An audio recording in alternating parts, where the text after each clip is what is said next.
The Confessions of St. Augustine, by Bishop of Hippo St. Augustine. Book 1. Great art thou, O Lord, and greatly to be praised. Great is thy power, and thy wisdom infinite. And thee would man praise. Man, but a particle of thy creation. Man, that bears about him his mortality, the witness of his sin, the witness that thou resistest the proud. Yet would man praise thee. He, but a particle of thy creation. Thou awakest us to delight in thy praise, for thou madest us for thyself, and our heart is restless until it repose in thee. Grant me, Lord, to know and understand which is first, to call on thee or to praise thee, and again to know thee or to call on thee. For who can call on thee, not knowing thee? For he that knoweth thee not may call on thee as other than thou art. Or is it rather that we call on thee that we may know thee? But how shall they call on him in whom they have not believed? Or how shall they believe without a preacher? And they that seek the Lord shall praise him. For they that seek shall find him, and they that find shall praise him. I will seek thee, Lord, by calling on thee, and will call on thee, believing in thee. For to us hast thou been preached.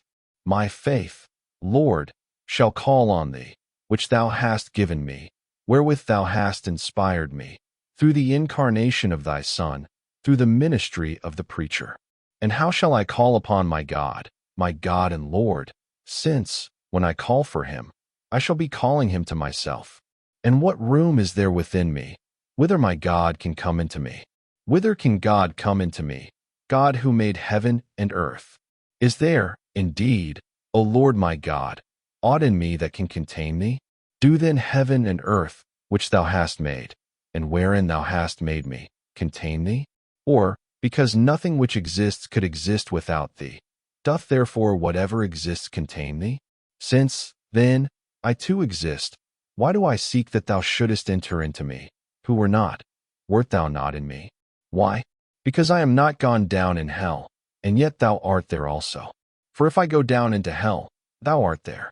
I could not be then, O my God, could not be at all, wert thou not in me. Or, rather, unless I were in thee, of whom are all things, by whom are all things, in whom are all things. Even so, Lord, even so. Whither do I call thee, since I am in thee? Or whence canst thou enter into me? For whither can I go beyond heaven and earth, that thence my God should come into me, who hath said, I fill the heaven and the earth?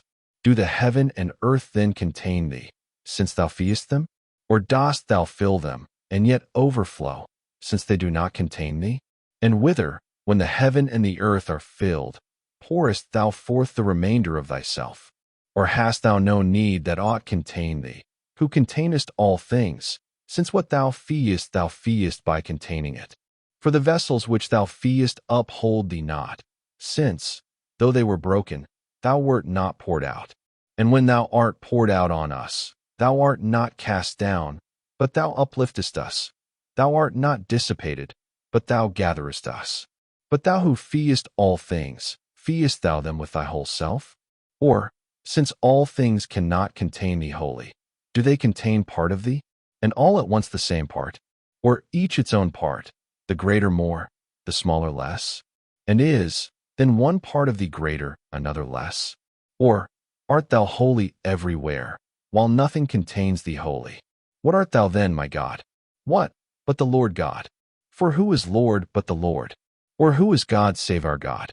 Most highest, most good, most potent, most omnipotent, most merciful, yet most just, most hidden, yet most present, most beautiful, yet most strong, stable, yet incomprehensible, unchangeable, yet all-changing, never new, never old, all-renewing, and bringing age upon the proud, and they know it not, ever working, ever at rest, still gathering, yet nothing lacking, supporting, filling, and overspreading, creating, nourishing, and maturing, seeking, yet having all things.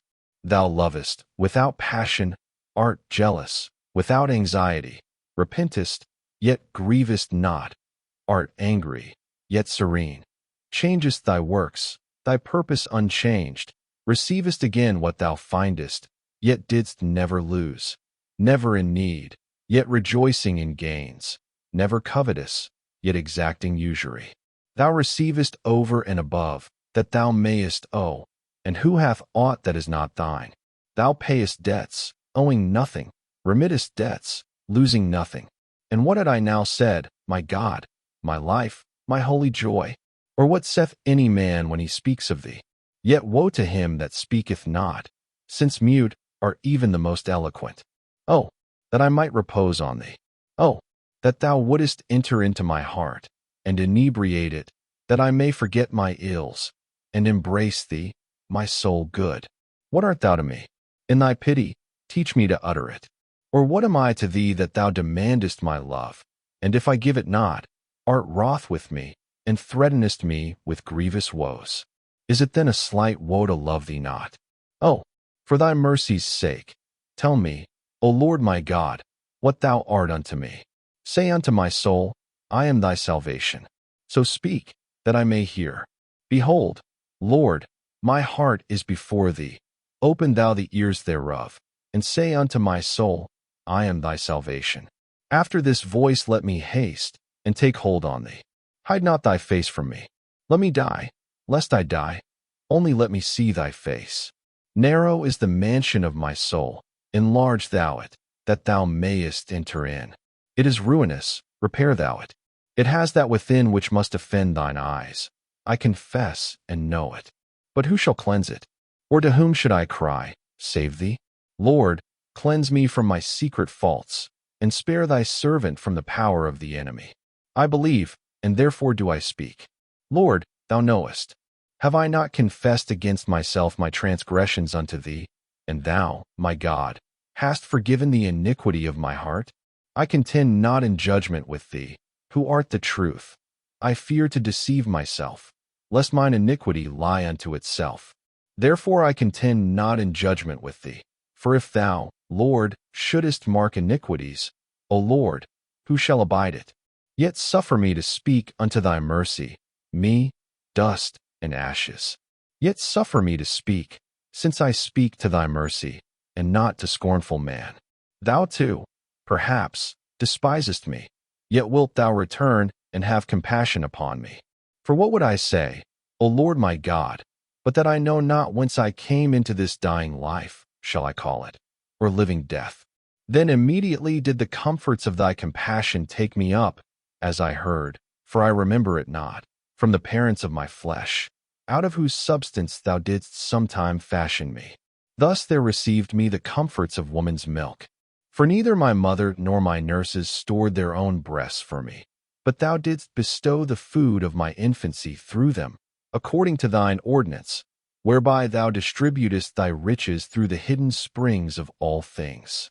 Thou also gavest me to desire no more than thou gavest, and to my nurses willingly to give me what thou gavest them. For they, with a heaven-taught affection, willingly gave me what they abounded with from thee. For this my good from them was good for them. Nor, indeed, from them was it, but through them, for from thee, O God, are all good things, and from my God is all my health. This I since learned, thou, through these thy gifts, within me and without, proclaiming thyself unto me. For then I knew but to suck, to repose in what pleased, and cry at what offended my flesh, nothing more. Afterwards I began to smile, first in sleep, then waking. For so it was told me of myself, and I believed it. For we see the like in other infants, though of myself I remember it not. Thus, little by little, I became conscious where I was, and to have a wish to express my wishes to those who could content them, and I could not, for the wishes were within me, and they without, nor could they by any sense of theirs enter within my spirit. So I flung about at random limbs and voice, making the few signs I could, and such as I could, like, though in truth very little like, what I wished. And when I was not presently obeyed, my wishes being hurtful or unintelligible, then I was indignant with my elders for not submitting to me, with those owing me no service, for not serving me, and avenged myself on them by tears. Such have I learnt infants to be from observing them, and that I was myself such, they, all unconscious, have shown me better than my nurses who knew it. And lo, my infancy died long since, and I live. But thou, Lord, who forever livest, and in whom nothing dies, for before the foundation of the worlds, and before all that can be called before, thou art, and art God and Lord of all which thou hast created. In thee abide, fixed forever, the first causes of all things unabiding, and of all things changeable, the springs abide in the unchangeable, and in thee live the eternal reasons of all things unreasoning and temporal. Say, Lord, to me, thy suppliant. Say, all-pitying, to me, thy pitiable one. Say, did my infancy succeed another age of mine that died before it? Was it that which I spent within my mother's womb? For of that I have heard somewhat, and have myself seen women with child? And what before that life again? O God, my joy, was I anywhere or anybody? For this have I none to tell me, neither father nor mother, nor experience of others, nor mine own memory. Dost thou mock me for asking this, and bid me praise thee and acknowledge thee, for that I do know? I acknowledge thee, Lord of heaven and earth, and praise thee for my first rudiments of being and my infancy, whereof I remember nothing. For thou hast appointed that man should from others guess much as to himself, and believe much on the strength of weak females. Even then I had being and life, and, at my infancy's close, I could seek for signs whereby to make known to others my sensations. Whence could such a being be, save from thee, Lord? Shall any be his own artificer? Or can there elsewhere be derived any vein, which may stream essence and life into us, save from thee, O Lord, in whom essence and life are one? For thou thyself art supremely essence and life. For thou art most high, and art not changed, neither in thee doth today come to a close, yet in thee doth it come to a close, because all such things also are in thee. For they had no way to pass away, unless thou upheldest them. And since thy years fail not, thy years are one today. How many of ours and our fathers' years have flowed away through thy today, and from it received the measure and the mold of such being as they had, and still others shall flow away, and so receive the mold of their degree of being. But thou art still the same, and all things of tomorrow, and all beyond, and all of yesterday, and all behind it, thou hast done today. What is it to me, though any comprehend not this? Let him also rejoice and say, what thing is this? Let him rejoice even thus, and be content rather by not discovering to discover thee, than by discovering not to discover thee. Hear, O God, alas for man's sin, so saith man, and thou pitiest him, for thou madest him, but sin in him thou madest not. Who remindeth me of the sins of my infancy? For in thy sight none is pure from sin, not even the infant whose life is but a day upon the earth. Who remindeth me? Doth not each little infant, in whom I see what of myself I remember not? What then was my sin? Was it that I hung upon the breast and cried? For should I now so do for food suitable to my age, justly should I be laughed at and reproved. What I then did was worthy reproof. But since I could not understand reproof, custom and reason forbade me to be reproved. For those habits, when grown, we root out and cast away. Now no man, though he prunes, wittingly casts away what is good. Or was it then good, even for a while, to cry for what, if given, would hurt? Bitterly to resent, that person's free, and its own elders, yea, the very authors of its birth, served it not? That many besides, wiser than it, obeyed not the nod of its good pleasure? To do its best to strike and hurt, because commands were not obeyed, which had been obeyed to its hurt. The weakness then of infant limbs, not its will, is its innocence. Myself have seen and known even a baby envious. It could not speak, yet it turned pale and looked bitterly on its foster brother. Who knows not this? Mothers and nurses tell you that they allay these things by I know not what remedies. Is that too innocence, when the fountain of milk is flowing in rich abundance, not to endure one to share it, though in extremest need, and whose very life as yet depends thereon? We bear gently with all this, not as being no or slight evils, but because they will disappear as years increase. For, though tolerated now, The very same tempers are utterly intolerable when found in riper years. Thou, then, O Lord my God, who gavest life to this my infancy, furnishing thus with senses, as we see, the frame thou gavest, compacting its limbs, ornamenting its proportions, and, for its general good and safety, implanting in it all vital functions, thou commandest me to praise thee in these things, to confess unto thee, and sing unto thy name, thou most highest. For thou art God, almighty and good, even hadst thou done naught but only this, which none could do but thou, whose unity is the mold of all things, who out of thy own fairness makest all things fair, and orderest all things by thy law. This age then, Lord, whereof I have no remembrance, which I take on others' word, and guess from other infants that I have passed, true though the guess be, I am yet loath to count in this life of mine which I live in this world. For no less than that which I spent in my mother's womb, is it hid from me in the shadows of forgetfulness. But if I was shapen in iniquity, and in sin did my mother conceive me, where, I beseech thee, O my God, where, Lord, or when, was I thy servant guiltless? But lo, that period I pass by, and what have I now to do with that, of which I can recall no vestige? Passing hence from infancy, I came to boyhood, or rather it came to me, displacing infancy. Nor did that depart, for whither went it? And yet it was no more. For I was no longer a speechless infant, but a speaking boy. This I remember, and have since observed how I learned to speak. It was not that my elders taught me words, as, soon after, other learning, in any set method, but I, longing by cries and broken accents and various motions of my limbs to express my thoughts, that so I might have my will, and yet unable to express all I willed, or to whom I willed, did myself, by the understanding which thou, my God, gavest me, practice the sounds in my memory.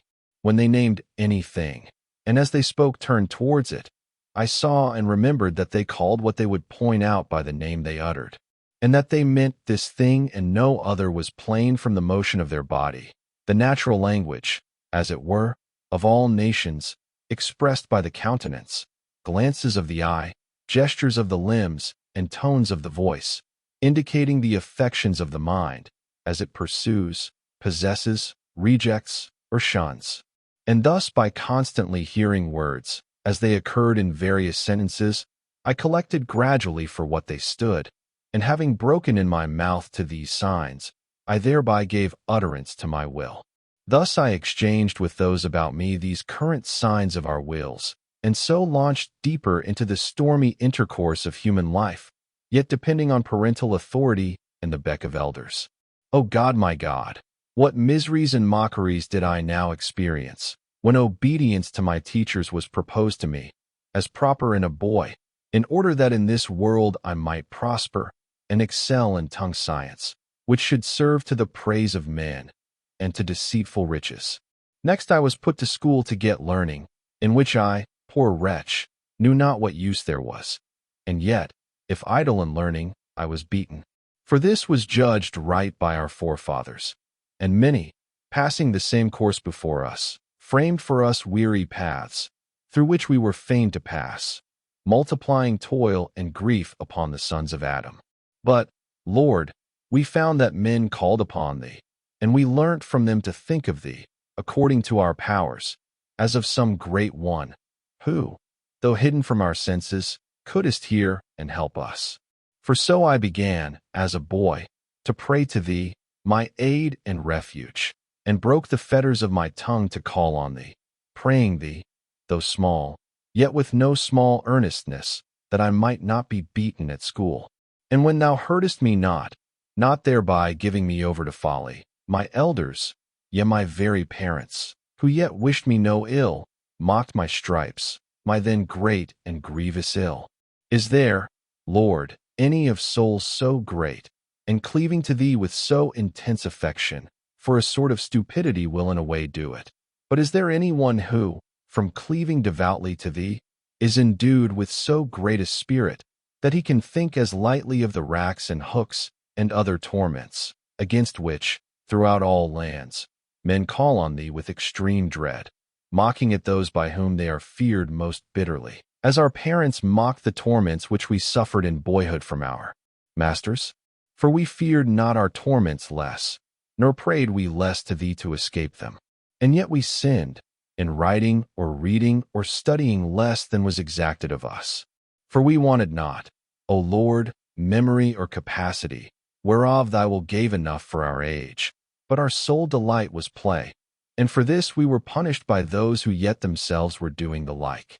But elder folks' idleness is called business, that of boys, being really the same, is punished by those elders, and none commiserates either boys or men.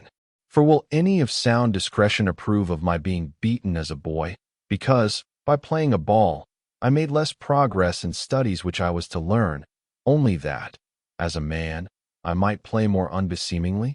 And what else did he who beat me, who, if worsted in some trifling discussion with his fellow tutor, was more embittered and jealous than I when beaten at ball by a playfellow? And yet, I sinned herein, O Lord God, the Creator and Disposer of all things in nature, of sin the Disposer only. O Lord my God, I sinned in transgressing the commands of my parents and those of my masters.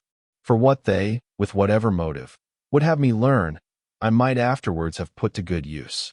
For I disobeyed, not from a better choice, but from love of play, loving the pride of victory in my contests, and to have my ears tickled with lying fables, that they might itch the more, the same curiosity flashing from my eyes more and more, for the shows and games of my elders.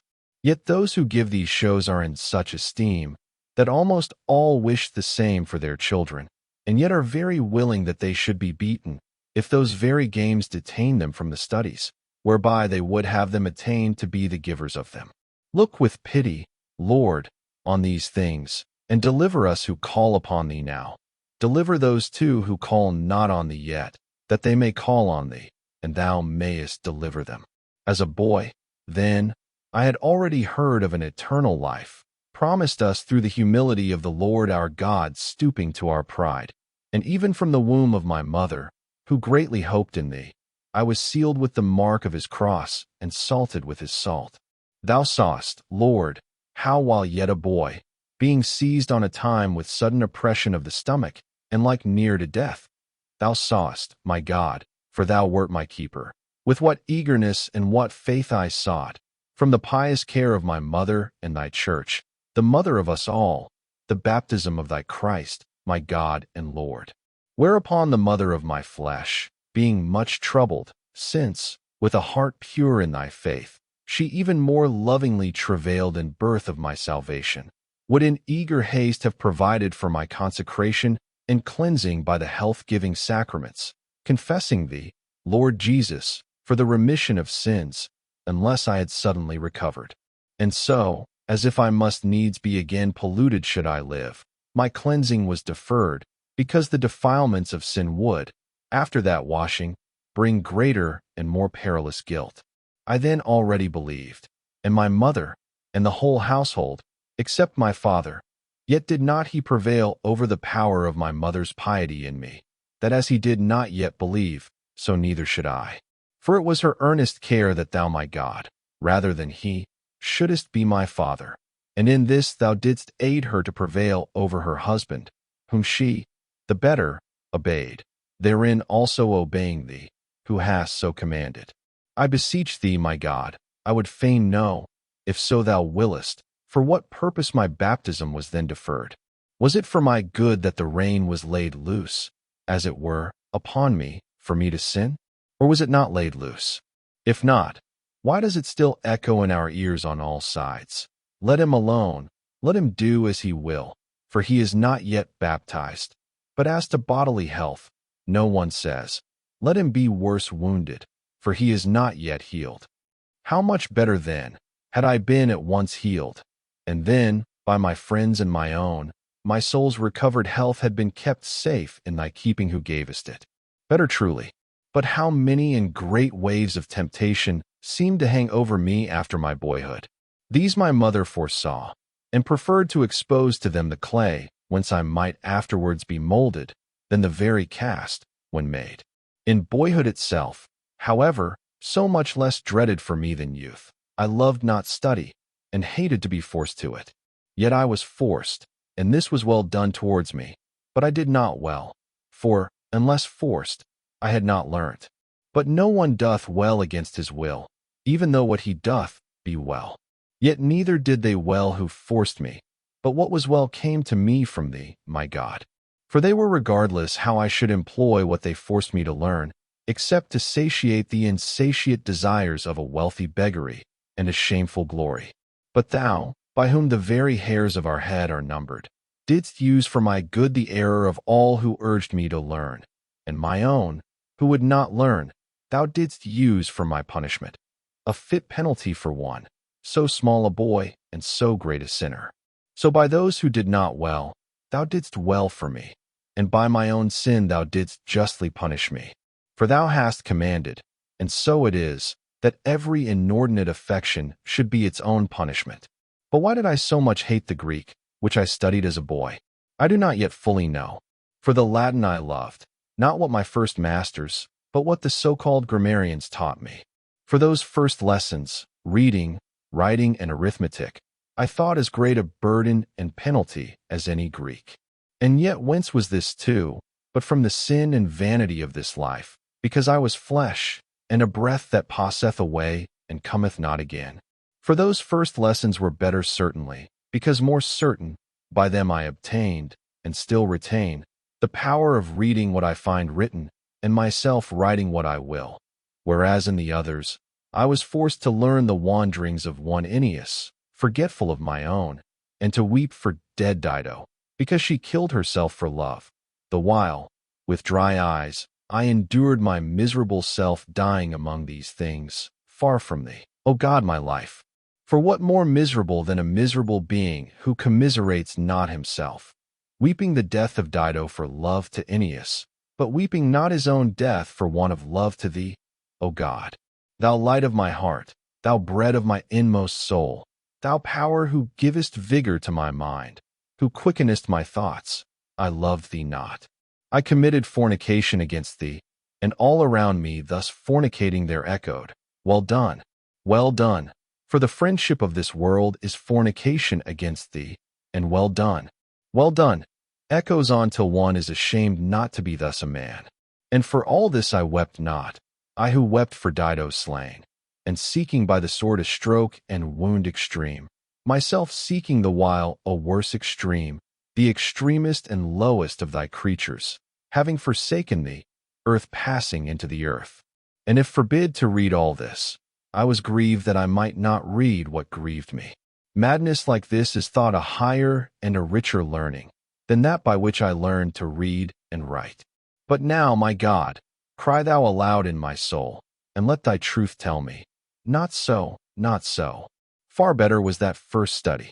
For, lo, I would readily forget the wanderings of Aeneas and all the rest, rather than how to read and write.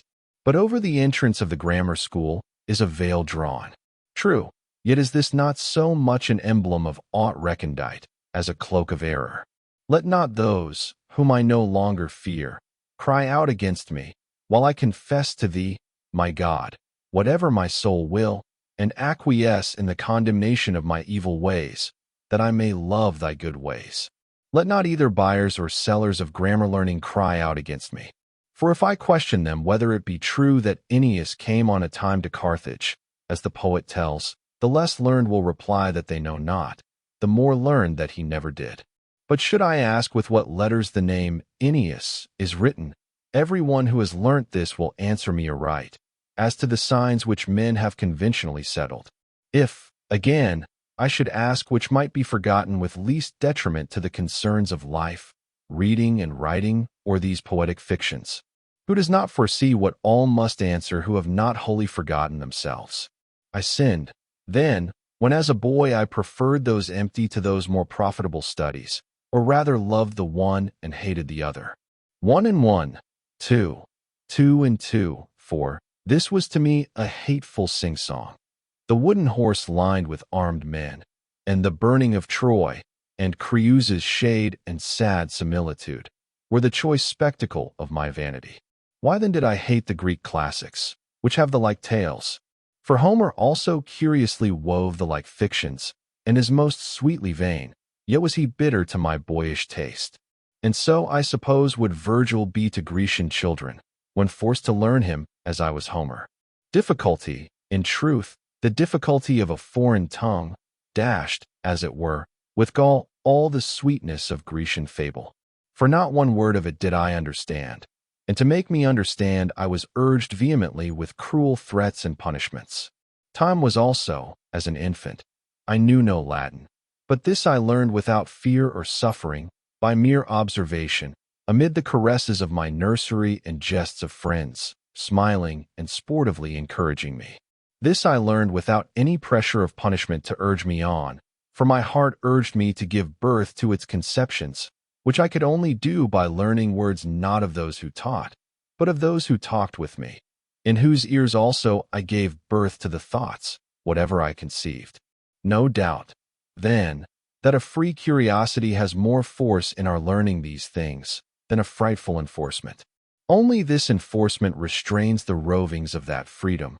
Through thy laws, O my God, thy laws, from the master's cane to the martyr's trials, being able to temper for us a wholesome bitter, recalling us to thyself from that deadly pleasure which lures us from thee. Hear, Lord, my prayer. Let not my soul faint under thy discipline, nor let me faint in confessing unto thee all thy mercies, whereby thou hast drawn me out of all my most evil ways, that thou mightest become a delight to me above all the allurements which I once pursued, that I may most entirely love thee, and clasp thy hand with all my affections, and thou mayest yet rescue me from every temptation, even unto the end.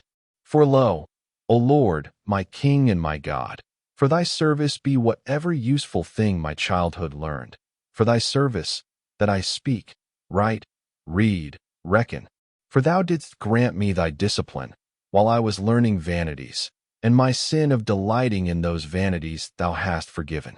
In them, indeed, I learnt many a useful word, but these may as well be learned in things not vain, and that is the safe path for the steps of youth. But woe is thee, thou torrent of human custom! Who shall stand against thee? How long shalt thou not be dried up?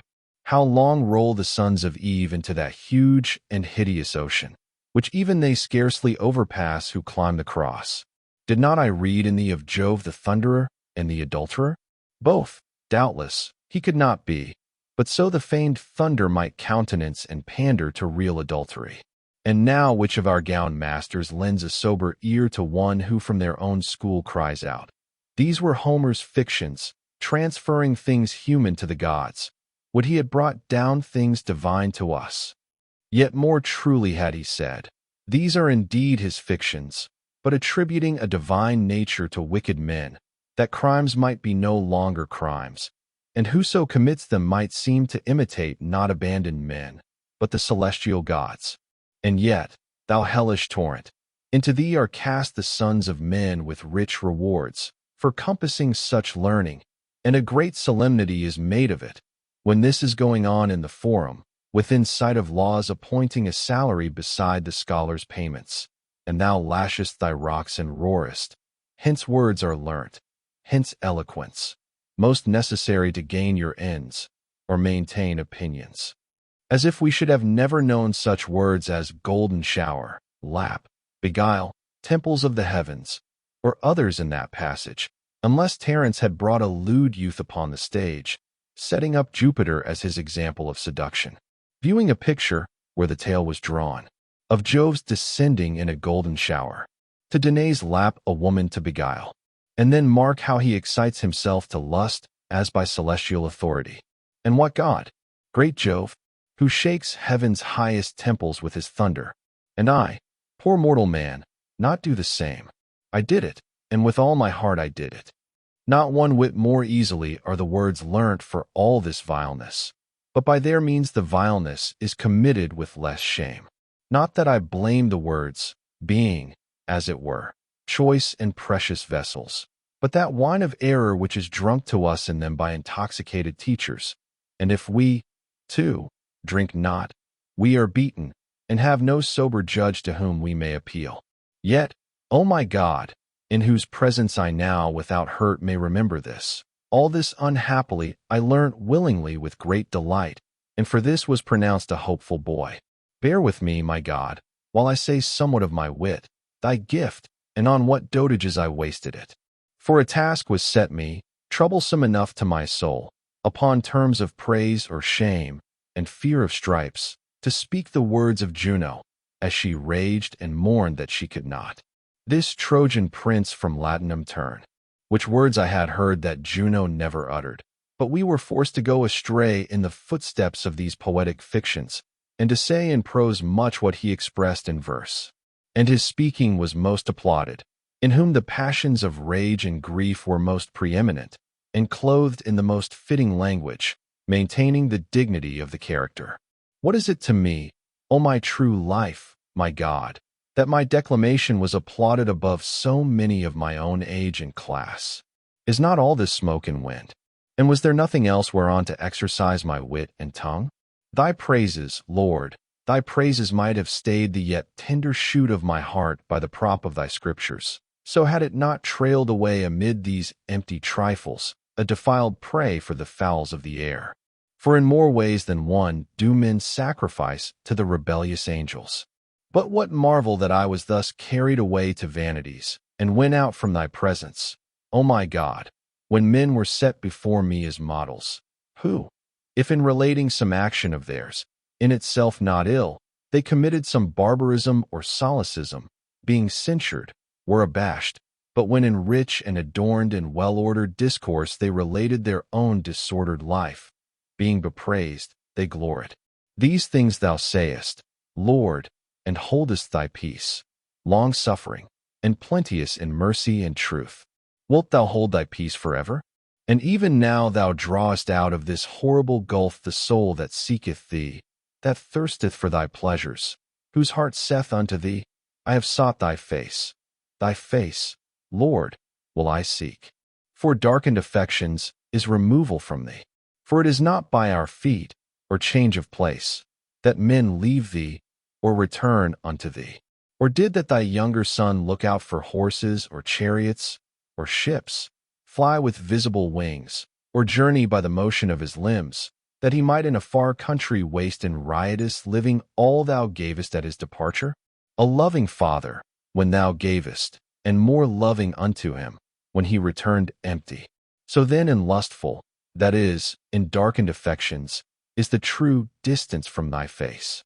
Behold, O Lord God, yea, behold patiently, as thou art wont, how carefully the sons of men observe the covenanted rules of letters and syllables received from those who spake before them, neglecting the eternal covenant of everlasting salvation received from thee.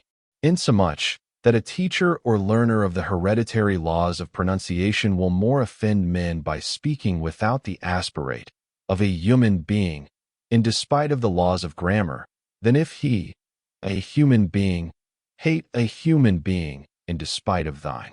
As if any enemy could be more hurtful than the hatred with which he is incensed against him, or could wound more deeply him whom he persecutes, than he wounds his own soul by his enmity. Assuredly no science of letters can be so innate as the record of conscience, that he is doing to another what from another he would be loath to suffer. How deep are thy ways, O God, thou only great, that sittest silent on high, and by an unwearied law dispensing penal blindness to lawless desires. In quest of the fame of eloquence, a man standing before a human judge, surrounded by a human throng, declaiming against his enemy with fiercest hatred, will take heed most watchfully, lest, by an error of the tongue, he murder the word human being, but takes no heed, lest, through the fury of his spirit, he murder the real human being. This was the world at whose gate unhappy I lay in my boyhood. This the stage where I had feared more to commit a barbarism, than having committed one, to envy those who had not. These things I speak and confess to thee, my God, for which I had praise from them, whom I then thought it all virtue to please. For I saw not the abyss of vileness, wherein I was cast away from thine eyes. Before them what more foul than I was already, displeasing even such as myself, with innumerable lies deceiving my tutor, my masters, my parents, from love of play, eagerness to see vain shows, and restlessness to imitate them. Thefts also I committed, from my parents' cellar and table, enslaved by greediness, or that I might have to give to boys, who sold me their play, which all the while they liked no less than I. In this play, too, I often sought unfair conquests, conquered myself meanwhile by vain desire of preeminence. And what could I so ill endure, or, when I detected it, upbraided I so fiercely, as that I was doing to others, and for which, if detected, I was upbraided, I chose rather to quarrel than to yield. And is this the innocence of boyhood? Not so, Lord, not so. I cry thy mercy, my God. For these very sins, as riper years succeed, these very sins are transferred from tutors and masters, from nuts and balls and sparrows, to magistrates and kings, to gold and manors and slaves, just as severer punishments displace the cane. It was the low stature then of childhood which thou our King didst commend as an emblem of lowliness, when thou saidst, of such is the kingdom of heaven. Yet, Lord, to thee, the Creator and Governor of the universe, most excellent and most good, thanks were due to thee our God, even hadst thou destined for me boyhood only. For even then I lived and felt, and had an implanted providence over my well-being, a trace of that mysterious unity whence I was derived. I guarded by the inward sense the entireness of my senses, and in these minute pursuits, and in my thoughts on things minute, I learnt to delight in truth. I hated to be deceived, had a vigorous memory, was gifted with speech, was soothed by friendship, avoided pain, baseness, ignorance. In so small a creature, what was not wonderful, not admirable? But all are gifts of my God. It was not I who gave them me, and good these are, and these together are myself. Good, then, is he that made me, and he is my good, and before him will I exult for every good which of a boy I had. For it was my sin, that not in him, but in his creatures, myself and others, I sought for pleasures, sublimities, truths, and so fell headlong into sorrows, confusions, errors. Thanks be to thee, my joy and my glory and my confidence, my God. Thanks be to thee for thy gifts, but do thou preserve them to me. For so wilt thou preserve me, and those things shall be enlarged and perfected which thou hast given me, and I myself shall be with thee, since even to be thou hast given me. Book 2. I will now call to mind my past foulness, and the carnal corruptions of my soul, not because I love them, but that I may love thee, O my God. For love of thy love I do it, reviewing my most wicked ways in the very bitterness of my remembrance, that thou mayest grow sweet unto me, thou sweetness never failing, thou blissful and assured sweetness, and gathering me again out of that my dissipation, wherein I was torn piecemeal, while turned from thee, the one good, I lost myself among a multiplicity of things. For I even burnt in my youth heretofore, to be satiated in things below, and I dared to grow wild again, with these various and shadowy loves. My beauty consumed away, and I stank in thine eyes, pleasing myself, and desirous to please in the eyes of men. And what was it that I delighted in, but to love and be loved? But I kept not the measure of love, of mind to mind, friendship's bright boundary, but out of the muddy concupiscence of the flesh, and the bubblings of youth, mists fumed up which beclouded and overcast my heart, that I could not discern the clear brightness of love from the fog of lustfulness. Both did confusedly boil in me, and hurried my unstayed youth over the precipice of unholy desires, and sunk me in a gulf of flagitiousnesses. Thy wrath had gathered over me, and I knew it not. I was grown deaf by the clanking of the chain of my mortality, the punishment of the pride of my soul, and I strayed further from thee, and thou leddest me alone, and I was tossed about, and wasted, and dissipated, and I boiled over in my fornications, and thou heldest thy peace. O thou my tardy joy! Thou then heldest thy peace, and I wandered further and further from thee, into more and more fruitless seed plots of sorrows, with a proud dejectedness and a restless weariness. Oh, that someone had then attempered my disorder, and turned to account the fleeting beauties of these, the extreme points of thy creation, had put a bound to their pleasurableness, that so the tides of my youth might have cast themselves upon the marriage shore, if they could not be calmed, and kept within the object of a family, as thy law prescribes, O Lord, who this way formest the offspring of this our death, being able with a gentle hand to blunt the thorns which were excluded from thy paradise? For thy omnipotency is not far from us, even when we be far from thee. Else ought I more watchfully to have heeded the voice from the clouds. Nevertheless, such shall have trouble in the flesh, but I spare you. And it is good for a man not to touch a woman. And he that is unmarried thinketh of the things of the Lord, how he may please the Lord. But he that is married careth for the things of this world, how he may please his wife. To these words I should have listened more attentively, and being severed for the kingdom of heaven's sake, had more happily awaited thy embraces. But I, poor wretch, foamed like a troubled sea, following the rushing of my own tide, forsaking thee, and exceeded all thy limits. Yet I escaped not thy scourges. For what mortal can? For thou wert ever with me mercifully rigorous, and besprinkling with most bitter alloy all my unlawful pleasures, that I might seek pleasures without alloy. But where to find such, I could not discover, save in thee, O Lord, who teachest by sorrow, and woundest us, to heal, and killest us, lest we die from thee. Where was I, and how far was I exiled from the delights of thy house? In that 16th year of the age of my flesh, when the madness of lust, to which human shamelessness giveth free license, though unlicensed by thy laws, took the rule over me, and I resigned myself wholly to it. My friends meanwhile took no care by marriage to save my fall. Their only care was that I should learn to speak excellently, and be a persuasive orator.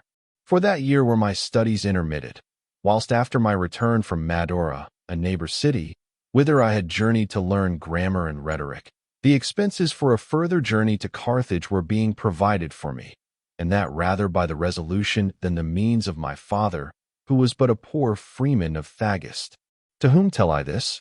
Not to thee, my God, but before thee to mine own kind, even to that small portion of mankind as may light upon these writings of mine. And to what purpose?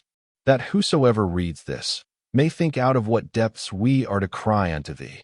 For what is nearer to thine ears than a confessing heart and a life of faith? Who did not extol my father, for that beyond the ability of his means, he would furnish his son with all necessaries for a far journey for his study's sake.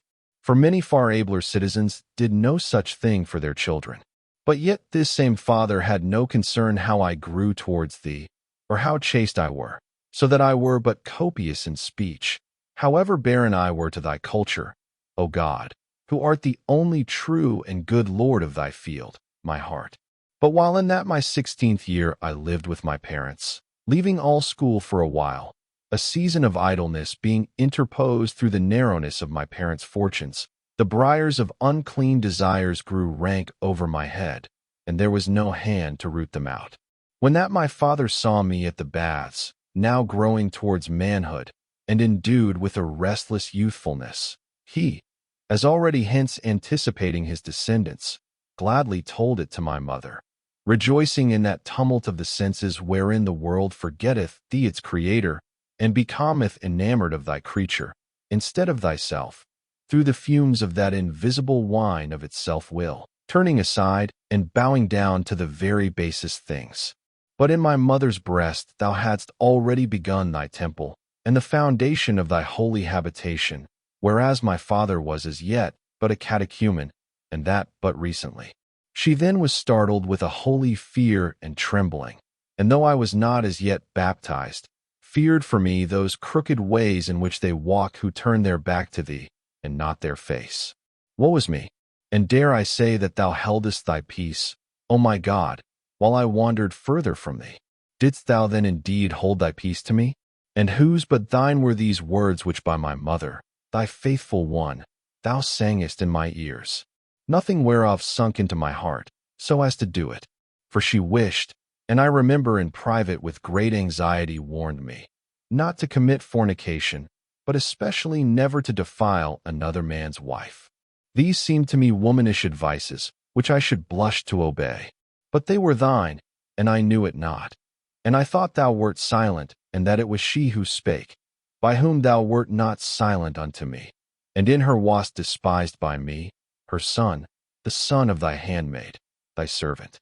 But I knew it not, and ran headlong with such blindness, that amongst my equals I was ashamed of a less shamelessness, when I heard them boast of their flagitiousness. Yea, and the more boasting, the more they were degraded.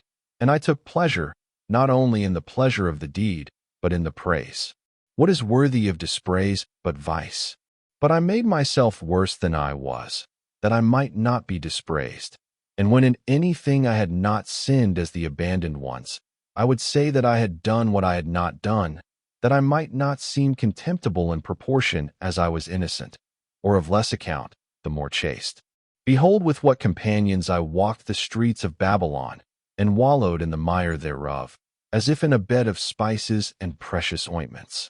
And that I might cleave the faster to its very center, the invisible enemy trod me down, and seduced me, for that I was easy to be seduced.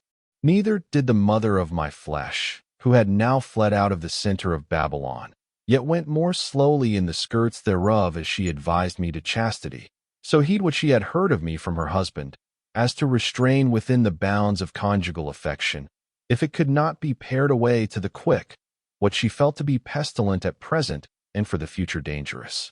She heeded not this, for she feared lest a wife should prove a clog and hindrance to my hopes.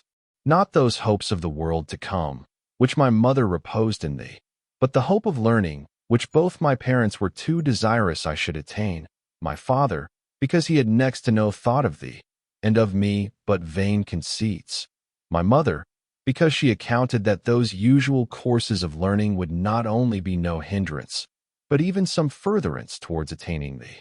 For thus I conjecture, recalling, as well as I may, the disposition of my parents. The reins, meantime, were slackened to me, beyond all temper of due severity, to spend my time in sport, yea, even unto dissoluteness in whatsoever I affected. And in all was a mist, intercepting from me, O my God, the brightness of thy truth, and mine iniquity burst out as from very fatness. Theft is punished by thy law, O Lord, and the law written in the hearts of men, which iniquity itself effaces not. For what thief will abide a thief? Not even a rich thief, one stealing through want. Yet I lusted to thieve, and did it, compelled by no hunger, nor poverty, but through a cloydness of well-doing, and a pamperedness of iniquity. For I stole that, of which I had enough, and much better. Nor cared I to enjoy what I stole, but joyed in the theft, and sin itself. A pear tree there was near our vineyard, laden with fruit, tempting neither for color nor taste. To shake and rob this, some lewd young fellows of us went, late one night, having according to our pestilent custom prolonged our sports in the streets till then, and took huge loads, not for our eating, but to fling to the very hogs, having only tasted them. And this, but to do what we liked only, because it was misliked. Behold my heart, O God, behold my heart, which thou hadst pity upon in the bottom of the bottomless pit.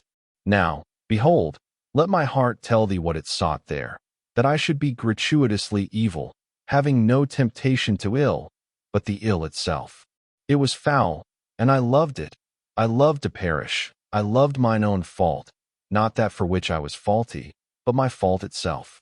Foul soul, falling from thy firmament to utter destruction, not seeking aught through the shame, but the shame itself. For there is an attractiveness in beautiful bodies, in gold and silver and all things, and in bodily touch. Sympathy hath much influence, and each other sense hath his proper object answerably tempered. Worldly honor hath also its grace, and the power of overcoming, and of mastery, whence springs also the thirst of revenge. But yet, to obtain all these, we may not depart from thee, O Lord, nor decline from thy law. The life also which here we live hath its own enchantment, through a certain proportion of its own, and a correspondence with all things beautiful here below. Human friendship also is endeared with a sweet tie, by reason of the unity formed of many souls. Upon occasion of all these, and the like, is sin committed, while through an immoderate inclination towards these goods of the lowest order, the better and higher are forsaken, thou, our Lord God, thy truth, and thy law. For these lower things have their delights, but not like my God, who made all things. For in him doth the righteous delight, and he is the joy of the upright in heart. When, then, we ask why a crime was done, we believe it not, unless it appear that there might have been some desire of obtaining some of those which we called lower goods, or a fear of losing them. For they are beautiful and comely, although compared with those higher and beatific goods, they be abject and low. A man hath murdered another. Why? He loved his wife or his estate, or would rob for his own livelihood, or feared to lose some such things by him, or, wronged, was on fire to be revenged. Would any commit murder upon no cause, delighted simply in murdering? Who would believe it? For as for that furious and savage man, of whom it is said that he was gratuitously evil and cruel, yet is the cause assigned, lest, saith he, through idleness hand or heart should grow inactive. And to what end? That, through that practice of guilt, he might, having taken the city, attain to honors, empire, riches, and be freed from fear of the laws, and his embarrassments from domestic needs, and consciousness of villainies. So then, not even Catiline himself loved his own villainies, but something else, for whose sake he did them. What then did wretched I so love in thee, thou theft of mine, thou deed of darkness, in that 16th year of my age? Lovely thou wert not, because thou wert theft, but art thou anything, that thus I speak to thee? Fair were the pears we stole, because they were thy creation, thou fairest of all, creator of all, thou good God, God, the sovereign good and my true good. Fair were those pears, but not them did my wretched soul desire, for I had store of better, and those I gathered, only that I might steal. For, when gathered, I flung them away, my only feast therein being my own sin, which I was pleased to enjoy. For if aught of those pears came within my mouth, what sweetened it was the sin. And now, O Lord my God, I inquire what in that theft delighted me, and behold it hath no loveliness. I mean not such loveliness as in justice and wisdom, nor such as is in the mind and memory and senses and animal life of man, nor yet as the stars are glorious and beautiful in their orbs, or the earth, or sea, full of embryo life, replacing by its birth that which decayeth, nay, nor even that false and shadowy beauty which belongeth to deceiving vices. For so doth pride imitate exaltedness, whereas thou alone art God exalted over all. Ambition, what seeks it, but honors and glory, whereas thou alone art to be honored above all, and glorious forevermore. The cruelty of the great would fain be feared, but who is to be feared but God alone, out of whose power what can be wrested or withdrawn, when, or where, or whither, or by whom? The tendernesses of the wanton would fain be counted love, yet is nothing more tender than thy charity, nor is aught loved more healthfully than that thy truth, bright and beautiful above all. Curiosity makes semblance of a desire of knowledge, whereas thou supremely knowest all. Yea, ignorance and foolishness itself is cloaked under the name of simplicity and uninjuriousness, because nothing is found more single than thee, and what less injurious, since they are his own works which injure the sinner? Yea, sloth would fain be at rest, but what stable rest besides the Lord? Luxury affects to be called plenty and abundance, but thou art the fullness and never-failing plenteousness of incorruptible pleasures. Prodigality presents a shadow of liberality, but thou art the most overflowing giver of all good. Covetousness would possess many things, and thou possessest all things. Envy disputes for excellency. What more excellent than thou? Anger seeks revenge. Who revenges more justly than thou? Fear startles at things unwanted and sudden, which endangers things beloved, and takes forethought for their safety. But to thee what unwanted or sudden, or who separateth from thee what thou lovest? Or where, but with thee is unshaken safety? Grief pines away for things lost, the delight of its desires, because it would have nothing taken from it, as nothing can from thee. Thus doth the soul commit fornication, when she turns from thee, seeking without thee what she findeth not pure and untainted, till she returns to thee.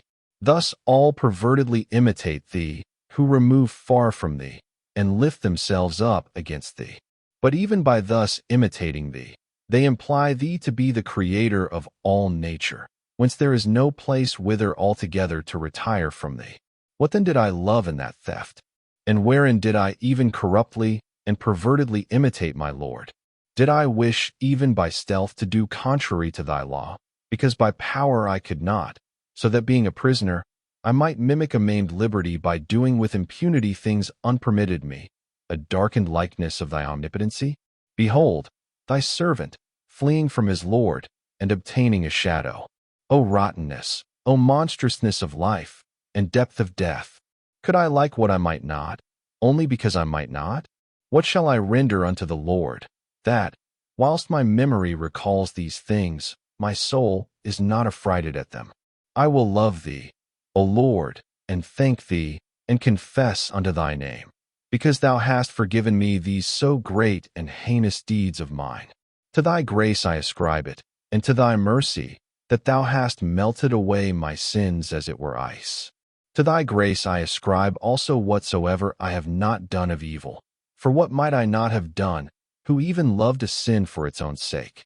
Yea, all I confess to have been forgiven me, both what evils I committed by my own willfulness, and what by thy guidance I committed not.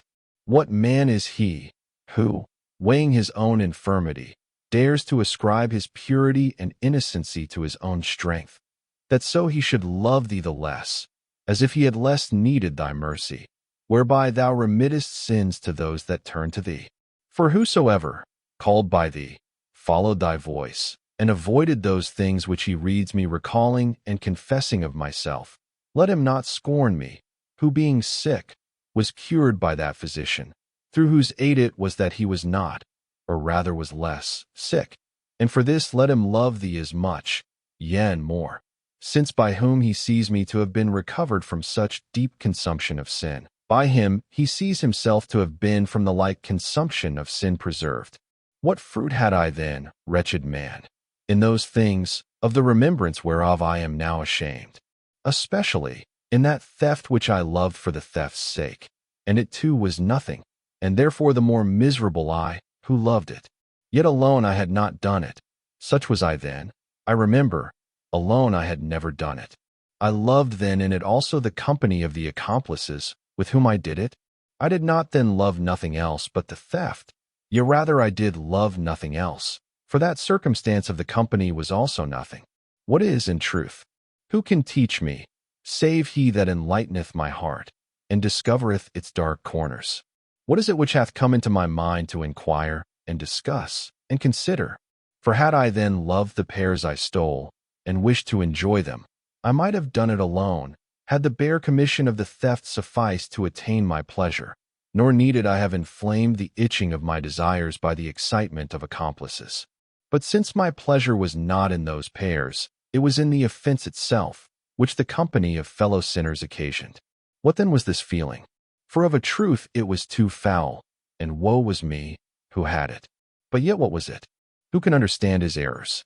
It was the sport, which as it were tickled our hearts, that we beguiled those who little thought what we were doing, and much disliked it. Why then was my delight of such sort that I did it not alone? Because none doth ordinarily laugh alone? Ordinarily no one. Yet laughter sometimes masters men alone, and singly when no one whatever is with them, if anything very ludicrous presents itself to their senses or mind. Yet I had not done this alone. Alone I had never done it. Behold my God, before thee, the vivid remembrance of my soul. Alone, I had never committed that theft wherein what I stole pleased me not, but that I stole, nor had it alone liked me to do it, nor had I done it. O friendship too unfriendly, thou incomprehensible inveigler of the soul, thou greediness to do mischief out of mirth and wantonness, thou thirst of others' loss, without lust of my own gain or revenge. But when it is said, let's go, let's do it, we are ashamed not to be shameless. Who can disentangle that twisted and intricate knottiness? Foul is it, I hate to think on it, to look on it. But thee I long for, O righteousness and innocency, beautiful and comely to all pure eyes, and of a satisfaction unsating. With thee is rest entire, and life imperturbable. Whoso enters into thee, enters into the joy of his Lord, and shall not fear, and shall do excellently in the all-excellent. I sank away from thee, and I wandered, O my God, too much astray from thee my stay, in these days of my youth, and I became to myself a barren land. Book 3. To Carthage I came, where there sang all around me in my ears a cauldron of unholy loves. I loved not yet I loved to love, and out of a deep-seated want, I hated myself for wanting not. I sought what I might love, in love with loving, and safety I hated, and a way without snares. For within me was a famine of that inward food, thyself, my God. Yet, through that famine I was not hungered, but was without all longing for incorruptible sustenance, not because filled therewith, but the more empty, the more I loathed it. For this cause my soul was sickly and full of sores, it miserably cast itself forth, desiring to be scraped by the touch of objects of sense. Yet if these had not a soul, they would not be objects of love. To love then, and to be beloved, was sweet to me, but more, when I obtained to enjoy the person I loved, I defiled, therefore, the spring of friendship with the filth of concupiscence, and I beclouded its brightness with the hell of lustfulness. And thus foul and unseemly, I would fain, through exceeding vanity, be fine and courtly. I fell headlong then into the love wherein I longed to be ensnared. My God, my mercy, with how much gall didst thou out of thy great goodness besprinkle for me that sweetness? For I was both beloved, and secretly arrived at the bond of enjoying, and was with joy fettered with sorrow-bringing bonds, that I might be scourged with the iron burning rods of jealousy, and suspicions, and fears, and angers, and quarrels. Stage plays also carried me away, full of images of my miseries, and of fuel to my fire. Why is it that man desires to be made sad, beholding doleful and tragical things, which yet himself would no means suffer? Yet he desires as a spectator to feel sorrow at them, and this very sorrow is his pleasure. What is this but a miserable madness? For a man is the more affected with these actions, the less free he is from such affections. Howsoever, when he suffers in his own person, it uses to be styled misery. When he compassionates others, then it is mercy. But what sort of compassion is this for feigned and scenical passions? For the auditor is not called on to relieve, but only to grieve, and he applauds the actor of these fictions the more he grieves. And if the calamities of those persons, whether of old times or mere fiction, be so acted that the spectator is not moved to tears, he goes away disgusted and criticizing. But if he be moved to passion, he stays intent and weeps for joy. Are griefs then too loved? Verily, all desire joy. Or whereas no man likes to be miserable, is he yet pleased to be merciful? Which because it cannot be without passion, for this reason alone are passions loved. This also springs from that vein of friendship. But whither goes that vein? Whither flows it? Wherefore runs it into that torrent of pitch bubbling forth those monstrous tides of foul lustfulness, into which it is willfully changed and transformed, being of its own will precipitated and corrupted from its heavenly clearness? Shall compassion then be put away? By no means. Be griefs then sometimes loved? But beware of uncleanness, O my soul, under the guardianship of my God, the God of our fathers, who is to be praised and exalted above all forever. Beware of uncleanness. For I have not now ceased to pity, but then in the theaters I rejoiced with lovers when they wickedly enjoyed one another, although this was imaginary only in the play. And when they lost one another, as if very compassionate, I sorrowed with them, yet had my delight in both. But now I much more pity him that rejoiceth in his wickedness, than him who is thought to suffer hardship, by missing some pernicious pleasure and the loss of some miserable felicity. This certainly is the truer mercy, but in it grief delights not. For though he that grieves for the miserable be commended for his office of charity, yet had he, who is genuinely compassionate, rather there were nothing for him to grieve for. For if good will be ill-willed, which can never be, then may he, who truly and sincerely commiserates, wish there might be some miserable, that he might commiserate. Some sorrow may then be allowed, none loved. For thus dost thou, O Lord God, who lovest souls far more purely than we, and hast more incorruptibly pity on them, yet are wounded with no sorrowfulness. And who is sufficient for these things? But I, miserable, then loved to grieve, and sought out what to grieve at, when in another's and that feigned and personated misery, that acting best pleased me, and attracted me the most vehemently, which drew tears from me. What marvel that an unhappy sheep, straying from thy flock, and impatient of thy keeping, I became infected with a foul disease, and hence the love of griefs, not such as should sink deep into me, for I loved not to suffer, what I loved to look on, but such as upon hearing their fictions should lightly scratch the surface, upon which, as on envenomed nails, followed inflamed swelling, impostumes, and a putrefied sore. My life being such, was it life, O my God? And thy faithful mercy hovered over me afar. Upon how grievous iniquities consumed I myself, pursuing a sacrilegious curiosity, that having forsaken thee, it might bring me to the treacherous abyss, and the beguiling service of devils, to whom I sacrificed my evil actions, and in all these things thou didst scourge me. I dared even, while thy solemnities were celebrated within the walls of thy church, to desire, and to compass a business deserving death for its fruits, for which thou scourgedst me with grievous punishments, though nothing to my fault. O thou my exceeding mercy, my God, my refuge from those terrible destroyers, among whom I wandered with a stiff neck, withdrawing further from thee, loving mine own ways, and not thine, loving a vagrant liberty. Those studies also, which were accounted commendable, had a view to excelling in the courts of litigation, the more bepraised, the craftier. Such is men's blindness, glorying even in their blindness. And now I was chief in the rhetoric school, whereat I joyed proudly, and I swelled with arrogancy, though, Lord, thou knowest, far quieter and altogether removed from the subvertings of those subverters, for this ill-omened and devilish name was the very badge of gallantry, among whom I lived, with a shameless shame that I was not even as they.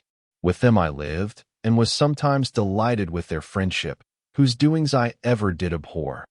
Their subvertings, wherewith they wantonly persecuted the modesty of strangers, which they disturbed by a gratuitous jeering, feeding thereon their malicious birth. Nothing can be liker the very actions of devils than these. What then could they be more truly called than subverters? Themselves subverted and altogether perverted first, the deceiving spirits secretly deriding and seducing them, wherein themselves delight to jeer at and deceive others. Among such as these, in that unsettled age of mine, learned I books of eloquence, wherein I desired to be eminent, out of a damnable and vainglorious end, a joy in human vanity. In the ordinary course of study, I fell upon a certain book of Cicero, whose speech almost all admire, not so his heart. This book of his contains an exhortation to philosophy, and is called Hortensius. But this book altered my affections, and turned my prayers to thyself, O Lord, and made me have other purposes and desires. Every vain hope at once became worthless to me, and I longed with an incredibly burning desire for an immortality of wisdom, and began now to arise, that I might return to thee. For not to sharpen my tongue, which thing I seemed to be purchasing with my mother's allowances, in that my 19th year, my father being dead 2 years before, not to sharpen my tongue did I employ that book, nor did it infuse into me its style, but its matter. How did I burn then, my God? How did I burn to remount from earthly things to thee? Nor knew I what thou wouldest do with me. For with thee is wisdom. But the love of wisdom is in Greek called philosophy, with which that book inflamed me. Some there be that seduce through philosophy, under a great and smooth and honorable name, coloring and disguising their own errors. And almost all who in that and former ages were such, are in that book censured and set forth. There also is made plain that wholesome advice of thy Spirit, by thy good and devout servant. Beware lest any man spoil you through philosophy and vain deceit, after the tradition of men, after the rudiments of the world, and not after Christ. For in him dwelleth all the fullness of the Godhead bodily. And since at that time, thou, O light of my heart, knowest, apostolic scripture was not known to me, I was delighted with that exhortation, so far only, that I was thereby strongly roused, and kindled, and inflamed to love, and seek, and obtain, and hold, and embrace not this or that sect, but wisdom itself whatever it were. And this alone checked me thus unkind led, that the name of Christ was not in it.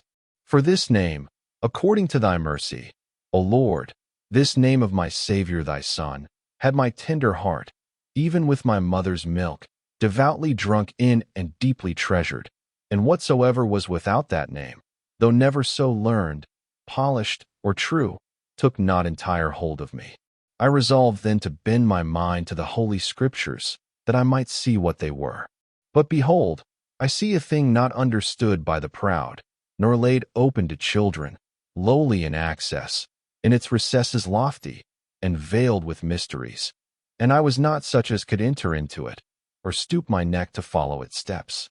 For not as I now speak, did I feel when I turned to those Scriptures, but they seemed to me unworthy to be compared to the stateliness of Tully, for my swelling pride shrunk from their lowliness, nor could my sharp wit pierce the interior thereof. Yet were they such as would grow up in a little one. But I disdained to be a little one, and, swollen with pride, took myself to be a great one. Therefore I fell among men proudly doting, exceeding carnal and prating, in whose mouths were the snares of the devil, limed with the mixture of the syllables of thy name, and of our Lord Jesus Christ, and of the Holy Ghost, the Paraclete, our Comforter.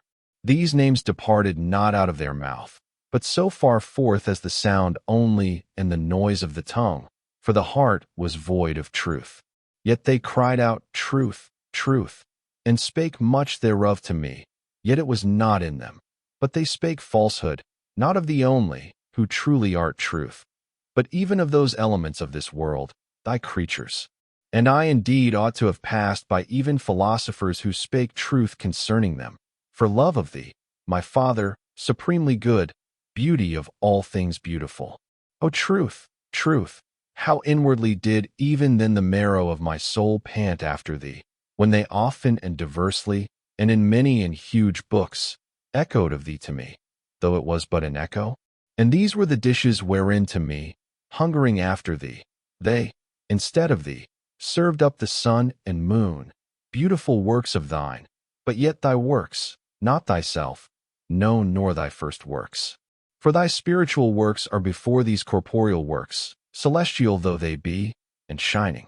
But I hungered and thirsted not even after those first works of thine, but after thee thyself, the truth, in whom is no variableness, neither shadow of turning.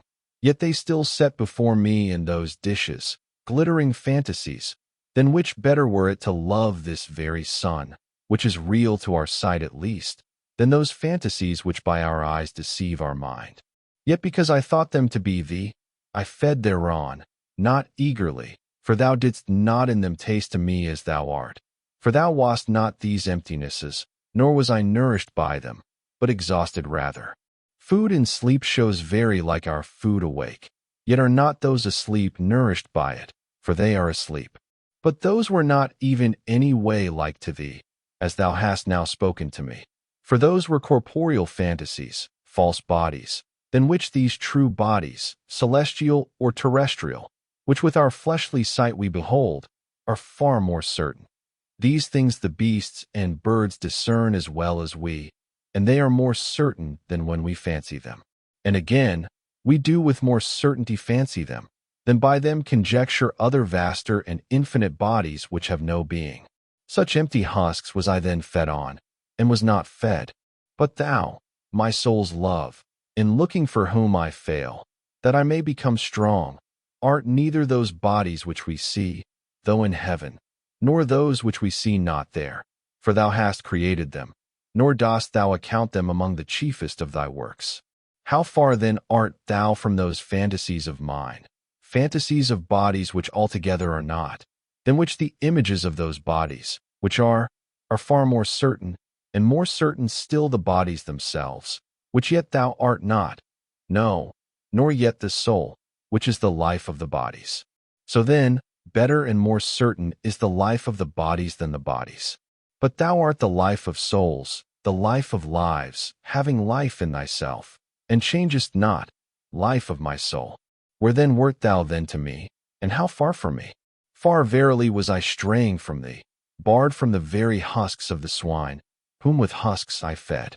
For how much better are the fables of poets and grammarians than these snares?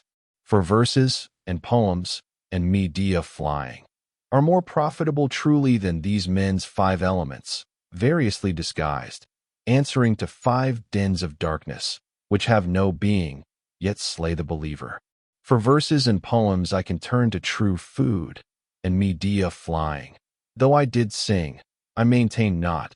Though I heard it sung, I believed not. But those things I did believe. Woe, woe! By what steps was I brought down to the depths of hell, toiling and turmoiling through want of truth, since I sought after thee, my God.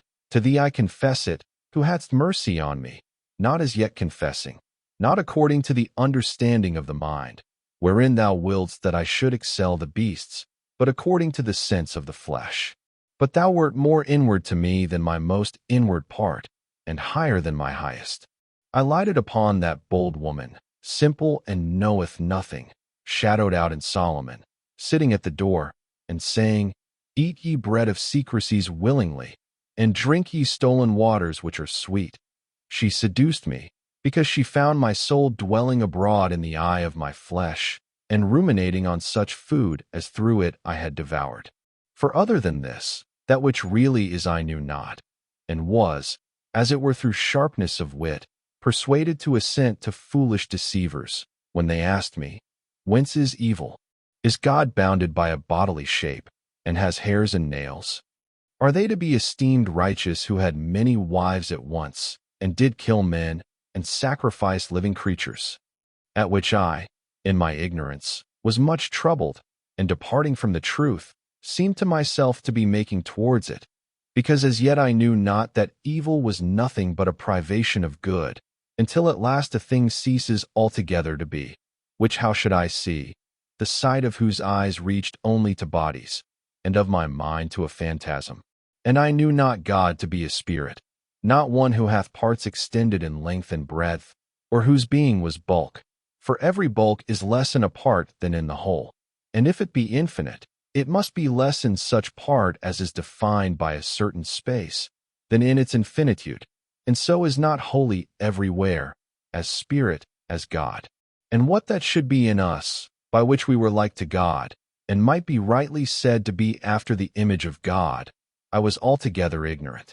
Nor knew I that true inward righteousness which judgeth not according to custom, but out of the most rightful law of God Almighty, whereby the ways of places and times were disposed according to those times and places, itself meantime being the same always and everywhere, not one thing in one place, and another in another, according to which Abraham, and Isaac, and Jacob, and Moses, and David were righteous, and all those commended by the mouth of God, but were judged unrighteous by silly men, judging out of man's judgment, and measuring by their own petty habits the moral habits of the whole human race.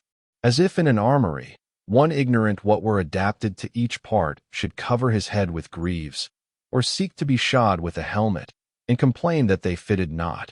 Or as if on a day when business is publicly stopped in the afternoon, one were angered at not being allowed to keep open shop, because he had been in the forenoon, or when in one house he observeth some servant take a thing in his hand, which the butler is not suffered to meddle with, or something permitted out of doors, which is forbidden in the dining room, and should be angry that in one house, and one family, the same thing is not allotted everywhere and to all. Even such are they who are fretted to hear something to have been lawful for righteous men formerly, which now is not, or that God, for certain temporal respects, commanded them one thing, and these another, obeying both the same righteousness, whereas they see, in one man, and one day, and one house, different things to be fit for different members, and a thing formerly lawful, after a certain time not so, in one corner permitted or commanded, but in another rightly forbidden and punished. Is justice therefore various or mutable? No, but the times, over which it presides, flow not evenly, because they are times. But men whose days are few upon the earth, for that by their senses they cannot harmonize the causes of things in former ages and other nations, which they had not experience of, with these which they have experience of, whereas in one and the same body, day, or family, they easily see what is fitting for each member, and season, part, and person. To the one they take exceptions, to the other they submit. These things I then knew not, nor observed. They struck my sight on all sides, and I saw them not. I indited verses, in which I might not place every foot everywhere, but differently in different meters, nor even in any one meter the selfsame foot in all places. Yet the art itself, by which I indited, had not different principles for these different cases, but comprised all in one. Still I saw not how that righteousness, which good and holy men obeyed, did far more excellently and sublimely contain in one all those things which God commanded, and in no part varied, although in varying times it prescribed not everything at once, but apportioned and enjoined what was fit for each. And I in my blindness censured the holy fathers, not only wherein they made use of things present as God commanded and inspired them, but also wherein they were foretelling things to come, as God was revealing in them. Can it at any time or place be unjust to love God with all his heart, with all his soul, and with all his mind, and his neighbor as himself? Therefore are those foul offenses which be against nature, to be everywhere and at all times detested and punished, such as were those of the men of Sodom, which should all nations commit, they should all stand guilty of the same crime, by the law of God, which hath not so made men that they should so abuse one another. For even that intercourse which should be between God and us is violated, when that same nature, of which he is author, is polluted by perversity of lust. But those actions which are offenses against the customs of men are to be avoided according to the customs severally prevailing, so that a thing agreed upon and confirmed by custom or law of any city or nation may not be violated at the lawless pleasure of any, whether native or foreigner. For any part which harmonizeth not with its whole is offensive. But when God commands a thing to be done against the customs or compact of any people, though it were never by them done heretofore, it is to be done, and if intermitted, it is to be restored, and if never ordained, is now to be ordained. For lawful if it be for a king, in the state which he reigns over, to command that which no one before him, nor he himself heretofore, had commanded, and to obey him cannot be against the common weal of the state. Nay, it were against it if he were not obeyed. For to obey princes is a general compact of human society. How much more unhesitatingly ought we to obey God in all which he commands, the ruler of all his creatures? For as among the powers in man's society, the greater authority is obeyed in preference to the lesser, so must God above all. So in acts of violence, where there is a wish to hurt, whether by reproach or injury, and these either for revenge, as one enemy against another, or for some profit belonging to another, as the robber to the traveler, or to avoid some evil, as towards one who is feared, or through envy, as one less fortunate to one more so, or one well thriven in anything, to him whose being on a par with himself he fears or grieves at, or for the mere pleasure at another's pain, as spectators of gladiators, or deriders and mockers of others. These be the heads of iniquity which spring from the lust of the flesh, of the eye, or of rule, either singly, or two combined, or all together. And so do men live ill against the three, and 7. That psaltery of 10 strings, thy 10 commandments, O God, most high and most sweet. But what foul offenses can there be against thee, who canst not be defiled? Or what acts of violence against thee, who canst not be harmed? But thou avengest what men commit against themselves, seeing also when they sin against thee, they do wickedly against their own souls, and iniquity gives itself the lie, by corrupting and perverting their nature, which thou hast created and ordained, or by an immoderate use of things allowed, or in burning in things unallowed, to that use which is against nature, or are found guilty, raging with heart and tongue against thee, kicking against the pricks, or when, bursting the pale of human society, they boldly joy in self-willed combinations or divisions, according as they have any object to gain or subject of offense. And these things are done when thou art forsaken, O fountain of life, who art the only and true creator and governor of the universe, and by a self-willed pride, any one false thing is selected therefrom and loved. So then by a humble devoutness we return to thee, and thou cleansest us from our evil habits, and art merciful to their sins who confess, and hearest the groaning of the prisoner, and loosest us from the chains which we made for ourselves, if we lift not up against thee the horns of an unreal liberty, suffering the loss of all, through covetousness of more, by loving more our own private good than thee, the good of all. Amidst these offenses of foulness and violence, and so many iniquities, are sins of men, who are on the whole making proficiency, which by those that judge rightly, are, after the rule of perfection, discommended, yet the persons commended, upon hope of future fruit, as in the green blade of growing corn. And there are some, resembling offenses of foulness or violence, which yet are no sins, because they offend neither thee, our Lord God, nor human society, when, namely, things fitting for a given period are obtained for the service of life, and we know not whether out of a lust of having, or when things are, for the sake of correction, by constituted authority punished, and we know not whether out of a lust of hurting.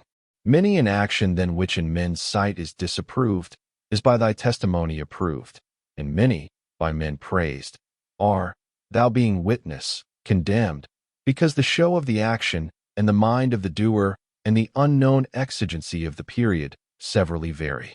But when thou on a sudden commandest an unwanted and unthought of thing, yea, although thou hast sometime forbidden it, and still for the time hidest the reason of thy command, and it be against the ordinance of some society of men, who doubts, but it is to be done, seeing that society of men is just which serves thee. But blessed are they who know thy commands. For all things were done by thy servants, either to show forth something needful for the present, or to foreshow things to come. These things I being ignorant of, scoffed at those thy holy servants and prophets. And what gained I by scoffing at them, but to be scoffed at by thee, being insensibly and step by step drawn on to those follies, as to believe that a fig tree wept when it was plucked, and the tree, its mother, shed milky tears, which fig notwithstanding, plucked by some others, not his own, guilt, had some Manichean saint eaten, and mingled with his bowels, he should breathe out of it angels. Yea, there shall burst forth particles of divinity, at every moan or groan in his prayer, which particles of the most high and true God had remained bound in that fig, unless they had been set at liberty by the teeth or belly of some elect saint. And I, miserable, believed that more mercy was to be shown to the fruits of the earth than men, for whom they were created. For if any one an hungered, not a Manichean, should ask for any, that morsel would seem as it were condemned to capital punishment, which should be given him.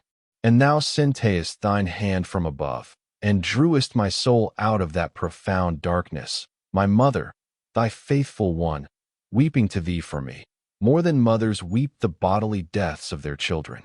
For she, by that faith and spirit which she had from thee, discerned the death wherein I lay, and thou heardest her, O Lord, thou heardest her, and despised not her tears, when streaming down, they watered the ground under her eyes in every place where she prayed, yet thou heardest her.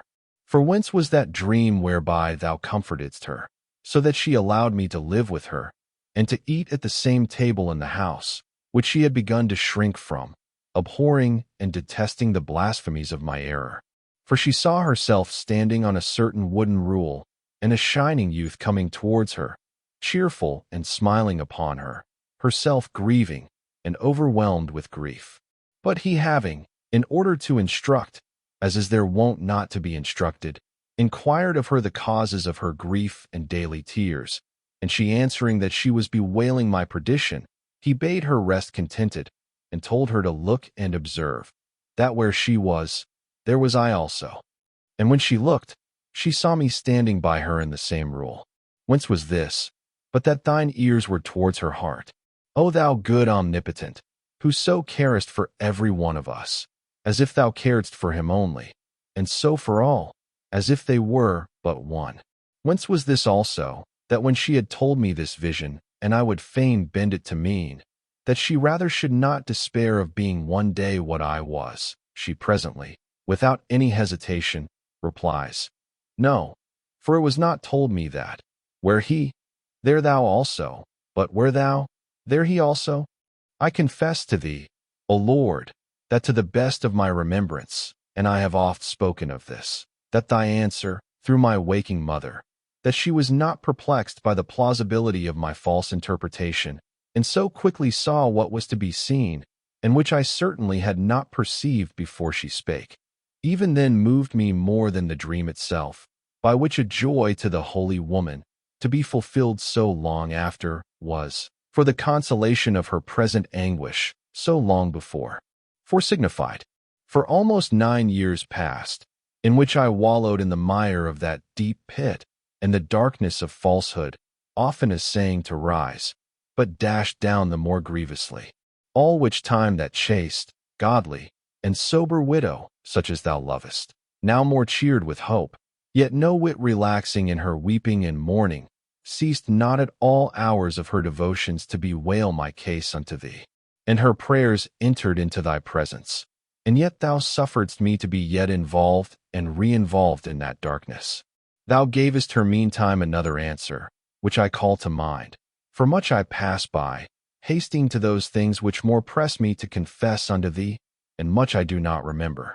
Thou gavest her then another answer, by a priest of thine, a certain bishop brought up in thy church, and well studied in thy books, whom when this woman had entreated to vouchsafe to converse with me, refute my errors, unteach me ill things, and teach me good things, for this he was wont to do, when he found persons fitted to receive it, he refused, wisely, as I afterwards perceived.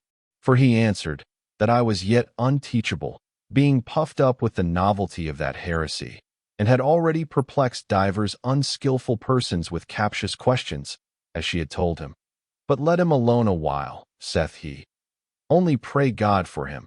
He will of himself by reading find what that error is, and how great its impiety. At the same time he told her, how himself, when a little one, had by his seduced mother been consigned over to the Manichees, and had not only read, but frequently copied out almost all their books, and had, without any argument or proof from anyone, seen how much that sect was to be avoided, and had avoided it. Which when he had said, and she would not be satisfied, but urged him more, with entreaties and many tears, that he would see me and discourse with me, he, a little displeased at her importunity, saith, Go thy ways, and God bless thee, for it is not possible that the son of these tears should perish. Which answer she took, as she often mentioned in her conversations with me, as if it had sounded from heaven. Book 4. For this space of 9 years, from my 19th year to my 28th, we lived seduced and seducing, deceived and deceiving, in divers lusts, openly, by sciences which they call liberal, secretly, with a false named religion, here proud, there superstitious, everywhere vain. Here, hunting after the emptiness of popular praise, down even to theatrical applauses, and poetic prizes, and strifes for grassy garlands, and the follies of shows, and the intemperance of desires. There, desiring to be cleansed from these defilements, by carrying food to those who were called elect and holy, out of which, in the workhouse of their stomachs, they should forge for us angels and gods, by whom we might be cleansed. These things did I follow and practice with my friends, deceived by me and with me. Let the arrogant mock me, and such as have not been, to their soul's health, stricken and cast down by thee, O my God. But I would still confess to thee mine own shame in thy praise. Suffer me, I beseech thee, and give me grace to go over in my present remembrance the wanderings of my forepast time, and to offer unto thee the sacrifice of thanksgiving. For what am I to myself without thee, but a guide to mine own downfall? Or what am I even at the best, but an infant sucking the milk thou givest, and feeding upon thee, the food that perisheth not? But what sort of man is any man, seeing he is but a man? Let now the strong and the mighty laugh at us, but let us poor and needy confess unto thee. In those years I taught rhetoric, and, overcome by cupidity, made sale of a loquacity to overcome by. Yet I preferred, Lord, thou knowest, honest scholars, as they are accounted, and these I, without artifice, taught artifices, not to be practiced against the life of the guiltless, though sometimes for the life of the guilty. And thou, O God, from afar perceivest me stumbling in that slippery course, and amid much smoke sending out some sparks of faithfulness, which I showed in that my guidance of such as loved vanity, and sought after leasing, myself their companion. In those years I had one, not in that which is called lawful marriage, but whom I had found out in a wayward passion, void of understanding, yet but one, remaining faithful even to her, in whom I in my own case experienced what difference there is betwixt the self-restraint of the marriage covenant, for the sake of issue, and the bargain of a lustful love, where children are born against their parents' will, although, once born, they constrain love. I remember also that when I had settled to enter the lists for a theatrical prize, some wizard asked me what I would give him to win, but I, detesting and abhorring such foul mysteries, answered, though the garland were of imperishable gold, I would not suffer a fly to be killed to gain me it. For he was to kill some living creatures in his sacrifices, and by those honors to invite the devils to favor me. But this ill also I rejected, not out of a pure love for thee, O God of my heart, for I knew not how to love thee, who knew not how to conceive aught beyond a material brightness.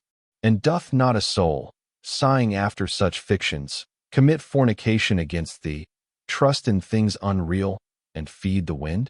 Still I would not forsooth have sacrifices offered to devils for me, to whom I was sacrificing myself by that superstition. For what else is it to feed the wind, but to feed them, that is by going astray to become their pleasure and derision?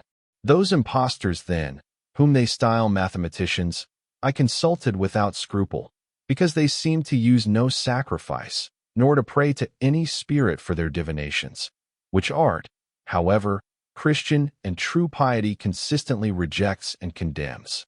For it is a good thing to confess unto thee, and to say, have mercy upon me, heal my soul, for I have sinned against thee, and not to abuse thy mercy for a license to sin, but to remember the Lord's words, behold, thou art made whole, sin no more, lest a worse thing come unto thee.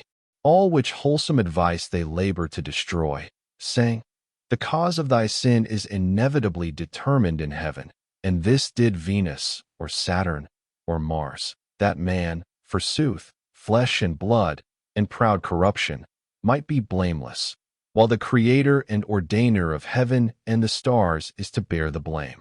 And who is he but our God, the very sweetness and wellspring of righteousness, who renderest to every man according to his works, and a broken and contrite heart wilt thou not despise. There was in those days a wise man, very skillful in physic, and renowned therein, who had with his own proconsular hand put the agonistic garland upon my distempered head, but not as a physician. For this disease thou only curest, who resistest the proud, and givest grace to the humble. But didst thou fail me even by that old man, or forbear to heal my soul?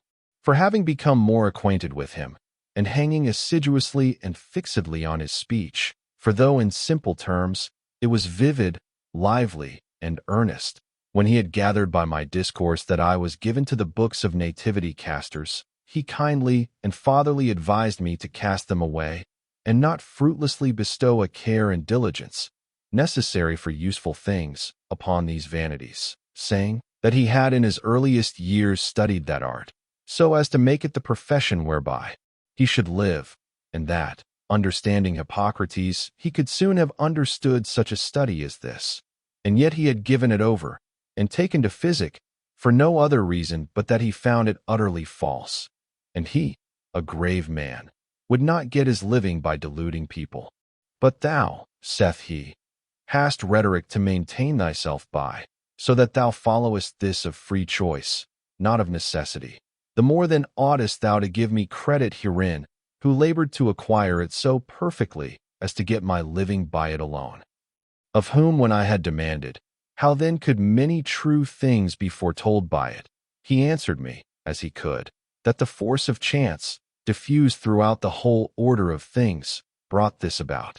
For if when a man by haphazard opens the pages of some poet, who sang and thought of something wholly different, a verse oftentimes fell out, wondrously agreeable to the present business, it were not to be wondered at, if out of the soul of man, unconscious what takes place in it, by some higher instinct an answer should be given, by hap, not by art, corresponding to the business and actions of the demander. And thus much, either from or through him, thou conveyedst to me, and tracedst in my memory, what I might hereafter examine for myself. But at that time neither he, nor my dearest Nebridius, a youth singularly good and of a holy fear, who derided the whole body of divination, could persuade me to cast it aside, the authority of the authors swaying me yet more, and as yet I had found no certain proof, such as I sought, whereby it might without all doubt appear that what had been truly foretold by those consulted was the result of haphazard, not of the art of the stargazers. In those years when I first began to teach rhetoric in my native town, I had made one my friend, but too dear to me, from a community of pursuits, of mine own age, and, as myself, in the first opening flower of youth. He had grown up of a child with me, and we had been both schoolfellows and playfellows. But he was not yet my friend as afterwards, nor even then, as true friendship is, for true it cannot be, unless in such as thou cementest together, cleaving unto thee, by that love which is shed abroad in our hearts by the Holy Ghost, which is given unto us.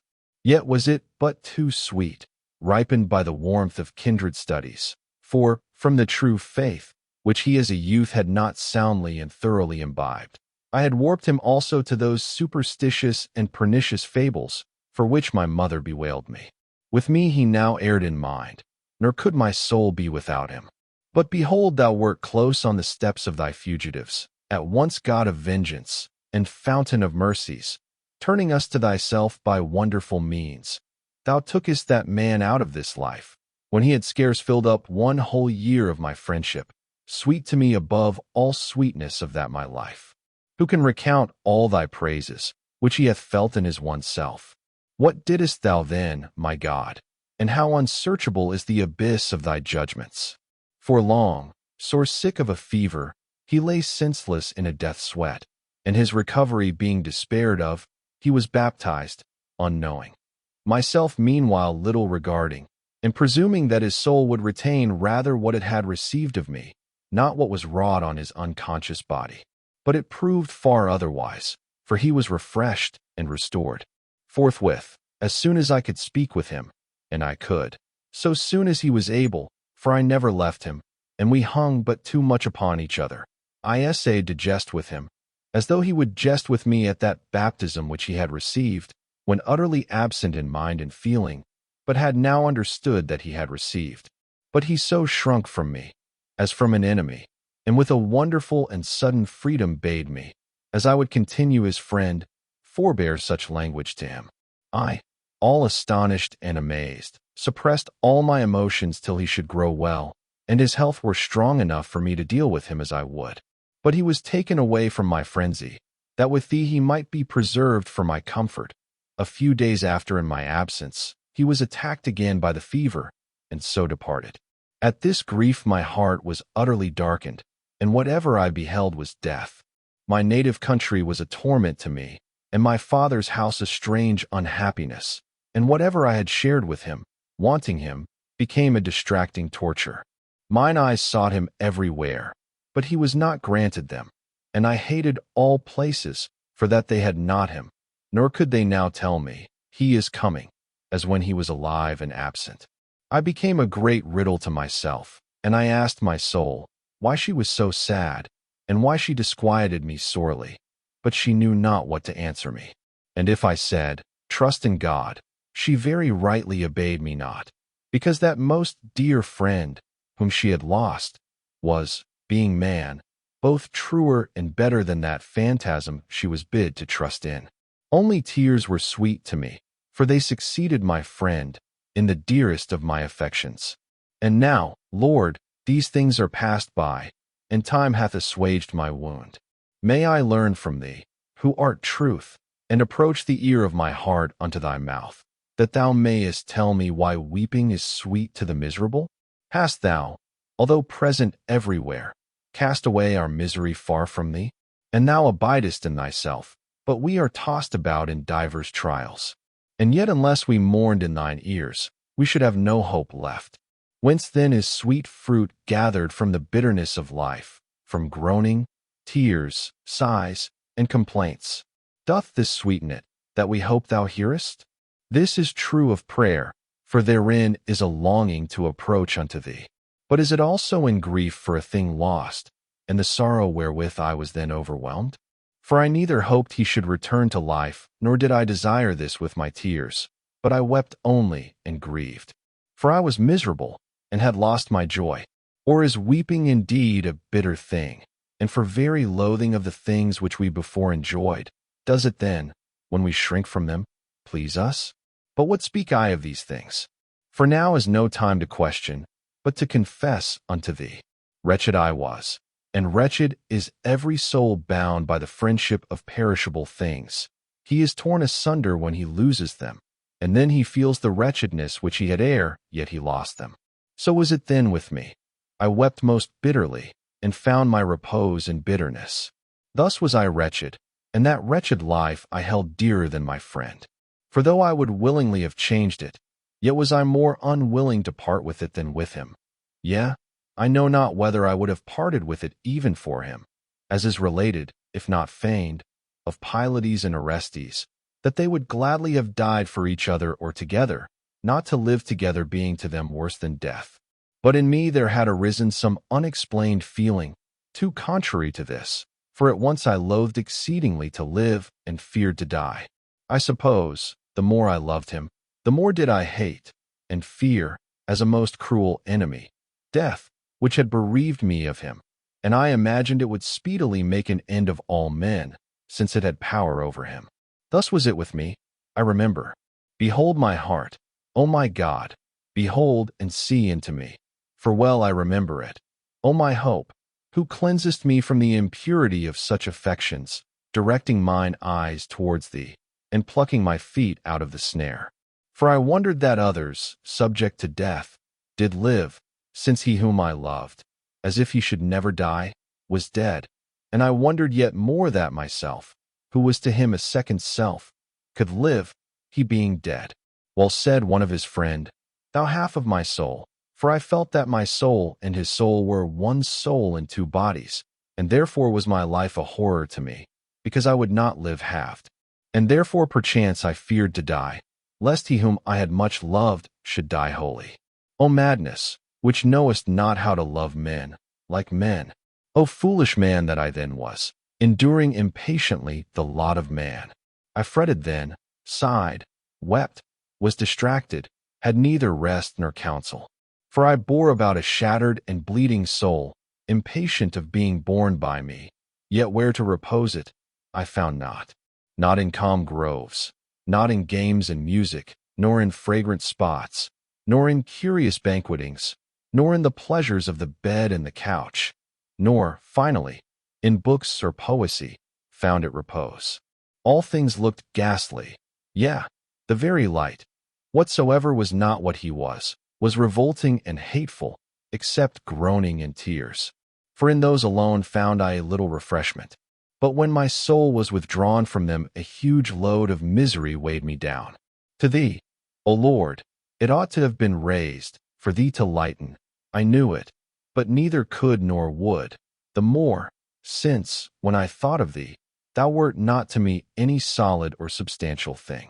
For thou wert not thyself, but a mere phantom, and my error was my God.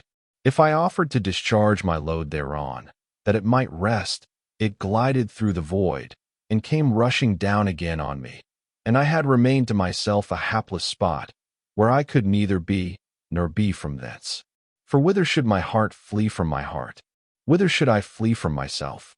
Whither not follow myself? And yet I fled out of my country, for so should mine eyes less look for him, where they were not wont to see him. And thus from Thagast I came to Carthage.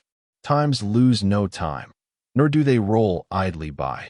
Through our senses they work strange operations on the mind.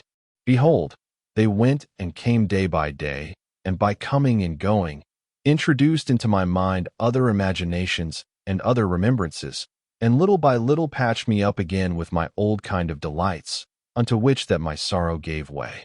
And yet there succeeded, not indeed other griefs, yet the causes of other griefs. For whence had that former grief so easily reached my very inmost soul, but that I had poured out my soul upon the dust, in loving one that must die, as if he would never die? For what restored and refreshed me chiefly was the solaces of other friends, with whom I did love, what instead of thee I loved.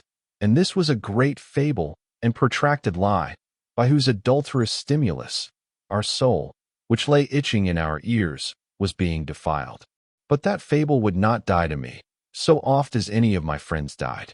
There were other things which in them did more take my mind, to talk and jest together, to do kind offices by turns, to read together honeyed books, to play the fool or be earnest together, to dissent at times without discontent, as a man might with his own self, and even with the seldomness of these dissentings, to season our more frequent consentings, sometimes to teach, and sometimes learn, long for the absent with impatience, and welcome the coming with joy. These and the like expressions, proceeding out of the hearts of those that loved and were loved again, by the countenance, the tongue, the eyes, and 1,000 pleasing gestures, were so much fuel to melt our souls together, and out of many make but one. This is it that is loved in friends, and so loved, that a man's conscience condemns itself, if he love not him that loves him again, or love not again him that loves him, looking for nothing from his person but indications of his love. Hence that mourning, if one die, and darkenings of sorrows, that steeping of the heart in tears, all sweetness turned to bitterness, and upon the loss of life of the dying, the death of the living. Blessed whoso loveth thee, and is friend in thee, and is enemy for thee. For he alone loses none dear to him, to whom all are dear in him who cannot be lost. And who is this but our God, the God that made heaven and earth, and filleth them, because by filling them he created them. Thee none losteth, but who leaveth? And who leaveth thee, whither goeth, or whither fleeth he? But from thee well pleased, to thee displeased. For where doth he not find thy law in his own punishment? And thy law is truth, and truth thou. Turn us, O God of hosts, show us thy countenance, and we shall be whole. For whithersoever the soul of man turns itself, unless toward thee, it is riveted upon sorrows, yet though it is riveted on things beautiful. And yet they, out of thee, and out of the soul, were not, unless they were from thee. They rise, and set, and by rising, they begin as it were to be. They grow, that they may be perfected, and perfected, they wax old and wither, and all grow not old, but all wither. So then when they rise and tend to be, the more quickly they grow that they may be, so much the more they haste not to be. This is the law of them. Thus much hast thou allotted them, because they are portions of things which exist not all at once, but by passing away and succeeding, they together complete that universe, whereof they are portions. And even thus is our speech completed by signs giving forth a sound, But this again is not perfected unless one word pass away when it hath sounded its part, that another may succeed. Out of all these things let my soul praise thee, O God, Creator of all. Yet let not my soul be riveted unto these things with the glue of love, through the senses of the body. For they go whither they were to go, that they might not be, and they rend her with pestilent longings, because she longs to be, yet loves to repose in what she loves. But in these things is no place of repose. They abide not, they flee. And who can follow them with the senses of the flesh? Yea, who can grasp them, when they are hard by? For the sense of the flesh is slow, because it is the sense of the flesh, and thereby is it bounded. It sufficeth for that it was made for, but it sufficeth not to stay things running their course from their appointed starting place to the end appointed. For in thy word, by which they are created, they hear their decree, hence and hitherto. Be not foolish, O my soul, nor become deaf in the ear of thine heart with the tumult of thy folly. Hearken thou to the word itself calleth thee to return, and there is the place of rest imperturbable, where love is not forsaken, if itself forsaketh not. Behold, these things pass away, that others may replace them, and so this lower universe be completed by all his parts. But do I depart any whither? Saith the word of God. There fix thy dwelling, trust there whatsoever thou hast thence. O my soul, at least now thou art tired out with vanities. Entrust truth, whatsoever thou hast from the truth, and thou shalt lose nothing. And thy decay shall bloom again, and all thy diseases be healed, and thy mortal parts be reformed and renewed, and bound around thee. Nor shall they lay thee whither themselves descend, but they shall stand fast with thee, and abide for ever before God, who abideth and standeth fast forever. Why then be perverted, and follow thy flesh? Be it converted, and follow thee. Whatever by her thou hast sense of, is in part, and the whole, whereof these are parts, thou knowest not, and yet they delight thee. But had the sense of thy flesh a capacity for comprehending the whole, and not itself also, for thy punishment, been justly restricted to a part of the whole, thou wouldest, that whatsoever existeth at this present should pass away, that so the whole might better please thee. For what we speak also, by the same sense of the flesh thou hearest, yet wouldest not thou have the syllables stay, but fly away, that others may come, and thou hear the whole. And so ever, when any one thing is made up of many, all of which do not exist together, all collectively would please more than they do severally, could all be perceived collectively. But far better than these is he who made all, and he is our God, nor doth he pass away, for neither doth aught succeed him.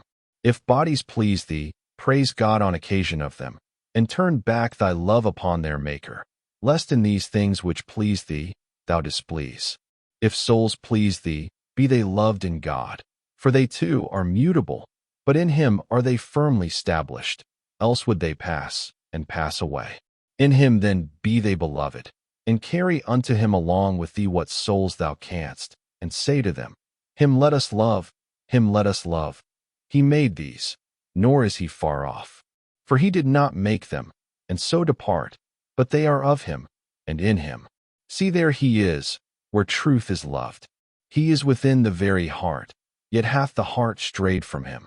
Go back into your heart, ye transgressors, and cleave fast to him that made you. Stand with him, and ye shall stand fast. Rest in him, and ye shall be at rest. Whither go ye in rough ways? Whither go ye? The good that you love is from him, but it is good and pleasant through reference to him, and justly shall it be embittered, because unjustly is anything loved which is from him, if he be forsaken for it. To what end then would ye still walk these difficult and toilsome ways? There is no rest where ye seek it. Seek what ye seek, but it is not there where ye seek. Ye seek a blessed life in the land of death. It is not there. For how should there be a blessed life where life itself is not? But our true life came down hither, and bore our death, and slew him, out of the abundance of his own life. And he thundered, calling aloud to us to return hence to him into that secret place, whence he came forth to us, first into the Virgin's womb, wherein he espoused the human creation, our mortal flesh, that it might not be for ever mortal, and thence like a bridegroom coming out of his chamber, rejoicing as a giant to run his course. For he lingered not, but ran, calling aloud by words, deeds, death, life, descent, ascension, crying aloud to us to return unto him. And he departed from our eyes, that we might return into our heart, and there find him. For he departed, and lo, he is here. He would not be long with us, yet left us not, for he departed thither, whence he never parted, because the world was made by him. And in this world he was, and into this world he came to save sinners, unto whom my soul confesseth, and he healeth it, for it hath sinned against him. O ye sons of men, how long so slow of heart? Even now, after the descent of life to you, will ye not ascend and live? But whither ascend ye, when ye are on high, and set your mouth against the heavens? Descend, that ye may ascend, and ascend to God. For ye have fallen, by ascending against him. Tell them this, that they may weep in the valley of tears, and so carry them up with thee unto God, because out of his Spirit thou speakest thus unto them, if thou speakest, burning with the fire of charity. These things I then knew not, and I loved these lower beauties, and I was sinking to the very depths, and to my friends I said, do we love anything but the beautiful? What then is the beautiful? And what is beauty? What is it that attracts and wins us to the things we love? For unless there were in them a grace and beauty, they could by no means draw us unto them. And I marked and perceived that in bodies themselves there was a beauty from their forming a sort of whole, and again another from apt and mutual correspondence, as of a part of the body with its whole, or a shoe with a foot, and the like. And this consideration sprang up in my mind, out of my inmost heart, and I wrote on the fair and fit, I think, 2 or 3 books. Thou knowest, O Lord, for it is gone from me, for I have them not, but they are strayed from me, I know not how. But what moved me, O Lord my God, to dedicate these books unto Hierius, an orator of Rome, whom I knew not by face, but loved for the fame of his learning which was eminent in him, and some words of his I had heard, which pleased me. But more did he please me, for that he pleased others, who highly extolled him, amazed that out of a Syrian, first instructed in Greek eloquence, should afterwards be formed a wonderful Latin orator, and one most learned in things pertaining unto philosophy. One is commended, and unseen, he is loved. Doth this love enter the heart of the hearer from the mouth of the commender? Not so, but by one who loveth is another kindled. For hence he is loved who is commended, when the commender is believed to extol him with an unfeigned heart, that is, when one that loves him praises him. For so did I then love men, upon the judgment of men, not thine, O my God, in whom no man is deceived. But yet why not for qualities, like those of a famous charioteer or fighter with beasts in the theater, known far and wide by a vulgar popularity, but far otherwise, and earnestly, and so as I would be myself commended? For I would not be commended or loved, as actors are, though I myself did commend and love them, but had rather be unknown than so known, and even hated than so loved. Where now are the impulses to such various and divers kinds of loves laid up in one soul? Why, since we are equally men, do I love in another what, if I did not hate, I should not spurn and cast from myself? For it holds not, that as a good horse is loved by him, who would not, though he might, be that horse, therefore the same may be said of an actor, who shares our nature. Do I then love in a man what I hate to be, who am a man? Man himself is a great deep, whose very hairs thou numberest, O Lord, and they fall not to the ground without thee. And yet are the hairs of his head easier to be numbered than his feelings and the beatings of his heart. But that orator was of that sort whom I loved, as wishing to be myself such, and I erred through a swelling pride, and was tossed about with every wind, but yet was steered by thee, though very secretly. And whence do I know, and whence do I confidently confess unto thee, that I had loved him more for the love of his commenders, than for the very things for which he was commended? Because, Had he been unpraised, and these selfsame men had dispraised him, and with dispraise and contempt told the very same things of him, I had never been so kindled and excited to love him. And yet the things had not been other, nor he himself other, but only the feelings of the relators. See where the impotent soul lies along, that is not yet stayed up by the solidity of truth. Just as the gales of tongues blow from the breast of the opinionative, so is it carried this way and that, driven forward and backward, and the light is overclouded to it, and the truth unseen. And lo, it is before us. And it was to me a great matter, that my discourse and labors should be known to that man, which should he approve, I were the more kindled, but if he disapproved, my empty heart, void of thy solidity, had been wounded. And yet they fair and fit, whereon I wrote to him, I dwelt on with pleasure, and surveyed it, and admired it, though none joined therein. But I saw not yet, whereon this weighty matter turned in thy wisdom, O thou omnipotent, who only doest wonders, and my mind ranged through corporeal forms, and fair, I defined and distinguished what is so in itself, and fit, whose beauty is in correspondence to some other thing, and this I supported by corporeal examples. And I turned to the nature of the mind, but the false notion which I had of spiritual things, let me not see the truth. Yet the force of truth did of itself flash into mine eyes, and I turned away my panting soul from incorporeal substance to lineaments, and colors, and bulky magnitudes. And not being able to see these in the mind, I thought I could not see my mind. And whereas in virtue I loved peace, and in viciousness I abhorred discord, in the first I observed a unity, but in the other a sort of division. And in that unity I conceived the rational soul, and the nature of truth and of the chief good to consist.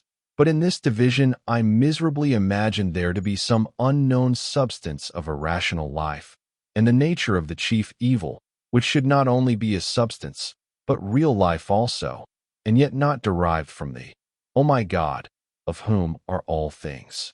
And yet that first I called a monad, as it had been a soul without sex, but the latter a duad, anger in deeds of violence, and in flagitiousness, lust, not knowing whereof I spake.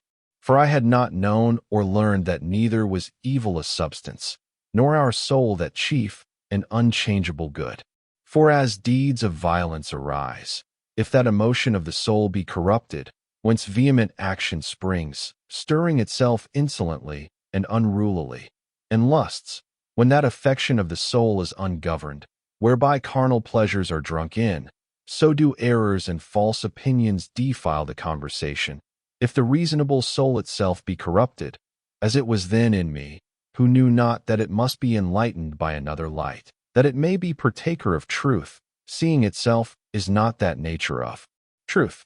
For thou shalt light my candle, O Lord my God, thou shalt enlighten my darkness. And of thy fullness have we all received, for thou art the true light that lighteth every man that cometh into the world. For in thee there is no variableness, neither shadow of change. But I pressed towards thee, and was thrust from thee, that I might taste of death, for thou resistest the proud. But what prouder than for me with a strange madness to maintain myself to be that by nature which thou art? For whereas I was subject to change, so much being manifest to me, my very desire to become wise, being the wish of worse to become better, yet chose I rather to imagine thee subject to change, and myself not to be that which thou art. Therefore I was repelled by thee, and thou resistedst my vain stiff-neckedness, and I imagined corporeal forms, and myself flesh, I accused flesh, and a wind that passeth away, I returned not to thee, but I passed on and on to things which have no being, neither in thee, nor in me, nor in the body. Neither were they created for me by thy truth, but by my vanity devised out of things corporeal. And I was wont to ask thy faithful little ones, my fellow citizens, from whom, unknown to myself, I stood exiled. I was wont, prating and foolishly, to ask them, why then doth the soul err which God created? But I would not be asked, why then doth God err? And I maintained that thy unchangeable substance did err upon constraint, rather than confess that my changeable substance had gone astray voluntarily, and now, in punishment, lay in error. I was then some 6 or 27 years old when I wrote those volumes, revolving within me corporeal fictions, buzzing in the ears of my heart, which I turned, O sweet truth, to thy inward melody, meditating on the fair and fit, and longing to stand and hearken to thee, and to rejoice greatly at the bridegroom's voice, but could not, for by the voices of mine own errors I was hurried abroad, and through the weight of my own pride I was sinking into the lowest pit. For thou didst not make me to hear joy and gladness, nor did the bones exult which were not yet humbled.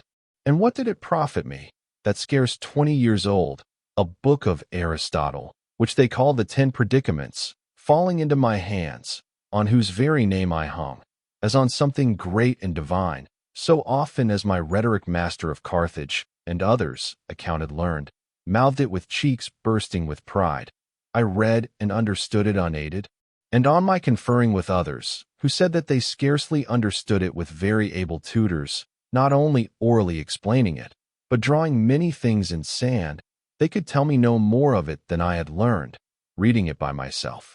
And the book appeared to me to speak very clearly of substances, such as man, and of their qualities, as the figure of a man, of what sort it is, and stature, how many feet high, and his relationship, whose brother he is, or where placed, or when born, or whether he stands or sits, or be shod or armed, or does or suffers anything, and all the innumerable things which might be ranged under these 9 predicaments, of which I have given some specimens, or under that chief predicament of substance.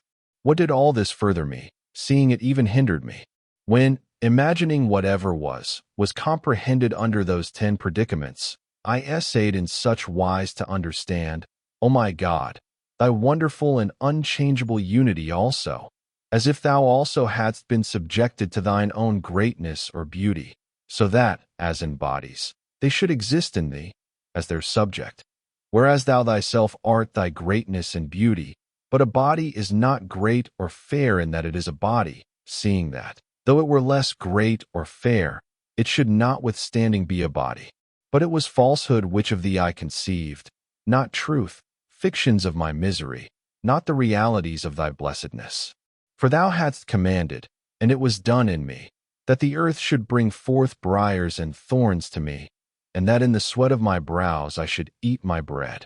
And what did it profit me, that all the books I could procure of the so-called liberal arts, I, the vile slave of vile affections, read by myself, and understood, and I delighted in them, but knew not whence came all, that therein was true or certain. For I had my back to the light, and my face to the things enlightened, whence my face, with which I discerned the things enlightened, itself was not enlightened. Whatever was written, either on rhetoric or logic, geometry, music, and arithmetic, by myself without much difficulty or any instructor, I understood, thou knowest, O Lord my God, because both quickness of understanding and acuteness in discerning is thy gift, yet did I not then sacrifice to thee.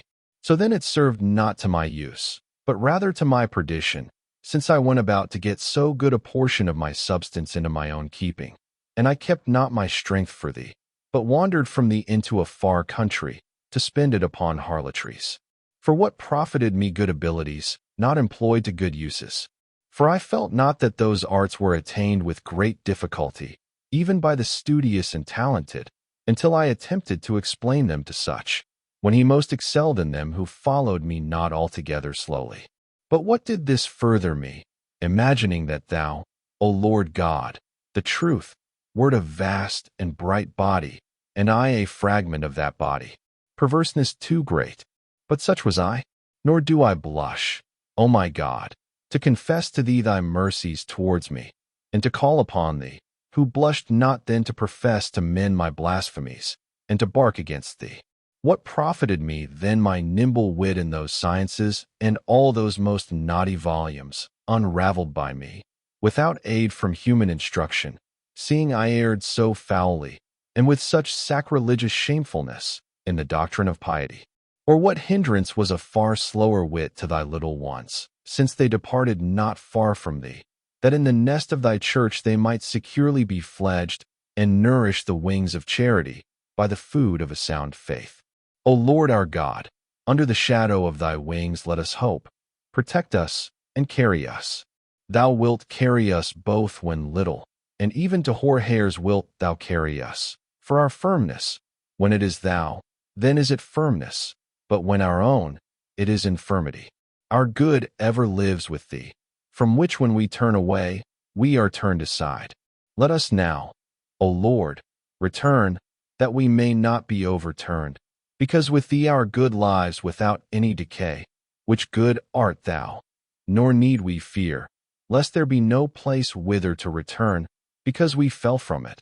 For through our absence, our mansion fell not, thy eternity. Book 5. Accept the sacrifice of my confessions from the ministry of my tongue, which thou hast formed and stirred up to confess unto thy name. Heal thou all my bones, and let them say, O Lord, who is like unto thee? For he who confesses to thee doth not teach thee what takes place within him. Seeing a closed heart closes not out thy eye, nor can man's hard-heartedness thrust back thy hand. For thou dissolvest it at thy will in pity or in vengeance, and nothing can hide itself from thy heat. But let my soul praise thee, that it may love thee, and let it confess thy own mercies to thee, that it may praise thee. Thy whole creation saith not, nor is silent in thy praises, neither the spirit of man with voice directed unto thee, nor creation animate or inanimate, by the voice of those who meditate thereon, that so our souls may from their weariness arise towards thee, leaning on those things which thou hast created, and passing on to thyself, who madest them wonderfully, and there is refreshment and true strength. Let the restless, the godless, depart and flee from thee, yet thou sayest them, and dividest the darkness. And behold, the universe with them is fair, though they are foul. And how have they injured thee? Or how have they disgraced thy government, which, from the heaven to this lowest earth, is just and perfect? For whither fled they, when they fled from thy presence? Or where dost not thou find them? But they fled, that they might not see thee seeing them, and, blinded, might stumble against thee, because thou forsakest nothing thou hast made, that the unjust, I say, might stumble upon thee, and justly be hurt, withdrawing themselves from thy gentleness, and stumbling at thy uprightness, and falling upon their own ruggedness. Ignorant, in truth, that thou art everywhere, whom no place encompasseth, and thou alone art near, even to those that remove far from thee. Let them then be turned, and seek thee, because not as they have forsaken their Creator, hast thou forsaken thy creation. Let them be turned and seek thee, and behold, thou art there in their heart, in the heart of those that confess to thee, and cast themselves upon thee, and weep in thy bosom, after all their rugged ways. Then dost thou gently wipe away their tears, and they weep the more, and joy in weeping. Even for that thou, Lord, not man of flesh and blood, but thou, Lord, who madest them, remakest and comfortest them. But where was I, when I was seeking thee? And thou wert before me, but I had gone away from thee, nor did I find myself, how much less thee? I would lay open before my God that 29th year of mine age. There had then come to Carthage a certain bishop of the Manichees, Faustus by name, a great snare of the devil, and many were entangled by him through that lure of his smooth language, which though I did commend, yet could I separate from the truth of the things which I was earnest to learn, nor did I so much regard the service of oratory as the science which this Faustus, so praised among them, set before me to feed upon. Fame had before bespoken him most knowing in all valuable learning, and exquisitely skilled in the liberal sciences.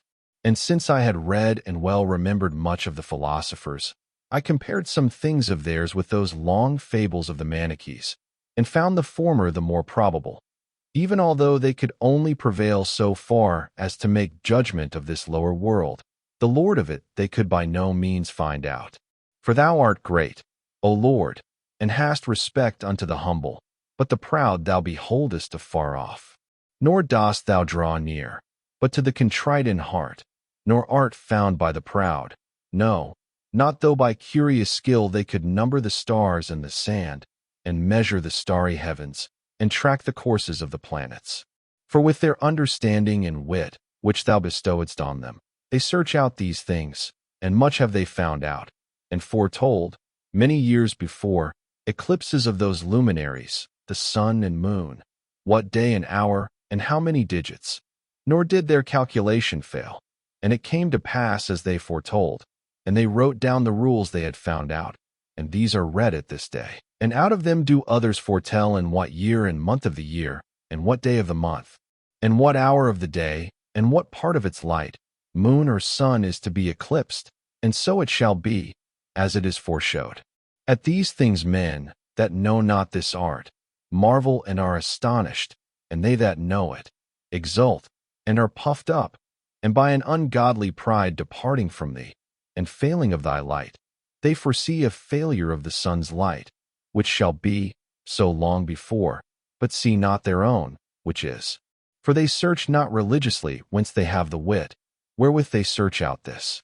And finding that thou madest them, they give not themselves up to thee, to preserve what thou madest, nor sacrifice to thee what they have made themselves, nor slay their own soaring imaginations as fowls of the air, nor their own diving curiosities, wherewith, like the fishes of the sea, they wander over the unknown paths of the abyss, nor their own luxuriousness, as beasts of the field, that thou, Lord, a consuming fire, mayest burn up those dead cares of theirs, and recreate themselves immortally. But they knew not the way, thy word, by whom thou madest these things which they number, and themselves who number, and the sense whereby they perceive what they number, and the understanding, out of which they number, or that of thy wisdom there is no number. But the only begotten is himself made unto us wisdom, and righteousness, and sanctification, and was numbered among us, and paid tribute unto Caesar. They knew not this way whereby to descend to him from themselves, and by him ascend unto him. They knew not this way, and deemed themselves exalted amongst the stars and shining. And behold, they fell upon the earth, and their foolish heart was darkened. They discourse many things truly concerning the creature, but truth, artificer of the creature, they seek not piously, and therefore find him not.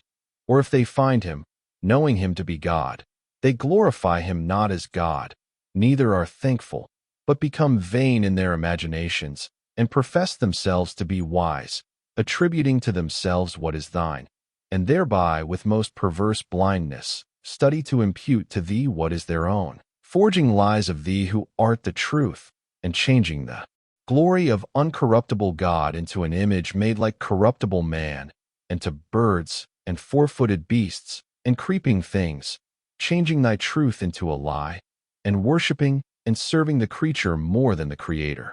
Yet many truths concerning the creature retained I from these men, and saw the reason thereof from calculations, the succession of times, and the visible testimonies of the stars, and compared them with the saying of Manichaeus, which in his frenzy he had written most largely on these subjects, but discovered not any account of the solstices, or equinoxes, or the eclipses of the greater lights, nor whatever of this sort I had learned in the books of secular philosophy. But I was commanded to believe, and yet it corresponded not with what had been established by calculations in my own sight, but was quite contrary. Doth then, O Lord God of truth, whoso knoweth these things, therefore please thee? Surely unhappy is he who knoweth all these, and knoweth not thee. But happy whoso knoweth thee, though he know not these. And whoso knoweth both thee and them is not the happier for them, but for thee only, if, knowing thee, he glorifies thee as God, and is thankful, and becomes not vain in his imaginations. For as he is better off who knows how to possess a tree, and return thanks to thee for the use thereof, although he know not how many cubits high it is, or how wide it spreads, than he that can measure it, and count all its boughs, and neither owns it, nor knows or loves its Creator. So a believer, whose all this world of wealth is, and who having nothing, yet possesseth all things, by cleaving unto thee, whom all things serve. Though he know not even the circles of the Great Bear, yet is it folly to doubt, but he is in a better state than one who can measure the heavens, and number the stars, and poise the elements. Yet neglecteth thee who hast made all things in number, weight, and measure. But yet who bade that Manichaeus write on these things also, skill in which was no element of piety? For thou hast said to man, Behold piety and wisdom, of which he might be ignorant, though he had perfect knowledge of these things. But these things, since, knowing not, he most impudently dared to teach, he plainly could have no knowledge of piety. For it is vanity to make profession of these worldly things even when known, but confession to thee is piety. Wherefore this wanderer to this and spake much of these things, that convicted by those who had truly learned them, it might be manifest what understanding he had in the other abstruser things. For he would not have himself meanly thought of, but went about to persuade men, that the Holy Ghost, the Comforter and Enricher of thy faithful ones, was with plenary authority personally within him. When then he was found out to have taught falsely of the heaven and stars, and of the motions of the sun and moon, although these things pertain not to the doctrine of religion, yet his sacrilegious presumption would become evident enough, seeing he delivered things which not only he knew not, but which were falsified, with so mad a vanity of pride, that he sought to ascribe them to himself, as to a divine person. For when I hear any Christian brother ignorant of these things, and mistaken on them, I can patiently behold such a man holding his opinion, nor do I see that any ignorance as to the position or character of the corporeal creation can injure him, so long as he doth not believe anything unworthy of thee, O Lord, the Creator of all. But it doth injure him, if he imagine it to pertain to the form of the doctrine of piety, and will yet affirm that too stiffly whereof he is ignorant. And yet is even such an infirmity, in the infancy of faith, born by our mother Charity, till the newborn may grow up unto a perfect man, so as not to be carried about with every wind of doctrine. But in him who in such wise presumed to be the teacher, source, guide, chief of all whom he could so persuade, that whoso followed him thought that he followed, not a mere man, but thy Holy Spirit, who would not judge that so great madness, when once convicted of having taught anything false, were to be detested and utterly rejected?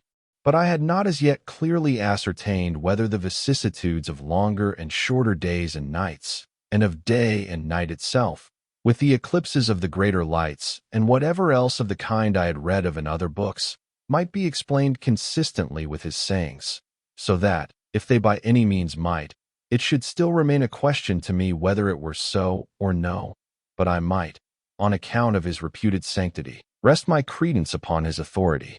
And for almost all those 9 years, wherein with unsettled mind I had been their disciple, I had longed but too intensely for the coming of this Faustus.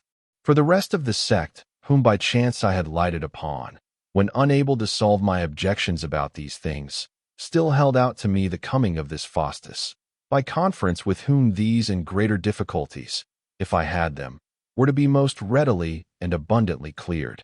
When then he came, I found him a man of pleasing discourse, and who could speak fluently and in better terms, yet still but the selfsame things which they were wont to say.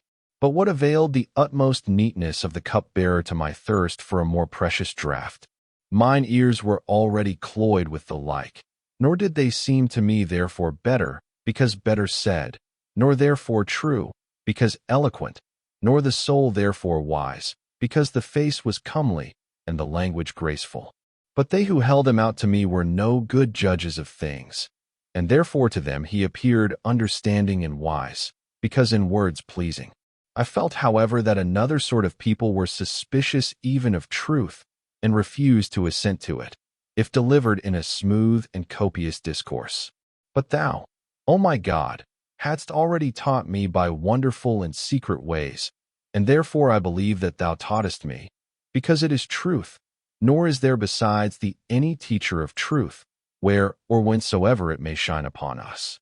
Of thyself therefore had I now learned, that neither ought anything to seem to be spoken truly, because eloquently, nor therefore falsely, because the utterance of the lips is inharmonious, nor, again, therefore true, because rudely delivered, nor therefore false, because the language is rich, but that wisdom and folly are as wholesome and unwholesome food, and adorned or unadorned phrases as courtly or country vessels. Either kind of meats may be served up in either kind of dishes. That greediness, then, wherewith I had of so long time expected that man, was delighted verily with his action and feeling when disputing, and his choice and readiness of words to clothe his ideas. I was then delighted, and, with many others and more than they, did I praise and extol him. It troubled me, however, that in the assembly of his auditors I was not allowed to put in and communicate those questions that troubled me in familiar converse with him, which when I might, and with my friends began to engage his ears at such times as it was not unbecoming for him to discuss with me, and had brought forward such things as moved me. I found him first utterly ignorant of liberal sciences, save grammar, and that but in an ordinary way. But because he had read some of Tully's orations, a very few books of Seneca, some things of the poets, and such few volumes of his own sect as were written in Latin and neatly, and was daily practiced in speaking, he acquired a certain eloquence, which proved the more pleasing and seductive because under the guidance of a good wit, and with a kind of natural gracefulness. Is it not thus, as I recall it, O Lord my God, thou judge of my conscience?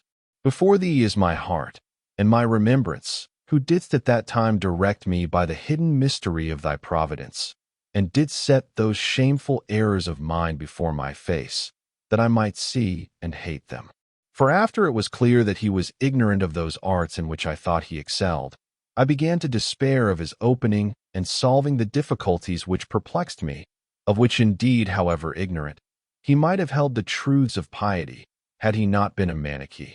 For their books are fraught with prolix fables of the heaven and stars, sun and moon, and I now no longer thought him able satisfactorily to decide what I much desired, whether, on comparison of these things with the calculations I had elsewhere read, the account given in the books of Manichaeus were preferable, or at least as good, which when I proposed to be considered and discussed, he, so far modestly, shrunk from the burthen. For he knew that he knew not these things, and was not ashamed to confess it. For he was not one of those talking persons, many of whom I had endured, who undertook to teach me these things, and said nothing. But this man had a heart, though not right towards thee, yet neither altogether treacherous to himself. For he was not altogether ignorant of his own ignorance, nor would he rashly be entangled in a dispute, whence he could neither retreat nor extricate himself fairly. Even for this I liked him the better.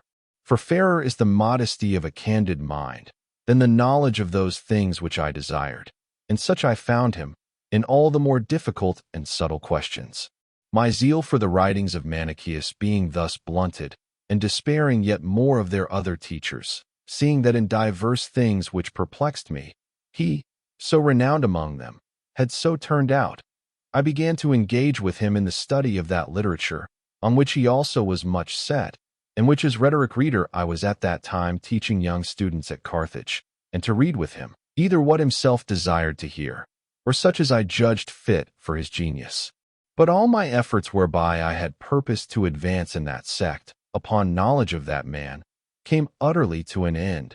Not that I detached myself from them altogether, but as one finding nothing better, I had settled to be content meanwhile with what I had in whatever way fallen upon, unless by chance something more eligible should dawn upon me. Thus, that Faustus, to so many a snare of death, had now neither willing nor witting it, begun to loosen that wherein I was taken. For thy hands, O my God, in the secret purpose of thy providence, did not forsake my soul, and out of my mother's heart's blood, through her tears night and day poured out, was a sacrifice offered for me unto thee, and thou didst deal with me by wondrous ways. Thou didst it, O my God, for the steps of a man are ordered by the Lord, and he shall dispose his way. Or how shall we obtain salvation, but from thy hand, remaking what it made? Thou didst deal with me, that I should be persuaded to go to Rome, and to teach there rather what I was teaching at Carthage. And how I was persuaded to this, I will not neglect to confess to thee, because herein also the deepest recesses of thy wisdom, and thy most present mercy to us, must be considered and confessed. I did not wish therefore to go to Rome, because higher gains and higher dignities were warranted me by my friends who persuaded me to this, though even these things had at that time an influence over my mind. But my chief and almost only reason was, that I heard that young men studied there more peacefully, and were kept quiet under a restraint of more regular discipline, so that they did not, at their pleasures, petulantly rush into the school of one whose pupils they were not, nor were even admitted without his permission. Whereas at Carthage there reigns among the scholars a most disgraceful and unruly license. They burst in audaciously, and with gestures almost frantic, disturb all order which any one hath established for the good of his scholars. Divers outrages they commit, with a wonderful stolidity, punishable by law, did not custom uphold them. That custom evincing them to be the more miserable, in that they now do as lawful what by thy eternal law shall never be lawful, and they think they do it unpunished, whereas they are punished with the very blindness whereby they do it, and suffer incomparably worse than what they do. The manners then which, when a student, I would not make my own, I was fain as a teacher to endure in others, and so I was well pleased to go where all that knew it assured me that the like was not done. But thou, my refuge and my portion in the land of the living, that I might change my earthly dwelling for the salvation of my soul, at Carthage didst goad me, that I might thereby be torn from it, and at Rome didst proffer me allurements, whereby I might be drawn thither, by men in love with a dying life, the one doing frantic, the other promising vain things, and to correct my steps, didst secretly use there and my own perverseness. For both they who disturbed my quiet were blinded with a disgraceful frenzy, and they who invited me elsewhere savored of earth. And I, who here detested real misery, was there seeking unreal happiness. But why I went hence, and went thither, thou knewest, O God, yet showedst it neither to me, nor to my mother, who grievously bewailed my journey, and followed me as far as the sea. But I deceived her, holding me by force, that either she might keep me back or go with me, and I feigned that I had a friend whom I could not leave, till he had a fair wind to sail. And I lied to my mother, and such a mother, and escaped. For this also hast thou mercifully forgiven me, preserving me, thus full of execrable defilements, from the waters of the sea, for the water of thy grace, whereby, when I was cleansed, the streams of my mother's eyes should be dried, with which for me she daily watered the ground under her face. And yet refusing to return without me, I scarcely persuaded her to stay that night in a place hard by our ship, where was an oratory in memory of the blessed Cyprian. That night I privily departed, but she was not behind in weeping and prayer. And what, O Lord, was she with so many tears asking of thee, but that thou wouldest not suffer me to sail? But thou, in the depth of thy counsels and hearing the main point of her desire, regardest not what she then asked, that thou mightest make me what she ever asked. The wind blew and swelled our sails, and withdrew the shore from our sight. And she on the morrow was there, frantic with sorrow, and with complaints and groans filled thine ears, who didst then disregard them, whilst through my desires thou wert hurrying me to end all desire, and the earthly part of her affection to me was chastened by the allotted scourge of sorrows. For she loved my being with her, as mothers do, but much more than many, and she knew not how great joy thou wert about to work for her out of my absence. She knew not. Therefore did she weep and wail, and by this agony there appeared in her the inheritance of Eve, with sorrow seeking what in sorrow she had brought forth. And yet, after accusing my treachery and hard-heartedness, she betook herself again to intercede to thee for me, went to her wonted place, and I to Rome. And lo, there was I received by the scourge of bodily sickness, and I was going down to hell, carrying all the sins which I had committed, both against thee and myself and others, many and grievous, over and above that bond of original sin, whereby we all die in Adam. For thou hadst not forgiven me any of these things in Christ, nor had he abolished by his cross the enmity which by my sins I had incurred with thee. For how should he, by the crucifixion of a phantasm, which I believed him to be, so true, then, was the death of my soul, as that of his flesh seemed to me false, and how true the death of his body, so false was the life of my soul, which did not believe it. And now the fever heightening, I was parting and departing forever. For had I then parted hence, whither had I departed, but into fire and torments, such as my misdeeds deserved in the truth of thy appointment? And this she knew not, yet in absence prayed for me. But thou, everywhere present, heardest her where she was, and, where I was, hadst compassion upon me, that I should recover the health of my body, though frenzied as yet in my sacrilegious heart. For I did not in all that danger desire thy baptism, and I was better as a boy, when I begged it of my mother's piety, as I have before recited and confessed. But I had grown up to my own shame, and I madly scoffed at the prescripts of thy medicine, who wouldest not suffer me, being such, to die a double death. With which wound had my mother's heart been pierced, it could never be healed. For I cannot express the affection she bore to me, and with how much more vehement anguish she was now in labor of me in the spirit, than at her childbearing in the flesh. I see not then how she should have been healed, had such a death of mine stricken through the bowels of her love. And where would have been those her so strong and unceasing prayers, unintermitting to thee alone?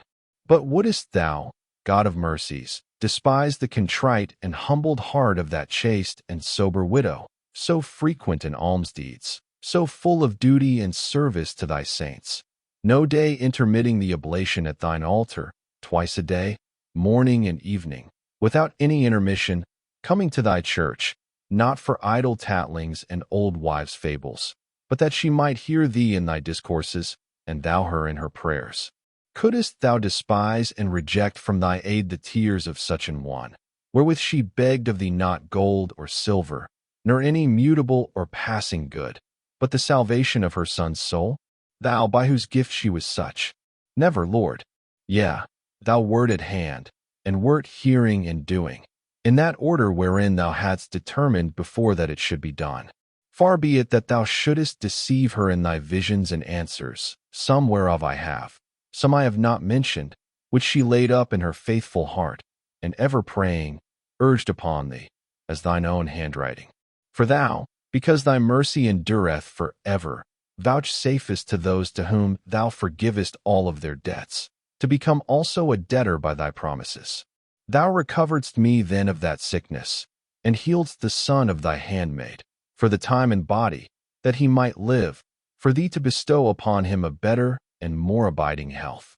And even then, at Rome, I joined myself to those deceiving and deceived holy ones, not with their disciples only, of which number was he, in whose house I had fallen sick and recovered, but also with those whom they call the elect.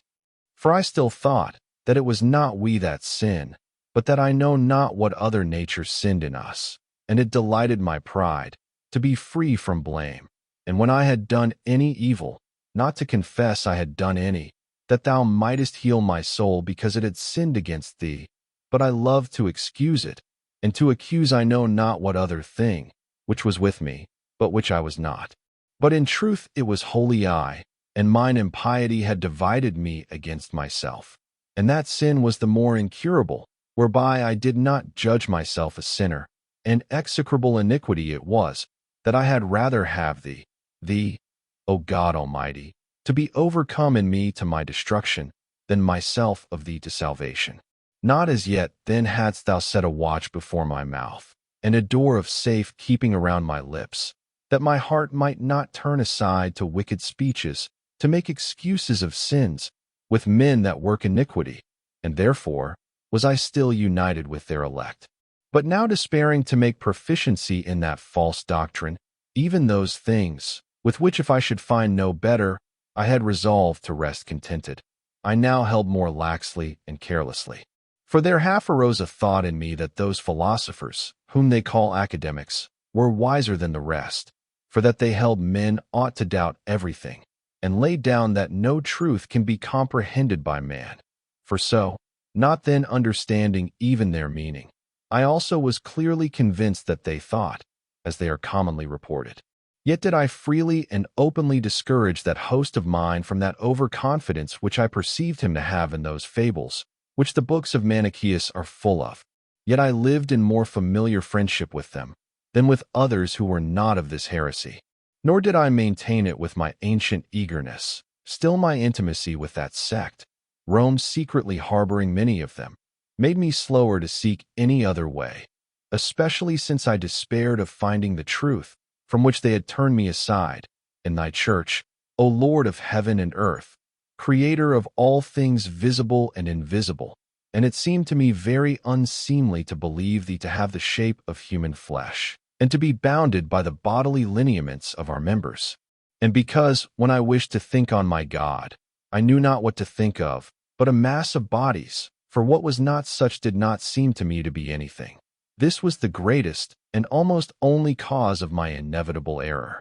For hence I believed evil also to be some such kind of substance, and to have its own foul and hideous bulk, whether gross, which they called earth, or thin and subtle, like the body of the air, which they imagined to be some malignant mind creeping through that earth. And because a piety, such as it was, constrained me to believe that the good God never created any evil nature, I conceived two masses, contrary to one another, both unbounded, but the evil narrower, the good more expansive.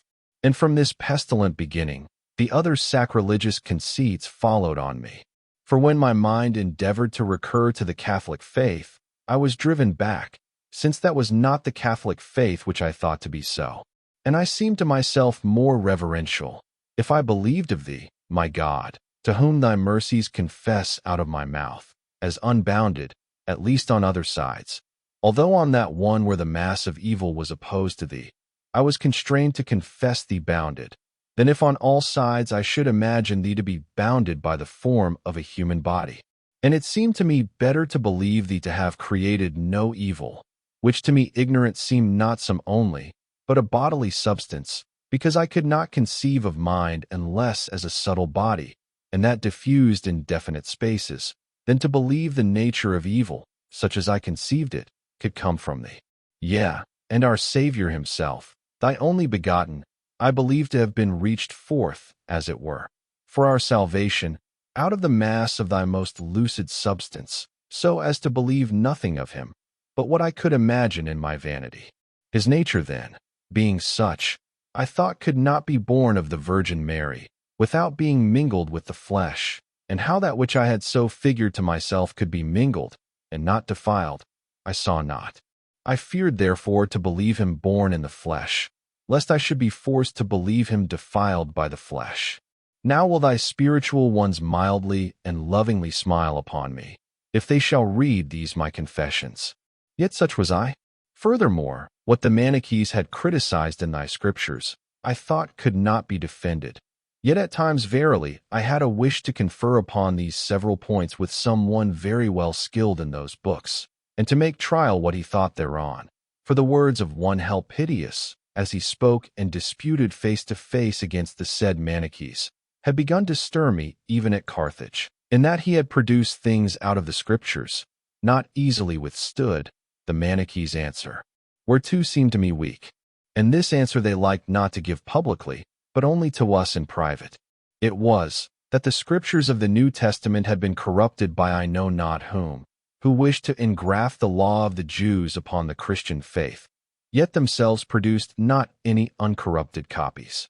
But I, conceiving of things corporeal only, was mainly held down, vehemently oppressed, and in a manner suffocated by those masses, panting under which after the breath of thy truth, I could not breathe it pure and untainted. I began then diligently to practice that for which I came to Rome, to teach rhetoric, and first, to gather some to my house, to whom, and through whom, I had begun to be known, when lo, I found other offenses committed in Rome, to which I was not exposed in Africa. True, those subvertings by profligate young men were not here practiced, as was told me, but on a sudden, said they, to avoid paying their master's stipend, a number of youths plot together and remove to another, breakers of faith, who for love of money hold justice cheap. These also my heart hated, though not with a perfect hatred, for perchance I hated them more because I was to suffer by them, than because they did things utterly unlawful. Of a truth such are base persons, and they go a-whoring from thee, loving these fleeting mockeries of things temporal, and filthy lucre, which fouls the hand that grasps it, hugging the fleeting world, and despising thee, who abidest, and recallest, and forgivest the adulterous soul of man when she returns to thee.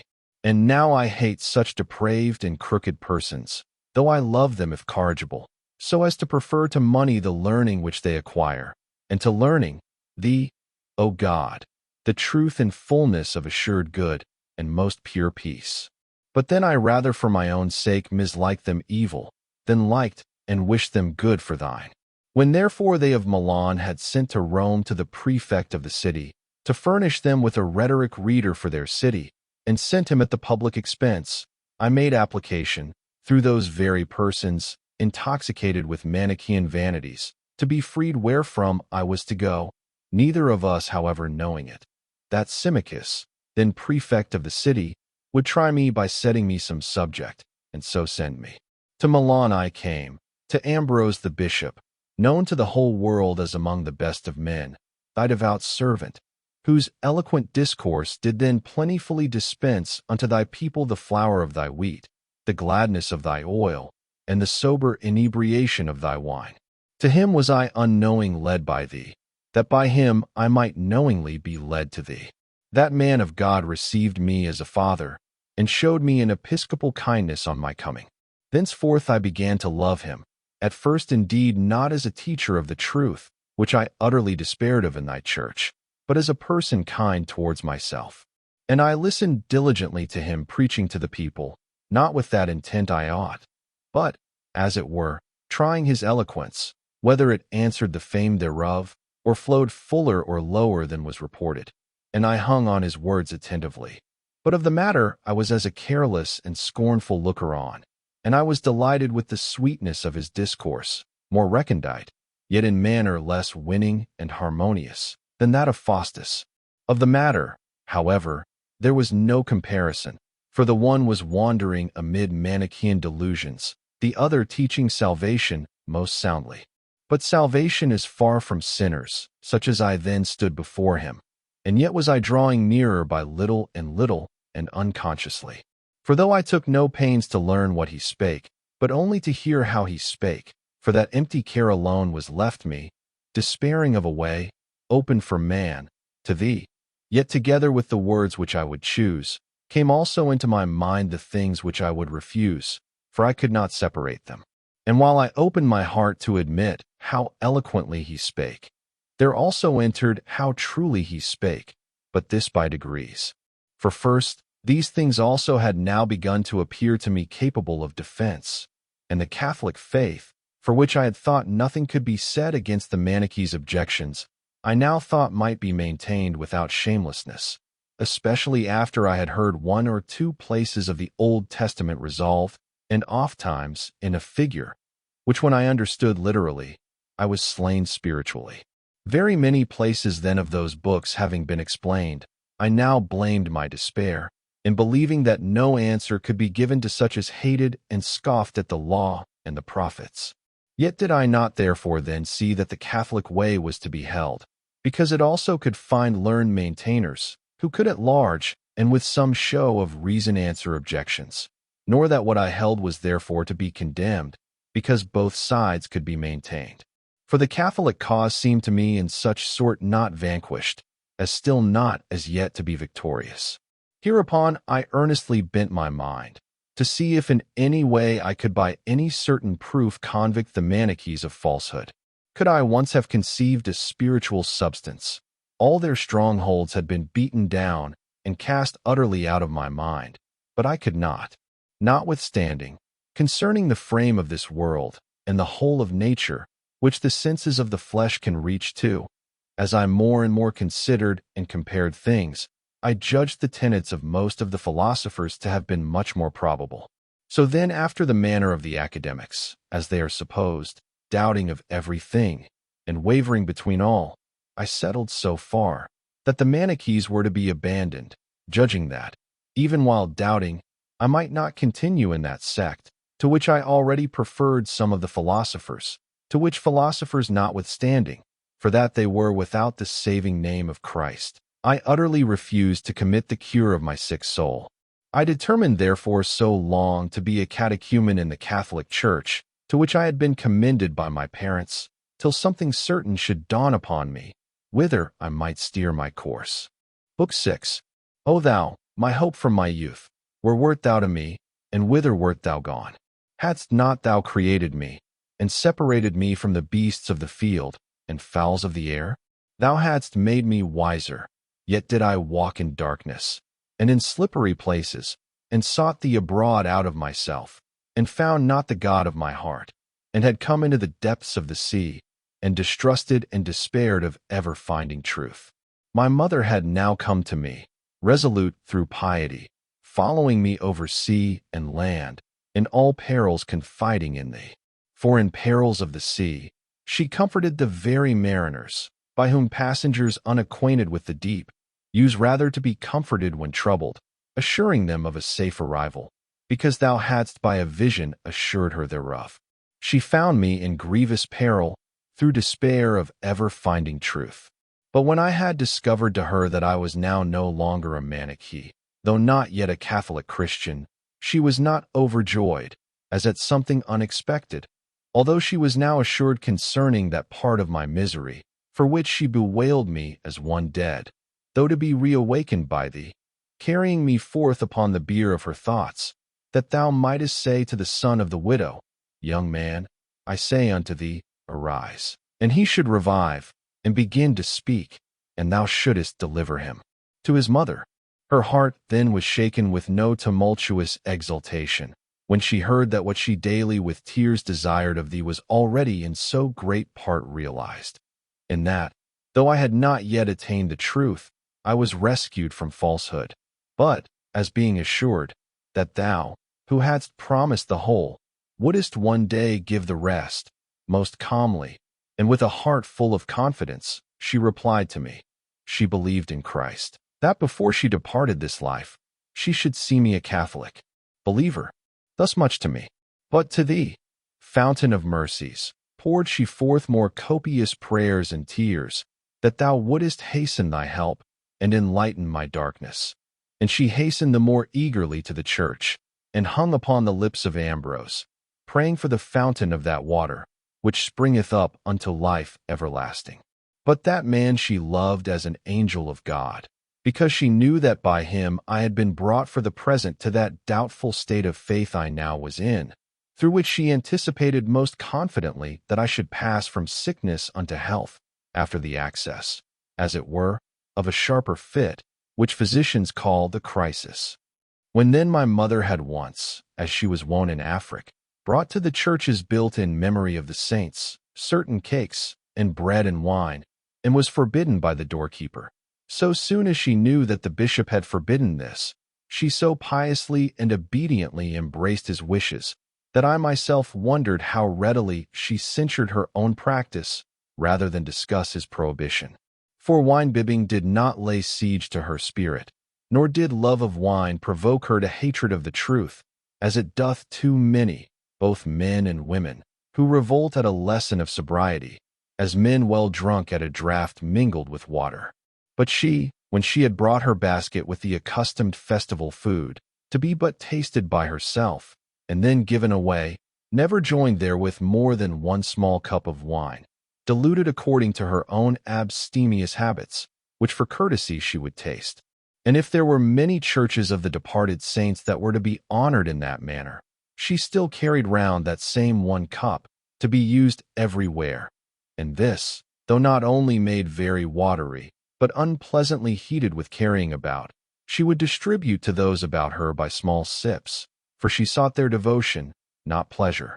So soon, then, as she found this custom to be forbidden by that famous preacher and most pious prelate, even to those that would use it soberly, lest so an occasion of excess might be given to the drunken. And for these, as it were, anniversary funeral solemnities did much resemble the superstition of the Gentiles, she most willingly forbear it. And for a basket filled with fruits of the earth, she had learned to bring to the churches of the martyrs a breast filled with more purified petitions, and to give what she could to the poor, that so the communication of the Lord's body might be there rightly celebrated, where, after the example of his passion, the martyrs had been sacrificed and crowned.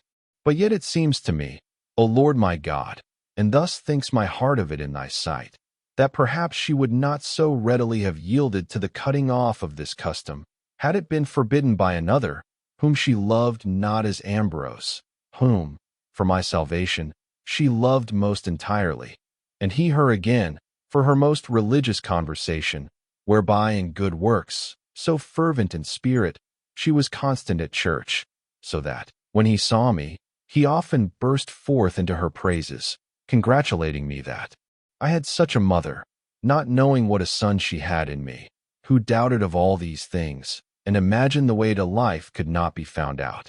Nor did I yet groan in my prayers, that thou wouldest help me, but my spirit was wholly intent on learning, and restless to dispute.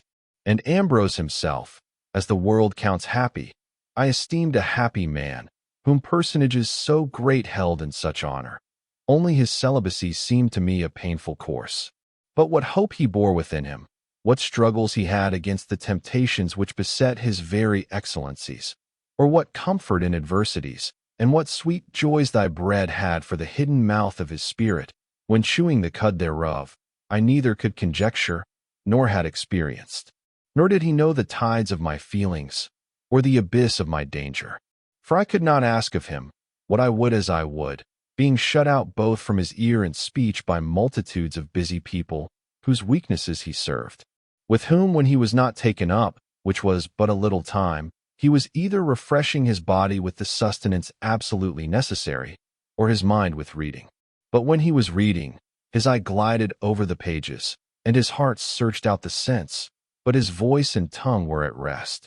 Ofttimes when we had come, for no man was forbidden to enter, nor was it his wont that any who came should be announced to him, we saw him thus reading to himself, and never otherwise, and having long sat silent, for who durst intrude on one so intent, we were fain to depart, conjecturing that in the small interval which he obtained, free from the din of others' business, for the recruiting of his mind, he was loath to be taken off, and perchance he dreaded lest if the author he read should deliver anything obscurely, some attentive or perplexed hearer should desire him to expound it, or to discuss some of the harder questions, so that his time being thus spent, he could not turn over so many volumes as he desired, although the preserving of his voice, which a very little speaking would weaken, might be the truer reason for his reading to himself. But with what intent soever he did it, certainly in such a man it was good. I however certainly had no opportunity of inquiring what I wished of that so holy oracle of thine, his breast, unless the thing might be answered briefly. But those tides in me, to be poured out to him, required his full leisure, and never found it. I heard him indeed every Lord's day, rightly expounding the word of truth among the people, and I was more and more convinced that all the knots of those crafty calumnies, which those our deceivers had knit against the divine books, could be unraveled. But when I understood withal that man created by thee, after thine own image, was not so understood by thy spiritual sons, whom of the Catholic mother thou hast born again through grace, as though they believed and conceived of thee as bounded by human shape, although what a spiritual substance should be, I had not even a faint or shadowy notion. Yet, with joy I blushed at having so many years barked not against the Catholic faith, but against the fictions of carnal imaginations. For so rash and impious had I been, that what I ought by inquiring to have learned, I had pronounced on, condemning. For thou, most high, and most near, most secret, and most present, who hast not limbs some larger, some smaller, but art wholly everywhere, and nowhere in space, art not of such corporeal shape, yet hast thou made man after thine own image, and behold, from head to foot is he contained in space. Ignorant then how this thy image should subsist, I should have knocked and proposed the doubt, how it was to be believed, not insultingly opposed it, as if believed. Doubt, then, what to hold for certain, the more sharply gnawed my heart, the more ashamed I was, that so long deluded and deceived by the promise of certainties, I had with childish error and vehemence prated of so many uncertainties. For that they were falsehoods became clear to me later. However, I was certain that they were uncertain, and that I had formerly accounted them certain, when with a blind contentiousness I accused thy Catholic Church, whom I now discovered, not indeed as yet to teach truly, but at least not to teach that for which I had grievously censured her.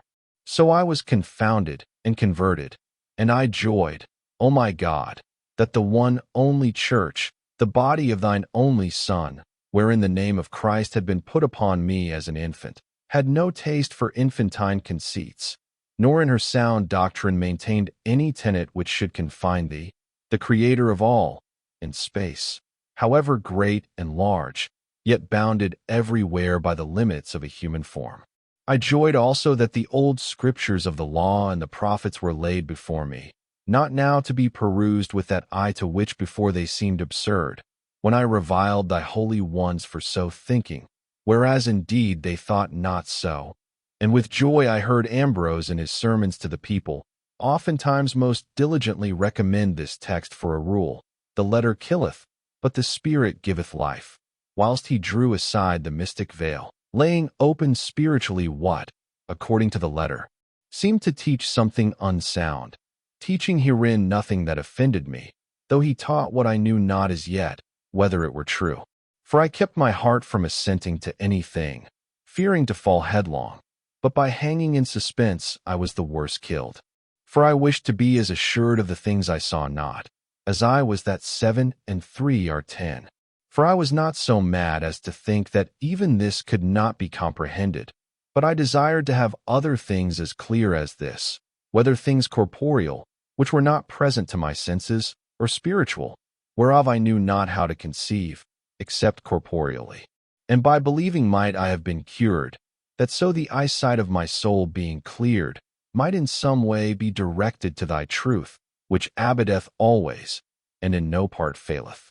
But as it happens that one who has tried a bad physician fears to trust himself with a good one, so was it with the health of my soul, which could not be healed but by believing, and lest it should believe falsehoods, refuse to be cured, resisting thy hands, who hast prepared the medicines of faith, and hast applied them to the diseases of the whole world, and given unto them so great authority.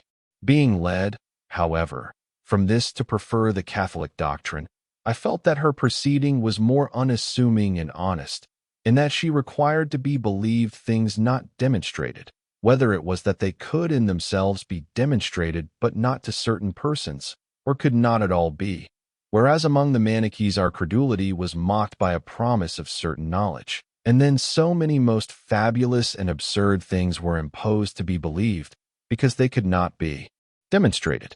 Then thou, O Lord, little by little with most tender and most merciful hand, touching and composing my heart, didst persuade me, considering what innumerable things I believed, which I saw not, nor was present while they were done, as so many things in secular history, so many reports of places and of cities, which I had not seen, so many of friends, so many of physicians, so many continually of other men, which unless we should believe, we should do nothing at all in this life.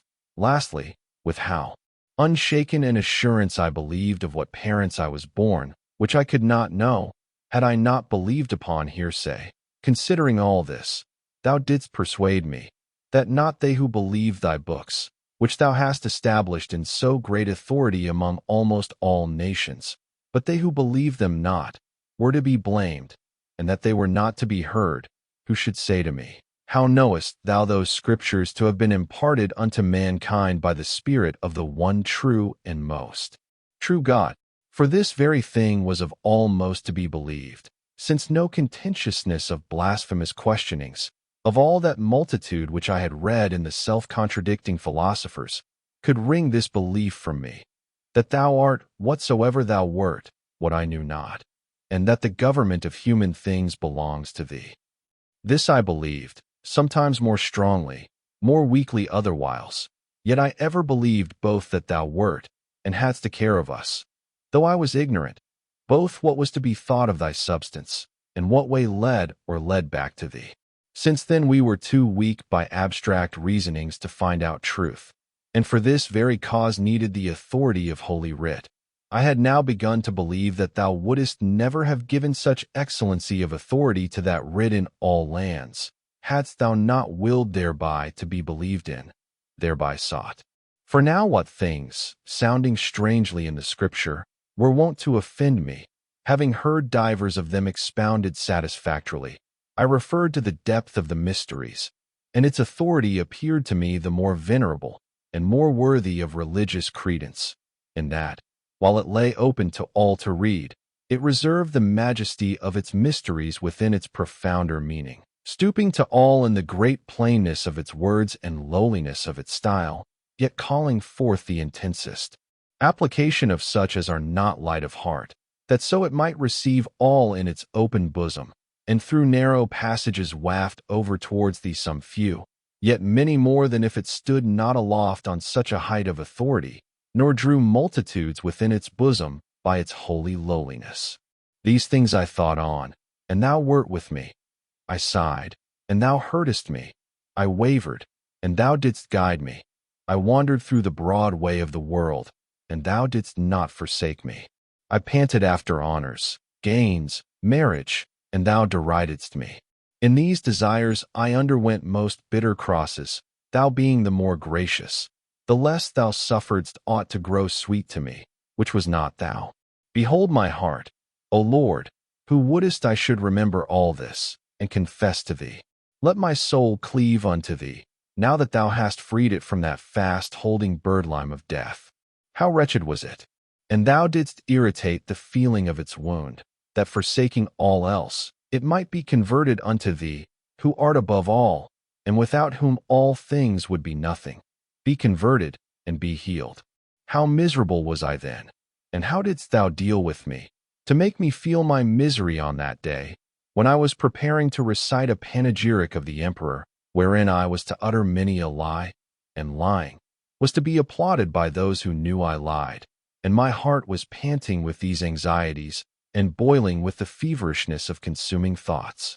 For, passing through one of the streets of Milan, I observed a poor beggar, then, I suppose, with a full belly, joking and joyous, and I sighed, and spoke to the friends around me, of the many sorrows of our frenzies, for that by all such efforts of ours, as those wherein I then toiled dragging along, under the goading of desire, the burthen of my own wretchedness, and, by dragging, augmenting it, we yet looked to arrive only at that very joyousness whither that beggar man had arrived before us, who should never perchance attain it. For what he had obtained by means of a few begged pence, the same was I plotting for by many a toilsome turning and winding, the joy of a temporary felicity.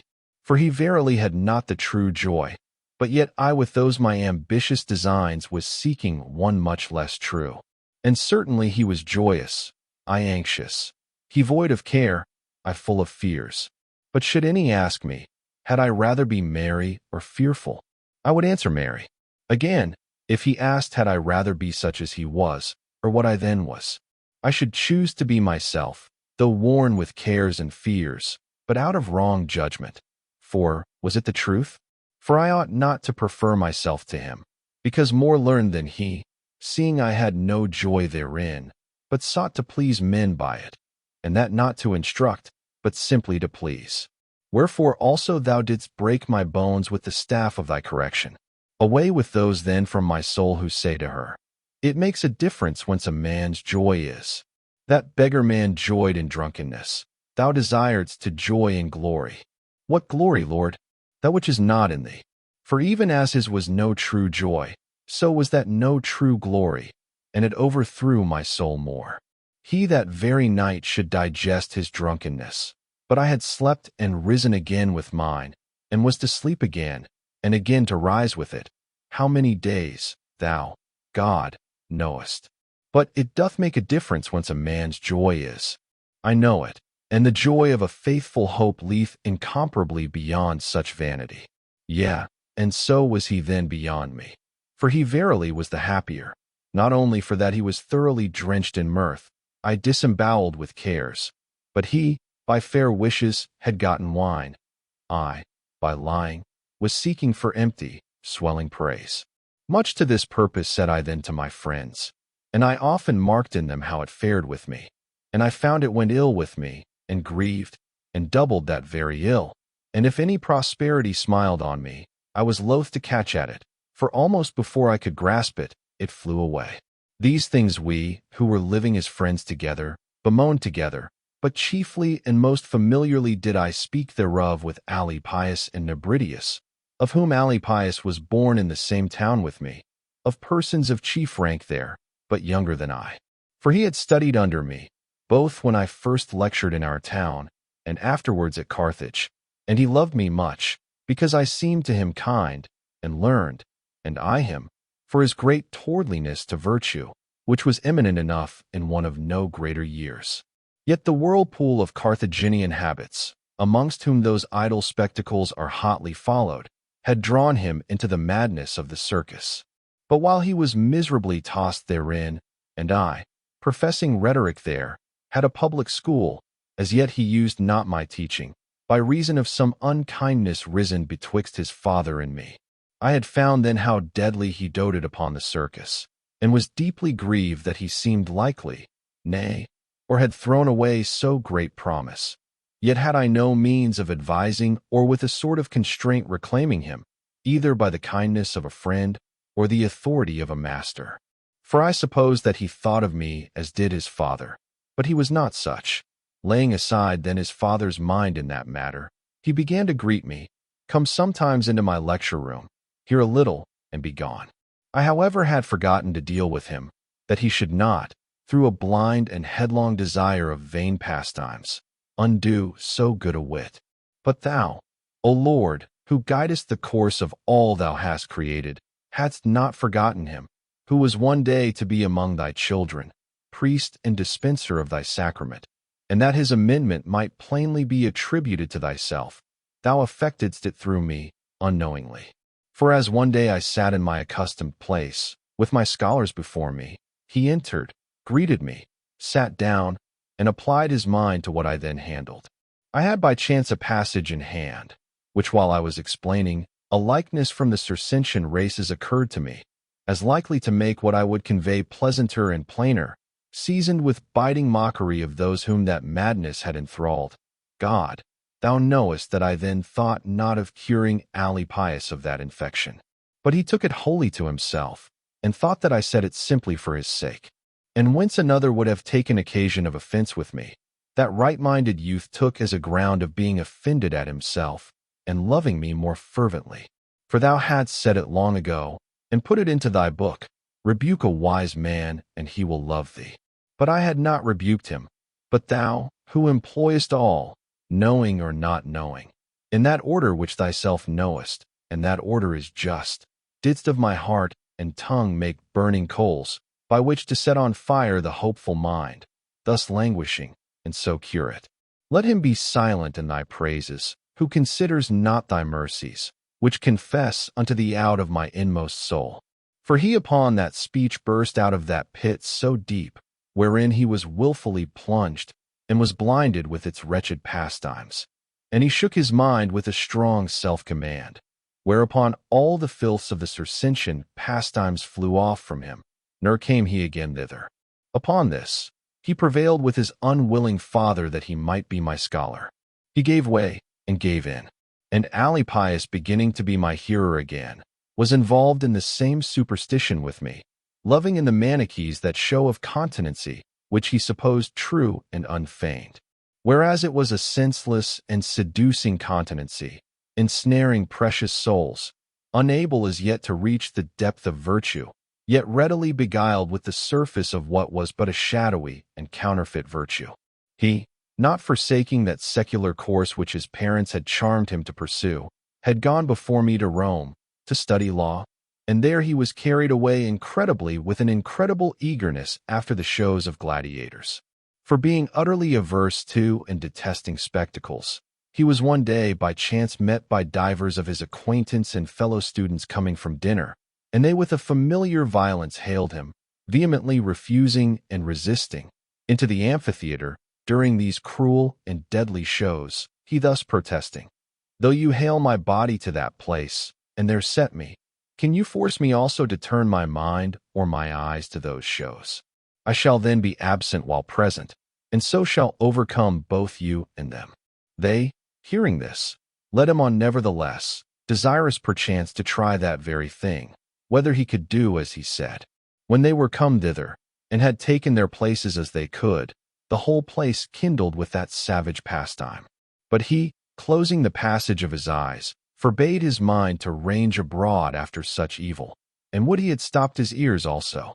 For in the fight, when one fell, a mighty cry of the whole people striking him strongly, overcome by curiosity, and as if prepared to despise and be superior to it whatsoever it were, even when seen, he opened his eyes, and was stricken with a deeper wound in his soul than the other, whom he desired to behold, was in his body, and he fell more miserably than he upon whose fall that mighty noise was raised, which entered through his ears, and unlocked his eyes, to make way for the striking and beating down of a soul, bold rather than resolute, and the weaker, in that it had presumed on itself, which ought to have relied on thee. For so soon as he saw that blood, he therewith drunk down savageness, nor turned away, but fixed his eye, drinking in frenzy, unawares, and was delighted with that guilty fight, and intoxicated with the bloody pastime. Nor was he now the man he came, but one of the throng he came unto, yea, a true associate of theirs that brought him thither. Why say more? He beheld, shouted, kindled, carried thence with him the madness which should goad him to return not only with them who first drew him thither, but also before them, yea, and to draw in others. Yet thence didst thou with a most strong and most merciful hand pluck him, and taughtest him to have confidence not in himself, but in thee. But this was after. But this was already being laid up in his memory to be a medicine hereafter. So was that also, that when he was yet studying under me at Carthage, and was thinking over at midday in the marketplace what he was to say by heart, as scholars used to practice, thou sufferedst him to be apprehended by the officers of the marketplace for a thief. For no other cause, I deem, didst thou, our God, suffer it, but that he who was hereafter to prove so great a man should already begin to learn that in judging of causes, man was not readily to be condemned by man out of a rash credulity. For as he was walking up and down by himself before the judgment seat, with his notebook and pen, lo, a young man, a lawyer, the real thief, privily bringing a hatchet, got in, unperceived by Alypius, as far as the leaden gratings which fence in the silversmith's shops, and began to cut away the lead. But the noise of the hatchet being heard, the silversmiths beneath began to make a stir, and sent to apprehend whomever they should find. But he, hearing their voices, ran away, leaving his hatchet, fearing to be taken with it. Alypius now, who had not seen him enter, was aware of his going, and saw with what speed he made away. And being desirous to know the matter, entered the place, where finding the hatchet, he was standing, wondering and considering it, when behold, those that had been sent, find him alone with the hatchet in his hand, the noise whereof had startled and brought them thither. They seize him, hale him away, and gathering the dwellers in the marketplace together, boast of having taken a notorious thief, and so he was being led away to be taken before the judge. But thus far was Alypius to be instructed. For forthwith, O Lord, thou succourredst his innocency, whereof thou alone wert witness. For as he was being led either to prison or to punishment, a certain architect met them, who had the chief charge of the public buildings. Glad they were to meet him especially, by whom they were wont to be suspected of stealing the goods lost out of the marketplace, as though to show him at last by whom these thefts were committed. He, however, had divers times seen Alypius at a certain senator's house, to whom he often went to pay his respects, and recognizing him immediately, took him aside by the hand, and inquiring the occasion of so great a calamity, heard the whole matter, and bade all present, amid much uproar and threats, to go with him. So they came to the house of the young man who had done the deed. There, before the door, was a boy so young as to be likely, not apprehending any harm to his master, to disclose the whole. For he had attended his master to the marketplace, whom so soon as Alypius remembered, he told the architect, and he showing the hatchet to the boy, asked him, whose that was? Ours, quoth he presently, and being further questioned, he discovered everything. Thus the crime being transferred to that house, and the multitude ashamed, which had begun to insult over Alypius, he who was to be a dispenser of thy word, and an examiner of many causes in thy church, went away better experienced and instructed. Him then I had found at Rome, and he clave to me by a most strong tie, and went with me to Milan, both that he might not leave me, and might practice something of the law he had studied, more to please his parents than himself. There he had thrice sat as assessor, with an uncorruptness much wondered at by others, he wondering at others rather who could prefer gold to honesty. His character was tried besides, not only with the bait of covetousness, but with the goad of fear. At Rome he was assessor to the count of the Italian treasury. There was at that time a very powerful senator, to whose favors many stood indebted, many much feared. He would needs, by his usual power, have a thing allowed him which by the laws was unallowed. Alypius resisted it. A bribe was promised. With all his heart he scorned it. Threats were held out. He trampled upon them, all wondering at so unwonted a spirit, which neither desired the friendship, nor feared the enmity of one so great, and so mightily renowned for innumerable means of doing good or evil. And the very judge, whose counselor Alypius was, although also unwilling it should be, yet did not openly refuse, but put the matter off upon Alypius, alleging that he would not allow him to do it. For in truth had the judge done it, Alypius would have decided otherwise. With this one thing in the way of learning was he well nigh seduced, that he might have books copied for him at praetorian prices. But consulting justice, he altered his deliberation for the better, esteeming equity whereby he was hindered more gainful than the power whereby he were allowed.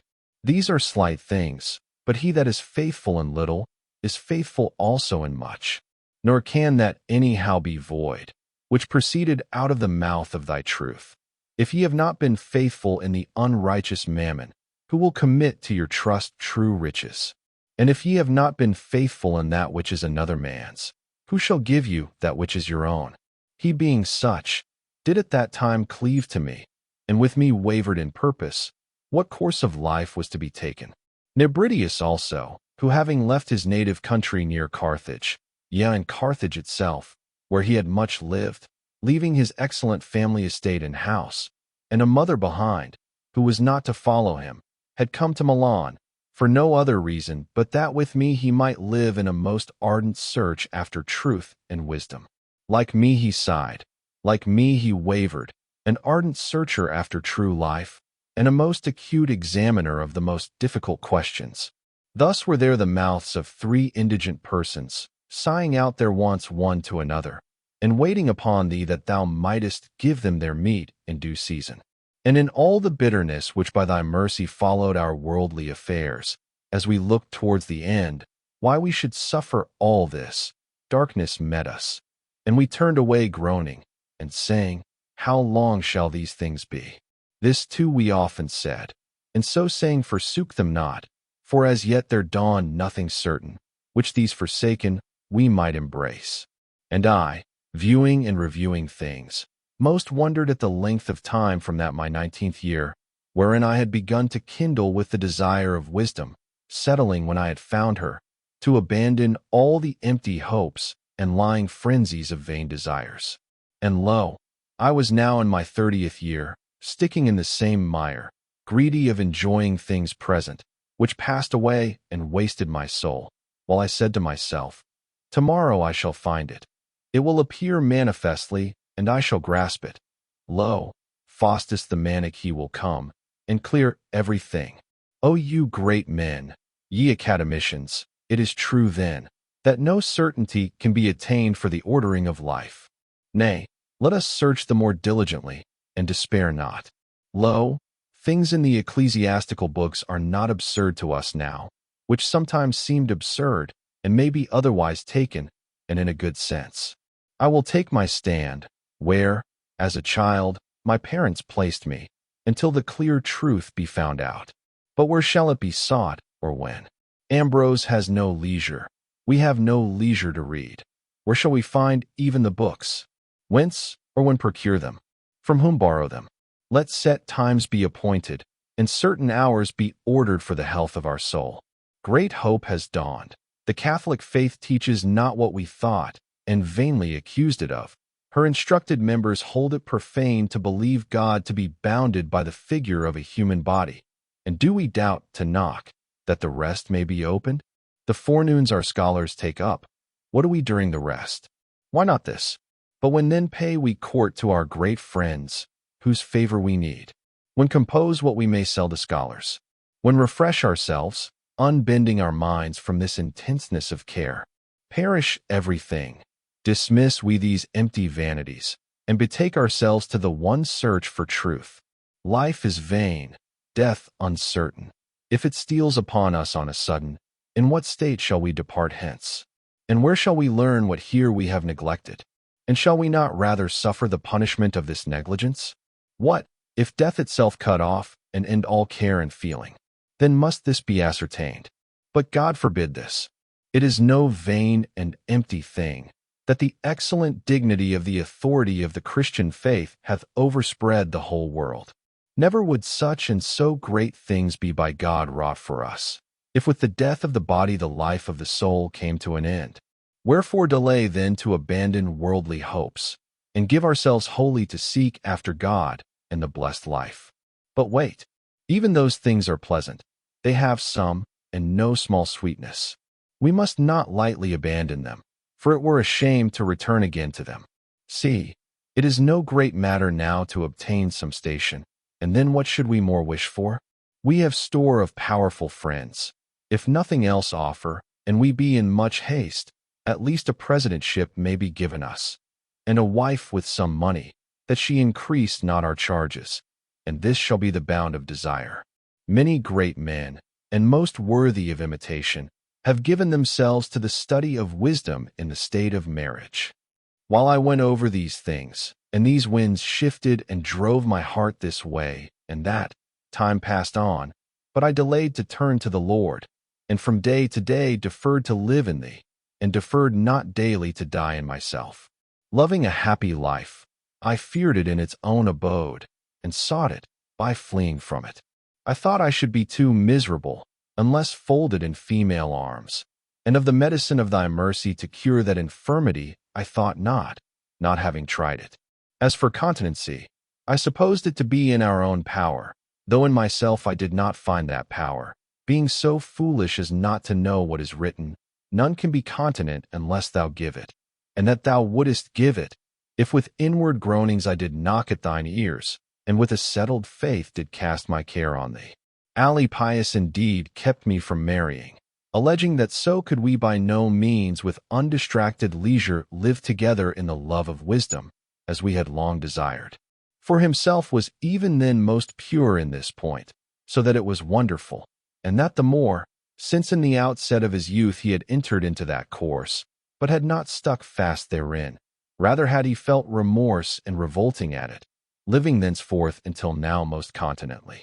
But I opposed him with the examples of those who as married men had cherished wisdom, and served God acceptably, and retained their friends, and loved them faithfully, of whose greatness of spirit I was far short, and bound with the disease of the flesh, and its deadly sweetness, drew along my chain, dreading to be loosed, and as if my wound had been fretted, put back his good persuasions, as it were the hand of one that would unchain me.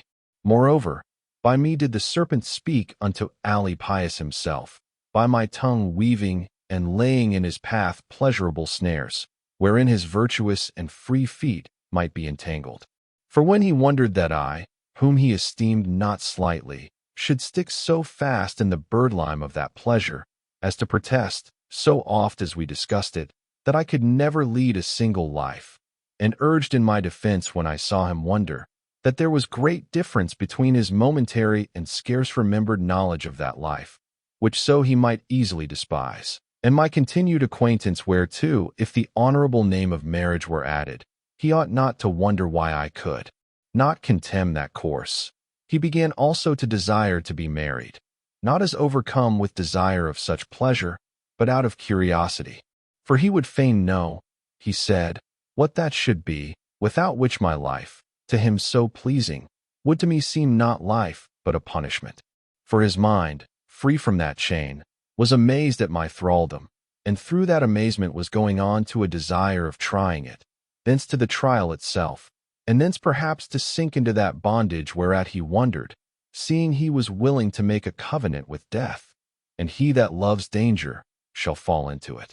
For whatever honor there be in the office of well-ordering a married life and a family, moved us but slightly.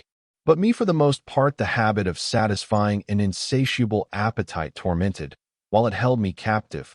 Him, an admiring wonder was leading captive. So were we, until thou, O Most High, not forsaking our dust, commiserating us miserable, didst come to our help, by wondrous and secret ways. Continual effort was made to have me married. I wooed, I was promised, chiefly through my mother's pains, that so once married, the health-giving baptism might cleanse me, towards which she rejoiced that I was being daily fitted, and observed that her prayers, and thy promises, were being fulfilled in my faith. At which time verily, both at my request and her own longing, with strong cries of heart, she daily begged of thee, that thou wouldest by a vision discover unto her something concerning my future marriage.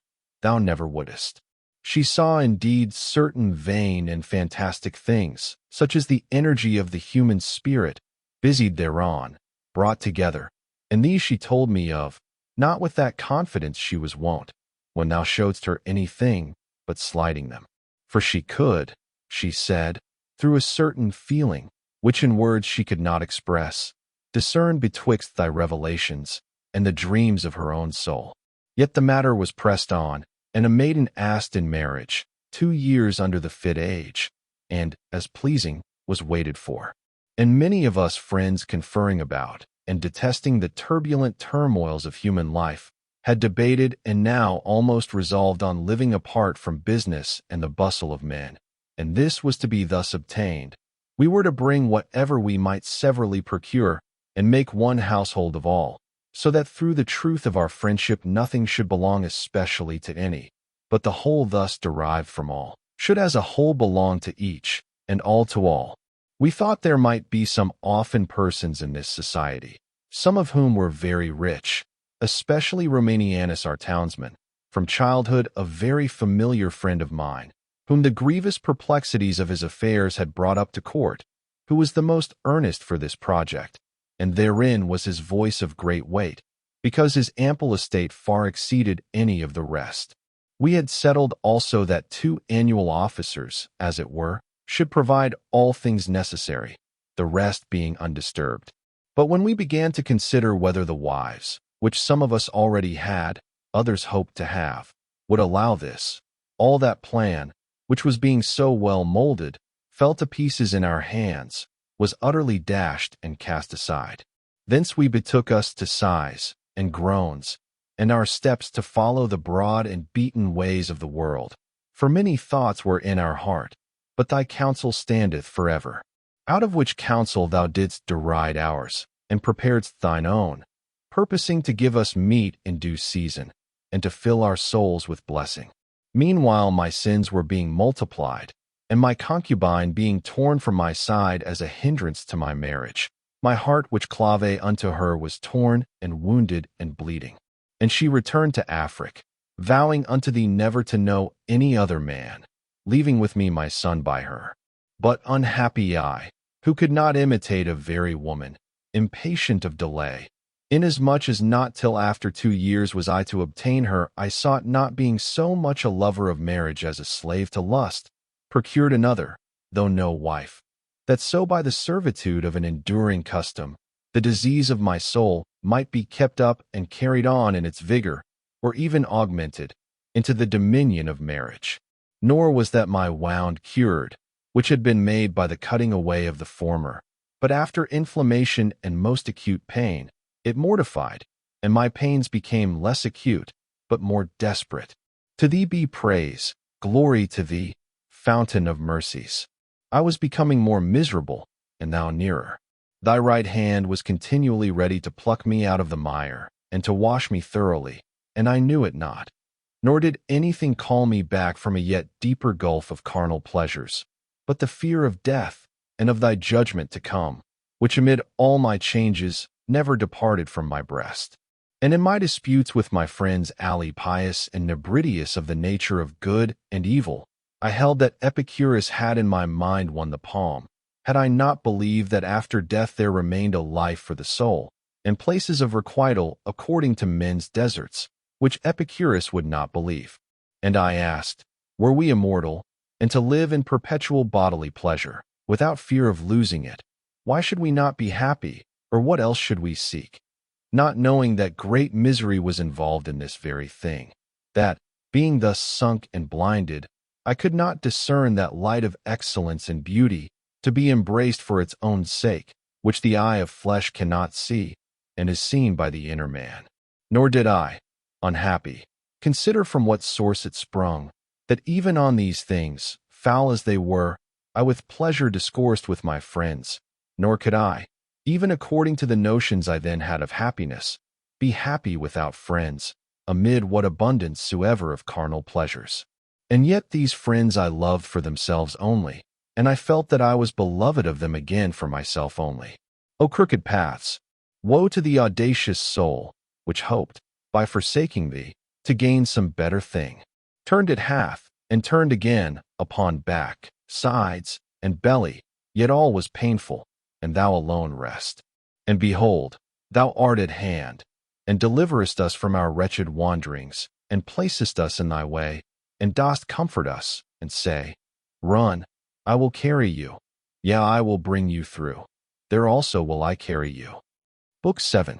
Deceased was now that my evil and abominable youth, and I was passing into early manhood, the more defiled by vain things as I grew in years, who could not imagine any substance, but such as is wont to be seen with these eyes. I thought not of thee, O God, under the figure of a human body. Since I began to hear aught of wisdom, I always avoided this, and rejoiced to have found the same in the faith of our spiritual mother, thy Catholic Church. But what else to conceive of thee I knew not. And I, a man, and such a man, sought to conceive of thee the sovereign, only, true God, and I did in my inmost soul believe that thou wert incorruptible, and uninjurable, and unchangeable, because though not knowing whence or how, yet I saw plainly, and was sure, that that which may be corrupted must be inferior to that which cannot. What could not be injured I preferred unhesitatingly to what could receive injury, the unchangeable to things subject to change. My heart passionately cried out against all my phantoms, and with this one blow I sought to beat away from the eye of my mind all that unclean troop which buzzed around it. And lo, being scarce put off, in the twinkling of an eye they gathered again thick about me, flew against my face, and beclouded it, so that though not under the form of the human body, yet was I constrained to conceive of thee, that incorruptible, uninjurable, and unchangeable, which I preferred before the corruptible, and injurable, and changeable, as being in space, whether infused into the world, or diffused infinitely without it. Because whatsoever I conceived, deprived of this space, seemed to me nothing, yet altogether nothing, not even a void, as if a body were taken out of its place, and the place should remain empty of any body at all, of earth and water, air and heaven. Yet would it remain a void place, as it were a spacious nothing. I then being thus gross-hearted, nor clear even to myself, whatsoever was not extended over certain spaces, nor diffused, nor condensed, nor swelled out, or did not or could not receive some of these dimensions, I thought to be altogether nothing. For over such forms as my eyes are wont to range, did my heart then range. nor yet did I see that this same notion of the mind, whereby I formed those very images, was not of this sort, and yet it could not have formed them, had not itself been some great thing. So also did I endeavor to conceive of thee, life of my life, as vast, through infinite spaces on every side penetrating the whole mass of the universe, and beyond it, every way, through unmeasurable boundless spaces, so that the earth should have thee, the heaven have thee, all things have thee, and they be bounded in thee, and thou bounded nowhere. For that as the body of this air which is above the earth, hindereth not the light of the sun from passing through it, penetrating it, not by bursting or by cutting, but by filling it wholly. So I thought the body not of heaven, air, and sea only, but of the earth too, pervious to thee, so that in all its parts, the greatest as the smallest, it should admit thy presence, by a secret inspiration, within and without, directing all things which thou hast created. So I guessed, only as unable to conceive aught else, for it was false. For thus should a greater part of the earth contain a greater portion of thee, and a lesser, and all things should in such sort be full of thee, that the body of an elephant should contain more of thee than that of a sparrow, by how much larger it is, and takes up more room. And thus shouldest thou make the several portions of thyself present unto the several portions of the world, in fragments, large to the large, petty to the petty. But such art not thou. But not as yet hadst thou enlightened my darkness. It was enough for me, Lord, to oppose to those deceived deceivers and dumb praters, since thy words sounded not out of them. That was enough which long ago, while we were yet at Carthage, Nebridius used to propound, at which all we that heard it were staggered, that said nation of darkness, which the Manichees are wont to set as an opposing mass over against thee, what could it have done unto thee, hadst thou refused to fight with it?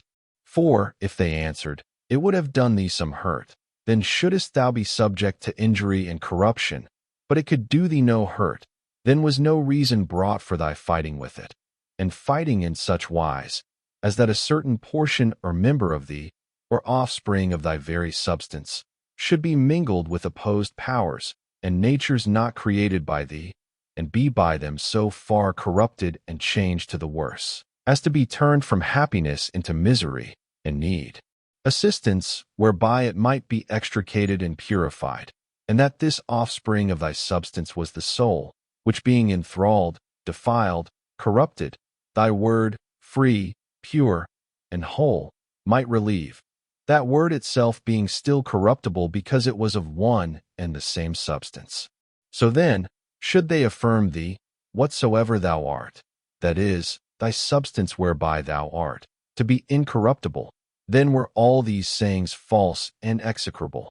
But if corruptible, the very statement showed it to be false and revolting. This argument then of Nebridius sufficed against those who deserved wholly to be vomited out of the overcharged stomach, for they had no escape, without horrible blasphemy of heart and tongue, thus thinking and speaking of thee.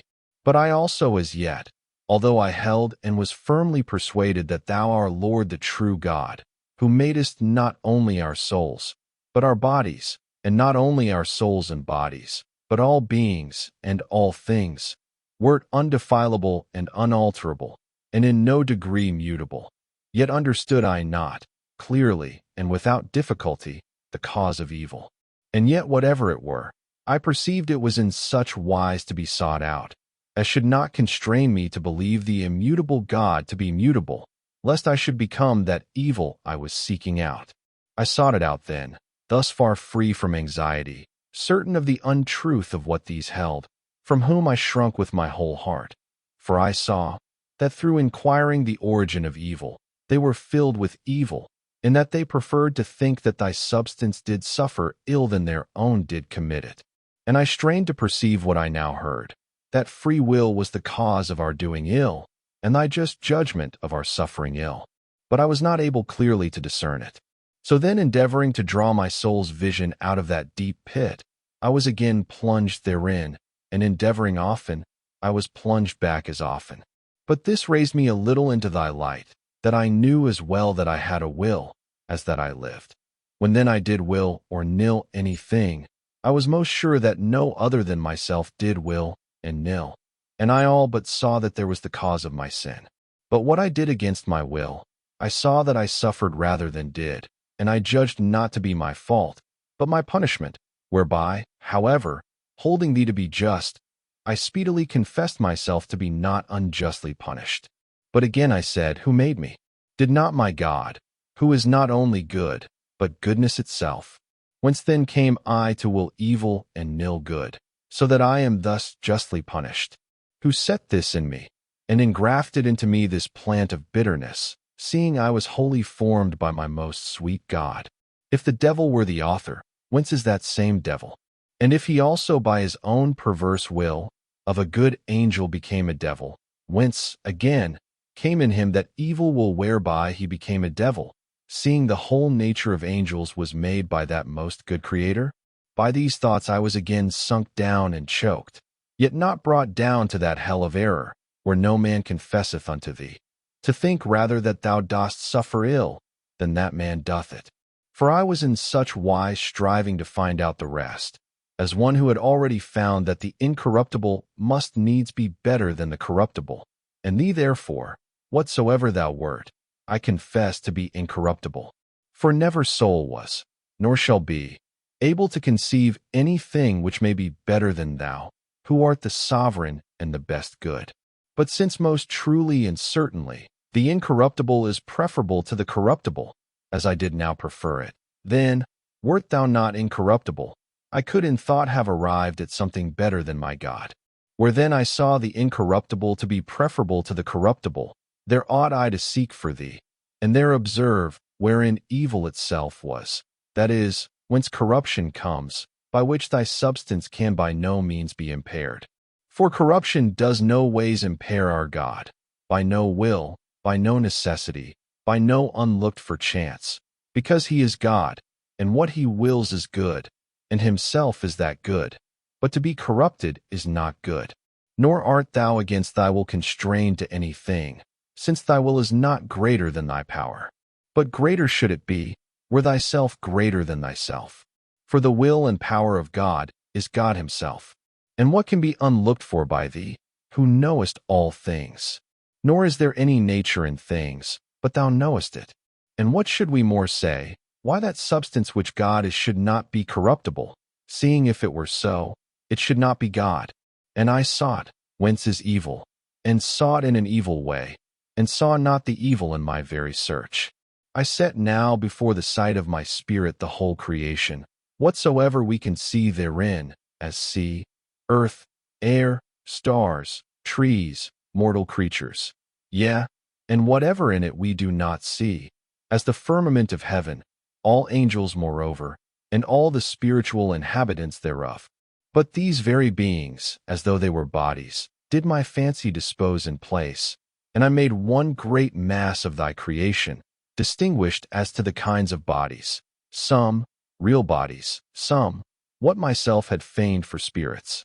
And this mass I made huge, not as it was, which I could not know, but as I thought convenient, yet every way finite. But thee, O Lord, I imagined on every part environing and penetrating it, though every way infinite, as if there were a sea, everywhere, and on every side, through unmeasured space, one only boundless sea, and it contained within it some sponge, huge, but bounded. That sponge must needs, in all its parts, be filled from that unmeasurable sea. So conceived I thy creation, itself finite, full of thee, the infinite. And I said, Behold God, and behold what God hath created, and God is good, yea, most mightily and incomparably better than all these. But yet he, the good, created them good, and see how he environeth and fulfills them. Where is evil then, and whence, and how crept it in hither? What is its root, and what its seed? Or hath it no being? Why then fear we and avoid what is not? Or if we fear it idly, then is that very fear evil, whereby the soul is thus idly goaded and racked. Yea, and so much a greater evil, as we have nothing to fear, and yet do fear. Therefore either is that evil which we fear, or else evil is, that we fear. Whence is it then? Seeing God, the good, hath created all these things good. He indeed, the greater and chiefest good, hath created these lesser goods. Still both creator and created, all are good. Whence is evil? Or was there some evil matter of which he made, and formed, and ordered it, yet left something in it which he did not convert into good? Why so then? Had he no might to turn and change the whole, so that no evil should remain in it, seeing he is almighty? Lastly, why would he make anything at all of it, and not rather by the same almightiness cause it not to be at all? Or could it then be against his will? Or if it were from eternity, why suffered he it so to be for infinite spaces of times past, and was pleased so long after to make something out of it? Or if he were suddenly pleased now to effect somewhat, this rather should the Almighty have effected, that this evil matter should not be, and he alone be, the whole, true, sovereign, and infinite good. Or if it was not good that he who was good should not also frame and create something that were good, then, that evil matter being taken away and brought to nothing, he might form good matter, whereof to create all things. For he should not be almighty, if he might not create something good without the aid of that matter which himself had not created. These thoughts I revolved in my miserable heart, overcharged with most gnawing cares, lest I should die ere I had found the truth. Yet was the faith of thy Christ, our Lord and Savior, professed in the Church Catholic, firmly fixed in my heart, in many points, indeed, as yet unformed, and fluctuating from the rule of doctrine, yet did not my mind utterly leave it, but rather daily took in more and more of it. By this time also had I rejected the lying divinations and impious dotages of the astrologers. Let thine own mercies, out of my very inmost soul, confess unto thee for this also, O my God. For thou altogether, for who else calls us back from the death of all errors, save the life which cannot die, and the wisdom which needing no light enlightens the minds that need it, whereby the universe is directed, down to the whirling leaves of trees. Thou madest provision for my obstinacy wherewith I struggled against Vindicinus, an acute old man, and Nebridius, a young man of admirable talents, the first vehemently affirming, and the latter often, though with some doubtfulness, saying, that there was no such art whereby to foresee things to come, but that men's conjectures were a sort of lottery, and that out of many things which they said should come to pass, some actually did, unawares to them who spake it, who stumbled upon it, through their oft speaking. Thou providedst then a friend for me, no negligent consulter of the astrologers, nor yet well skilled in those arts, but, as I said, a curious consulter with them, and yet knowing something, which he said he had heard of his father, which how far it went to overthrow the estimation of that art, he knew not. This man then, Firminus by name, having had a liberal education, and well taught in rhetoric, consulted me, as one very dear to him, what, according to his so-called constellations, I thought on certain affairs of his, wherein his worldly hopes had risen, and I, who had herein now begun to incline towards Nebridius' opinion, did not altogether refuse to conjecture, and tell him what came into my unresolved mind, but added, that I was now almost persuaded that these were but empty and ridiculous follies. Thereupon he told me that his father had been very curious in such books, and had a friend as earnest in them as himself, who with joint study and conference fanned the flame of their affections to these toys, so that they would observe the moments whereat the very dumb animals, which bred about their houses, gave birth, and then observe the relative position of the heavens, thereby to make fresh experiments in this so-called art. He said then that he had heard of his father, that what time his mother was about to give birth to him, Firminus, a woman servant of that friend of his father's, was also with child, which could not escape her master, who took care with most exact diligence to know the births of his very puppies. And so it was that, the one for his wife, and the other for his servant, with the most careful observation, reckoning days, hours, nay, the lesser divisions of the hours, both were delivered at the same instant, so that both were constrained to allow the same constellations, even to the minutest points, the one for his son, the other for his newborn slave. For so soon as the women began to be in labor, they each gave notice to the other what was fallen out in their houses, and had messengers ready to send to one another so soon as they had notice of the actual birth, of which they had easily provided, each in his own province, to give instant intelligence. Thus then the messengers of the respective parties met, he averred, at such an equal distance from either house that neither of them could make out any difference in the position of the stars, or any other minutest points. And yet Firminus, born in a high estate in his parents' house, ran his course through the gilded paths of life, was increased in riches, raised to honors, whereas that slave continued to serve his masters, without any relaxation of his yoke, as Firminus, who knew him, told me. Upon hearing and believing these things, told by one of such credibility, all that my resistance gave way, and first I endeavored to reclaim Firminus himself from that curiosity, by telling him that upon inspecting his constellations, I ought, if I were to predict truly, to have seen in them parents eminent among their neighbors, a noble family in its own city, high birth, good education, liberal learning. But if that servant had consulted me upon the same constellations, since they were his also, I ought again to tell him too truly, to see in them a lineage the most abject, a slavish condition, and everything else utterly at variance with the former. Whence then, if I spake the truth, I should, from the same constellations, speak diversely, or if I spake the same, speak falsely.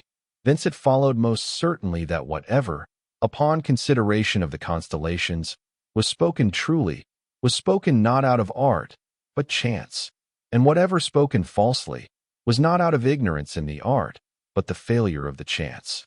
An opening thus made, ruminating with myself on the like things, that no one of those dotards, who lived by such a trade, and whom I longed to attack, and with derision to confute, might urge against me that Firminus had informed me falsely, or his father him. I bent my thoughts on those that are born twins, who for the most part come out of the womb so near one to other, that the small interval, how much force soever in the nature of things folk may pretend it to have, cannot be noted by human observation, or be at all expressed in those figures which the astrologer is to inspect, that he may pronounce truly. Yet they cannot be true, for looking into the same figures, he must have predicted the same of Esau and Jacob, whereas the same happened not to them. Therefore he must speak falsely, or if truly, then, looking into the same figures, he must not give the same answer. Not by art, then, but by chance, would he speak truly. For thou, O Lord, most righteous ruler of the universe, while consulters and consulted know it not, dost by thy hidden inspiration effect that the consulter should hear what, according to the hidden deservings of souls, he ought to hear, out of the unsearchable depth of thy just judgment, to whom let no man say, What is this? Why that? Let him not so say, for he is man. Now then, O my helper, hadst thou loosed me from those fetters, and I sought, whence is evil, and found no way. But thou sufferedst me not by any fluctuations of thought to be carried away from the faith whereby I believe thee both to be, and thy substance to be unchangeable, and that thou hast a care of, and wouldest judge men, and that in Christ, thy Son, our Lord, and the Holy Scriptures, which the authority of thy Catholic Church pressed upon me, thou hadst set the way of man's salvation to that life which is to be after this death. These things being safe and immovably settled in my mind, I sought anxiously, whence was evil. What were the pangs of my teeming heart? What groans, O my God? Yet even there were thine ears open, and I knew it not. And when in silence I vehemently sought, those silent contritions of my soul were strong cries unto thy mercy. Thou knewest what I suffered, and no man. For what was that which was thence through my tongue distilled into the ears of my most familiar friends? Did the whole tumult of my soul, for which neither time nor utterance sufficed, reach them? Yet went up the whole to thy hearing, all which I roared out from the groanings of my heart. And my desire was before thee, and the light of mine eyes was not with me. For that was within, I without, nor was that confined to place, but I was intent on things contained in place. But there found I no resting place, nor did they so receive me, that I could say, It is enough, it is well. Nor did they yet suffer me to turn back, where it might be well enough with me. For to these things was I superior, but inferior to thee, and thou art my true joy when subjected to thee, and thou hadst subjected to me what thou createdst below me. And this was the true temperament and middle region of my safety, to remain in thy image, and by serving thee, rule the body. But when I rose proudly against thee, and ran against the Lord with my neck, with the thick bosses of my buckler, even these inferior things were set above me, and pressed me down, and nowhere was there respite or space of breathing. They met my sight on all sides by heaps and troops, and in thought the images thereof presented themselves unsought, as I would return to thee, as if they would say unto me, Whither goest thou, unworthy and defiled? And these things had grown out of my wound. For thou humbledst the proud like one that is wounded, and through my own swelling was I separated from thee. Yea, my pride-swollen face closed up mine eyes. But thou, Lord, abidest forever, yet not forever art thou angry with us, because thou pitiest our dust and ashes, and it was pleasing in thy sight to reform my deformities, and by inward goads didst thou rouse me, that I should be ill at ease, until thou wert manifested to my inward sight. Thus, by the secret hand of thy medicining was my swelling abated, and the troubled and bedimmed eyesight of my mind, by the smarting anointings of healthful sorrows, was from day to day healed. And thou, willing first to show me how thou resistest the proud, but givest grace unto the humble, and by how great an act of thy mercy thou hadst traced out to mend the way of humility, in that thy word was made flesh, and dwelt among men. Thou procuredst for me, by means of one puffed up with most unnatural pride, certain books of the Platonists, translated from Greek into Latin. And therein I read, not indeed in the very words, but to the very same purpose, enforced by many and diverse reasons, that in the beginning was the Word, and the Word was with God, and the Word was God. The same was in the beginning with God. All things were made by him, and without him was nothing made. That which was made by him is life, and the life was the light of men, and the light shineth in the darkness, and the darkness comprehended it not. And that the soul of man, though it bears witness to the light, yet itself is not that light, but the word of God, being God, is that true light that lighteth every man that cometh into the world. And that he was in the world, and the world was made by him, and the world knew him not. But that he came unto his own, and his own received him not. But as many as received him, to them gave he power to become the sons of God, as many as believed in his name. This I read not there. Again I read there, that God the Word was born not of flesh nor of blood, nor of the will of man, nor of the will of the flesh, but of God.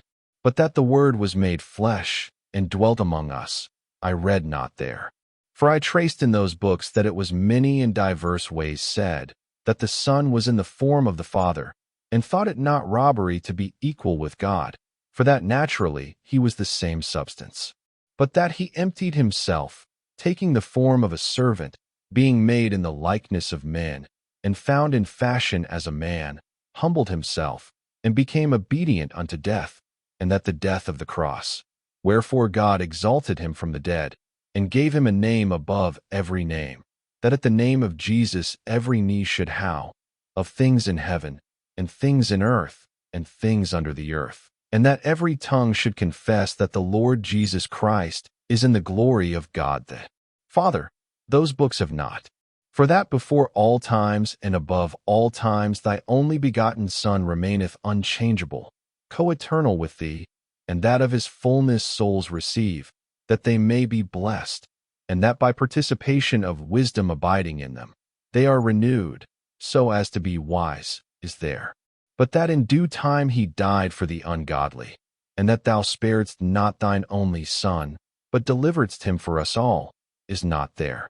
For thou hidest these things from the wise, and revealedst them to babes, that they that labor and are heavy laden might come unto him, and he refreshed them. because he is meek and lowly in heart. And the meek he directeth in judgment, and the gentle he teacheth his ways, beholding our lowliness and trouble, and forgiving all our sins. But such as are lifted up in the lofty walk of some would-be sublimer learning, hear not him, saying, Learn of me, for I am meek and lowly in heart, and ye shall find rest to your souls. Although they knew God, yet they glorify him not as God, nor are thankful, but wax vain in their thoughts, and their foolish heart is darkened. Professing that they were wise, they became fools. And therefore did I read there also, that they had changed the glory of thy incorruptible nature into idols and divers shapes, into the likeness of the image of corruptible man, and birds, and beasts, and creeping things, namely, into that Egyptian food for which Esau lost his birthright, for that thy firstborn people worshipped the head of a four-footed beast instead of thee, turning in heart back towards Egypt, and bowing thy image, their own soul, before the image of a calf that eateth hay. These things found I here, but I fed not on them. For it pleased thee, O Lord, to take away the reproach of diminution from Jacob, that the elder should serve the younger, and thou calledst the Gentiles into thine inheritance. And I had come to thee from among the Gentiles, and I set my mind upon the gold which thou willedst thy people to take from Egypt, seeing thine it was, wheresoever it were. And to the Athenians thou saidst by thy apostle, that in thee we live, move, and have our being, as one of their own poets had said. And verily these books came from thence. But I set not my mind on the idols of Egypt, whom they served with thy gold, who changed the truth of God into a lie, and worshipped and served the creature more than the Creator. And being thence admonished to return to myself, I entered even into my inward self, thou being my guide, and able I was, for thou wert become my helper. And I entered and beheld with the eye of my soul, such as it was, above the same eye of my soul, above my mind, the light unchangeable. Not this ordinary light, which all flesh may look upon, nor as it were a greater of the same kind, as though the brightness of this should be manifold brighter, and with its greatness take up all space. Not such was this light, but other, yea, far other from these. Nor was it above my soul, as oil is above water, nor yet as heaven above earth, but above to my soul, because it made me, and I below it, because I was made by it. He that knows the truth knows what that light is, and he that knows it knows eternity. Love knoweth it. O truth, who art eternity, and love, who art truth, and eternity, who art love. Thou art my God, to thee do I sigh night and day. Thee when I first knew, thou liftedst me up, that I might see there was what I might see, and that I was not yet such as to see. And thou didst beat back the weakness of my sight, streaming forth thy beams of light upon me most strongly, and I trembled with love and awe, and I perceived myself to be far off from thee, in the region of unlikeness, as if I heard this thy voice from on high. I am the food of grown men, grow, and thou shalt feed upon me, nor shalt thou convert me, like the food of thy flesh into thee, but thou shalt be converted into me. And I learned, that thou for iniquity chastenest man, and thou madest my soul to consume away like a spider. And I said, Is truth therefore nothing, because it is not diffused through space finite or infinite? And thou criedst to me from afar, Yet verily, I am that I am. And I heard, as the heart heareth, nor had I room to doubt, and I should sooner doubt that I live than that truth is not, which is clearly seen, being understood by those things which are made. And I beheld the other things below thee, and I perceive that they neither altogether are, nor altogether are not, for they are, since they are from thee, but are not, because they are not what thou art. For that truly is which remains unchangeably. It is good then for me to hold fast unto God, for if I remain not in him, I cannot in myself, but he remaining in himself reneweth all things.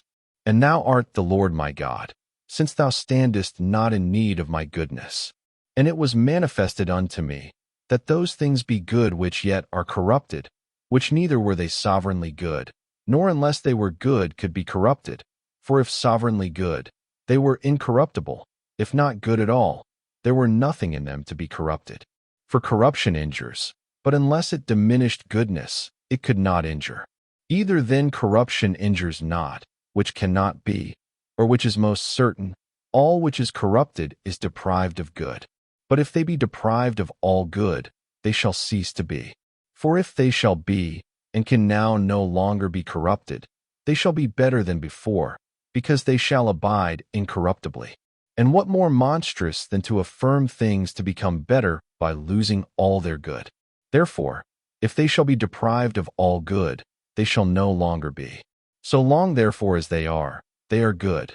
Therefore whatsoever is good. That evil then which I sought, whence it is not any substance. For were it a substance, it should be good. For either it should be an incorruptible substance, and so a chief good, or a corruptible substance, which unless it were good, could not be corrupted. I perceived therefore, and it was manifested to me that thou madest all things good, nor is there any substance at all, which thou madest not. And for that thou madest not all things equal, therefore are all things, because each is good, and altogether very good, because our God made all things very good. And to thee is nothing whatsoever evil. Yea, not only to thee, but also to thy creation as a whole, because there is nothing without, which may break in, and corrupt that order which thou hast appointed it. But in the parts thereof some things, because unharmonizing with others some, are accounted evil, whereas those very things harmonize with others, and are good, and in themselves are good. And all these things which harmonize not together, do yet with the inferior part, which we call earth, having its own cloudy and windy sky harmonizing with it. Far be it then that I should say, these things should not be. For should I see not but these, I should indeed long for the better, but still must even for these alone praise thee. For that thou art to be praised, do show from the earth, dragons, and all deeps, fire, hail, snow, ice, and stormy wind, which fulfill thy word, mountains, and all hills, fruitful trees, and all cedars, beasts, and all cattle, creeping things, and flying fowls, kings of the earth, and all people, princes, and all, judges of the earth, young men and maidens, old men and young, praise thy name. But when, from heaven, these praise thee, our God, in the heights all thy angels, all thy hosts, sun and moon, all the stars and light, the heaven of heavens, and the waters that be above the heavens, praise thy name.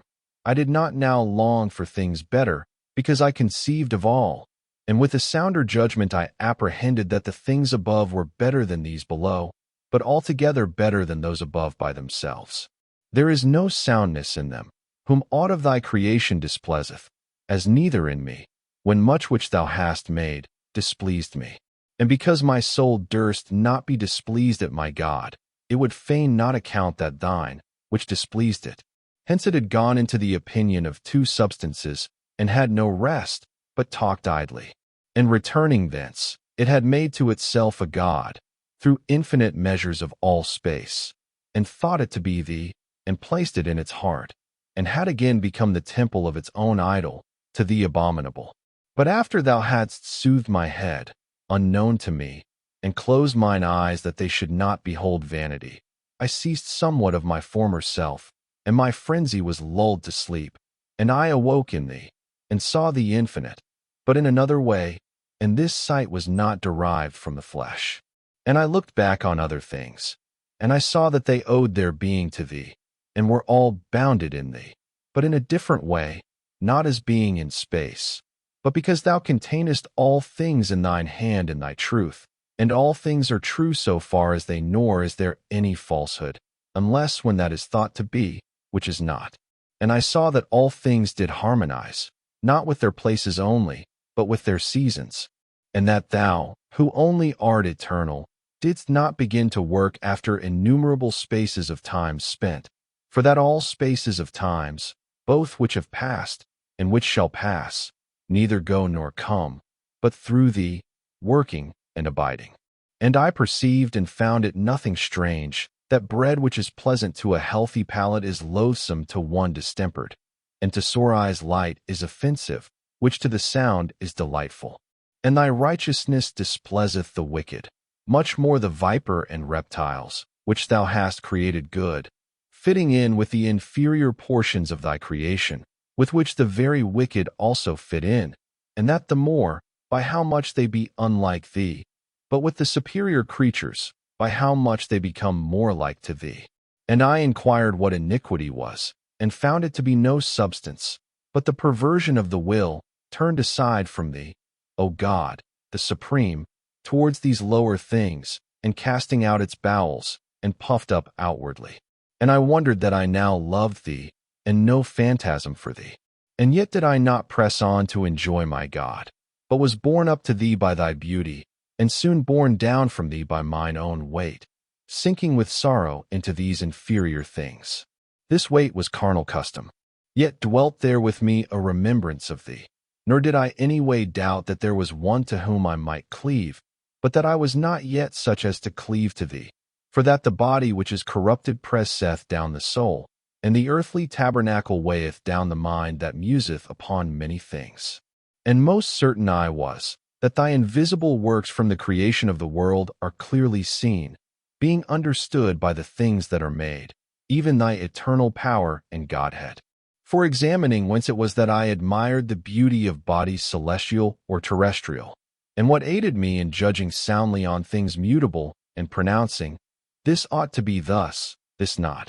Examining, I say, whence it was that I so judged, seeing I did so judge, I had found the unchangeable and true eternity of truth above my changeable mind. And thus by degrees I passed from bodies to the soul, which through the bodily senses perceives, and thence to its inward faculty, to which the bodily senses represent things external, whither to reach the faculties of beasts, and thence again to the reasoning faculty, to which what is received from the senses of the body is referred to be judged, which finding itself also to be in me a thing variable, raised itself up to its own understanding, and drew away my thoughts from the power of habit, withdrawing itself from those troops of contradictory phantasms, that so it might find what that light was whereby it was bedewed, when, without all doubting, it cried out, that the unchangeable was to be preferred to the changeable, whence also it knew that unchangeable, which, unless it had in some way known, it had had no sure ground to prefer it to the changeable. And thus with the flash of one trembling glance it arrived at that which is. And then I saw thy invisible things understood by the things which are made. But I could not fix my gaze thereon, and my infirmity being struck back, I was thrown again on my wonted habits, carrying along with me only a loving memory thereof, and a longing for what I had, as it were, perceived the odor of, but was not yet able to feed on. Then I sought a way of obtaining strength sufficient to enjoy thee, and found it not, until I embraced that mediator betwixt God and men, the man Christ Jesus, who is over all, God blessed for evermore, calling unto me, and saying, I am the way, the truth, and the life, and mingling that food which I was unable to receive with our flesh. For the Word was made flesh, that thy wisdom, whereby thou createdst all things, might provide milk for our infant state. For I did not hold to my Lord Jesus Christ, I, humbled, to the humble, nor knew I yet whereto his infirmity would guide us.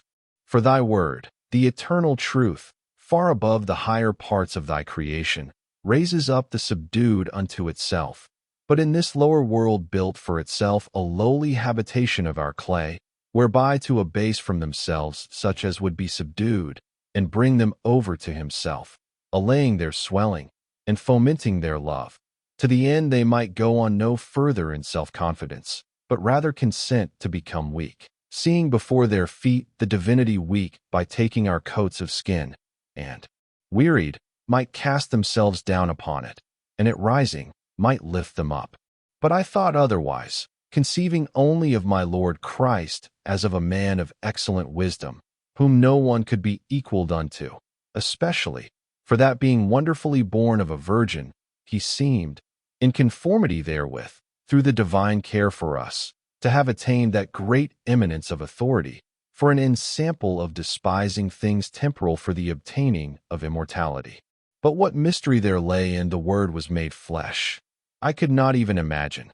Only I had learned out of what is delivered to us in writing of him that he did eat and drink, sleep, walk, rejoiced in spirit, was sorrowful, discoursed, that flesh did not cleave by itself unto thy word, but with the human soul and mind. All know this who know the unchangeableness of thy word, which I now knew, as far as I could, nor did I at all doubt thereof. For, now to move the limbs of the body by will, now not, now to be moved by some affection, now not, now to deliver wise sayings through human signs, now to keep silence, belong to soul and mind subject to variation. And should these things be falsely written of him, all the rest also would risk the charge, nor would there remain in those books any saving faith for mankind. Since then they were written truly, I acknowledged a perfect man to be in Christ, not the body of a man only, nor, with the body, a sensitive soul without a rational, but very man, whom, not only as being a form of truth, but for a certain great excellence of human nature and a more perfect participation of wisdom, I judge to be preferred before others. But Alypius imagined the Catholics to believe God to be so clothed with flesh, that besides God and flesh, there was no soul at all in Christ, and did not think that a human mind was ascribed to him. And because he was well persuaded that the actions recorded of him could only be performed by a vital and a rational creature, he moved the more slowly towards the Christian faith. But understanding afterwards that this was the error of the Apollinarian heretics, he joined in and was conformed to the Catholic faith. But somewhat later, I confess, did I learn how in that saying, the Word was made flesh, the Catholic truth is distinguished from the falsehood of Photinus. For the rejection of heretics makes the tenets of thy church and sound doctrine to stand out more clearly. For there must also be heresies, that the approved may be made manifest among the weak. But having then read those books of the Platonists, and thence been taught to search for incorporeal truth, I saw thy invisible things, understood by those things which are made. And though cast back, I perceived what that was which through the darkness of my mind I was hindered from contemplating, being assured that thou wert, and wert infinite, and yet not diffused in space, finite or infinite, and that thou truly art who art the same ever, in no part nor motion varying, and that all other things are from thee, on this most sure ground alone, that they are. Of these things I was assured, yet too unsure to enjoy thee. I prated as one well skilled, but had I not sought thy way in Christ our Savior, I had proved to be, not skilled, but killed. For now I had begun to wish to seem wise, being filled with mine own punishment, yet I did not mourn, but rather scorn, puffed up with knowledge. For where was that charity building upon the foundation of humility, which is Christ Jesus? Or when should these books teach me it? Upon these, I believe, thou therefore willedst that I should fall, before I studied thy scriptures, that it might be imprinted on my memory how I was affected by them, and that afterwards when my spirits were tamed through thy books, and my wounds touched by thy healing fingers, I might discern and distinguish between presumption and confession, between those who saw whither they were to go, yet saw not the way, and the way that leadeth not to behold only, but to dwell in the beatific country. For had I first been formed in thy holy scriptures, and hadst thou in the familiar use of them grown sweet unto me, and had I then fallen upon those other volumes, they might perhaps have withdrawn me from the solid ground of piety, or, had I continued in that healthful frame which I had thence imbibed, I might have thought that it might have been obtained by the study of those books alone. Most eagerly then did I seize that venerable writing of thy Spirit, and chiefly the Apostle Paul. Whereupon those difficulties vanished away, wherein he once seemed to me to contradict himself, and the text of his discourse not to agree with the testimonies of the law and the prophets. And the face of that pure word appeared to me one and the same, and I learned to rejoice with trembling. So I began, and whatsoever truth I had read in those other books, I found here amid the praise of thy grace, that whoso sees may not so glory as if he had not received, not only what he sees, but also that he sees, for what hath he, which he hath not received, and that he may be not only admonished to behold thee, who art ever the same, but also healed, to hold thee, and that he who cannot see afar off may yet walk on the way, whereby he may arrive, and behold, and hold thee. For, though a man be delighted with the law of God after the inner man, what shall he do with that other law in his members which warreth against the law of his mind, and bringeth him into captivity to the law of sin which is in his members? For, thou art righteous, O Lord, but we have sinned and committed iniquity, and have done wickedly, and thy hand is grown heavy upon us, and we are justly delivered over unto that ancient sinner, the king of death, because he persuaded our will to be like his will, whereby he abode not in thy truth. What shall wretched man do? Who shall deliver him from the body of his death? But only thy grace, through Jesus Christ our Lord, whom thou hast begotten co-eternal, and formedst in the beginning of thy ways, in whom the prince of this world found nothing worthy of death, yet killed he him, and the handwriting, which was contrary to us, was blotted out. This those writings contain not. Those pages present not the image of this piety, the tears of confession, thy sacrifice, a troubled spirit, a broken and a contrite heart, the salvation of the people, the bridal city, the earnest of the Holy Ghost, the cup of our redemption. No man sings there, shall not my soul be submitted unto God? For of him cometh my salvation. For he is my God and my salvation, my guardian, I shall no more be moved. No one there hears him call, Come unto me, all ye that labor. They scorn to learn of him, because he is meek and lowly in heart. For these things hast thou hid from the wise and prudent, and hast revealed them unto babes.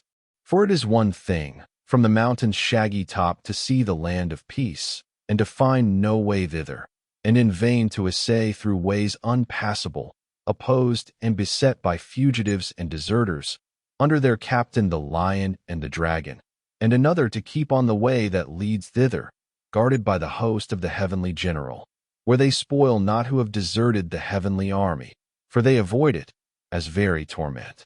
These things did wonderfully sink into my bowels, when I read that least of thy apostles, and had meditated upon thy works, and trembled exceedingly. Book 8. O my God, let me, with thanksgiving, remember and confess unto thee thy mercies on me. Let my bones be bedewed with thy love, and let them say unto thee, Who is like unto thee, O Lord? Thou hast broken my bonds in sunder. I will offer unto thee the sacrifice of thanksgiving. And how thou hast broken them, I will declare, and all who worship thee, when they hear this, shall say, Blessed be the Lord, in heaven and in earth, great and wonderful is his name. Thy words had stuck fast in my heart, and I was hedged round about on all sides by thee. Of thy eternal life I was now certain, though I saw it in a figure and as through a glass. Yet I had ceased to doubt that there was an incorruptible substance, whence was all other substance, nor did I now desire to be more certain of thee, but more steadfast in thee. But for my temporal life, all was wavering, and my heart had to be purged from the old leaven. The way, the Savior himself, well pleased me, but as yet I shrunk from going through its straightness. And thou didst put into my mind, and it seemed good in my eyes, to go to Simplicianus, who seemed to me a good servant of thine, and thy grace shone in him. I had heard also that from his very youth he had lived most devoted unto thee. Now he was grown into years, and by reason of so great age spent in such zealous following of thy ways, he seemed to me likely to have learned much experience, and so he had. Out of which store I wished that he would tell me, setting before him my anxieties, which were the fittest way for one in my case to walk in thy paths. For I saw the church full, and one went this way, and another that way. But I was displeased that I led a secular life. Yet now that my desires no longer inflamed me, as of old, with hopes of honor and profit, a very grievous burden it was to undergo so heavy a bondage. For, in comparison of thy sweetness, and the beauty of thy house which I loved, those things delighted me no longer. But still I was enthralled with the love of woman. Nor did the apostle forbid me to marry, although he advised me to something better, chiefly wishing that all men were as himself was.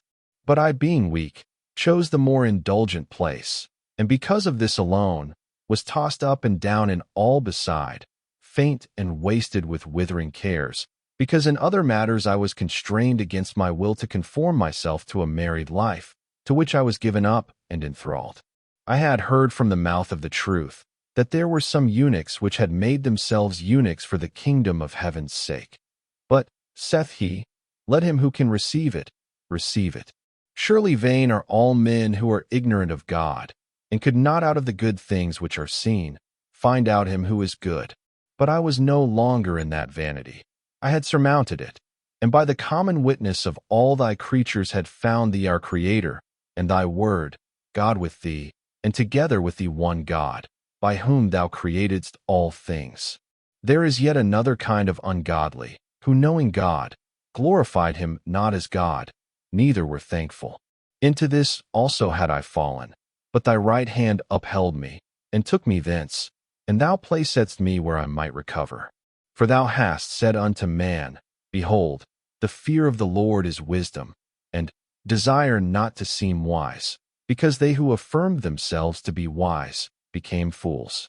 But I had now found the goodly pearl, which, selling all that I had, I ought to have bought, and I hesitated. To Simplicianus then I went, the father of Ambrose, a bishop now, in receiving thy grace, and whom Ambrose truly loved as a father. To him I related the mazes of my wanderings. But when I mentioned that I had read certain books of the Platonists, which Victorinus, sometime rhetoric professor of Rome, who had died a Christian, as I had heard, had translated into Latin, he testified his joy that I had not fallen upon the writings of other philosophers, full of fallacies and deceits, after the rudiments of this world, whereas the Platonists many ways led to the belief in God and his word. Then to exhort me to the humility of Christ, hidden from the wise, and revealed to little ones, he spoke of Victorinus himself, whom while at Rome he had most intimately known, and of him he related what I will not conceal. For it contains great praise of thy grace, to be confessed unto thee, how that aged man, most learned and skilled in the liberal sciences, and who had read and weighed so many works of the philosophers, the instructor of so many noble senators, who also, as a monument of his excellent discharge of his office, had, which men of this world esteem a high honor, both deserved and obtained a statue in the Roman Forum. He, to that age a worshipper of idols, and a partaker of the sacrilegious rites, to which almost all the nobility of Rome were given up, and had inspired the people with the love of Anubis, barking deity, and all the monster gods of every kind, who fought against Neptune, Venus, and Minerva, whom Rome once conquered, now adored, all which the aged Victorinus had with thundering eloquence so many years defended. He now blushed not to be the child of thy Christ, and the newborn babe of thy fountain, submitting his neck to the yoke of humility, and subduing his forehead to the reproach of the cross. O Lord, Lord, which hast bowed the heavens and come down, touched the mountains, and they did smoke, by what means didst thou convey thyself into that breast? He used to read, as Simplicianus said, the Holy Scripture, most studiously sought and searched into all the Christian writings, and said to Simplicianus, not openly, but privately, and as a friend, understand that I am already a Christian. Whereto he answered, I will not believe it, nor will I rank you among Christians, unless I see you in the Church of Christ. The other, in banter, replied, Do walls then make Christians? And this he often said, that he was already a Christian, and Simplicianus as often made the same answer, and the conceit of the walls was by the other as often renewed. For he feared to offend his friends, proud demon worshippers, from the height of whose Babylonian dignity, as from cedars of Libanus, which the Lord had not yet broken down, he supposed the weight of enmity would fall upon him. But after that by reading and earnest thought he had gathered firmness, and feared to be denied by Christ before the holy angels, should he now be afraid to confess him before men, and appeared to himself guilty of a heavy offense, in being ashamed of the sacraments of the humility of thy word, and not being ashamed of the sacrilegious rites of those proud demons, whose pride he had imitated and their rites adopted. He became bold-faced against vanity, and shamefaced towards the truth, and suddenly and unexpectedly said to Simplicianus, as himself told me, "Go we to the church, I wish to be made a Christian." But he, not containing himself for joy, went with him. And having been admitted to the first sacrament and become a catechumen, not long after he further gave in his name, that he might be regenerated by baptism, Rome wondering, the church rejoicing. The proud saw, and were wroth, they gnashed with their teeth, and melted away. But the Lord God was the hope of thy servant, and he regarded not vanities and lying madness.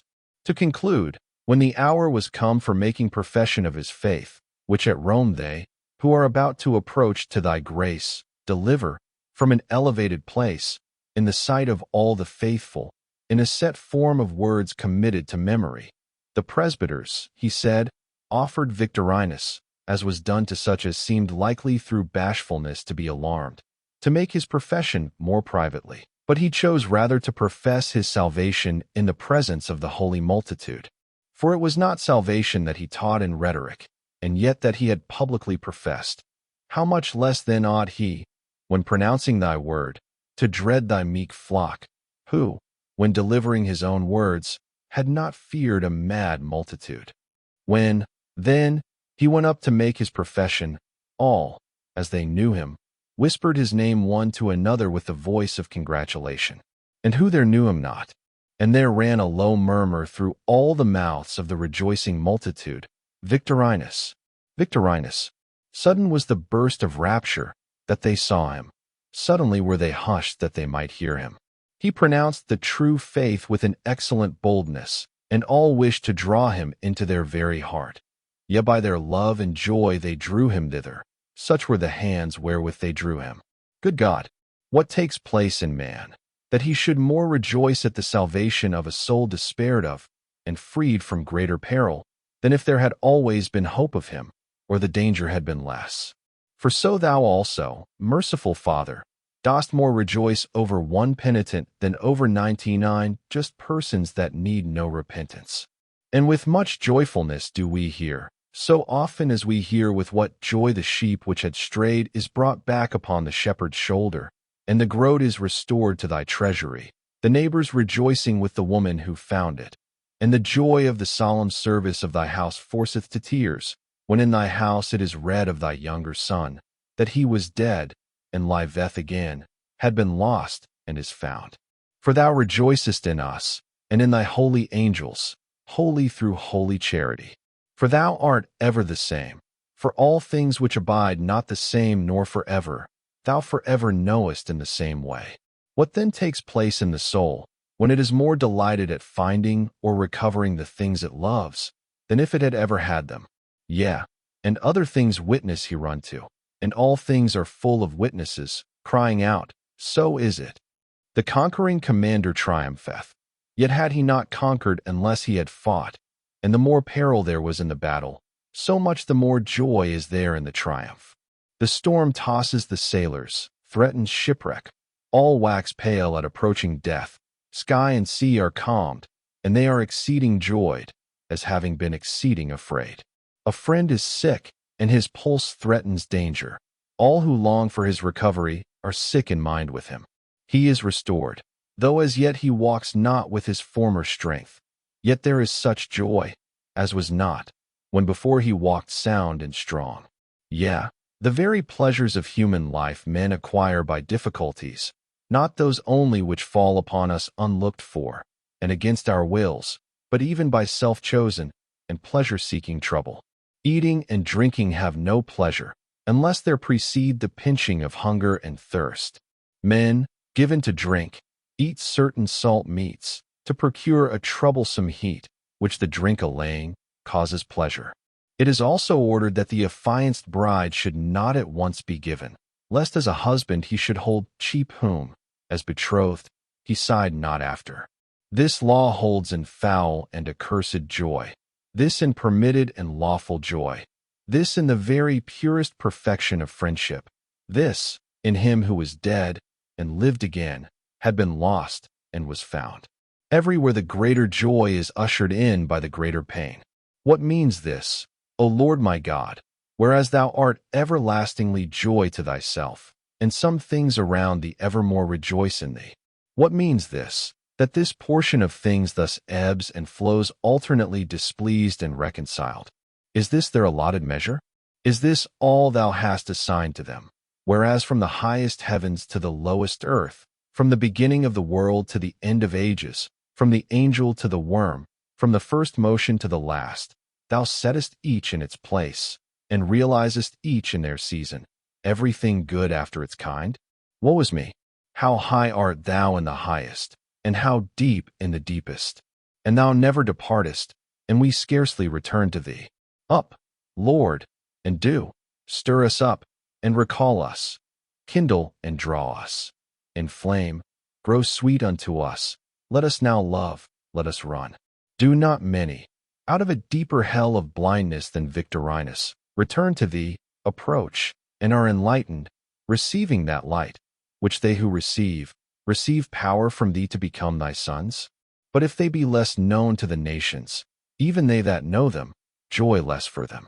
For when many joy together, each also has more exuberant joy for that they are kindled and inflamed one by the other. Again, because those known to many influence the more towards salvation, and lead the way with many to follow.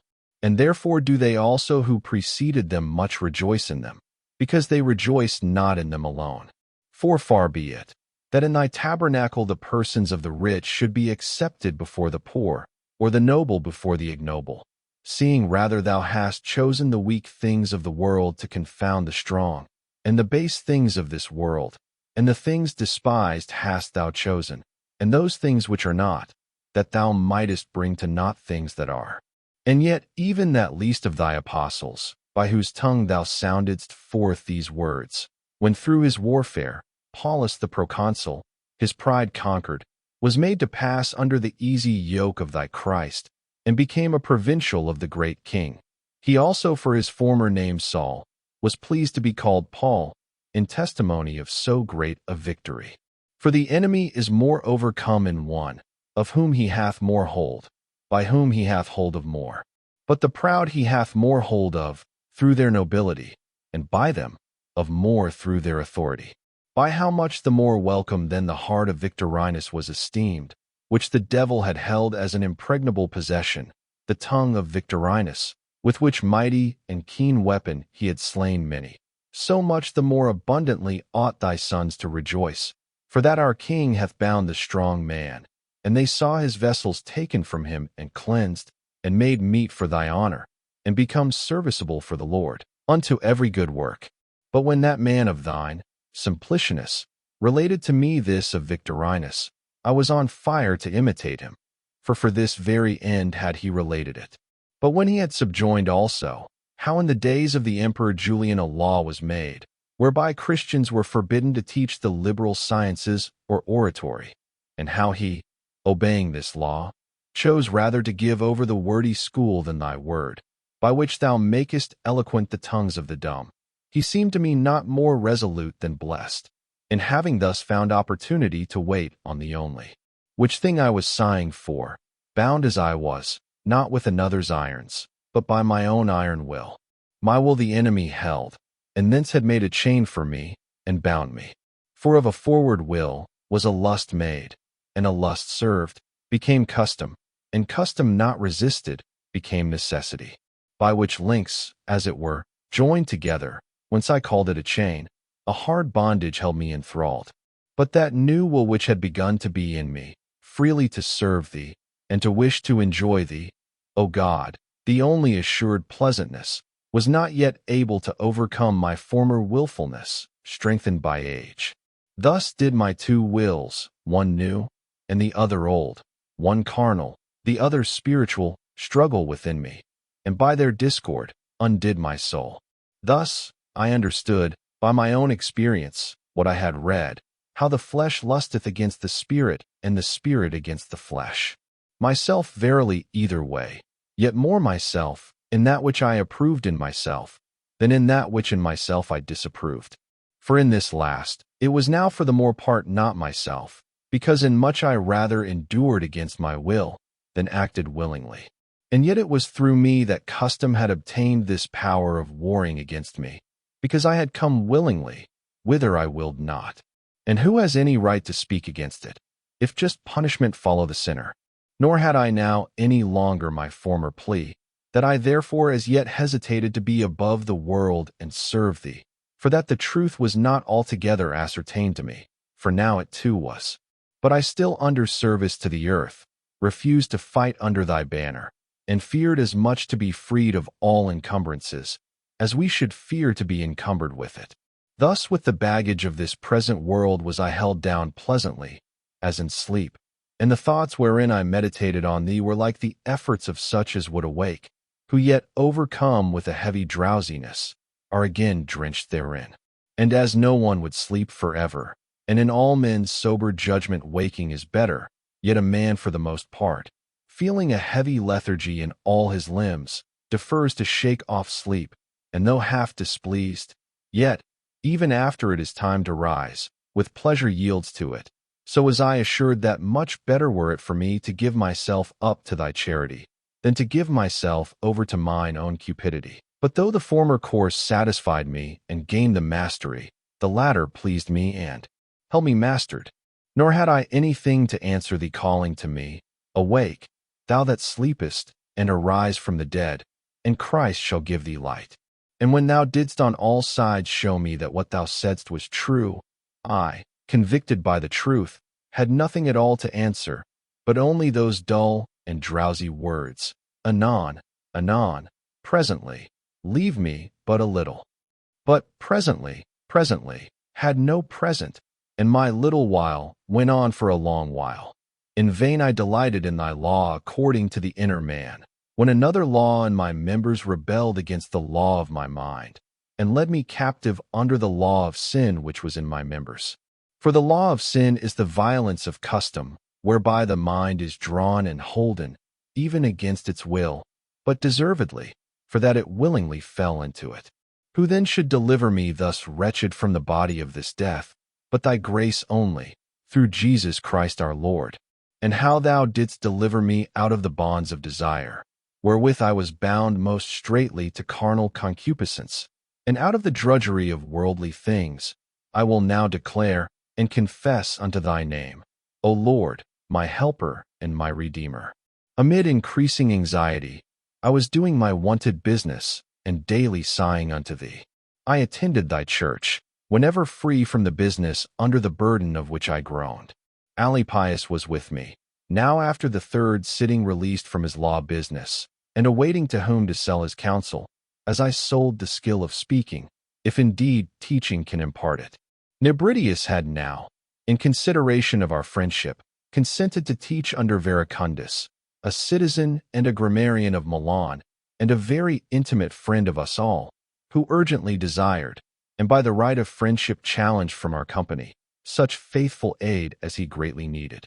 Nebridius then was not drawn to this by any desire of advantage, for he might have made much more of his learning had he so willed, but as a most kind and gentle friend, he would not be wanting to a good office, and slight our request. But he acted herein very discreetly, shunning to become known to personages great according to this world, avoiding the distraction of mind thence ensuing, and desiring to have it free and at leisure, as many hours as might be, to seek, or read, or hear something concerning wisdom.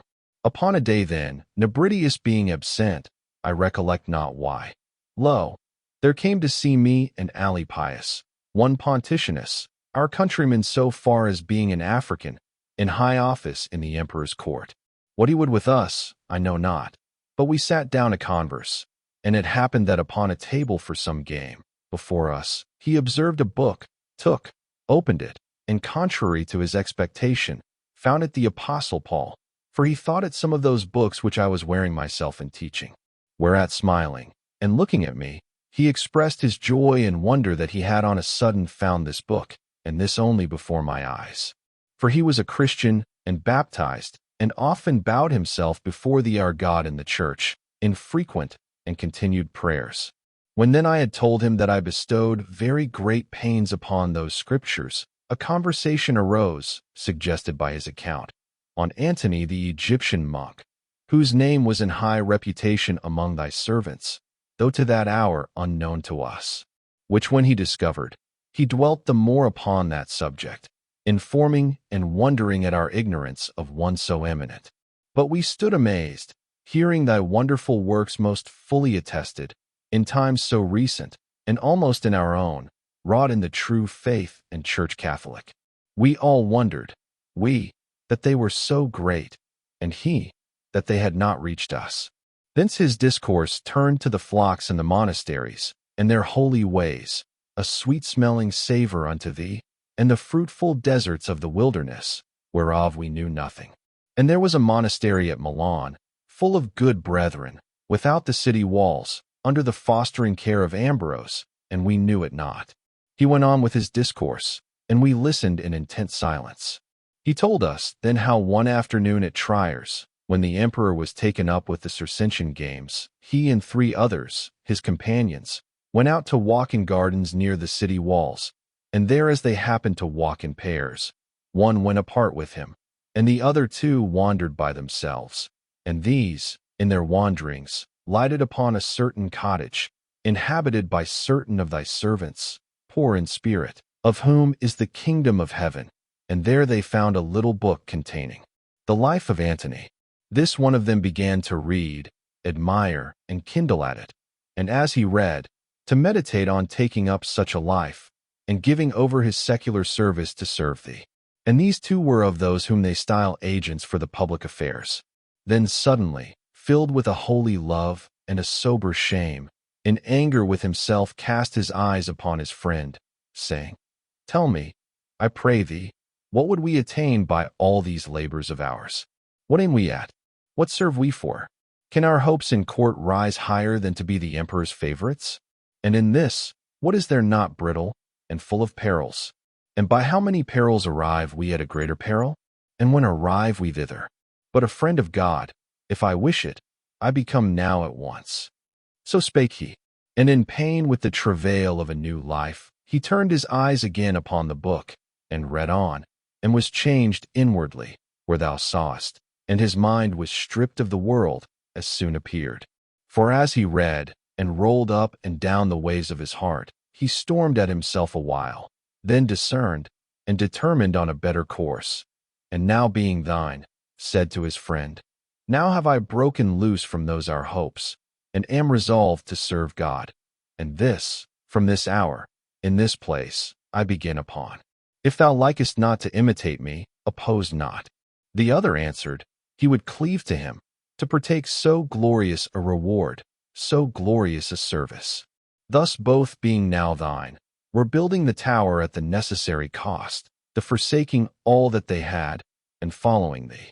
Then Pontianus and the other with him, that had walked in other parts of the garden, came in search of them to the same place, and finding them, reminded them to return, for the day was now far spent. But they relating their resolution and purpose, and how that will was begun and settled in them, begged them, if they would not join, not to molest them. But the others, though nothing altered from their former selves, did yet bewail themselves, as he affirmed, and piously congratulated them, recommending themselves to their prayers, and so, with hearts lingering on the earth, went away to the palace. But the other 2, fixing their heart on heaven, remained in the cottage.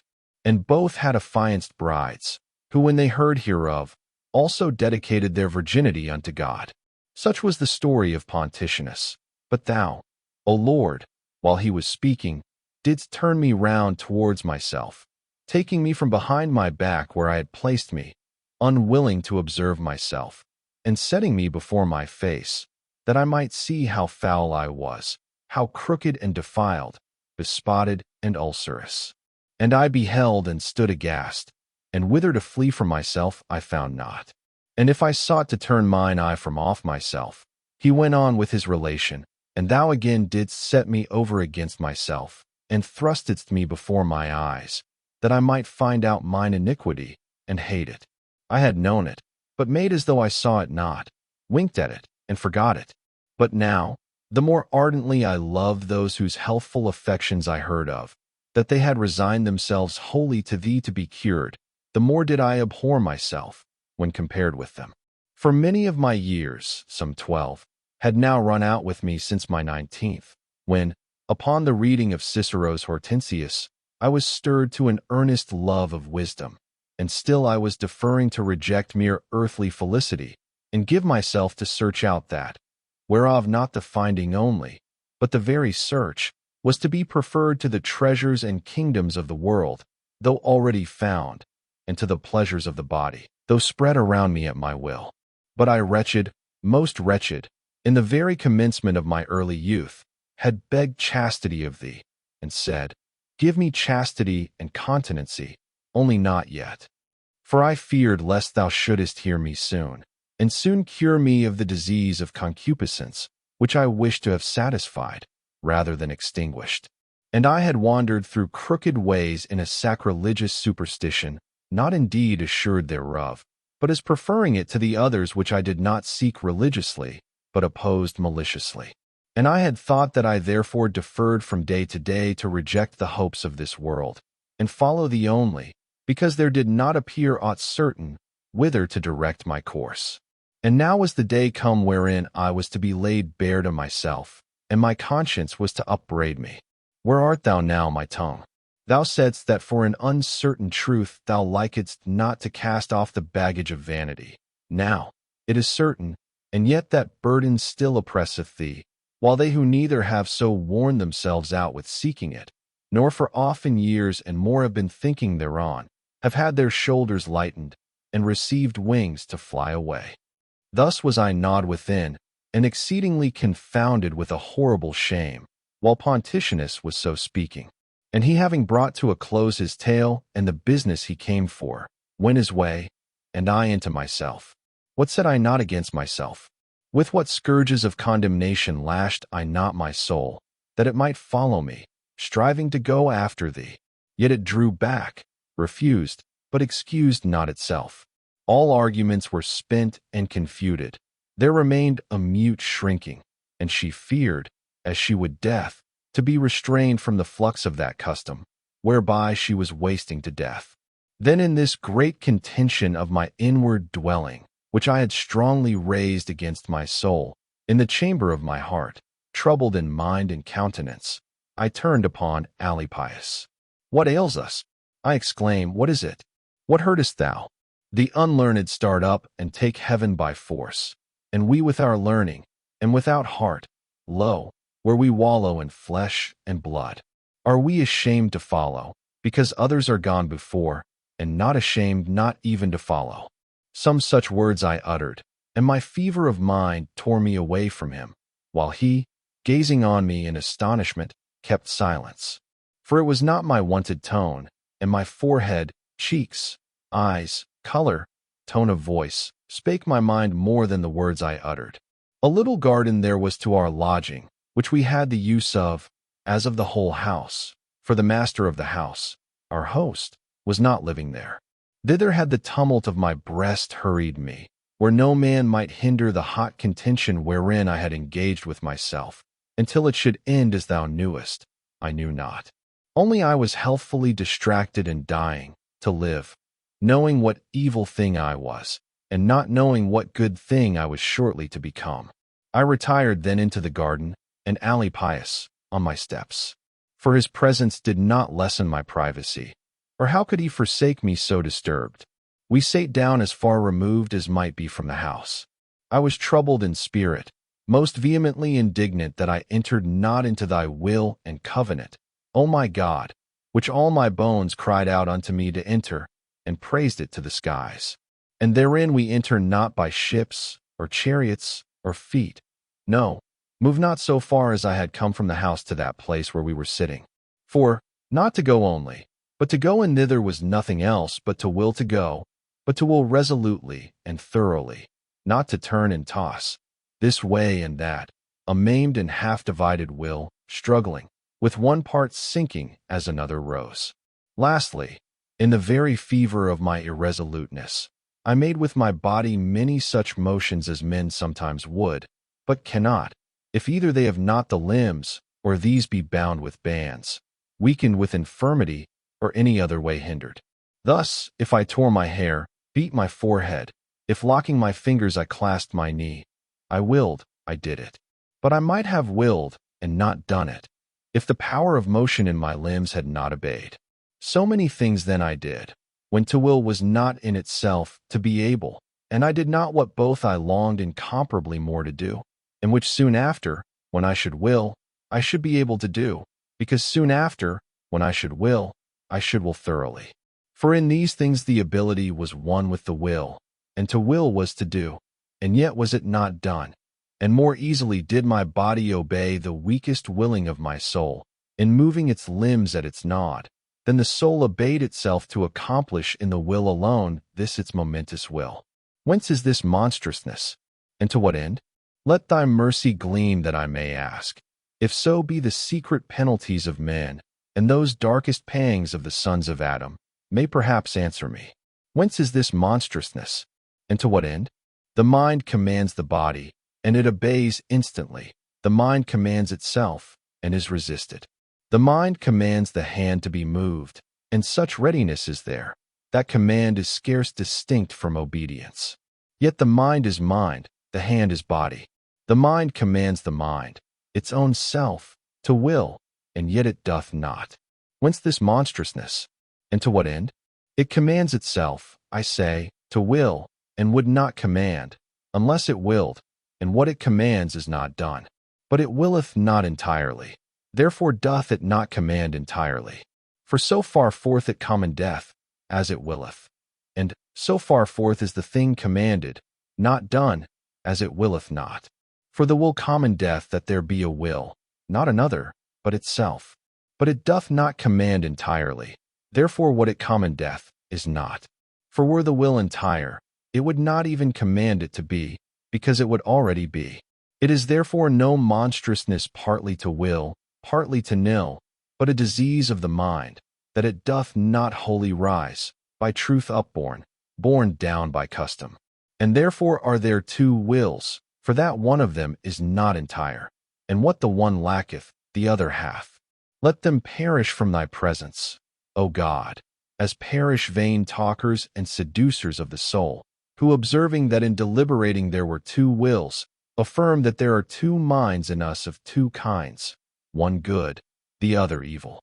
Themselves are truly evil when they hold these evil things, and themselves shall become good when they hold the truth and assent unto the truth, that thy apostle may say to them, Ye were sometimes darkness, but now light in the Lord. But they, wishing to be light, not in the Lord, but in themselves, imagining the nature of the soul to be that which God is, are made more gross darkness through a dreadful arrogancy, for that they went back farther from thee, the true light that enlightened every man that cometh into the world. Take heed what you say, and blush for shame. Draw near unto him, and be enlightened, and your faces shall not be ashamed. Myself, when I was deliberating upon serving the Lord my God now, as I had long purposed, it was I who willed, I who nilled, I myself. I neither willed entirely, nor nilled entirely. Therefore was I at strife with myself, and rent asunder by myself. And this rent befell me against my will, and yet indicated not the presence of another mind, but the punishment of my own. Therefore it was no more I that wrought it, but sin that dwelt in me, the punishment of a sin more freely committed, in that I was a son of Adam. For if there be so many contrary natures as there be conflicting wills, there shall now be not two only, but many. If a man deliberate whether he should go to their conventicle or to the theater, these Manichees cry out, Behold, here are two natures. One good, draws this way, another bad, draws back that way. For whence else is this hesitation between conflicting wills? But I say that both be bad, that which draws to them, as that which draws back to the theater. But they believe not that will to be other than good, which draws to them. What then if one of us should deliberate, and amid the strife of his two wills be in a strait, whether he should go to the theater or to our church? Would not these Manichees also be in a strait what to answer? For either they must confess, which they fain would not, that the will which leads to our church is good, as well as theirs, who have received and are held by the mysteries of theirs. Or they must suppose two evil natures, and two evil souls conflicting in one man, and it will not be true, which they say, that there is one good and another bad. Or they must be converted to the truth, and no more deny that where one deliberates, one soul fluctuates between contrary wills. Let them no more say then, when they perceive two conflicting wills in one man, that the conflict is between two contrary souls, of two contrary substances, from two contrary principles, one good and the other bad. For thou, O true God, dost disprove, check, and convict them, as when, both wills being bad, one deliberates whether he should kill a man by poison or by the sword, whether he should seize this or that estate of another's, when he cannot both, whether he should purchase pleasure by luxury, or keep his money by covetousness, whether he go to the circus or the theater, if both be open on one day, or thirdly, to rob another's house, if he have the opportunity, or, fourthly, to commit adultery, if, at the same time he have the means thereof also, all these meeting together in the same juncture of time, and all being equally desired, which cannot at one time be acted, for they rend the mind amid four, or even, amid the vast variety of things desired, more, conflicting wills, nor do they yet allege that there are so many diverse substances. So also in wills which are good. For I ask them, is it good to take pleasure in reading the Apostle? Or good to take pleasure in a sober psalm? Or good to discourse on the gospel? They will answer to each, it is good. What then if all give equal pleasure, and all at once? Do not divers wills distract the mind, while he deliberates which he should rather choose? Yet are they all good, and are at variance till one be chosen, whither the one entire will may be born, which before was divided into many. Thus also, when, above, eternity delights us, and the pleasure of temporal good holds us down below, it is the same soul which willeth not this or that with an entire will, and therefore is rent asunder with grievous perplexities, while out of truth it sets this first, but out of habit sets not that aside. Thus soul-sick was I, and tormented, accusing myself much more severely than my wont, rolling and turning me in my chain, till that were wholly broken, whereby I now was but just, but still was held. And thou, O Lord, pressedst upon me in my inward parts by a severe mercy, redoubling the lashes of fear and shame, lest I should again give way, and not bursting that same slight remaining tie, it should recover strength, and bind me the faster. For I said with myself, be it done now, be it done now. And as I spake, I all but enacted it, I all but did it, and did it not. Yet sunk not back to my former state, but kept my stand hard by, and took breath. And I essayed again, and wanted somewhat less of it, and somewhat less, and all but touched, and laid hold of it, and yet came not at it, nor touched nor laid hold of it, hesitating to die to death, and to live to life. And the worse whereto I was inured prevailed more with me than the better whereto I was inused. And the very moment wherein I was to become other than I was, the nearer it approached me. The greater horror did it strike into me, yet did it not strike me back, nor turn me away, but held me in suspense. The very toys of toys, and vanities of vanities, my ancient mistresses, still held me. They plucked my fleshy garment, and whispered softly, Dost thou cast us off? And from that moment shall we no more be with thee forever? And from that moment shall not this or that be lawful for thee forever? And what was it which they suggested in that I said, this or that? What did they suggest, O my God? Let thy mercy turn it away from the soul of thy servant. What defilements did they suggest? What shame? And now I much less than half heard them, and not openly showing themselves and contradicting me, but muttering as it were behind my back, and privily plucking me, as I was departing, but to look back on them. Yet they did retard me, so that I hesitated to burst and shake myself free from them, and to spring over whither I was called, a violent habit saying to me, Thinkest thou, thou canst live without them? But now it spake very faintly. For on that side whither I had set my face, and whither I trembled to go, there appeared unto me the chaste dignity of continency, serene, yet not relaxedly, gay, honestly alluring me to come and doubt not, and stretching forth to receive and embrace me, her holy hands full of multitudes of good examples. There were so many young men and maidens here, a multitude of youth and every age, grave widows and aged virgins, and continence herself in all, not barren, but a fruitful mother of children, of joys, by thee her husband, O Lord. And she smiled on me with a persuasive mockery, as would she say, Canst not thou what these youths, what these maidens can? Or can they either in themselves, and not rather in the Lord their God? The Lord their God gave me unto them. Why standest thou in thyself, and so standest not? Cast thyself upon him. Fear not, he will not withdraw himself that thou shouldest fall. Cast thyself fearlessly upon him. He will receive, and will heal thee. And I blushed exceedingly, for that I yet heard the muttering of those toys, and hung in suspense. And she again seemed to say, Stop thine ears against those thy unclean members on the earth, that they may be mortified. They tell thee of delights, but not as doth the law of the Lord thy God. This controversy in my heart was self against self only. But Alypius, sitting close by my side, in silence waited the issue of my unwanted emotion. But when a deep consideration had from the secret bottom of my soul drawn together and heaped up all my misery in the sight of my heart, there arose a mighty storm, bringing a mighty shower of tears, which that I might pour forth wholly, in its natural expressions, I rose from Alypius. Solitude was suggested to me as fitter for the business of weeping, so I retired so far that even his presence could not be a burden to me. Thus was it then with me, and he perceived something of it, for something I suppose I had spoken, wherein the tones of my voice appeared choked with weeping, and so had risen up. He then remained where we were sitting, most extremely astonished.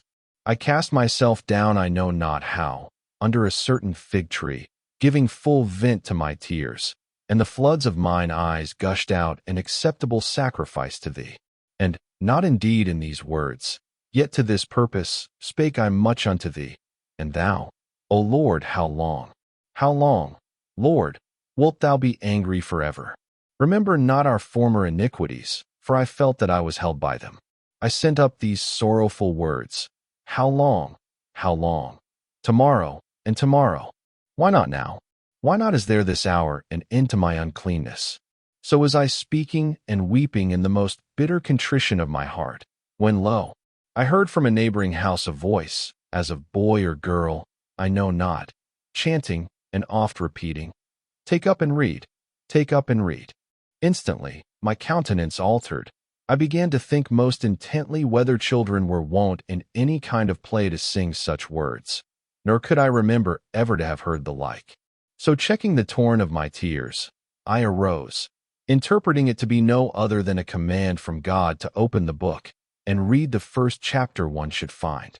For I had heard of Antony, that coming in during the reading of the gospel, he received the admonition, as if what was being read was spoken to him, Go, sell all that thou hast, and give to the poor, and thou shalt have treasure in heaven, and come and follow me. And by such oracle he was forthwith converted unto thee. Eagerly then I returned to the place where Alypius was sitting, for there had I laid the volume of the apostle when I arose thence.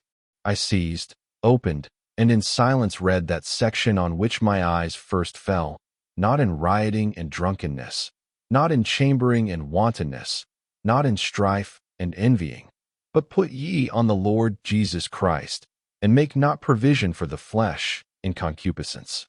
No further would I read, nor needed I, for instantly at the end of this sentence, by a light as it were of serenity infused into my heart, all the darkness of doubt vanished away. Then putting my finger between, or some other mark, I shut the volume, and with a calmed countenance made it known to Alypius. And what was wrought in him, which I knew not, he thus showed me. He asked to see what I had read.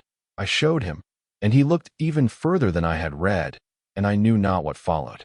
This followed, him that is weak in the faith, receive, which he applied to himself and disclosed to me. And by this admonition was he strengthened, and by a good resolution and purpose, and most corresponding to his character, wherein he did always very far differ from me, for the better, without any turbulent delay, he joined me. Thence we go in to my mother. We tell her. She rejoiceth. We relate in order how it took place. She leaps for joy, and triumpheth, and blesseth thee, who are able to do above that which we ask or think. For she perceived that thou hadst given her more for me than she was wont to beg by her pitiful and most sorrowful groanings. For thou convertedst me unto thyself, so that I sought neither wife, nor any hope of this world, standing in that rule of faith, where thou hadst showed me unto her in a vision so many years before. And thou didst convert her mourning into joy, much more plentiful than she had desired, and in a much more precious and purer way than she erst required, by having grandchildren of my body. Book 9. O Lord, I am thy servant, and the son of thy handmaid. Thou hast broken my bonds in sunder. I will offer to thee the sacrifice of praise. Let my heart and my tongue praise thee. Yea, let all my bones say, O Lord, who is like unto thee? Let them say, and answer thou me, and say unto my soul, I am thy salvation.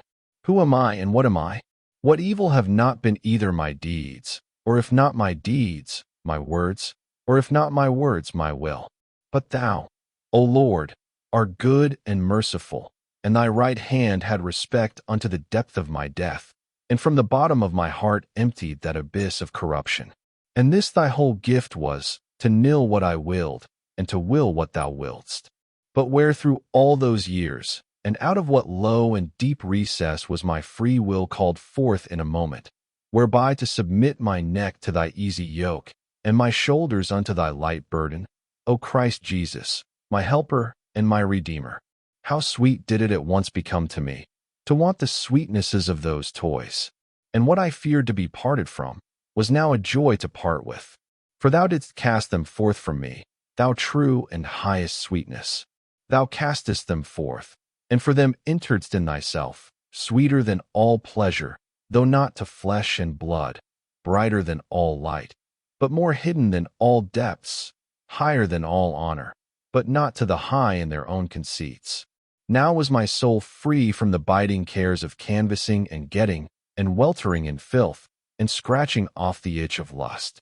And my infant tongue spake freely to thee, my brightness, and my riches, and my health, the Lord my God.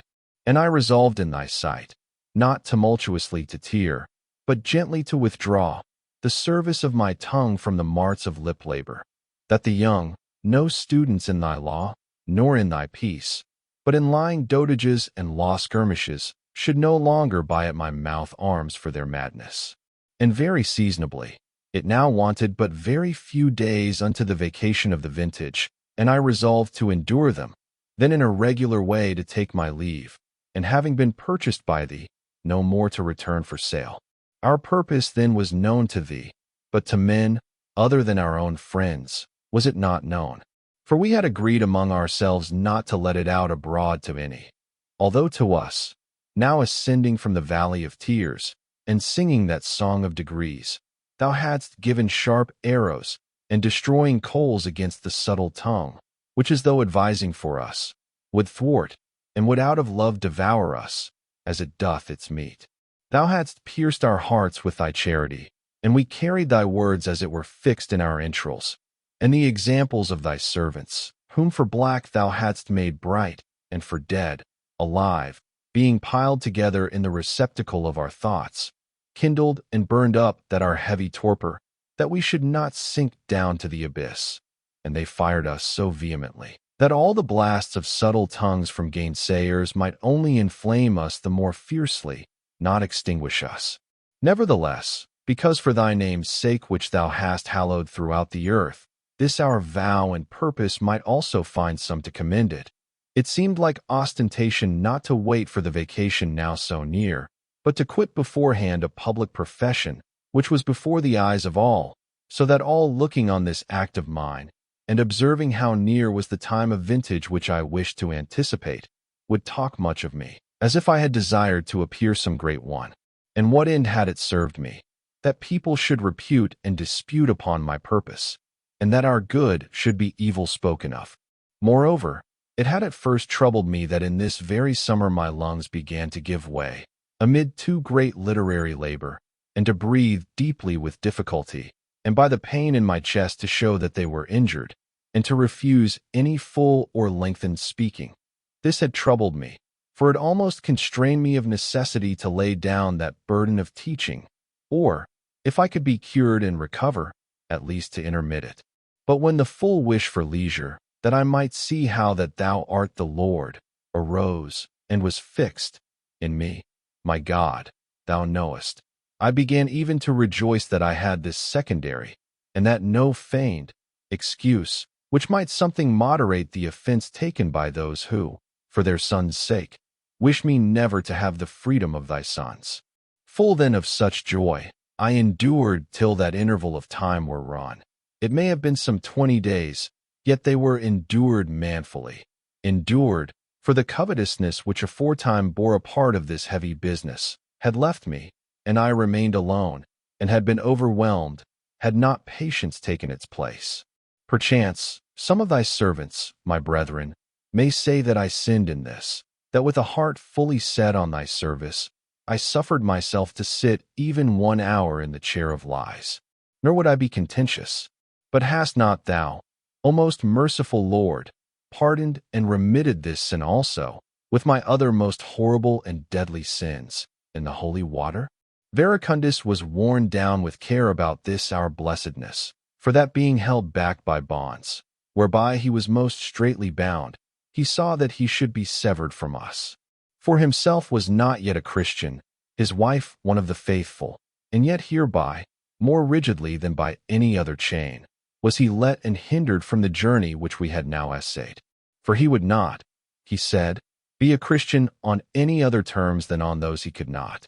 However, he offered us courteously to remain at his country house so long as we should stay there. Thou, O Lord, shalt reward him in the resurrection of the just, seeing thou hast already given him the lot of the righteous. For although, in our absence, being now at Rome, he was seized with bodily sickness, and therein being made a Christian, and one of the faithful, he departed this life.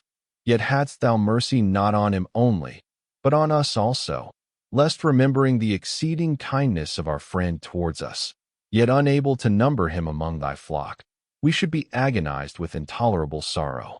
Thanks unto thee, our God, we are thine. Thy suggestions and consolations tell us, faithful in promises, thou now requitest Verecundus for his country house of Cassiacum, where from the fever of the world we reposed in thee, with the eternal freshness of thy paradise, for that thou hast forgiven him his sins upon earth, in that rich mountain, that mountain which yieldeth milk, thine own mountain. He then had at that time sorrow, but nebridious joy. For although he also, not being yet a Christian, had fallen into the pit of that most pernicious error, believing the flesh of thy Son to be a phantom, yet emerging thence, he believed as we did, not as yet endued with any sacraments of thy church, but a most ardent searcher out of truth, whom, not long after our conversion and regeneration by thy baptism, being also a faithful member of the Church Catholic, and serving thee in perfect chastity and continence amongst his people in Africa, his whole house having through him first been made Christian, didst thou release from the flesh, and now he lives in Abraham's bosom. Whatever that be, which is signified by that bosom, there lives my Nebridius, my sweet friend, and thy child, O Lord, adopted of a freed man. There he liveth. For what other place is there for such a soul? There he liveth, whereof he asked much of me, a poor inexperienced man. Now lays he not his ear to my mouth, but his spiritual mouth unto thy fountain, and drinketh as much as he can receive, wisdom in proportion to his thirst, endlessly happy.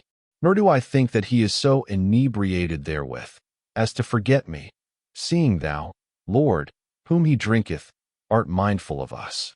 So were we then, comforting Verecundus, who sorrowed, as far as friendship permitted, that our conversion was of such sort, and exhorting him to become faithful, according to his measure, namely, of a married estate, and awaiting Nebridius to follow us, which, being so near, he was all but doing. And so lo, those days rolled by at length, for long and many they seemed, for the love I bear to the easeful liberty, that I might sing to thee, from my inmost marrow, my heart hath said unto thee, I have sought thy face. Thy face, Lord, will I seek. Now was the day come wherein I was indeed to be freed of my rhetoric professorship, whereof in thought I was already freed. And it was done. Thou didst rescue my tongue, whence thou hadst before rescued my heart. And I blessed thee, rejoicing, retiring with all mine to the villa. What I there did in writing, which was now enlisted in thy service, though still, in this breathing time as it were, panting from the school of pride, my books may witness, as well what I debated with others, as what with myself alone, before thee, what with Nebridius, who was absent, my epistles bear witness. And when shall I have time to rehearse all thy great benefits towards us at that time, especially when hasting on to yet greater mercies? For my remembrance recalls me, and pleasant is it to me, O Lord, to confess to thee, by what inward goads thou tamedst me, and how thou hast evened me, lowering the mountains and hills of my high imaginations, straightening my crookedness, and smoothing my rough ways, and how thou also subduedst the brother of my heart, Alypius, unto the name of thy only begotten, our Lord and Savior Jesus Christ, which he would not at first vouchsafe to have inserted in our writings. For rather would he have them savor of the lofty cedars of the schools, which the Lord hath now broken down, than of the wholesome herbs of the church, the antidote against serpents. Oh, in what accents spake I unto thee, my God, when I read the Psalms of David, those faithful songs and sounds of devotion, which allow of no swelling spirit, as yet a catechumen, and a novice in thy real love, resting in that villa, with Alypius a catechumen, my mother cleaving to us, in female garb with masculine faith, with the tranquility of age, motherly love, Christian piety. Oh, what accents did I utter unto thee in those psalms, and how was I by them kindled towards thee, and on fire to rehearse them, if possible, through the whole world, against the pride of mankind. And yet they are sung through the whole world, nor can any hide himself from thy heat. With what vehement and bitter sorrow was I angered at the Manichees. And again I pitied them, for they knew not those sacraments, those medicines, and were mad against the antidote which might have recovered them of their madness. How I would they had then been somewhere near me, and without my knowing that they were there, could have beheld my countenance, and heard my words, when I read the 4th Psalm in that time of my rest, and how that psalm wrought upon me.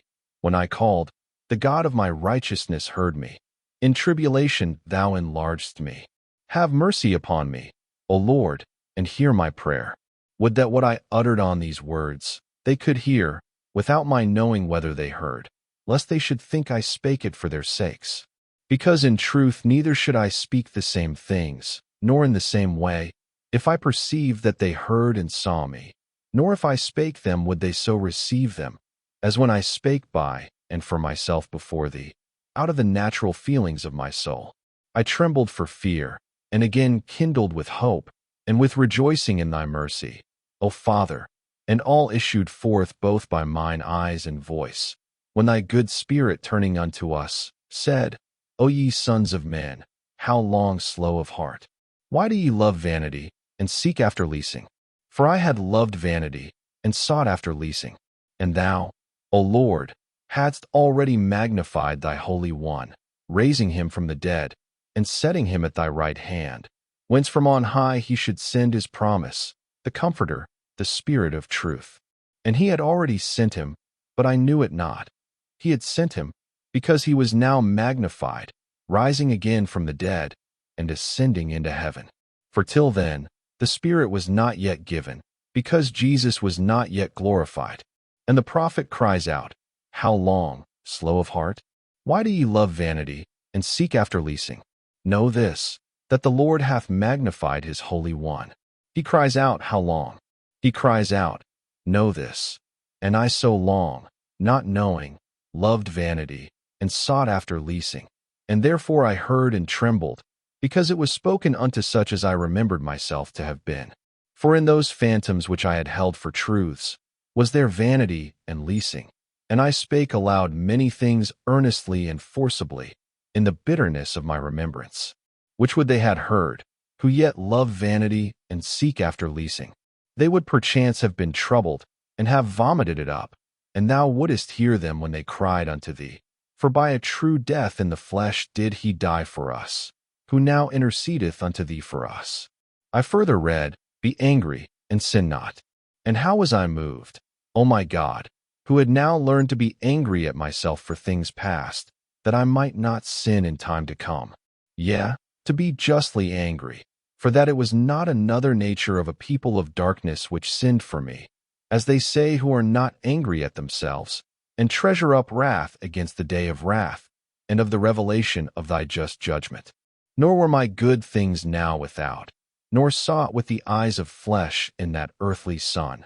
For they that would have joy from without soon become vain, and waste themselves on the things seen and temporal, and in their famished thoughts do lick their very shadows. Oh, that they were wearied out with their famine, and said, Who will show us good things? And we would say, and they hear, The light of thy countenance is sealed upon us. For we are not that light which enlighteneth every man, but we are enlightened by thee, that having been sometimes darkness, we may be light in thee. Oh, that they could see the eternal internal, which having tasted, I was grieved that I could not show it them, so long as they brought me their heart and their eyes roving abroad from thee, while they said, Who will show us good things? For there, where I was angry within myself in my chamber, where I was inwardly pricked, where I had sacrificed, slaying my old man, and commencing the purpose of a new life, putting my trust in thee, there hadst thou begun to grow sweet unto me, and hadst put gladness in my heart. And I cried out, as I read this outwardly, finding it inwardly. Nor would I be multiplied with worldly goods, wasting away time, and wasted by time, whereas I had in thy eternal simple essence other corn, and wine, and oil. And with a loud cry of my heart I cried out in the next verse, O in peace, O for the selfsame. O what said he, I will lay me down and sleep, for who shall hinder us, when cometh to pass that saying which is written, Death is swallowed up in victory? And thou surpassingly art the selfsame, who art not changed, and in thee is rest which forgetteth all toil, for there is none other with thee, nor are we to seek those many other things, which are not what thou art. But thou, Lord, alone hast made me dwell in hope. I read, and kindled, nor found I what to do to those deaf and dead, of whom myself had been, a pestilent person, a bitter and a blind bawler against those writings, which are honeyed with the honey of heaven, and lightsome with thine own light. And I was consumed with zeal at the enemies of this scripture. When shall I recall all which passed in those holy days? Yet neither have I forgotten, nor will I pass over the severity of thy scourge, and the wonderful swiftness of thy mercy. Thou didst then torment me with pain in my teeth, which when it had come to such height that I could not speak, it came into my heart to desire all my friends present to pray for me to thee, the God of all manner of health. And this I wrote on wax, and gave it them to read.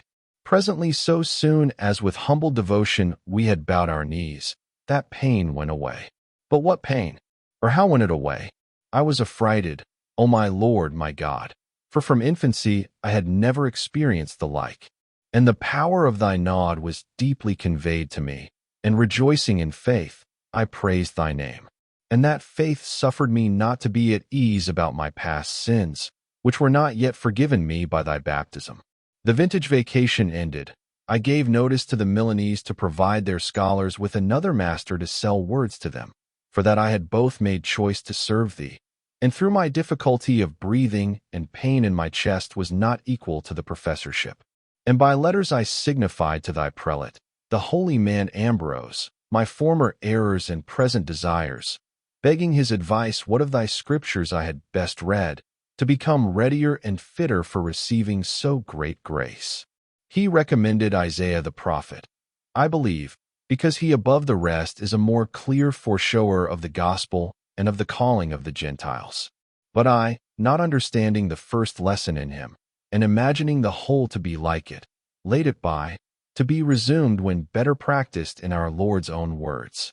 Thence, when the time was come wherein I was to give in my name, we left the country and returned to Milan. It pleased Alypius also to be with me born again in thee, being already clothed with the humility befitting thy sacraments, and a most valiant tamer of the body, so as, with unwonted venture, to wear the frozen ground of Italy with his bare feet. We joined with us the boy Adeodatus, born after the flesh, of my sin. Excellently hadst thou made him. He was not quite 15, and in wit surpassed many grave and learned men. I confess unto thee thy gifts, O Lord my God, Creator of all, and abundantly able to reform our deformities. For I had no part in that boy, but the sin.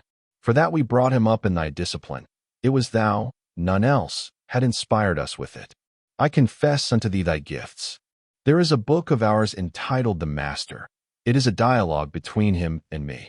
Thou knowest that all there ascribed to the person conversing with me were his ideas, in his 16th year.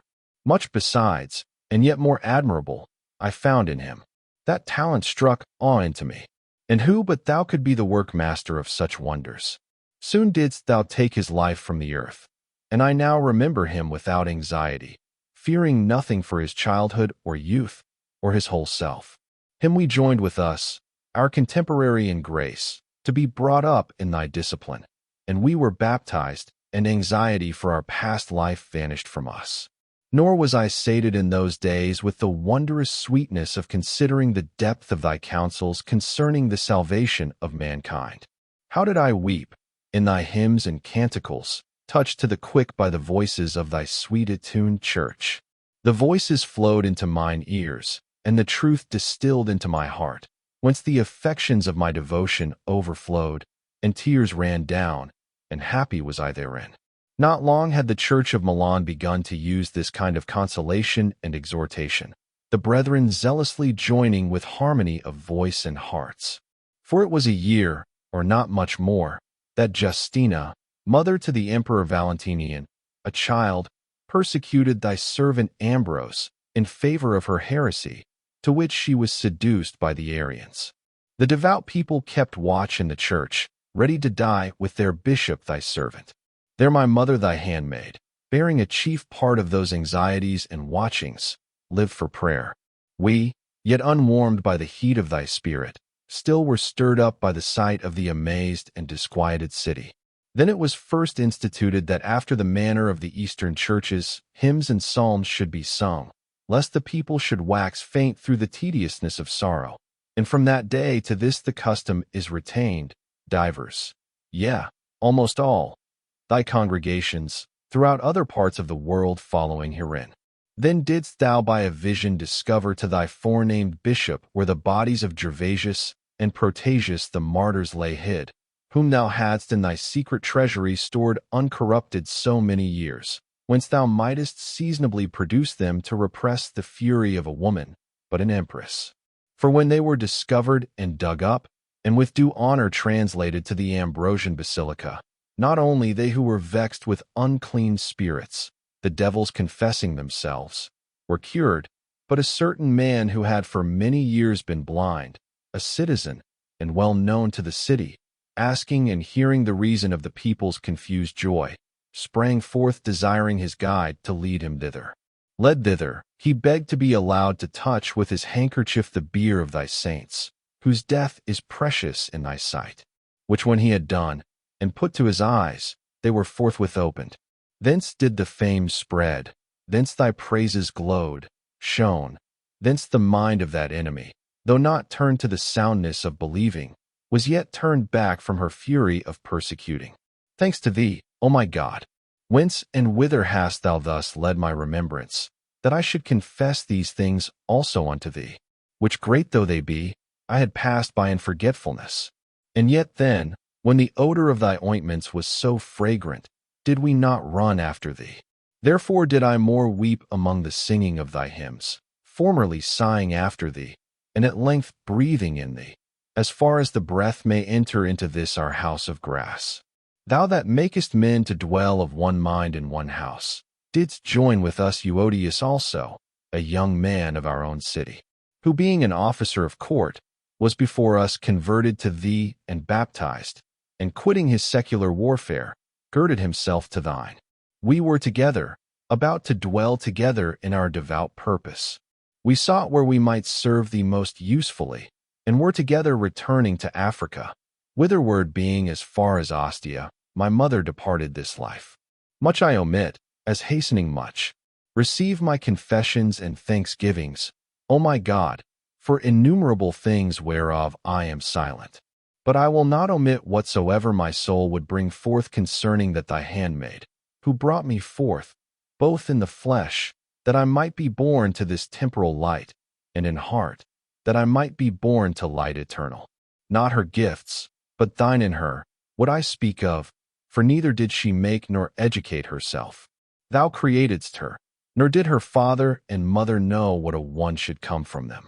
And the scepter of thy Christ, the discipline of thine only Son, in a Christian house, a good member of thy church, educated her in thy fear.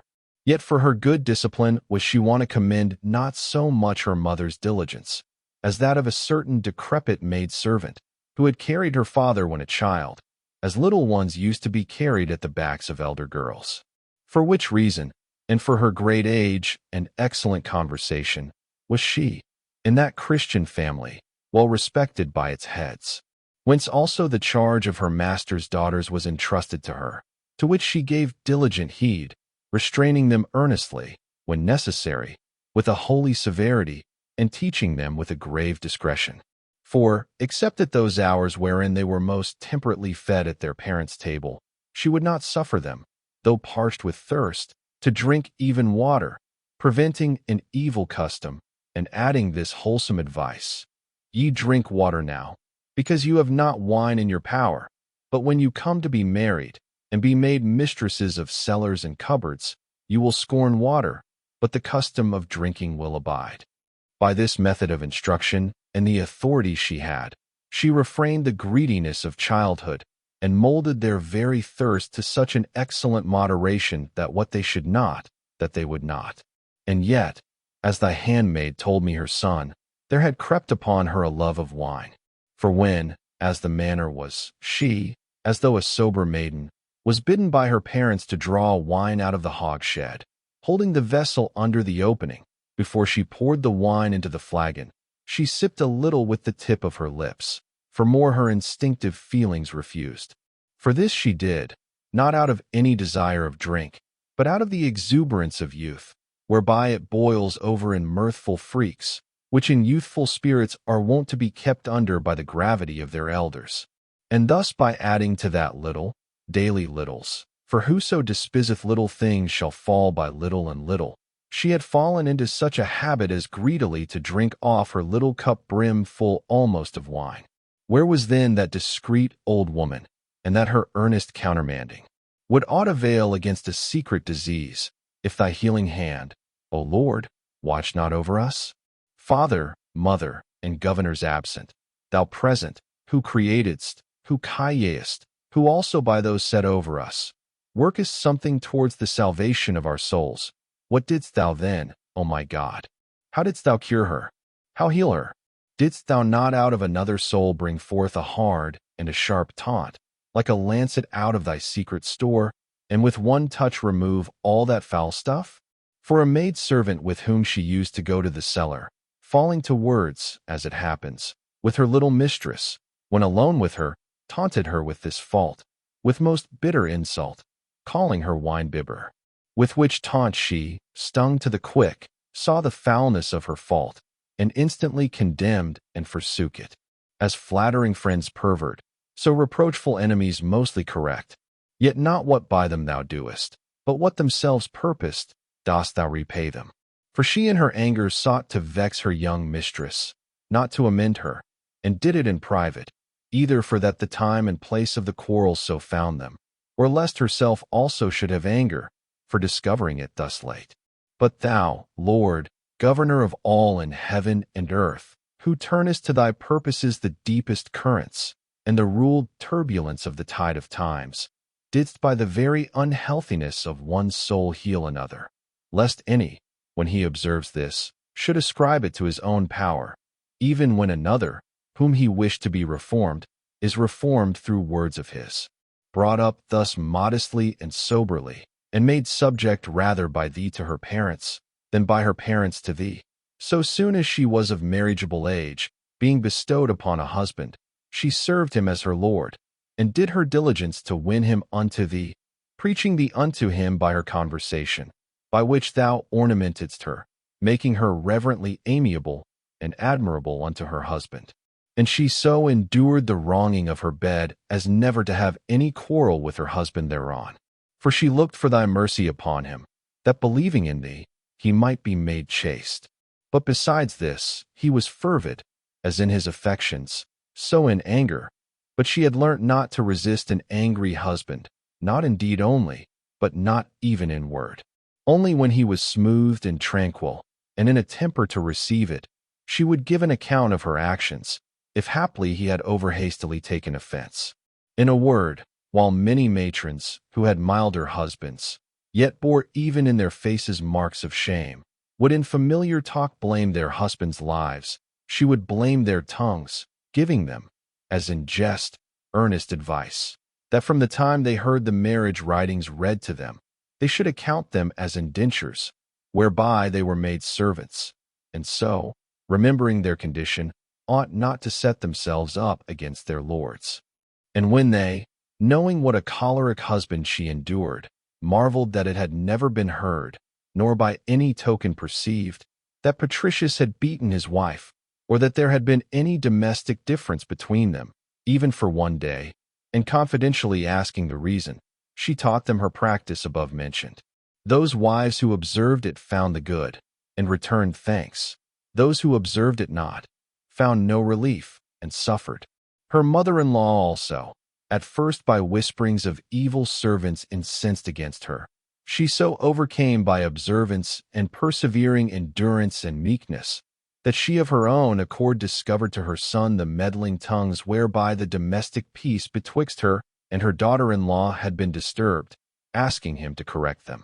Then, when in compliance with his mother, and for the well-ordering of the family, he had with stripes corrected those discovered, at her will who had discovered them, she promised the like reward to any who, to please her, should speak ill of her daughter-in-law to her, and none now venturing.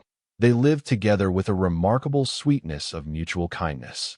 This great gift also thou bestowedst, O my God, my mercy, upon that good handmaid of thine, in whose womb thou createdst me, that between any disagreeing and discordant parties where she was able, she showed herself such a peacemaker, that hearing on both sides most bitter things, such as swelling and indigested choler uses to break out into, when the crudities of enmities are breathed out in sour discourses to a present friend against an absent enemy, she never would disclose aught of the one unto the other, but what might tend to their reconcilement. A small good this might appear to me, did I not to my grief know numberless persons, who through some horrible and wide-spreading contagion of sin, not only disclose to persons mutually angered things said in anger, but add withal things never spoken, whereas to humane humanity, it ought to seem a light thing not to foment or increase ill will by ill words, unless one study withal by good words to quench it. Such was she, thyself, her most inward instructor, teaching her in the school of the heart. Finally, her own husband, towards the very end of his earthly life, did she gain unto thee, nor had she to complain of that in him as a believer, which before he was a believer she had borne from him. She was also the servant of thy servants, whosoever of them knew her, did in her much praise and honor and love thee, for that through the witness of the fruits of a holy conversation they perceived thy presence in her heart. For she had been the wife of one man, had requited her parents, had governed her house piously, was well reported of for good works, had brought up children, so often traveling in birth of them, as she saw them swerving from thee. Lastly, of all of us thy servants, O Lord, whom on occasion of thy own gift thou sufferest to speak, Us, who before her sleeping in thee lived united together, having received the grace of thy baptism, did she so take care of, as though she had been mother of us all, so served us, as though she had been child to us all. The day now approaching whereon she was to depart this life, which day thou well knewest, we knew not.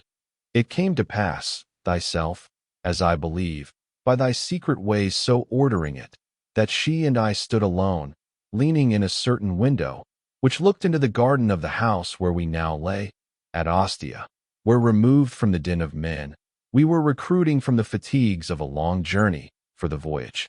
We were discoursing then together, alone, very sweetly, and forgetting those things which are behind, and reaching forth unto those things which are before, we were inquiring between ourselves in the presence of the truth, which thou art, of what sort the eternal life of the saints was to be, which eye hath not seen, nor ear heard, nor hath it entered into the heart of man.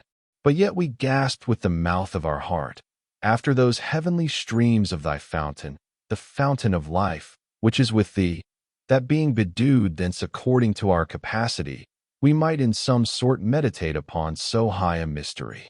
And when our discourse was brought to that point, that the very highest delight of the earthly senses, in the very purest material light, was, in respect of the sweetness of that life, not only not worthy of comparison, but not even of mention, we raising up ourselves with a more glowing affection towards this self-same, did by degrees pass through all things bodily, even the very heaven whence sun and moon and stars shine upon the earth. Yea, we were soaring higher yet, by inward musing, and discourse, and admiring of thy works. And we came to our own minds, and went beyond them, that we might arrive at that region of never-failing plenty, where thou feedest Israel forever with the food of truth, and where life is the wisdom by whom all these things are made, and what have been, and what shall be, and she is not made, but is, as she hath been, and so shall she be ever.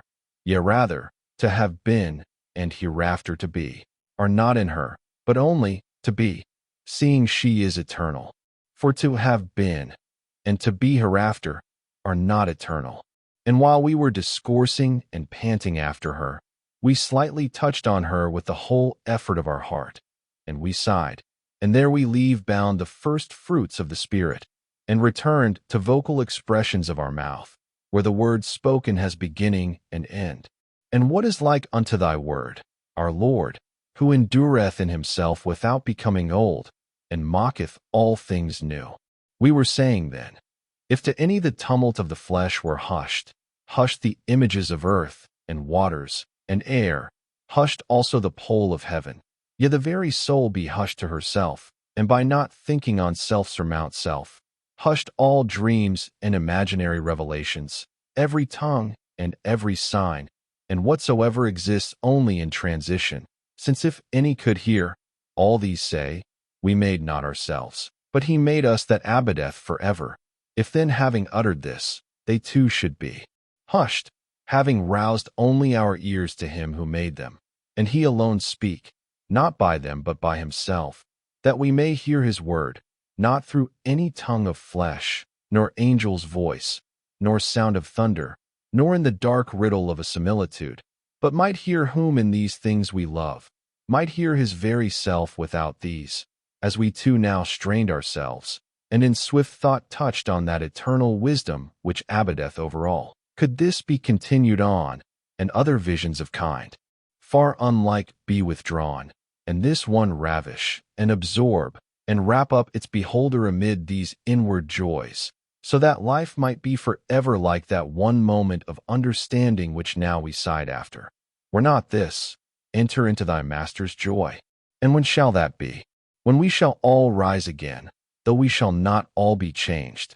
Such things was I speaking, and even if not in this very manner, and these same words, yet, Lord, thou knowest that in that day when we were speaking of these things, and this world with all its delights became, as we spake, contemptible to us, my mother said, Son, for mine own part one have no further delight in anything in this life. What I do here any longer, and to what I am here, I know not. now that my hopes in this world are accomplished. One thing there was for which I desired to linger for a while in this life, that I might see thee a Catholic Christian before I died. My God hath done this for me more abundantly, that I should now see thee withal, despising earthly happiness, become his servant. What do I hear? What answer I made her unto these things, I remember not. For scarce 5 days after, or not much more, she fell sick of a fever, and in that sickness one day she fell into a swoon, and was for a while withdrawn from these visible things. We hastened round her, but she was soon brought back to her senses, and looking on me and my brother standing by her, said to us inquiringly, Where was I? And then looking fixedly on us, with grief amazed, Here, saith she, shall you bury your mother. I held my peace and refrained weeping, but my brother spake something, wishing for her, as the happier lot, that she might die, not in a strange place, but in her own land. Whereat, she with anxious look, checking him with her eyes, for that he still savored such things, and then looking upon me, Behold, saith she, what he saith. And soon after to us both, Lay, she saith, this body anywhere, let not the care for that any way disquiet you. This only I request, that you would remember me at the Lord's altar, wherever you be. And having delivered this sentiment in what words she could, she held her peace, being exercised by her growing sickness. But I, considering thy gifts, thou unseen God, which thou instillest into the hearts of thy faithful ones, whence wondrous fruits do spring, did rejoice and give thanks to thee, recalling what I before knew, how careful and anxious she had ever been as to her place of burial, which she had provided and prepared for herself by the body of her husband. For because they had lived in great harmony together, she also wished, so little can the human mind embrace things divine, to have this addition to that happiness, and to have it remembered among men, that after her pilgrimage beyond the seas, what was earthly of this united pair had been permitted to be united beneath the same earth. But when this emptiness had through the fullness of thy goodness begun to cease in her heart, I knew not, and rejoiced admiring what she had so disclosed to me, though indeed in that our discourse also in the window, when she said, What do I hear any longer? There appeared no desire of dying in her own country. I heard afterwards also, that when we were now at Ostia, she with a mother's confidence, when I was absent, one day discoursed with certain of my friends about the contempt of this life, and the blessing of death, and when they were amazed at such courage which thou hadst given to a woman, and asked, whether she were not afraid to leave her body so far from her own city, she replied, Nothing is far to God, nor was it to be feared lest at the end of the world he should not recognize whence he were to raise me up. On the 9th day then of her sickness, and the 56th year of her age, and the 33rd of mine, was that religious and holy soul freed from the body. I closed her eyes, and there flowed withal a mighty sorrow into my heart, which was overflowing into tears. Mine eyes at the same time, by the violent command of my mind, drank up their fountain wholly dry, and woe was me in such a strife. But when she breathed her last, the boy Adeodatus burst out into a loud lament. Then, checked by us all, held his peace. In like manner also a childish feeling in me, which was, through my heart's youthful voice, finding its vent in weeping, was checked and silenced. For we thought it not fitting to solemnize that funeral with tearful lament and groanings, for thereby do they for the most part express grief for the departed, as though unhappy, or altogether dead, whereas she was neither unhappy in her death, nor altogether dead. Of this we were assured on good grounds, the testimony of her good conversation and her faith unfeigned. What then was it which did grievously pain me within, but a fresh wound wrought through the sudden wrench of that most sweet and dear custom of living together? I joyed indeed in her testimony, when, in that her last sickness, mingling her endearments with my acts of duty, she called me dutiful, and mentioned, with great affection of love, that she never had heard any harsh or reproachful sound uttered by my mouth against her. But yet, O my God, who madest us, What comparison is there betwixt that honor that I paid to her, and her slavery for me? Being then forsaken of so great comfort in her, my soul was wounded, and that life rent asunder as it were, which, of hers and mine together, had been made but one. The boy then being stilled from weeping, Euodias took up the psalter, and began to sing, our whole house answering him, the psalm, I will sing of mercy and judgments to thee, O Lord. But hearing what we were doing, many brethren and religious women came together, and whilst they, whose office it was, made ready for the burial, as the manner is, I, in a part of the house, where I might properly, together with those who thought not fit to leave me, discoursed upon something fitting the time, and by this balm of truth assuaged that torment, known to thee, they unknowing and listening intently, and conceiving me to be without all sense of sorrow. But in thy ears, where none of them heard, I blamed the weakness of my feelings, and refrained my flood of grief, which gave way a little unto me, but again came, as with a tide, yet not so as to burst out into tears, nor to change of countenance. Still I knew what I was keeping down in my heart, and being very much displeased that these human things had such power over me, which in the due order and appointment of our natural condition must needs come to pass. With a new grief I grieved for my grief, and was thus worn by a double sorrow. And behold, the corpse was carried to the burial. We went and returned without tears. For neither in those prayers which we poured forth unto thee, when the sacrifice of our ransom was offered for her, when now the corpse was by the grave's side, as the manner there is, previous to its being laid therein, did I weep even during those prayers.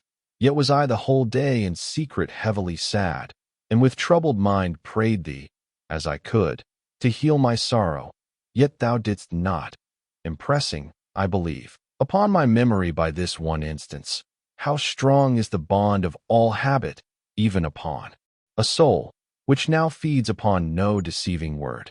It seemed also good to me to go and bathe, having heard that the bath had its name, balneum, from the Greek balnein, for that it drives sadness from the mind. And this also I confess unto thy mercy, Father of the fatherless, that I bathed, and was the same as before I bathed. For the bitterness of sorrow could not exude out of my heart. Then I slept, and woke up again, and found my grief not a little softened. And as I was alone in my bed, I remembered those true verses of thy Ambrose. For thou art the Maker of all, the Lord, and ruler of the height, who, robing day and light, hast poured soft slumbers o'er the night, that to our limbs the power of toil may be renewed, and hearts be riced that sink and cower, and sorrows be subdued.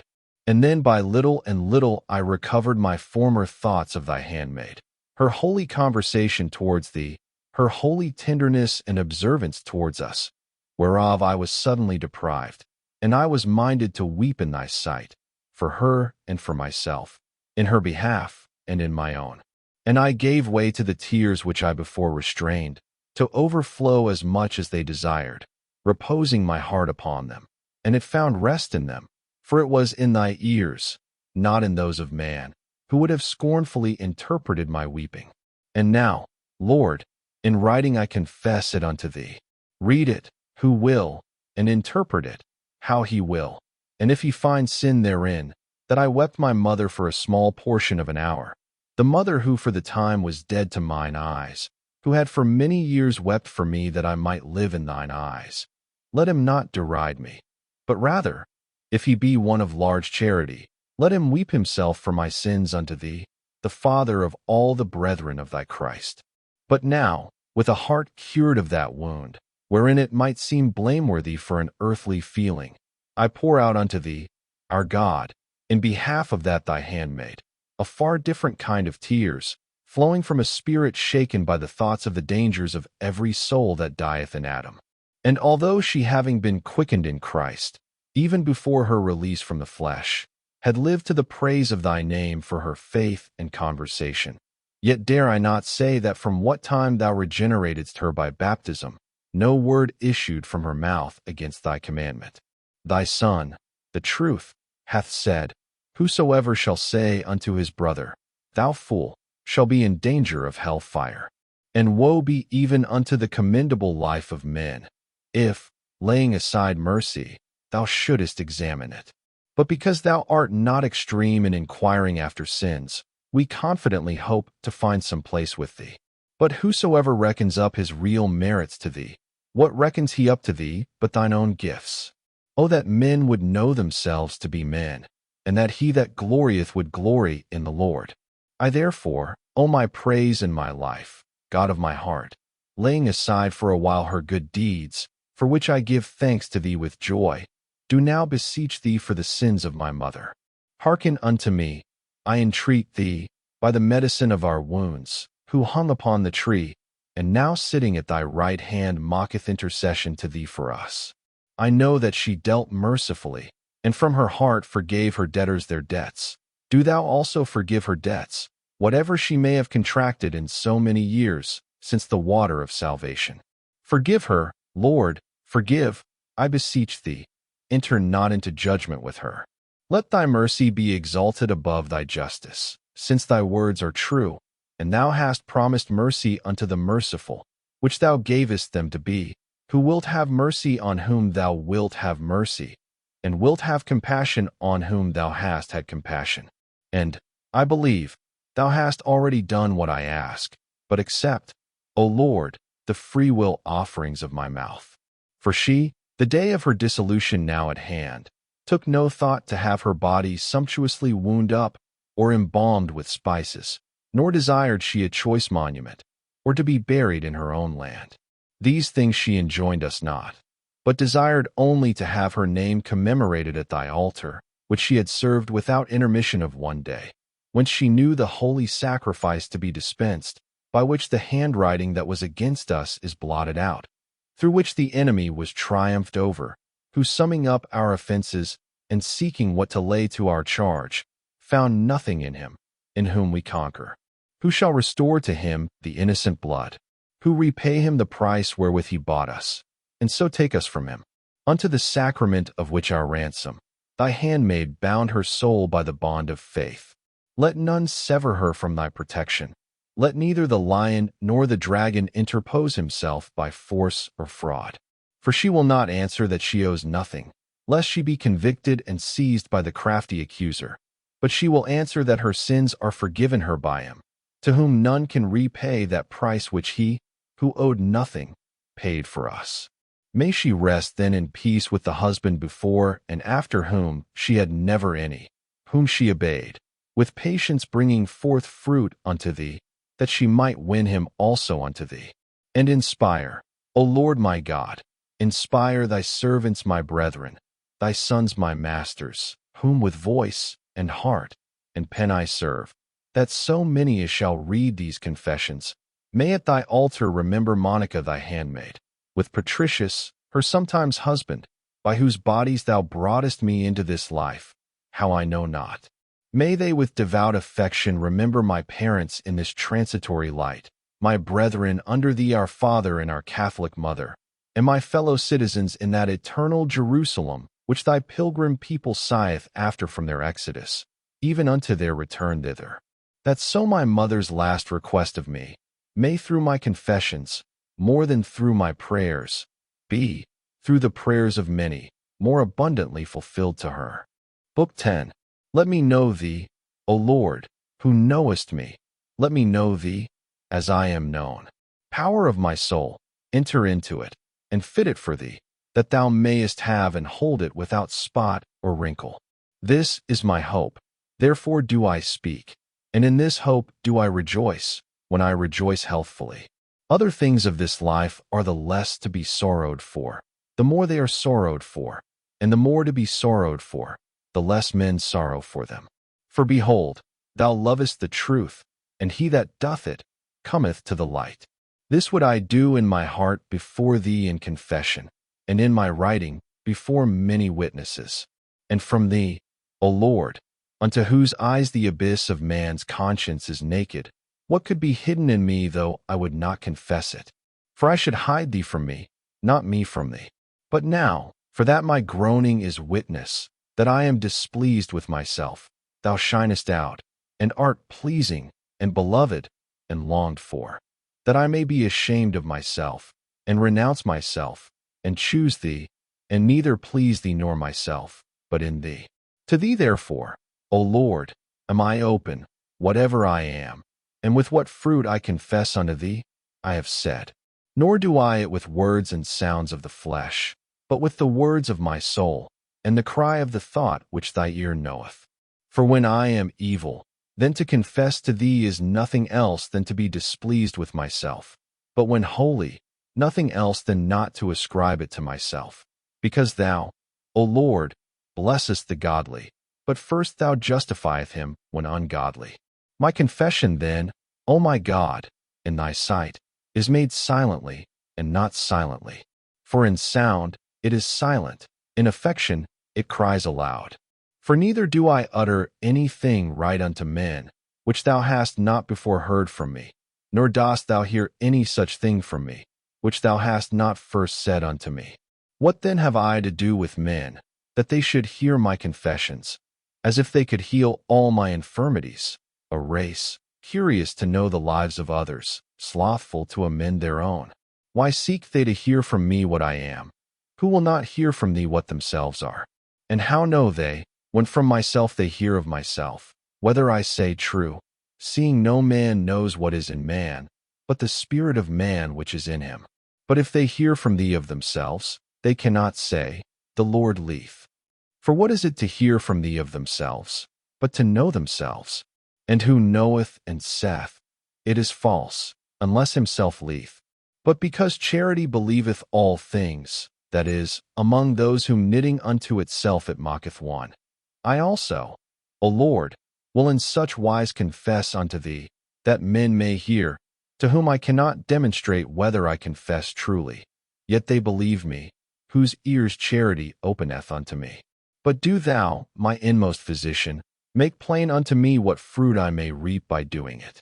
For the confessions of my past sins, which thou hast forgiven and covered, that thou mightest bless me in thee, changing my soul by faith and thy sacrament, when read and heard, stir up the heart, that it sleep not in despair, and say, I cannot, but awaken the love of thy mercy and the sweetness of thy grace, whereby whoso is weak is strong, when by it he became conscious of his own weakness, and the good delight to hear of the past evils of such as are now freed from them, not because they are evils, but because they have been and are not. With what fruit then, O Lord my God, to whom my conscience daily confesseth, trusting more in the hope of thy mercy than in her own innocency, with what fruit, I pray, do I by this book confess to men also in thy presence what I now am, not what I have been? For that other fruit I have seen and spoken of, but what I now am, at the very time of making these confessions, divers desire to know, who have or have not known me, who have heard from me or of me, but their ear is not at my heart where I am, whatever I am. They wish then to hear me confess what I am within, whither neither their eye, nor ear, nor understanding can reach. They wish it, as ready to believe, but will they know? For charity, whereby they are good, telleth them that in my confessions I lie not, and she in them believeth me. But for what fruit would they hear this? Do they desire to joy with me, when they hear how near, by thy gift, I approach unto thee? And to pray for me, when they shall hear how much I am held back by my own weight? To such will I discover myself. For it is no mean fruit, O Lord my God, that by many thanks should be given to thee on our behalf, and thou be by many entreated for us. Let the brotherly mind love in me what thou teachest is to be loved, and lament in me what thou teachest is to be lamented. Let a brotherly, not a stranger, mind, not that of the strange children, whose mouth talketh of vanity, and their right hand is a right hand of iniquity, but that brotherly mind which, when it approveth, rejoiceth for me, and when it disapproveth me, is sorry for me, because whether it approveth or disapproveth, it loveth me. To such will I discover myself. They will breathe freely at my good deeds, sigh for my ill. My good deeds are thine appointments, and thy gifts. My evil ones are my offenses, and thy judgments. Let them breathe freely at the one, sigh at the other, and let hymns and weeping go up into thy sight, out of the hearts of my brethren, thy censers. And do thou, O Lord, be pleased with the incense of thy holy temple. Have mercy upon me according to thy great mercy for thine own name's sake, and no ways forsaking what thou hast begun, perfect my imperfections. This is the fruit of my confessions of what I am, not of what I have been, to confess this, not before thee only, in a secret exultation with trembling, and a secret sorrow with hope, but in the ears also of the believing sons of men, sharers of my joy, and partners in my mortality, my fellow citizens and fellow pilgrims, who are gone before, or are to follow on, companions of my way. These are thy servants, my brethren, whom thou willest to be thy sons, my masters, whom thou commandest me to serve, if I would live with thee, of thee. But this thy word were little did it only command by speaking, and not go before in performing. This then I do in deed and word. This I do under thy wings. In over great peril, were not my soul subdued unto thee under thy wings, and my infirmity known unto thee. I am a little one, but my Father ever liveth, and my guardian is sufficient for me. For he is the same who begot me, and defends me. And thou thyself art all my good. Thou, Almighty, who art with me, yea, before I am with thee. To such then whom thou commandest me to serve will I discover, not what I have been, but what I now am and what I yet am. But neither do I judge myself. Thus therefore I would be heard. For thou, Lord, dost judge me. Because, although no man knoweth the things of a man, but the spirit of a man which is in him, yet is there something of man, which neither the spirit of man that is in him itself knoweth. But thou, Lord, knowest all of him, who hast made him.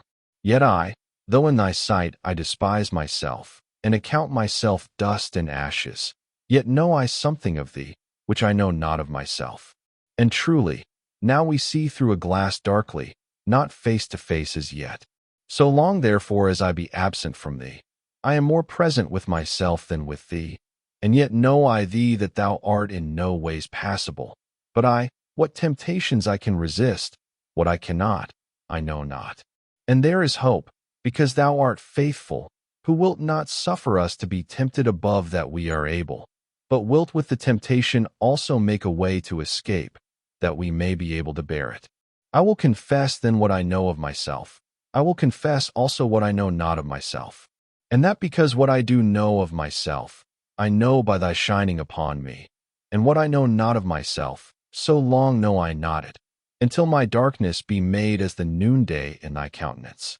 Not with doubting, but with assured consciousness, do I love thee, Lord.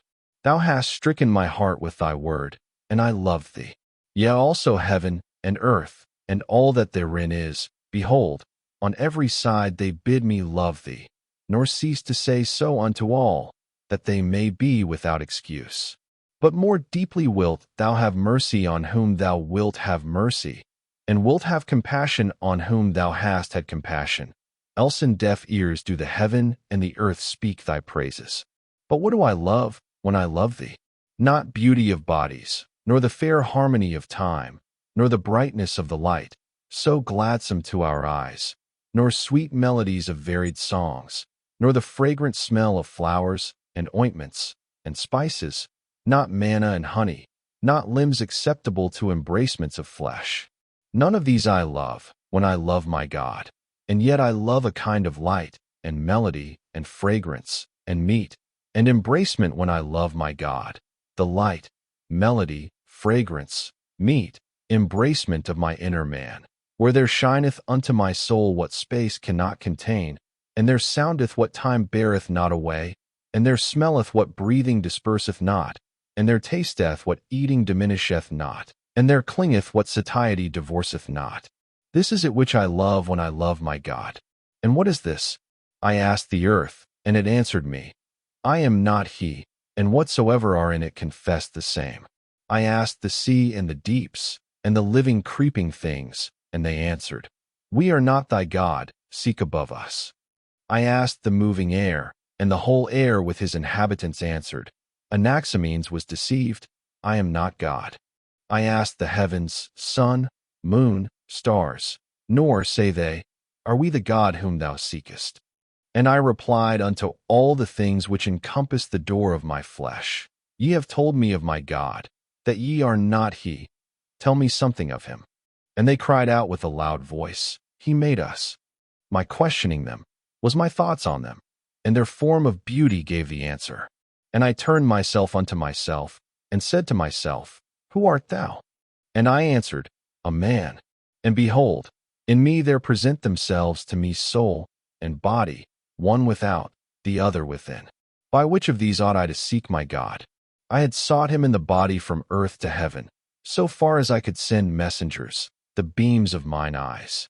But the better is the inner, for to it, as presiding and judging, all the bodily messengers reported the answers of heaven and earth, and all things therein, who said, We are not God, but he made us.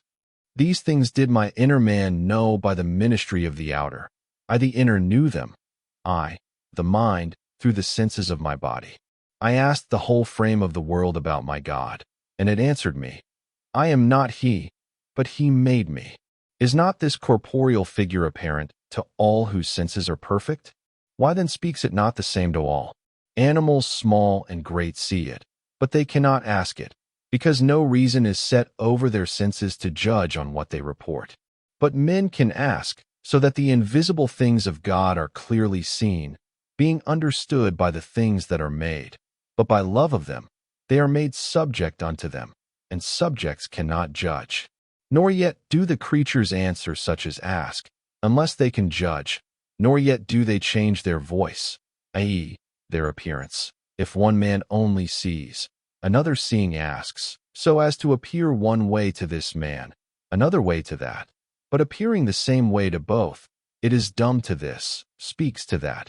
Yea, rather it speaks to all, but they only understand, who compare its voice received from without, with the truth within. For truth saith unto me, Neither heaven, nor earth, nor any other body is thy God. This, their very nature saith to him that seeth them, They are a mass. A mass is less in a part thereof than in the whole. Now to thee I speak, O my soul, thou art my better part, for thou quickenest the mass of my body, giving it life, which no body can give to a body, but thy God is even unto thee the life of thy life. What then do I love, when I love my God? Who is he above the head of my soul? By my very soul will I ascend to him. I will pass beyond that power whereby I am united to my body, and fill its whole frame with life. Nor can I by that power find my God. For so horse and mule that have no understanding might find him, seeing it is the same power, whereby even their bodies live. But another power there is, not that only whereby I animate, but that too whereby I imbue with sense my flesh, which the Lord hath framed for me, commanding the eye not to hear, and the ear not to see, but the eye, that through it I should see, and the ear, that through it I should hear, and to the other senses severally, what is to each their own peculiar seats and offices, which, being divers, I the one mind, do through them enact. I will pass beyond this power of mine also, for this also have the horse and mule, for they also perceive through the body. I will pass then beyond this power of my nature also, rising by degrees unto him who made me. And I come to the fields and spacious palaces of my memory, where are the treasures of innumerable images, brought into it from things of all sorts perceived by the senses.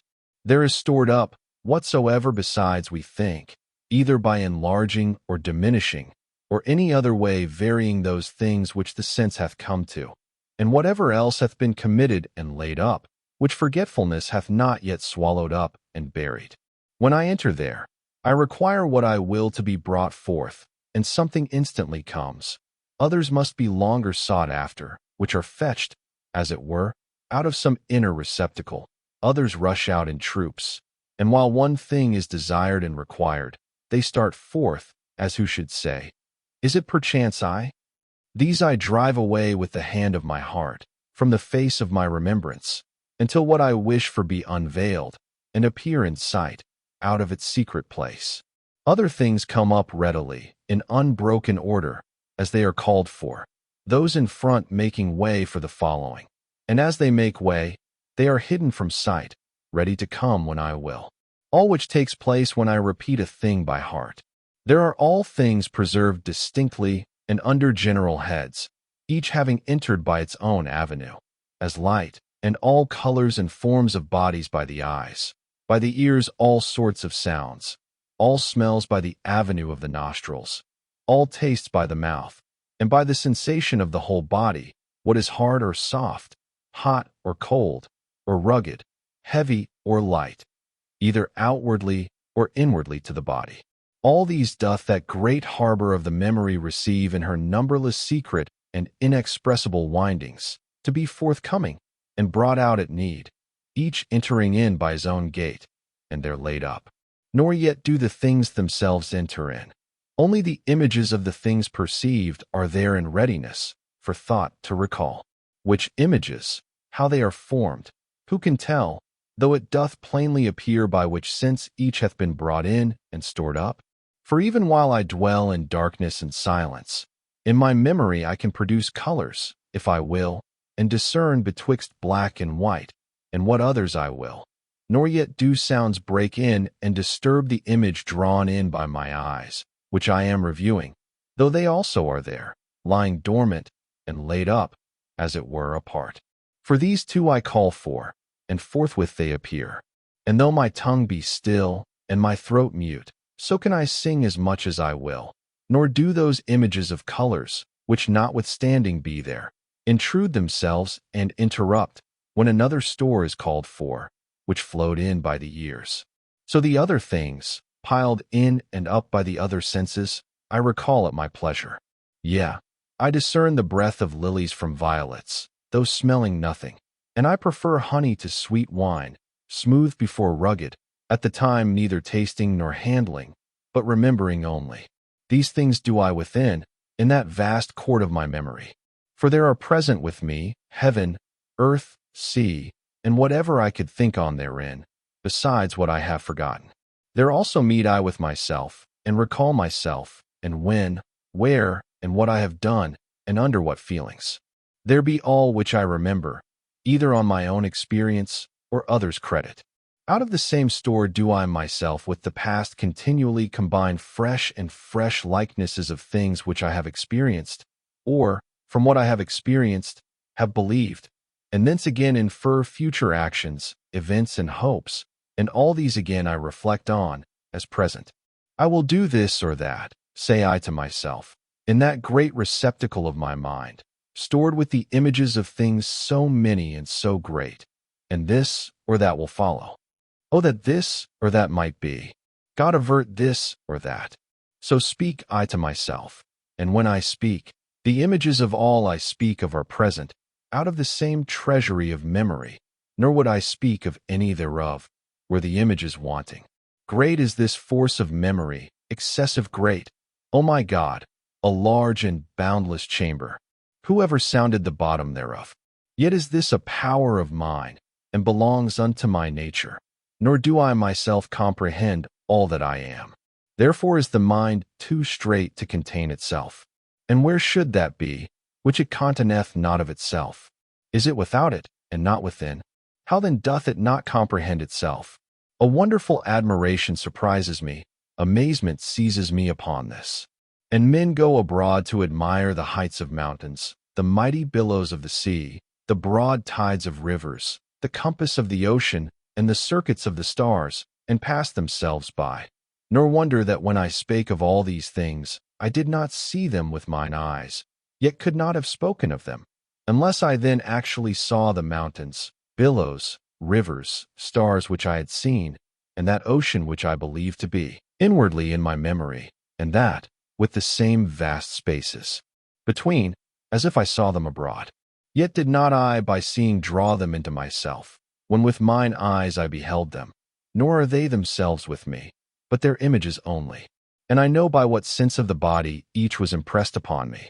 Yet not these alone does the unmeasurable capacity of my memory retain. Here also is all, learnt of the liberal sciences and as yet unforgotten, removed as it were to some inner place, which is yet no place, nor are they the images thereof, but the things themselves.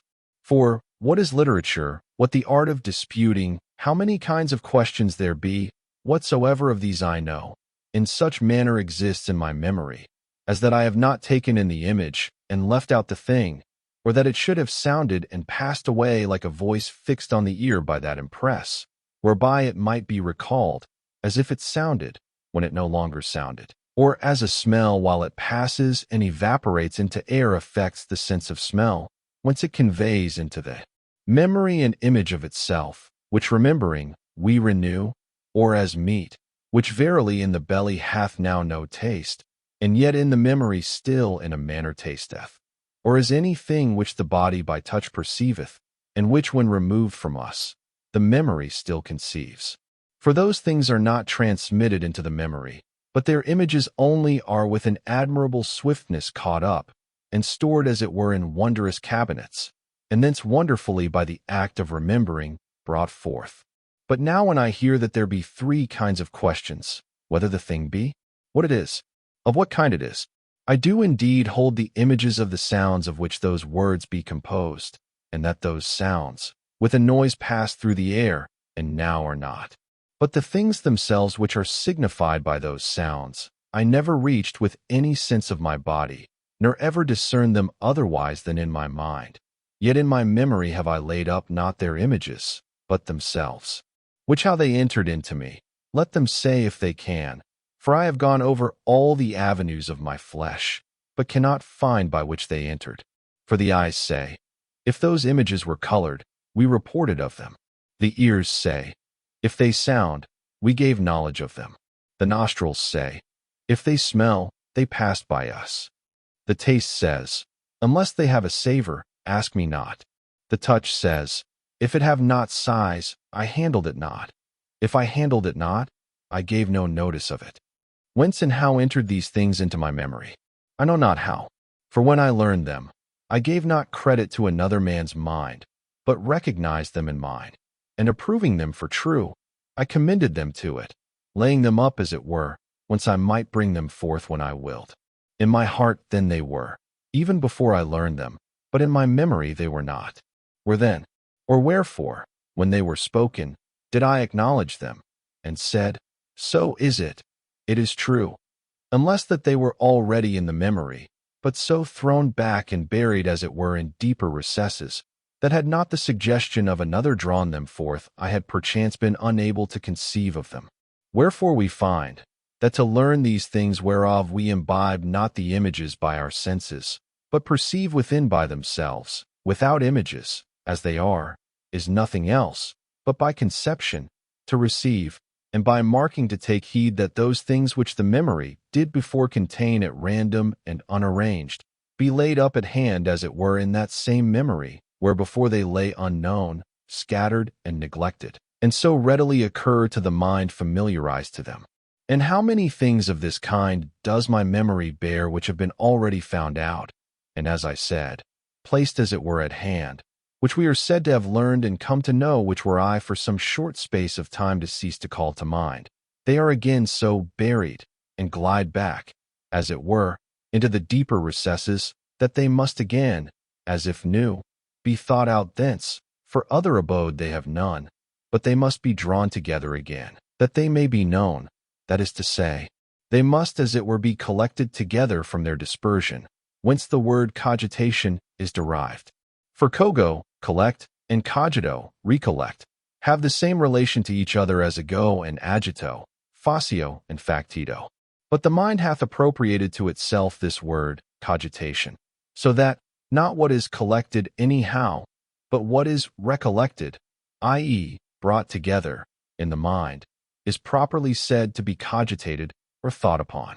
The memory containeth also reasons and laws innumerable of numbers and dimensions, none of which hath any bodily sense impressed, seeing they have neither color, nor sound, nor taste, nor smell, nor touch.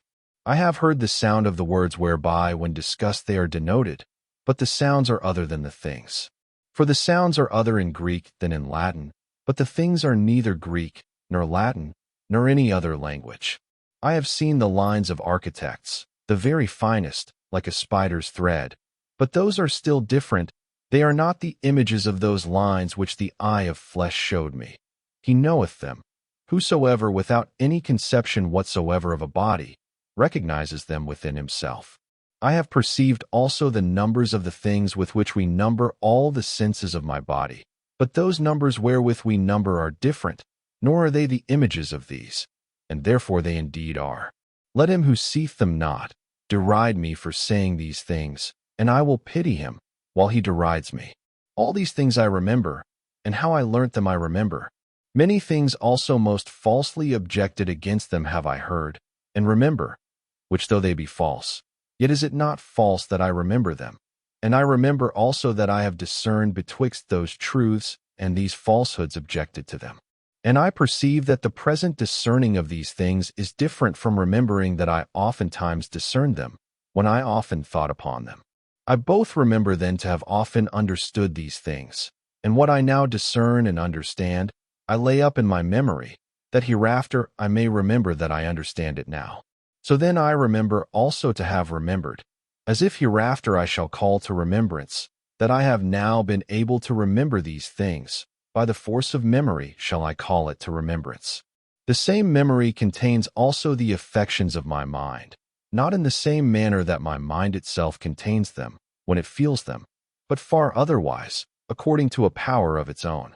For without rejoicing I remember myself to have joyed, and without sorrow do I recollect my past sorrow. And that I once feared, I review without fear, and without desire call to mind a past desire. Sometimes, on the contrary, with joy do I remember my forepast sorrow, and with sorrow, joy, which is not wonderful, as to the body, for mind is one thing, body another. If I therefore with joy remember some past pain of body, it is not so wonderful. But now seeing this very memory itself is mind, for when we give a thing in charge, to be kept in memory, we say, see that you keep it in mind, and when we forget, we say, it did not come to my mind, and it slipped out of my mind, calling the memory itself the mind. This being so, how is it that when with joy I remember my past sorrow, the mind hath joy, the memory hath sorrow? The mind upon the joyfulness which is in it is joyful, yet the memory upon the sadness which is in it is not sad. Does the memory perchance not belong to the mind? Who will say so? The memory then is, as it were, the belly of the mind, and joy and sadness, like sweet and bitter food, which, when committed to the memory, are as it were passed into the belly, where they may be stowed, but cannot taste. Ridiculous it is to imagine these to be alike, and yet are they not utterly unlike. But, behold, out of my memory I bring it, when I say there be 4 perturbations of the mind, desire, joy, fear, sorrow, and whatsoever I can dispute thereon, by dividing each into its subordinate species, and by defining it, in my memory find I what to say, and thence do I bring it. Yet am I not disturbed by any of these perturbations, when by calling them to mind, I remember them. Yeah, and before I recalled and brought them back, they were there, and therefore could they, by recollection then, be brought. Perchance, then, as meat is by chewing the cud brought up out of the belly, so by recollection these out of the memory. Why then does not the disputer, thus recollecting, taste in the mouth of his musing the sweetness of joy, or the bitterness of sorrow? Is the comparison unlike in this, because not in all respects like? For who would willingly speak thereof, if so oft as we name grief or fear, we should be compelled to be sad or fearful? And yet could we not speak of them, did we not find in our memory, not only the sounds of the names according to the images impressed by the senses of the body, but notions of the very things themselves which we never received by any avenue of the body, but which the mind itself perceiving by the experience of its own passions, committed to the memory, or the memory of itself retained, without being committed unto it? But whether by images or no, who can readily say? Thus, I name a stone, I name the sun, the things themselves not being present to my senses, but their images to my memory. I name a bodily pain, yet it is not present with me when nothing aches. Yet unless its image were present to my memory, I should not know what to say thereof, nor in discoursing discern pain from pleasure. I name bodily health, being sound in body. The thing itself is present with me. Yet, unless its image also were present in my memory, I could by no means recall what the sound of this name should signify. Nor would the sick, when health were named, recognize what were spoken, unless the same image were by the force of memory retained, although the thing itself were absent from the body. I name numbers whereby we number, and not their images, but themselves are present in my memory. I name the image of the sun, and that image is present in my memory. For I recall not the image of its image, but the image itself is present to me, calling it to mind. I name memory, and I recognize what I name. And where do I recognize it? But in the memory itself. Is it also present to itself by its image, and not by itself? What, when I name forgetfulness, and withal recognize what I name? Whence should I recognize it? Did I not remember it?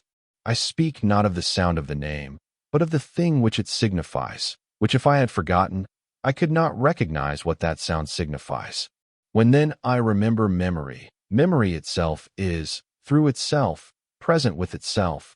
But when I remember forgetfulness, there are present both memory and forgetfulness. Memory whereby I remember, forgetfulness which I remember. But what is forgetfulness, but the privation of memory?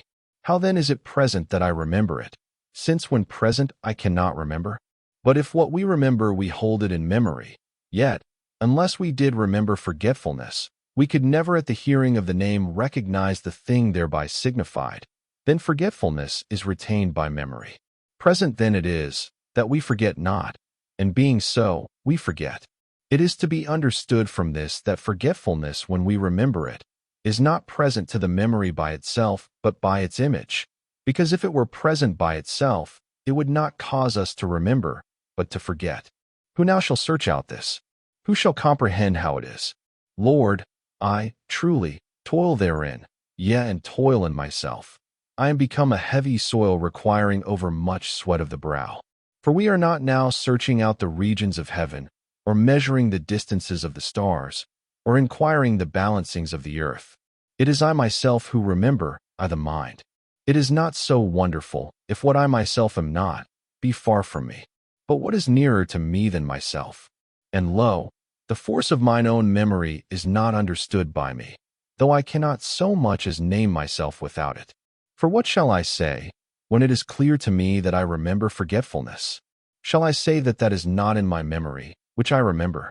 Or shall I say that forgetfulness is for this purpose in my memory, that I might not forget? Both were most absurd. What third way is there? How can I say that the image of forgetfulness is retained by my memory, not forgetfulness itself, when I remember it? How could I say this either, seeing that when the image of any thing is impressed on the memory, the thing itself must needs be first present, whence that image may be impressed? For thus do I remember Carthage, thus all places where I have been, thus men's faces whom I have seen, and things reported by the other senses, thus the health or sickness of the body. For when these things were present, my memory received from them images, which being present with me, I might look on and bring back in my mind, when I remembered them in their absence. If then this forgetfulness is retained in the memory through its image, not through itself, then plainly itself was once present, that its image might be taken. But when it was present, how did it write its image in the memory, seeing that forgetfulness by its presence effaces even what it finds already noted? And yet, in whatever way, although that way be past conceiving and explaining, yet certain am I that I remember forgetfulness itself also, whereby what we remember is effaced. Great is the power of memory, a fearful thing, O my God, a deep and boundless manifoldness. And this thing is the mind, and this am I myself. What am I then, O my God? What nature am I? A life various and manifold, and exceeding immense. Behold in the plains, and caves, and caverns of my memory, innumerable and innumerably full of innumerable kinds of things, either through images, as all bodies, or by actual presence, as the arts, or by certain notions or impressions, as the affections of the mind, which, even when the mind doth not feel, the memory retaineth, while yet whatsoever is in the memory is also in the mind. Over all these do I run. I fly. I dive on this side and on that, as far as I can, and there is no end. So great is the force of memory, so great the force of life, even in the mortal life of man. What shall I do then, O thou my true life, my God? I will pass even beyond this power of mine which is called memory. Yea, I will pass beyond it, that I may approach unto thee, O sweet light. What sayest thou to me? See, I am mounting up through my mind towards thee who abidest above me.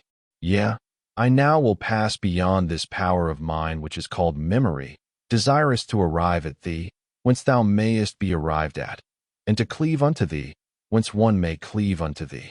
For even beasts and birds have memory, else could they not return to their dens and nests, nor many other things they are used unto, nor indeed could they be used to anything, but by memory.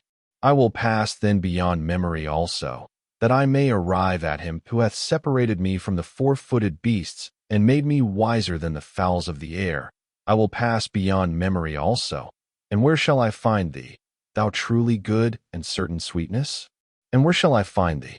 If I find thee without my memory, then do I not retain thee in my memory. And how shall I find thee, if I remember thee not? For the woman that had lost her groat, and sought it with a light, unless she had remembered it, she had never found it. For when it was found, whence should she know whether it were the same, unless she remembered it? I remember to have sought and found many a thing, and this I thereby know, that when I was seeking any of them, and was asked, Is this it? Is that it? So long said I no, until that were offered me which I sought, which had I not remembered, whatever it were, though it were offered me, yet should I not find it, because I could not recognize it. And so it ever is, when we seek and find any lost thing. Notwithstanding, when anything is by chance lost from the sight, not from the memory, as any visible body, yet its image is still retained within, and it is sought until it be restored to sight. And when it is found, it is recognized by the image which is within. Nor do we say that we have found what was lost, unless we recognize it, nor can we recognize it, unless we remember it. But this was lost to the eyes, but retained in the memory. But what when the memory itself loses anything, as falls out when we forget and seek that we may recollect? Where in the end do we search, but in the memory itself? And there, if one thing be perchance offered instead of another, we reject it, until what we seek meets us.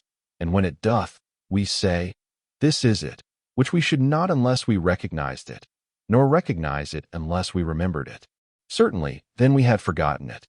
Or, had not the whole escaped us, but by the part whereof we had hold, was the lost part sought for, in that the memory felt that it did not carry on together all which it was wont, and maimed, as it were, by the curtailment of its ancient habit, demanded the restoration of what it missed?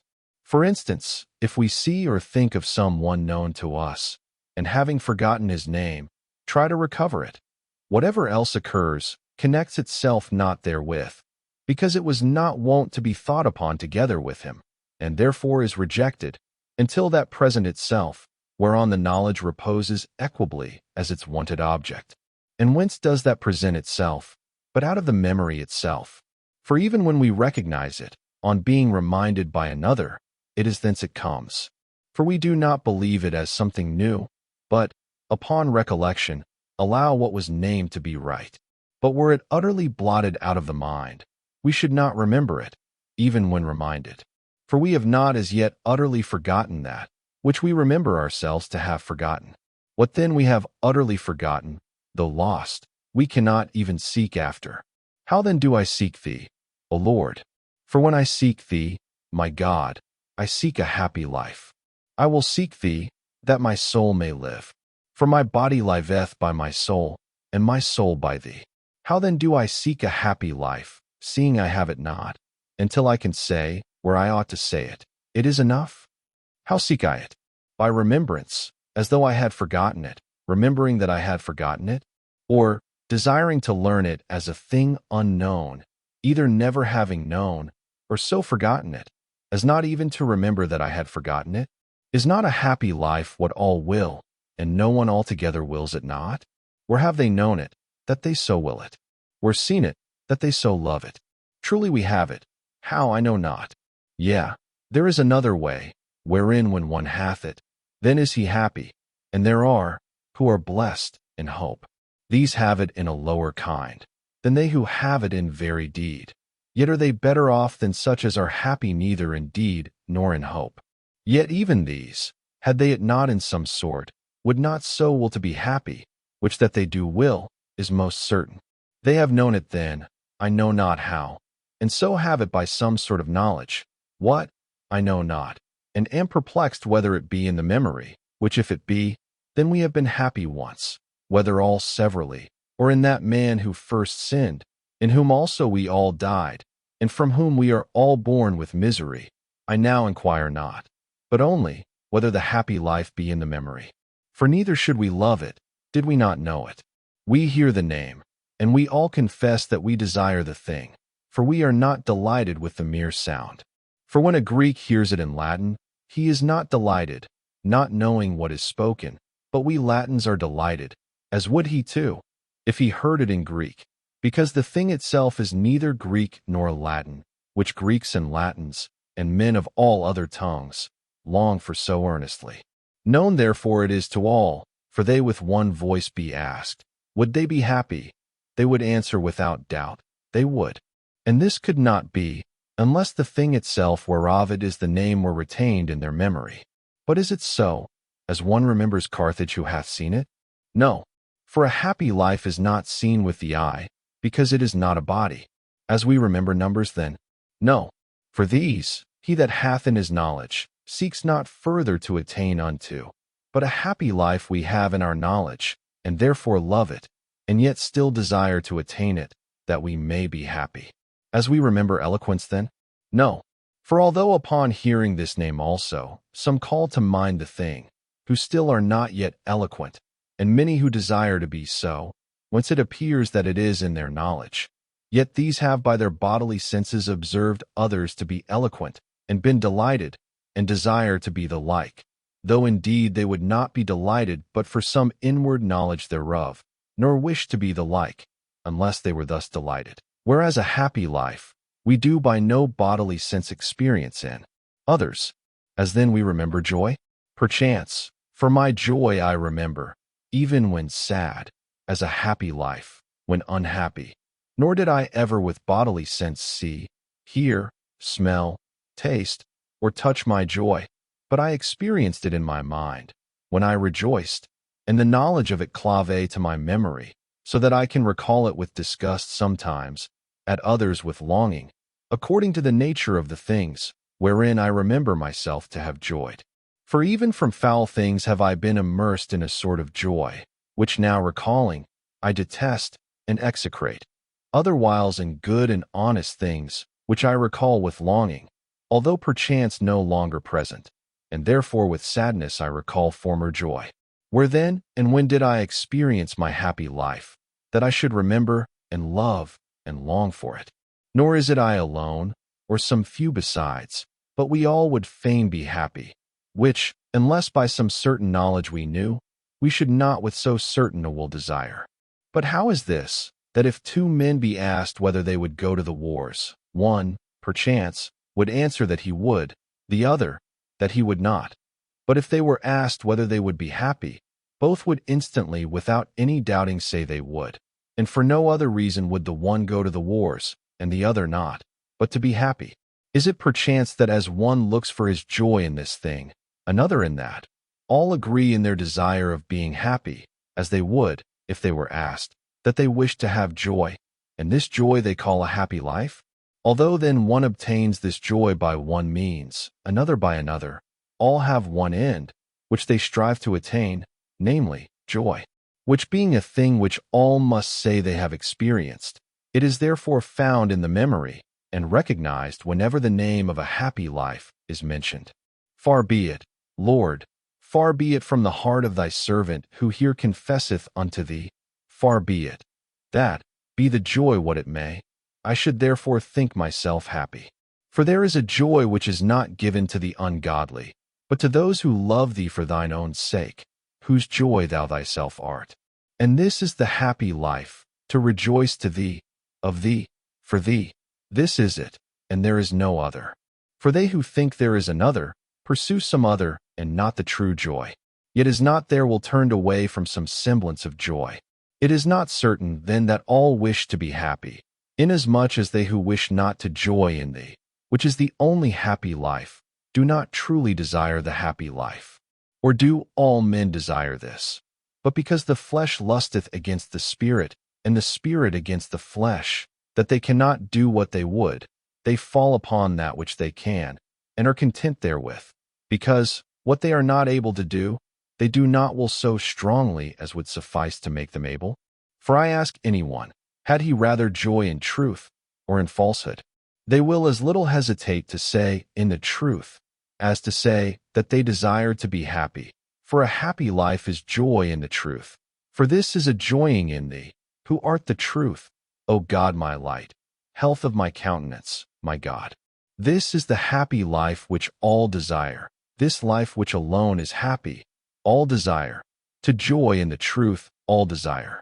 I have met with many that would deceive. Who would be deceived? No one. Where then did they know this happy life, save where they know the truth also? For they love it also, since they would not be deceived. And when they love a happy life, which is no other than joying in the truth, then also do they love the truth, which yet they would not love, were there not some notice of it in their memory. Why then joy they not in it? Why are they not happy? Because they are more strongly taken up with other things which have more power to make them miserable than that which they so faintly remember to make them happy. For there is yet a little light in men. Let them walk, that the darkness overtake them not. But why doth truth generate hatred, and the man of thine, preaching the truth, become an enemy to them? Whereas a happy life is loved, which is nothing else but joying in the truth, unless that truth is in that kind loved, that they who love anything else would gladly have that which they love to be the truth, and because they would not be deceived, would not be convinced that they are so. Therefore do they hate the truth for that thing's sake which they loved instead of the truth. They love truth when she enlightens, they hate her when she reproves. For since they would not be deceived, and would deceive, they love her when she discovers herself unto them, and hate her when she discovers them. Whence she shall so repay them, that they who would not be made manifest by her, she both against their will makes manifest, and herself becometh not manifest unto them. Thus doth the mind of man, thus blind and sick, foul and ill-favored, wish to be hidden, but that aught should be hidden from it, it wills not. But the contrary is requited it, that itself should not be hidden from the truth, but the truth is hid from it. Yet even thus miserable, it had rather joy in truths than in falsehoods. Happy then will it be, when, no distraction interposing, it shall joy in that only truth, by whom all things are true. See what a space I have gone over in my memory seeking thee, O Lord, and I have not found thee without it. Nor have I found anything concerning thee, but what I have kept in memory, ever since I learnt thee. For since I learnt thee, I have not forgotten thee. For where I found truth, there found I my God, the truth itself, which since I learnt, I have not forgotten. Since then I learnt thee, thou residest in my memory, and there do I find thee, when I call thee to remembrance, and delight in thee. These be my holy delights, which thou hast given me in thy mercy, having regard to my poverty. But where in my memory residest thou, O Lord, where residest thou there? What manner of lodging hast thou framed for thee? What manner of sanctuary hast thou builded for thee? Thou hast given this honor to my memory, to reside in it. But in what quarter of it thou residest, that am I considering? For in thinking on thee, I passed beyond such parts of it as the beasts also have. For I found thee not there among the images of corporeal things. And I came to those parts to which I committed the affections of my mind, nor found thee there. And I entered into the very seat of my mind, which it hath in my memory, inasmuch as the mind remembers itself also. Neither wert thou there. For as thou art not a corporeal image, nor the affection of a living being, as when we rejoice, condole, desire, fear, remember, forget, or the like. So neither art thou the mind itself, because thou art the Lord God of the mind, and all these are changed. But thou remainest unchangeable over all, and yet hast vouchsafed to dwell in my memory, since I learnt thee.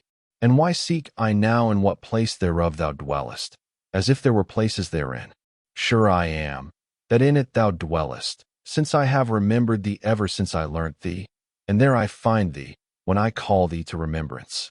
Where then did I find thee, that I might learn thee? For in my memory thou wert not, before I learned thee. Where then did I find thee, that I might learn thee, but in thee above me? Place there is none, we go backward and forward, and there is no place.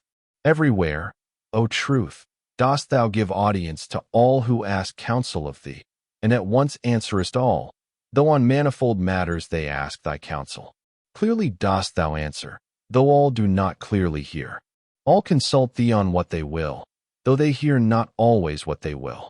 He is thy best servant, who looks not so much to hear that from thee which himself willeth, as rather to will that, which from thee he heareth. Too late loved I thee, O thou beauty of ancient days, yet ever new. Too late I loved thee, and behold, thou wert within, and I abroad, and there I searched for thee, deformed I, plunging amid those fair forms which thou hadst made. Thou wert with me, but I was not with thee. Things held me far from thee, which, unless they were in thee, were not at all. Thou calledst, and shoutedst, and burstest my deafness.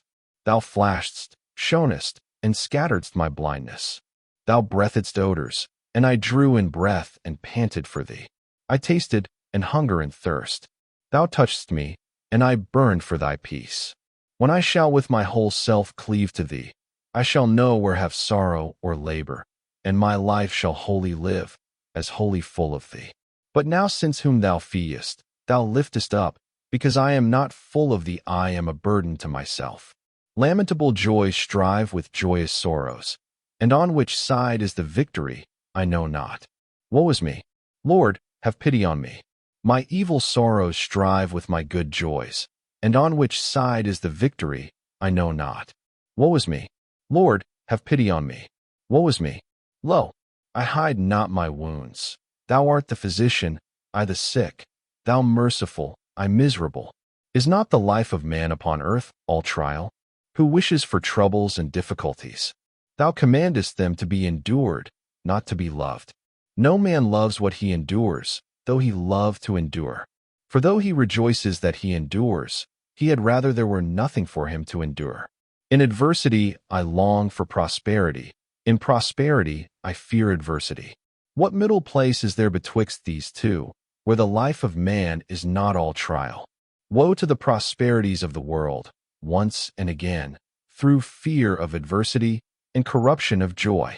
Woe to the adversities of the world, once and again, and the third time, from the longing for prosperity, and because adversity itself is a hard thing, and lest it shatter endurance.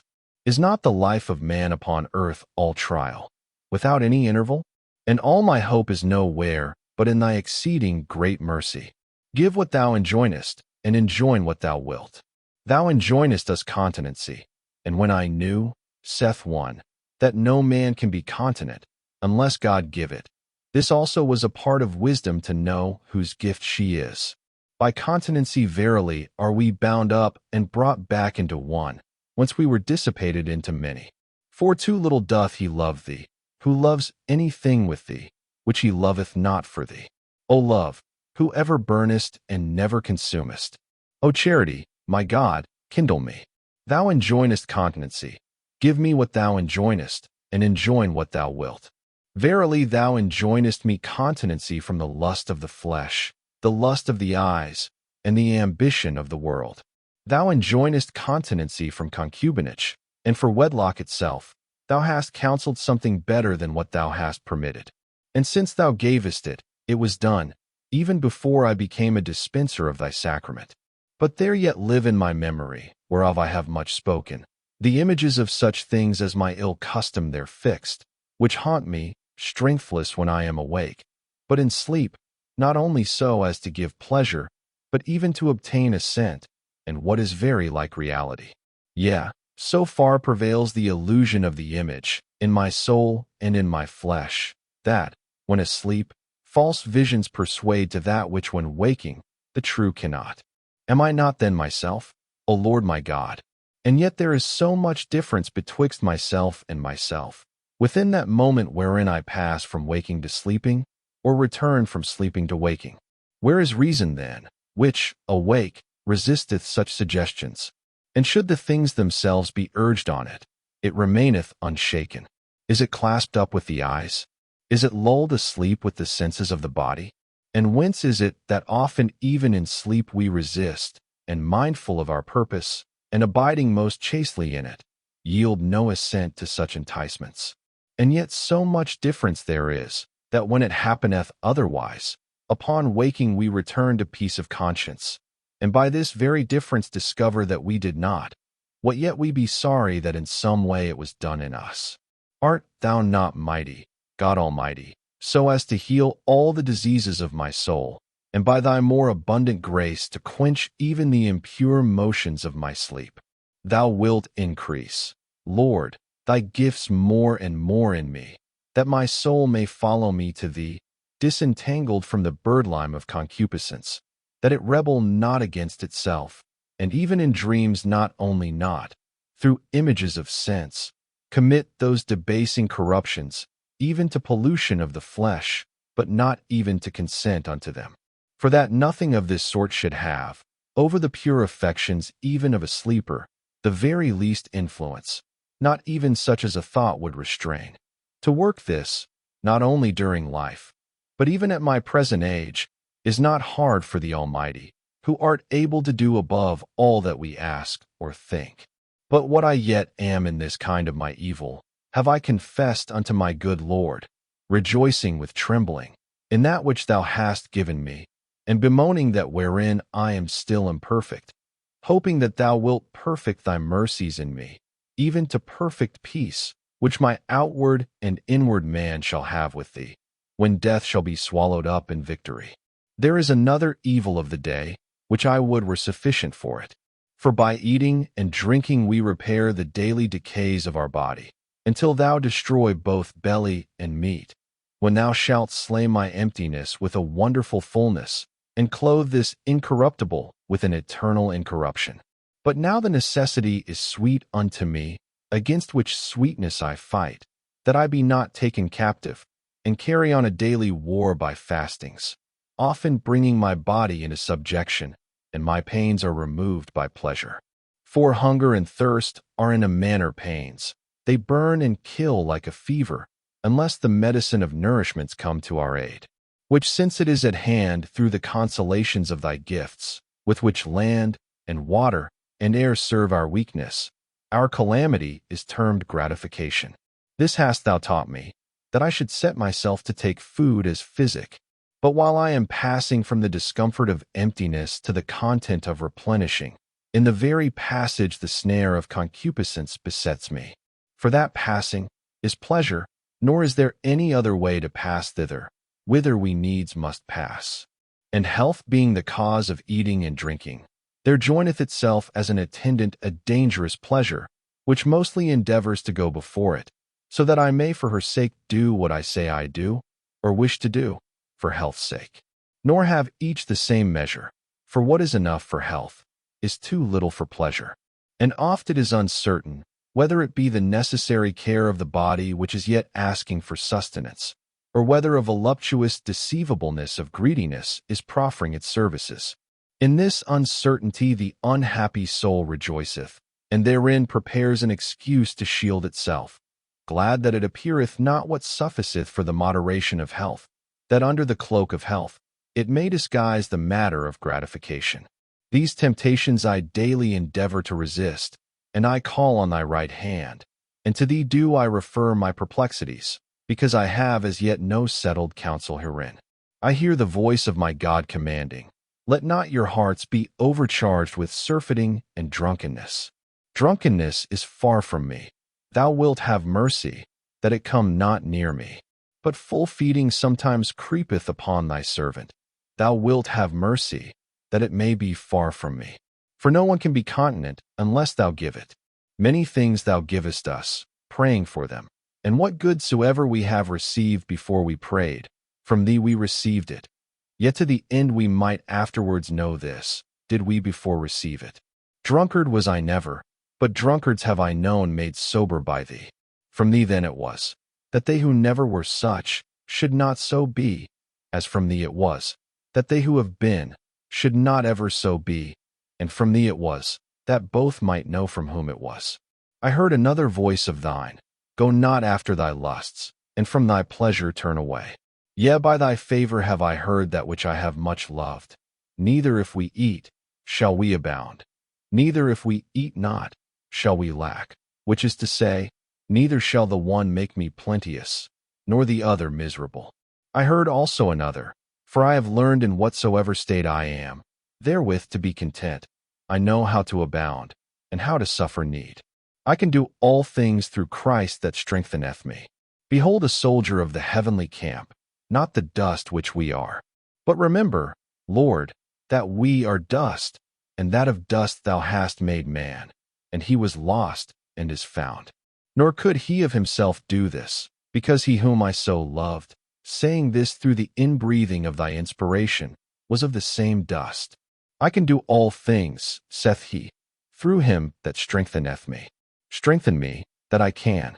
Give what thou enjoinest, and enjoin what thou wilt.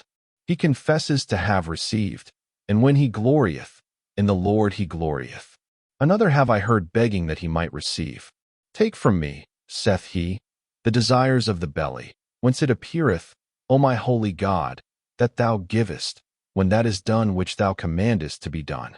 Thou hast taught me, good Father, that to the pure all things are pure, but that it is evil unto the man that eateth with offense, and that every creature of thine is good, and nothing to be refused, which is received with thanksgiving, and that meat commendeth us not to God, and that no man should judge us in meat or drink, and that he which eateth, let him not despise him that eateth not, and let not him that eateth not judge him that eateth. These things have I learned.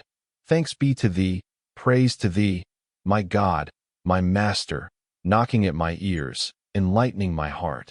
Deliver me out of all temptation. I fear not uncleanness of meat, but the uncleanness of lusting. I know that Noah was permitted to eat all kind of flesh that was good for food, that Elijah was fed with flesh, that endued with an admirable abstinence, was not polluted by feeding on living creatures, locusts. I know also that Esau was deceived by lusting for lentils, and that David blamed himself for desiring a draught of water, and that our king was tempted, not concerning flesh, but bread. And therefore the people in the wilderness also deserved to be reproved, not for desiring flesh, but because, in the desire of food, they murmured against the Lord.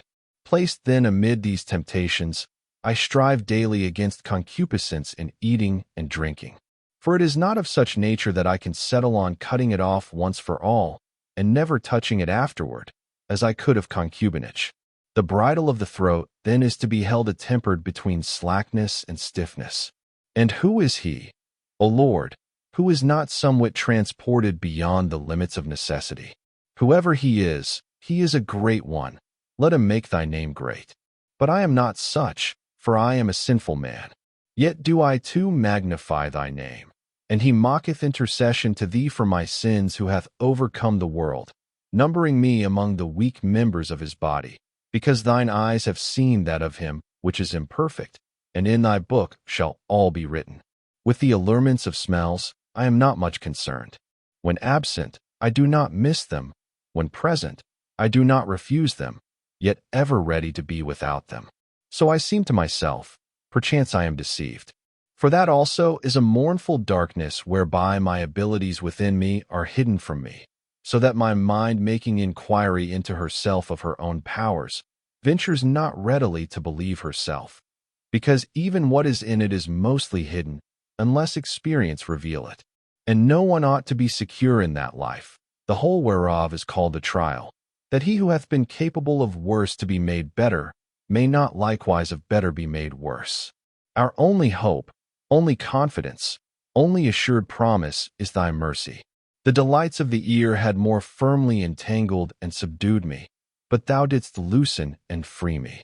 Now, in those melodies which thy words breathe soul into, when sung with a sweet and attuned voice, I do a little repose, yet not so as to be held thereby, but that I can disengage myself when I will.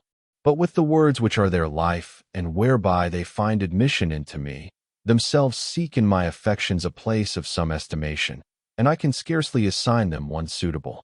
For at one time I seem to myself to give them more honor than is seemly, feeling our minds to be more holily and fervently raised unto a flame of devotion by the holy words themselves when thus sung, than when not, and that the several affections of our spirit, by a sweet variety, have their own proper measures in the voice and singing, by some hidden correspondence wherewith they are stirred up. But this contentment of the flesh, to which the soul must not be given over to be enervated, doth oft beguile me, the sense not so waiting upon reason as patiently to follow her, but having been admitted merely for her sake, it strives even to run before her and lead her. Thus in these things I unawares sin, but afterwards am aware of it. At other times, shunning over-anxiously this very deception, I err in too great strictness, and sometimes to that degree, as to wish the whole melody of sweet music which is used to David's Psalter banished from my ears, and the church's too. And that mode seems to me safer, which I remember to have been often told me of Athanasius, Bishop of Alexandria, who made the reader of the psalm utter it with so slight inflection of voice, that it was nearer speaking than singing. Yet again, when I remember the tears I shed at the psalmody of thy church, in the beginning of my recovered faith, and how at this time I am moved, not with the singing, but with the things sung, when they are sung with a clear voice and modulation most suitable, I acknowledge the great use of this institution. Thus I fluctuate between peril of pleasure and approved wholesomeness, inclined the rather, though not as pronouncing an irrevocable opinion, to approve of the usage of singing in the church, that so by the delight of the ears the weaker minds may rise to the feeling of devotion. Yet when it befalls me to be more moved with the voice than the words sung, I confess to have sinned penally, and then had rather not hear music. See now my state. Weep with me, and weep for me, ye, who so regulate your feelings within, as that good action ensues. For you who do not act, these things touch not you. But thou, O Lord my God, hearken, behold, and see, and have mercy and heal me, thou, in whose presence I have become a problem to myself, and that is my infirmity. There remains the pleasure of these eyes of my flesh, on which to make my confessions in the hearing of the ears of thy temple, those brotherly and devout ears, and so to conclude the temptations of the lust of the flesh, which yet assail me, groaning earnestly, and desiring to be clothed upon with my house from heaven. The eyes love fair and varied forms, and bright and soft colors. Let not these occupy my soul, let God rather occupy it, who made these things, very good indeed, yet is he my good, not they. And these affect me, waking, the whole day, nor is any rest given me from them, as there is from musical, sometimes in silence, from all voices. For this queen of colors, the light, bathing all which we behold, wherever I am through the day, gliding by me in varied forms, soothes me when engaged on other things, and not observing it. And so strongly doth it entwine itself, that if it be suddenly withdrawn, it is with longing sought for, and if absent long, saddeneth the mind. O thou light, which Tobias saw, when, these eyes closed, he taught his son the way of life, and himself went before with the feet of charity, never swerving. Or which Isaac saw, when his fleshly eyes being heavy and closed by old age, it was vouchsafed him, not knowingly, to bless his sons, but by blessing to know them. Or which Jacob saw, when he also, blind through great age, with illumined heart, in the persons of his sons shed light on the different races of the future people, in them foresignified, and laid his hands, mystically crossed, upon his grandchildren by Joseph, not as their father by his outward eye corrected them, but as himself inwardly discerned. This is the light, it is one, and all are one, who see and love it. But that corporeal light whereof I spake, it seasoneth the life of this world for her blind lovers, with an enticing and dangerous sweetness. But they who know how to praise thee for it, O all-creating Lord, take it up in thy hymns, and are not taken up with it in their sleep. Such would I be.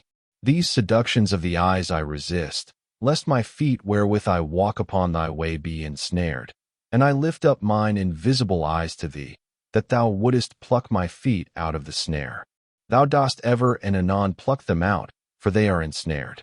Thou ceasest not to pluck them out, while I often entangle myself in the snares on all sides laid, because thou that keepest Israel shalt neither slumber nor sleep.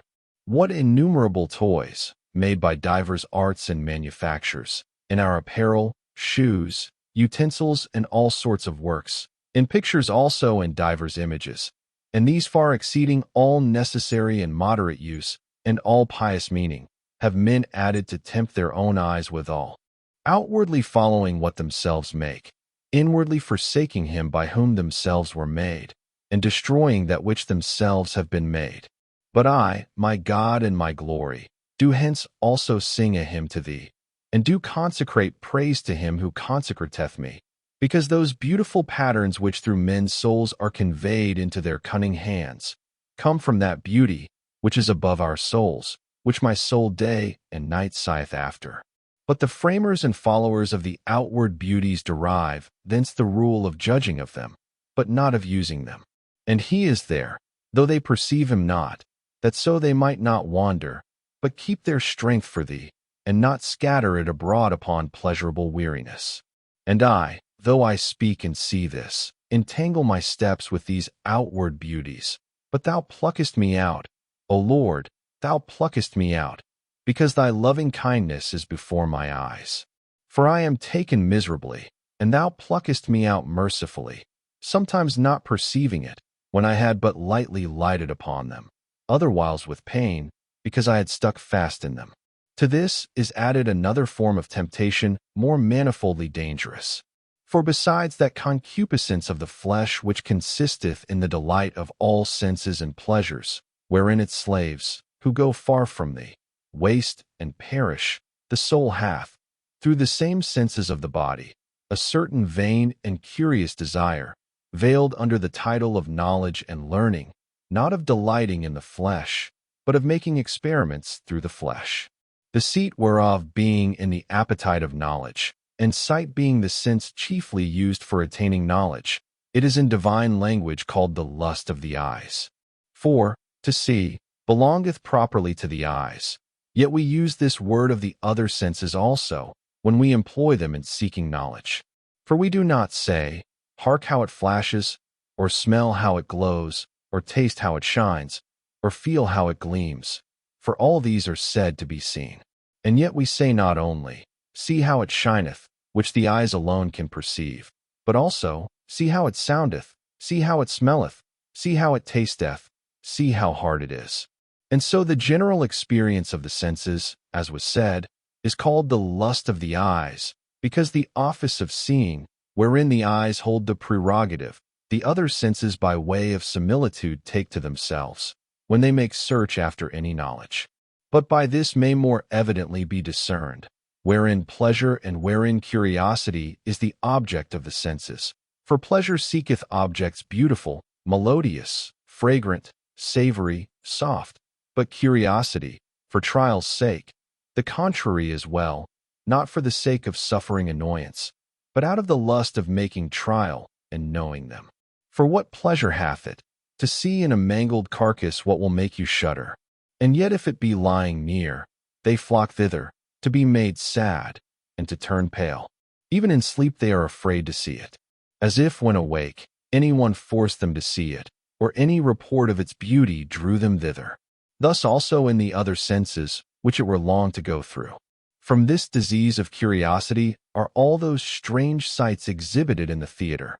Hence men go on to search out the hidden powers of nature, which is besides our end, which to know profits not, and wherein men desire nothing but to know.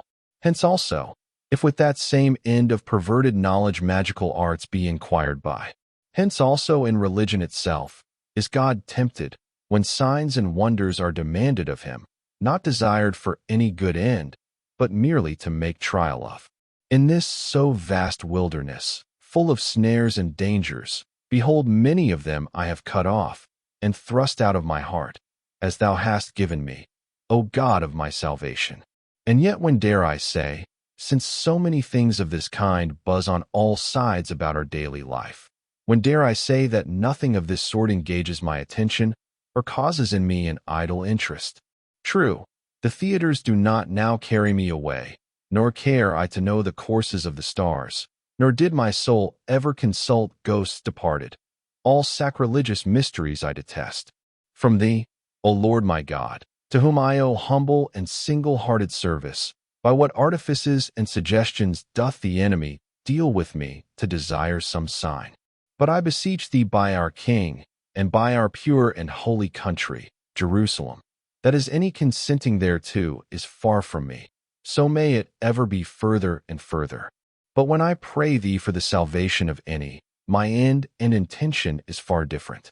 Thou givest, and wilt give me to follow thee willingly, doing what thou wilt.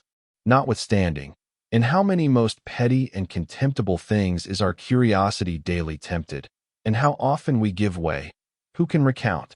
How often do we begin as if we were tolerating people telling vain stories, lest we offend the weak? Then by degrees we take interest therein. I go not now to the circus to see a dog coursing a hare, but in the field, if passing, that coursing peradventure will distract me even from some weighty thought, and draw me after it. Not that I turn aside the body of my beast, yet still incline my mind thither. And unless thou, having made me see my infirmity, didst speedily admonish me either through the sight itself, by some contemplation to rise towards thee, or altogether to despise and pass it by, I dully stand fixed therein. What, when sitting at home, a lizard catching flies, or a spider entangling them rushing into her nets, ofttimes takes my attention? Is the thing different, because they are but small creatures? I go on from them to praise thee, the wonderful Creator and Orderer of all, but this does not first draw my attention. It is one thing to rise quickly, another not to fall. And of such things is my life full, and my one hope is thy wonderful great mercy. For when our heart becomes the receptacle of such things, and is overcharged with throngs of this abundant vanity, then are our prayers also thereby often interrupted and distracted, and whilst in thy presence we direct the voice of our heart to thine ears, this so great concern is broken off by the rushing in of I know not what idle thoughts. Shall we then account this also among things of slight concernment, or shall aught bring us back to hope, save thy complete mercy, since thou hast begun to change us? And thou knowest how far thou hast already changed me, who first healedst me of the lust of vindicating myself, that so thou mightest forgive all the rest of my iniquities, and heal all my infirmities, and redeem life from corruption, and crown me with mercy and pity, and satisfy my desire with good things, who didst curb my pride with thy fear, and tame my neck to thy yoke. And now I bear it, and it is light unto me, because so hast thou promised, and hast made it. And verily so it was, and I knew it not, when I feared to take it. But, O Lord, thou alone Lord without pride, because thou art the only true Lord, who hast no Lord, hath this third kind of temptation also ceased from me, or can it cease through this whole life? To wish, namely, to be feared and loved of men, for no other end, but that we may have a joy therein which is no joy. A miserable life this, and a foul boastfulness. Hence especially it comes that men do neither purely love nor fear thee. And therefore dost thou resist the proud, and givest grace to the humble. Yea, thou thunderest down upon the ambitions of the world, and the foundations of the mountains tremble. Because now certain offices of human society make it necessary to be loved and feared of men, the adversary of our true blessedness layeth hard at us, everywhere spreading his snares of well done, that greedily catching at them, we may be taken unawares, and sever our joy from thy truth, and set it in the deceivingness of men, and be pleased at being loved and feared, not for thy sake, but in thy stead. And thus having been made like him, he may have them for his own, not in the bands of charity, but in the bonds of punishment, who purposed to set his throne in the north, that dark and chilled they might serve him, pervertedly and crookedly imitating thee. But we, O Lord, behold, we are thy little flock. Possess us as thine, stretch thy wings over us, and let us fly under them. Be thou our glory, let us be loved for thee, and thy word feared in us. Who would be praised of men when thou blamest, will not be defended of men when thou judgest, nor delivered when thou condemnest. But when not the sinner is praised in the desires of his soul, nor he blessed who doth ungodlily, but a man is praised for some gift which thou hast given him, and he rejoices more at the praise for himself than that he hath the gift for which he is praised. He also is praised, while thou dispraisest. Better is he who praised than he who is praised. For the one took pleasure in the gift of God in man, the other was better pleased with the gift of man than of God. By these temptations we are assailed daily. O Lord, without ceasing are we assailed. Our daily furnace is the tongue of men, and in this way also thou commandest us continence. Give what thou enjoinest, and enjoin what thou wilt. Thou knowest on this matter the groans of my heart, and the floods of mine eyes. For I cannot learn how far I am more cleansed from this plague, and I much fear my secret sins, which thine eyes know, mine do not. For in other kinds of temptations I have some sort of means of examining myself. In this, scarce any.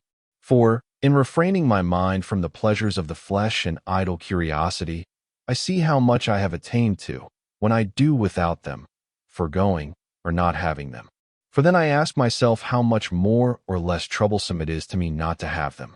Then, riches, which are desired, that they may serve to some one or two or all of the three concupiscences, if the soul cannot discern whether, when it hath them, it despiseth them, they may be cast aside, that so it may prove itself.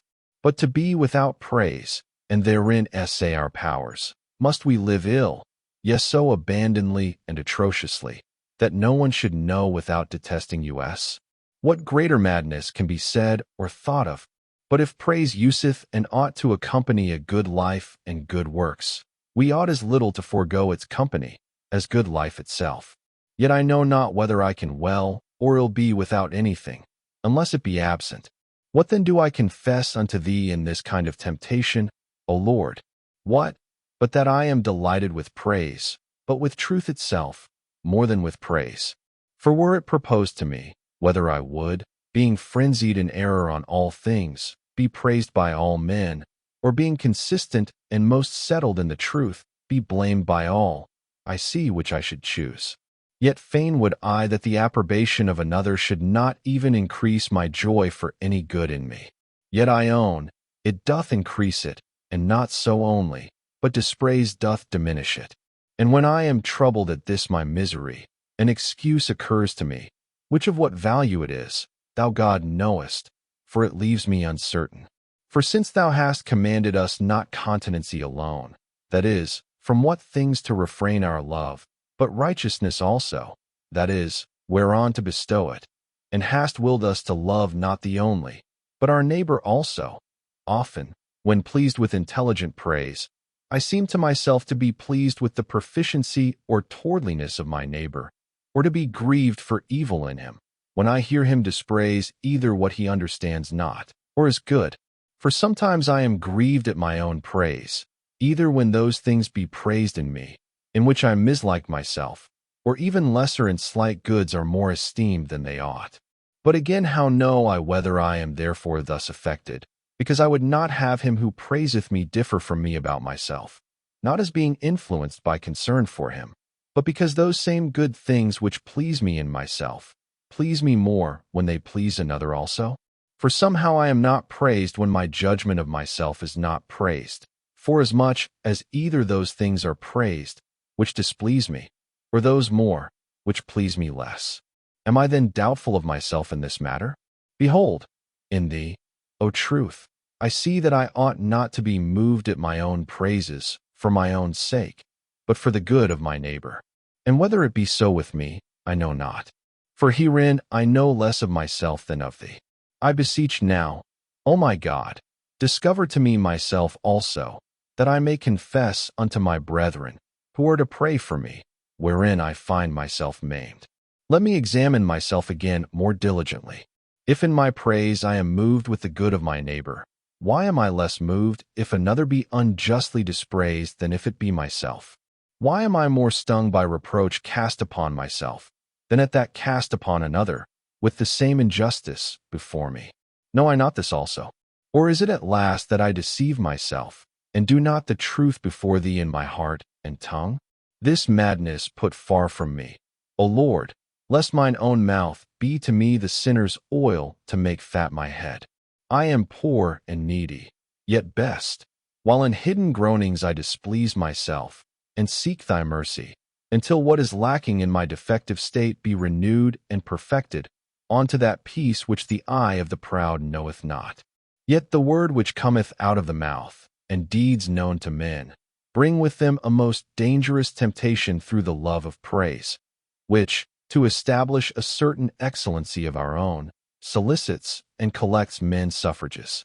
It tempts, even when it is reproved by myself and myself, on the very ground that it is reproved, and often glories more vainly of the very contempt of vainglory. And so it is no longer contempt of vainglory, whereof it glories, for it doth not contemn when it glorieth. Within also, within is another evil, arising out of a like temptation, whereby men become vain, pleasing themselves in themselves, though they please not, or displease or care not to please others. But pleasing themselves, they much displease thee, not only taking pleasure in things not good, as if good, but in thy good things, as though their own, or even if as thine, yet as though for their own merits, or even if as though from thy grace, yet not with brotherly rejoicing, but envying that grace to others. In all these and the like perils and travails, thou sayest the trembling of my heart, and I rather feel my wounds to be cured by thee than not inflicted by me. Where hast thou not walked with me, O truth, teaching me what to beware and what to desire, when I referred to thee what I could discover here below, and consulted thee? With my outward senses, as I might, I surveyed the world, and observed the life, which my body hath from me, and these my senses. Thence entered I the recesses of my memory, those manifold and spacious chambers, wonderfully furnished with innumerable stores, and I considered, and stood aghast, being able to discern nothing of these things without thee, and finding none of them to be thee. Nor was I myself, who found out these things, who went over them all, and labored to distinguish and to value every thing according to its dignity, taking some things upon the report of my senses, questioning about others which I felt to be mingled with myself, numbering and distinguishing the reporters themselves, and in the large treasure house of my memory revolving some things, storing up others, drawing out others. Nor yet was I myself when I did this, that my power whereby I did it, neither was it thou, for thou art the abiding light, which I consulted concerning all these, whether they were, what they were, and how to be valued. And I heard thee directing and commanding me, and this I often do. This delights me, and as far as I may be freed from necessary duties, unto this pleasure have I recourse. Nor in all these which I run over consulting thee can I find any safe place for my soul, but in thee, whither my scattered members may be gathered, and nothing of me depart from thee. And sometimes thou admittest me to an affection, very unusual, in my inmost soul, rising to a strange sweetness, which if it were perfected in me, I know not what in it would not belong to the life to come. But through my miserable encumbrances I sink down again into these lower things, and am swept back by former custom, and am held, and greatly weep, but am greatly held. So much doth the burden of a bad custom weigh us down. Here I can stay, but would not. There I would, but cannot. Both ways miserable. Thus then have I considered the sicknesses of my sins in that threefold concupiscence, and have called thy right hand to my help. For with a wounded heart have I beheld thy brightness, and stricken back I said, who can attain thither? I am cast away from the sight of thine eyes. Thou art the truth who presidest over all, but I through my covetousness would not indeed forego thee, but would with thee possess a lie, as no man would in such wise speak falsely, as himself to be ignorant of the truth. So then I lost thee, because thou vouchsafest not to be possessed with a lie. Whom could I find to reconcile me to thee? Was I to have recourse to angels? By what prayers? By what sacraments? Many endeavoring to return unto thee, and of themselves unable, have, as I hear, tried this, and fallen into the desire of curious visions, and been accounted worthy to be deluded. For they, being high-minded, sought thee by the pride of learning, swelling out rather than smiting upon their breasts, and so by the agreement of their heart, drew unto themselves the princes of the air, the fellow conspirators of their pride, by whom, through magical influences, they were deceived, seeking a mediator, by whom they might be purged, and there was none. For the devil it was, transforming himself into an angel of light, and it much enticed proud flesh, that he had no body of flesh. For they were mortal and sinners, but thou, Lord, to whom they proudly sought to be reconciled, art immortal and without sin. But a mediator between God and man must have something like to God, something like to men, lest being in both like to man, he should be far from God, or if in both like God, too unlike man, and so not be a mediator. That deceitful mediator then, by whom in thy secret judgments pride deserved to be deluded, hath one thing in common with man, that is sin. Another he would seem to have in common with God, and not being clothed with the mortality of flesh, would vaunt himself to be immortal. But since the wages of sin is death, this hath he in common with men, that with them he should be condemned to death. But the true mediator, whom in thy secret mercy thou hast showed to the humble and sentest, that by his example also they might learn that same humility, that mediator between God and man, the man Christ Jesus, appeared betwixt mortal sinners and the immortal just one, mortal with men, just with God, that because the wages of righteousness is life and peace, he might by a righteousness conjoined with God make void that death of sinners, now made righteous, which he willed to have in common with them. Hence he was showed forth to holy men of old, that so they, through faith in his passion to come, as we through faith of it past, might be saved. For as man, he was a mediator, but as the Word, not in the middle between God and man, because equal to God, and God with God, and together one God. How hast thou loved us, good Father, who sparedst not thine only Son, but deliveredst him up for us ungodly? How hast thou loved us, for whom he that thought it no robbery to be equal with thee, was made subject even to the death of the cross, he alone, free among the dead, having power to lay down his life, and power to take it again. For us to thee both victor and victim, and therefore victor, because the victim. For us to thee priest and sacrifice, and therefore priest because the sacrifice, making us to thee, of servants, sons by being born of thee, and serving us. Well then is my hope strong in him, that thou wilt heal all my infirmities, by him who sitteth at thy right hand and mocketh intercession for us. Else should I despair. For many and great are my infirmities, many they are, and great, but thy medicine is mightier. We might imagine that thy word was far from any union with man, and despair of ourselves, unless he had been made flesh and dwelt among us. Affrighted with my sins and the burden of my misery, I had cast in my heart, and had purposed to flee to the wilderness. But thou forbadest me, and strengthenedst me, saying, Therefore Christ died for all, that they which live may now no longer live unto themselves, but unto him that died for them. See, Lord, I cast my care upon thee, that I may live, and consider wondrous things out of thy law. Thou knowest my unskillfulness, and my infirmities. Teach me, and heal me. He, thine only Son, in whom are hid all the treasures of wisdom and knowledge, hath redeemed me with his blood. Let not the proud speak evil of me, because I meditate on my ransom, and eat and drink, and communicate it, and poor, desired to be satisfied from him. amongst those that eat and are satisfied, and they shall praise the Lord who seek him. Book 11. Lord, since eternity is thine, art thou ignorant of what I say to thee? Or dost thou see in time what passeth in time? Why then do I lay in order before thee so many relations? Not, of a truth, that thou mightest learn them through me, but to stir up mine own and my readers' devotions towards thee, that we may all say, Great is the Lord, and greatly to be praised. I have said already, and again will say, For love of thy love do I this. For we pray also, and yet truth hath said, Your Father knoweth what you have need of before you ask. It is then our affections which we lay open unto thee, confessing our own miseries, and thy mercies upon us, that thou mayest free us wholly, since thou hast begun, that we may cease to be wretched in ourselves, and be blessed in thee, seeing thou hast called us, to become poor in spirit, and meek, and mourners, and hungering and athirst after righteousness, and merciful, and pure in heart, and peacemakers.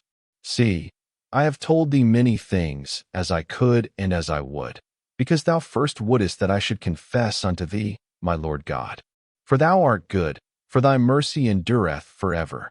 But how shall I suffice with the tongue of my pen to utter all thy exhortations, and all thy terrors, and comforts, and guidances, whereby thou broughtest me to preach thy word, and dispense thy sacrament to thy people?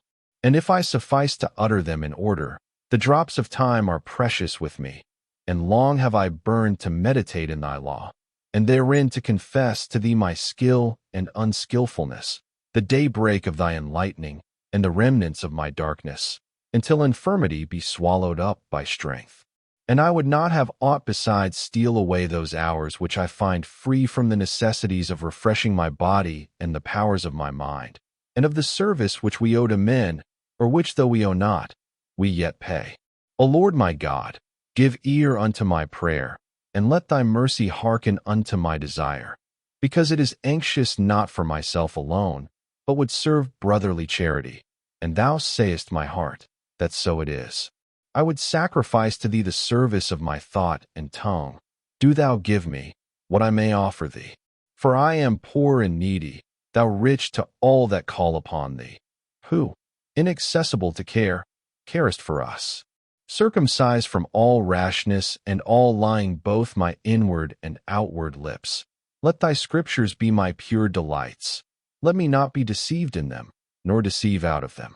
Lord, hearken and pity, O Lord my God, light of the blind, and strength of the weak, yea also light of those that see, and strength of the strong.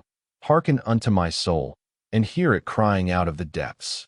For if thine ears be not with us in the depths also, whither shall we go?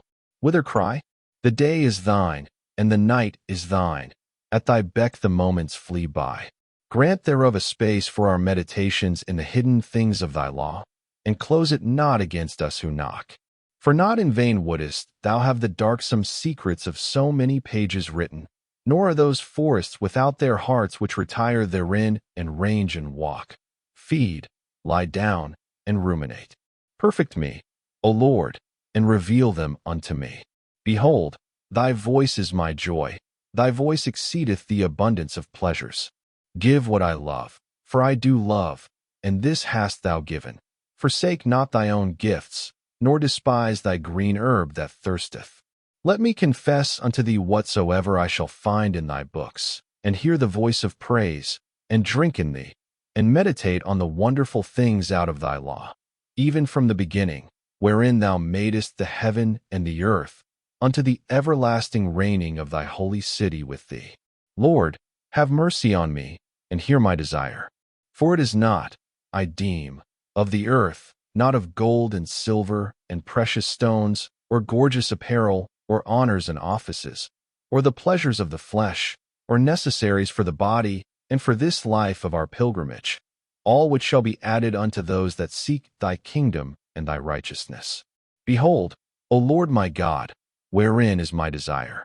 The wicked have told me of delights, but not such as thy law, O Lord. Behold, wherein is my desire. Behold, Father, behold, and see and approve, and be it pleasing in the sight of thy mercy, that I may find grace before thee, that the inward parts of thy words be opened to me knocking. I beseech by our Lord Jesus Christ thy Son, the man of thy right hand, the Son of Man, whom thou hast established for thyself, as thy mediator and ours, through whom thou soughtest us, not seeking thee, but soughtest us, that we might seek thee, thy word, through whom thou madest all things, and among them, me also, thy only begotten, through whom thou calledst to adoption the believing people, and therein me also. I beseech thee by him, who sitteth at thy right hand, and intercedeth with thee, for us, in whom are hidden all the treasures of wisdom and knowledge. These do I seek in thy books. Of him did Moses write, This saith himself, this saith the truth. I would hear and understand, how in the beginning thou madest the heaven and earth. Moses wrote this, wrote and departed, passed hence from thee to thee, nor is he now before me. For if he were, I would hold him and ask him, and beseech him by thee to open these things unto me, and would lay the ears of my body to the sounds bursting out of his mouth. And should he speak Hebrew, in vain will it strike on my senses, nor would aught of it touch my mind. But if Latin, I should know what he said. But whence should I know whether he spake truth? Yea, and if I knew this also, should I know it from him? Truly within me, within, in the chamber of my thoughts, truth, neither Hebrew, nor Greek, nor Latin, nor barbarian, without organs of voice or tongue, or sound of syllables, would say, It is truth. And I forthwith should say confidently to that man of thine, Thou sayest truly. Whereas then I cannot inquire of him. Thee I beseech, O truth, full of whom he spake truth. Thee, my God, I beseech, forgive my sins. And thou, who gavest him thy servant to speak these things, give to me also to understand them. Behold, the heavens and the earth are, they proclaim that they were created, for they change and vary. Whereas whatsoever hath not been made, and yet is, hath nothing in it, which before it had not, and this it is, to change and vary. They proclaim also, that they made not themselves. Therefore we are, because we have been made. We were not therefore, before we were, so as to make ourselves. Now the evidence of the thing is the voice of the speakers. Thou therefore, Lord, madest them, who art beautiful, for they are beautiful, who art good, for they are good, who art, for they are, yet are they not beautiful nor good, nor are they, as thou their Creator art, compared with whom they are neither beautiful, nor good, nor are. This we know, thanks be to thee. And our knowledge, compared with thy knowledge, is ignorance. But how didst thou make the heaven and the earth? And what the engine of thy so mighty fabric? For it was not as a human artificer, forming one body from another, according to the discretion of his mind, which can in some way invest with such a form, as it seeth in itself by its inward eye. And whence should he be able to do this, unless thou hadst made that mind? And he invests with a form what already existeth, and hath a being, as clay, or stone, or wood, or gold, or the like. And whence should they be, hadst not thou appointed them? Thou madest the artificer his body, thou the mind commanding the limbs, thou the matter whereof he makes anything, thou the apprehension whereby to take in his art, and see within what he doth without, thou the sense of his body, whereby, as by an interpreter, he may from mind to matter convey that which he doth, and report to his mind what is done, that it within may consult the truth, which presideth over itself, whether it be well done or no. All these praise thee, the Creator of all. But how dost thou make them? How, O God, didst thou make heaven and earth? Verily, neither in the heaven, nor in the earth, didst thou make heaven and earth, nor in the air or waters, seeing these also belong to the heaven and the earth. Nor in the whole world didst thou make the whole world, because there was no place where to make it before it was made, that it might be. Nor didst thou hold anything in thy hand, whereof to make heaven and earth. For whence shouldest thou have this, which thou hadst not made, thereof to make anything? For what is, but because thou art? Therefore thou spokest, and they were made, and in thy word thou madest them. But how didst thou speak? In the way that the voice came out of the cloud, saying, This is my beloved Son? For that voice passed by and passed away, began and ended. The syllables sounded and passed away, the second after the first, the third after the second, and so forth in order, until the last after the rest, and silence after the last. Whence it is abundantly clear and plain that the motion of a creature expressed it, itself temporal, serving thy eternal will. And these thy words, created for a time, the outward ear reported to the intelligent soul, whose inward ear lay listening to thy eternal word. But she compared these words sounding in time, with that thy eternal word in silence, and said, It is different, far different. These words are far beneath me, nor are they, because they flee and pass away, but the word of my Lord abideth above me forever. If then in sounding and passing words thou saidst that heaven and earth should be made, and so madest heaven and earth, there was a corporeal creature before heaven and earth, by whose motions in time that voice might take his course in time. But there was not corporeal before heaven and earth, or if there were, surely thou hadst, without such a passing voice, created that, whereof to make this passing voice, by which to say, Let the heaven and the earth be made. For whatsoever that were, whereof such a voice were made, unless by thee it were made, it could not be at all. By what word then didst thou speak, that a body might be made, whereby these words again might be made? Thou causest us then to understand the word, God, with thee God, which is spoken eternally, and by it are all things spoken eternally. For what was spoken was not spoken successively. One thing concluded that the next might be spoken, but all things together and eternally. Else have we time and change, and not a true eternity nor true immortality. This I know, O my God, and give thanks. I know, I confess to thee, O Lord, and with me there knows and blesses thee, whoso is not unthankful to a sure truth. We know, Lord, we know, since inasmuch as anything is not which was, and is, which was not, so far forth it dieth and ariseth. Nothing then of thy word doth give place or replace, because it is truly immortal and eternal. And therefore unto the word co-eternal with thee thou dost at once, and eternally say all that thou dost say. And whatever thou sayest shall be made is made, nor dost thou make, otherwise than by saying, and yet are not all things made together, or everlasting, which thou makest by saying. Why, I beseech thee, O Lord my God. I see it in a way, but how to express it, I know not, unless it be, that whatsoever begins to be, and leaves off to be, begins then, and leaves off then, when in thy eternal reason it is known, that it ought to begin or leave off, in which reason nothing beginneth or leaveth off. This is thy word, which is also the beginning, because also it speaketh unto us. Thus in the gospel he speaketh through the flesh, and this sounded outwardly in the ears of men, that it might be believed and sought inwardly, and found in the eternal verity, where the good and only Master teacheth all his disciples. There, Lord, hear I thy voice speaking unto me, because he speaketh us, who teacheth us. But he that teacheth us not, though he speaketh, to us he speaketh not, who now teacheth us, but the unchangeable truth.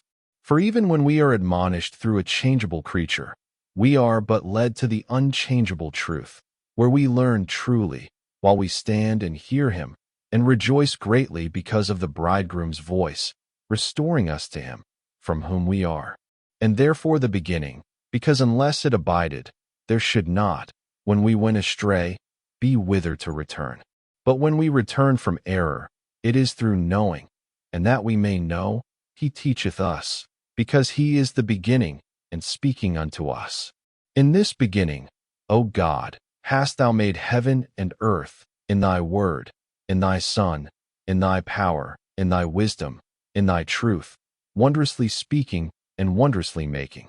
Who shall comprehend? Who declare it?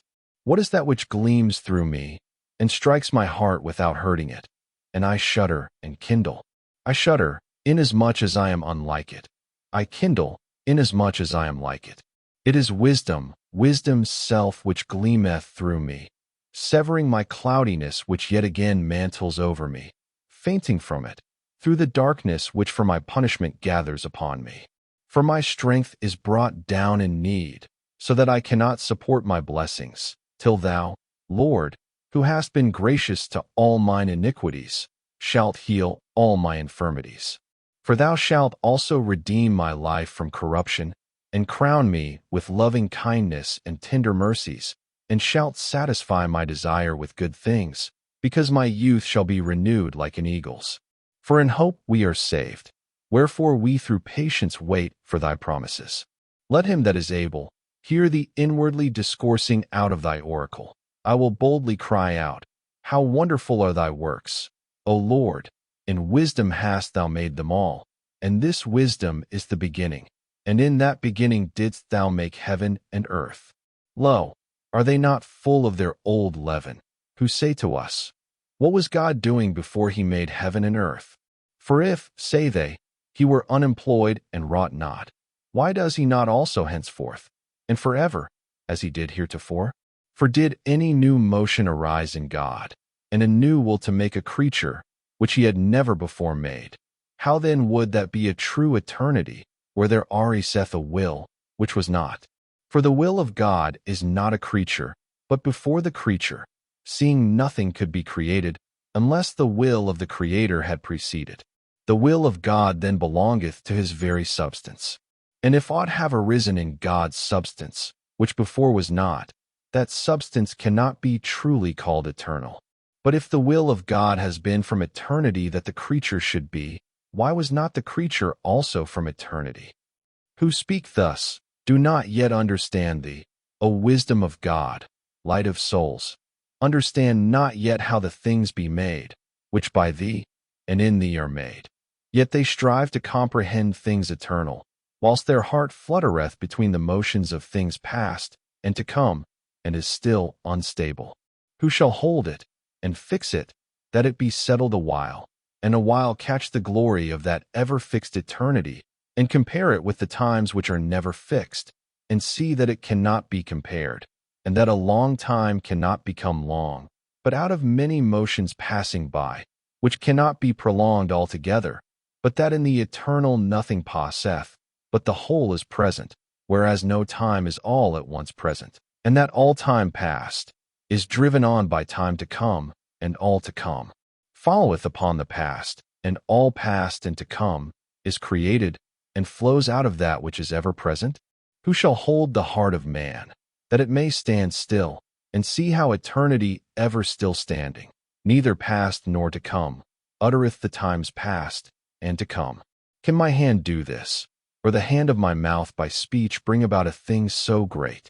See, I answer him that asketh, what did God before he made heaven and earth? I answer not as one is said to have done merrily, eluding the pressure of the question. He was preparing hell, saith he, for priors into mysteries. It is one thing to answer inquiries, another to make sport of inquirers. So I answer not, for rather had I answer, I know not, what I know not, than so as to raise a laugh at him who asketh deep things and gain praise for one who answereth false things.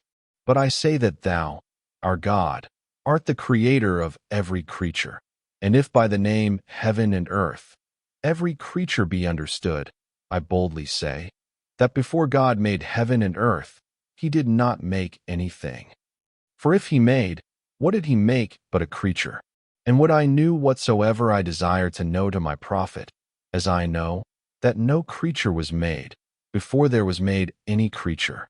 But if any excursive brain rove over the images of forepast times, and wonder that thou the God Almighty and all-creating and all-supporting, maker of heaven and earth, didst for innumerable ages forbear from so great a work, before thou wouldest make it, let him awake and consider that he wonders at false conceits. For whence could innumerable ages pass by, which thou madest not, thou the author and creator of all ages? Or what times should there be, which were not made by thee? Or how should they pass by, if they never were? Seeing then thou art the creator of all times, If any time was before thou madest heaven and earth, why say they that thou didst forego working? For that very time didst thou make, nor could times pass by, before thou madest those times. But if before heaven and earth there was no time, why is it demanded, what thou then didst? For there was no then, when there was no time. Nor dost thou by time precede time, else shouldest thou not precede all times. But thou precedest all things past, by the sublimity of an ever-present eternity, and surpassest all future because they are future, and when they come, they shall be past. But thou art the same, and thy years fail not.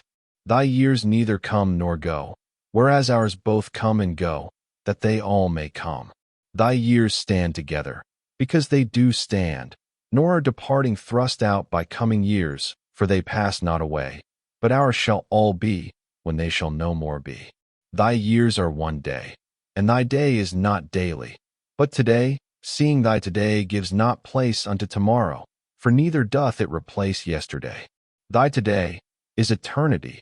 Therefore didst thou beget the co-eternal, to whom thou saidst, This day have I begotten thee. Thou hast made all things, and before all times thou art. Neither in any time was time not. At no time then hadst thou not made anything, because time itself thou madest. And no times are co-eternal with thee, because thou abidest. But if they abode, they should not be times. For what is time? Who can readily and briefly explain this? Who can even in thought comprehend it, so as to utter a word about it? But what in discourse do we mention more familiarly and knowingly than time? And we understand, when we speak of it. We understand also, when we hear it spoken of by another. What then is time? If no one asks me, I know. If I wish to explain it to one that asketh, I know not. Yet I say boldly that I know, that if nothing passed away, time past were not. And if nothing were coming, a time to come were not. And if nothing were, time present were not. Those two times then, past and to come, how are they, seeing the past now is not, and that to come is not yet? But the present, should it always be present, and never pass into time past, verily it should not be time, but eternity. If time present, if it is to be time, only cometh into existence, because it passeth into time past, how can we say that either this is, whose cause of being is, that it shall not be so, namely, that we cannot truly say that time is, but because it is tending not to be? And yet we say, a long time and a short time, still, only of time past or to come. A long time past, for example, we call 100 years since, and a long time to come, 100 years hence. But a short time past, we call, suppose, often days since, and a short time to come, often days hence. But in what sense is that long or short, which is not? For the past is not now, and the future is not yet. Let us not then say, it is long, but of the past, it hath been long, and of the future, it will be long. O my Lord, my light, shall not here also thy truth mock at man? For that past time which was it long when it was now past, or when it was yet present?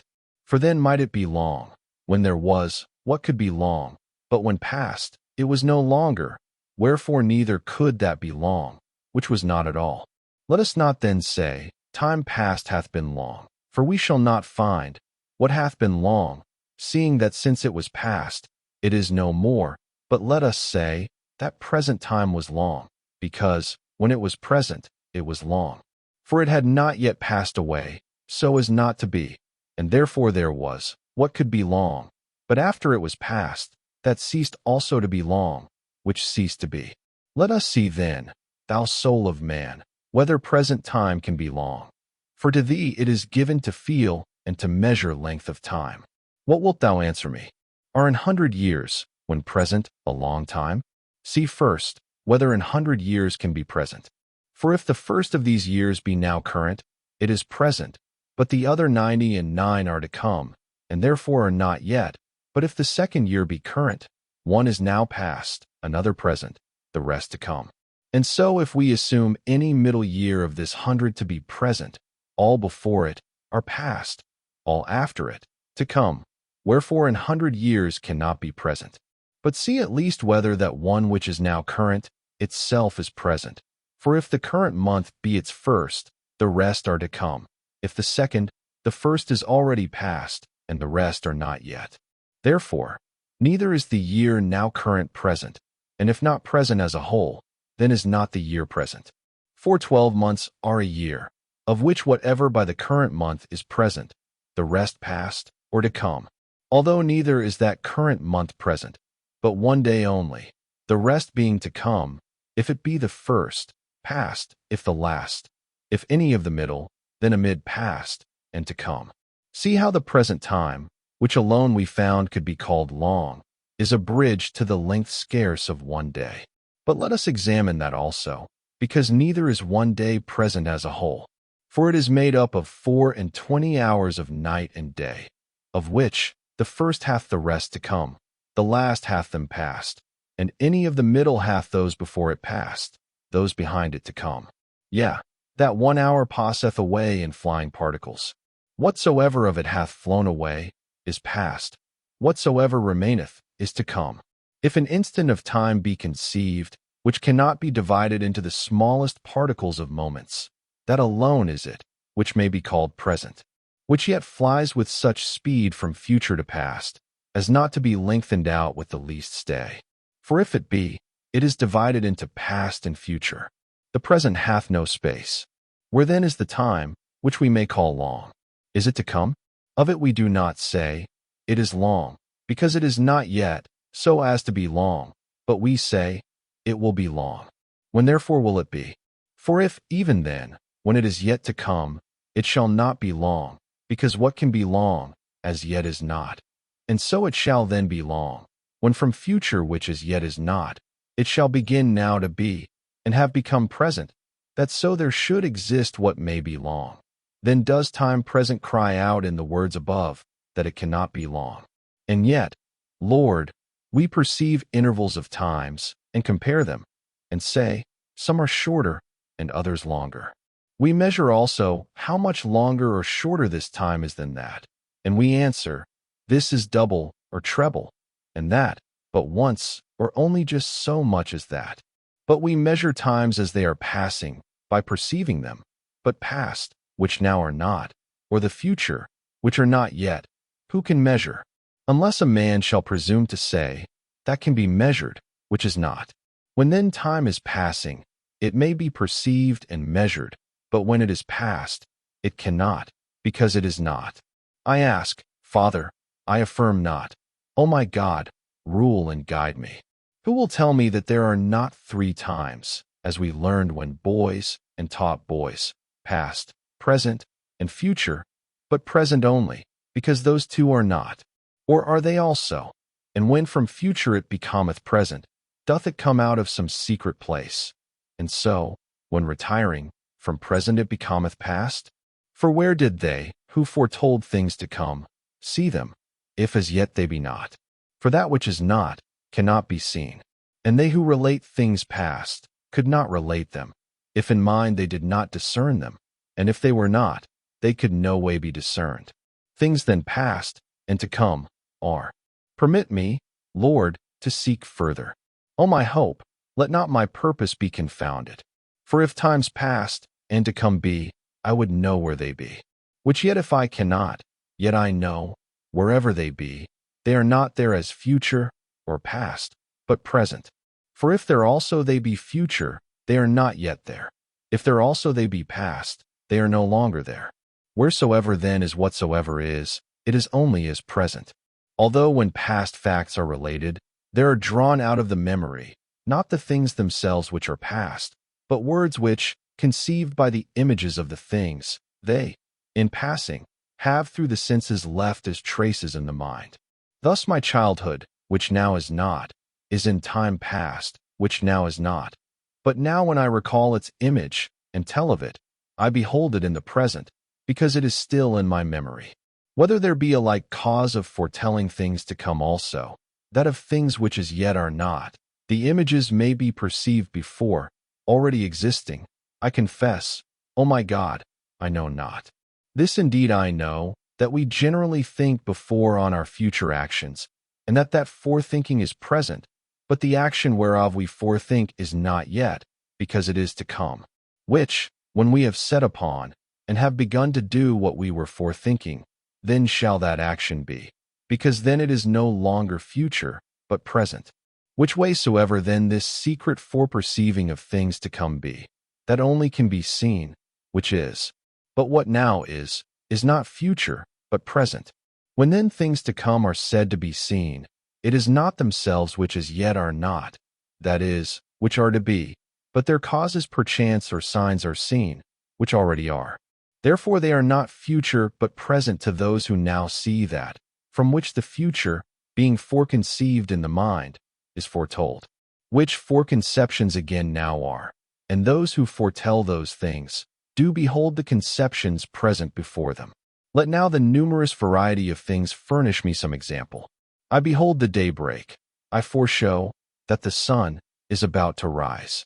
What I behold is present.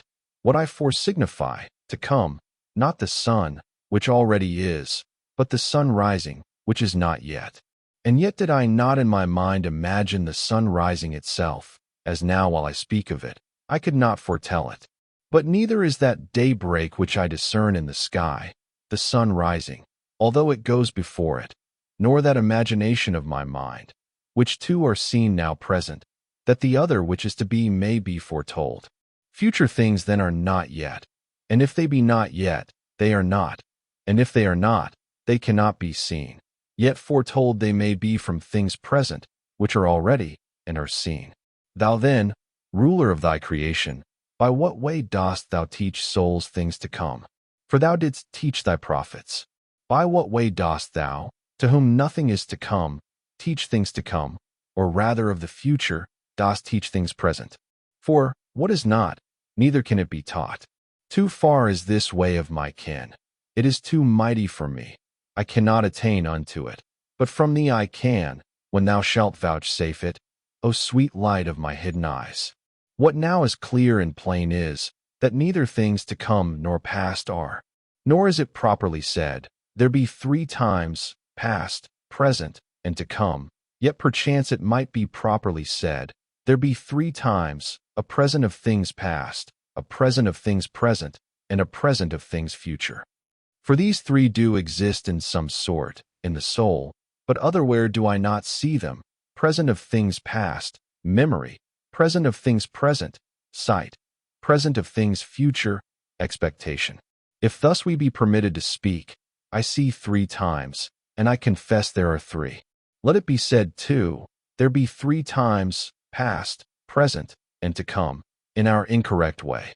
See, I object not, nor gainsay, nor find fault, if what is so said be but understood, that neither what is to be, now is, nor what is past.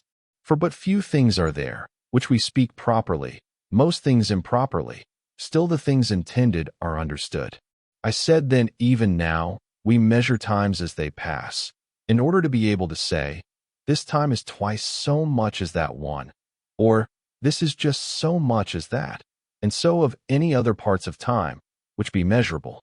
Wherefore, as I said, we measure times as they pass. And if any should ask me, how knowest thou? I might answer, I know that we do measure, nor can we measure things that are not, and things past and to come are not. But time present how do we measure, seeing it hath no space?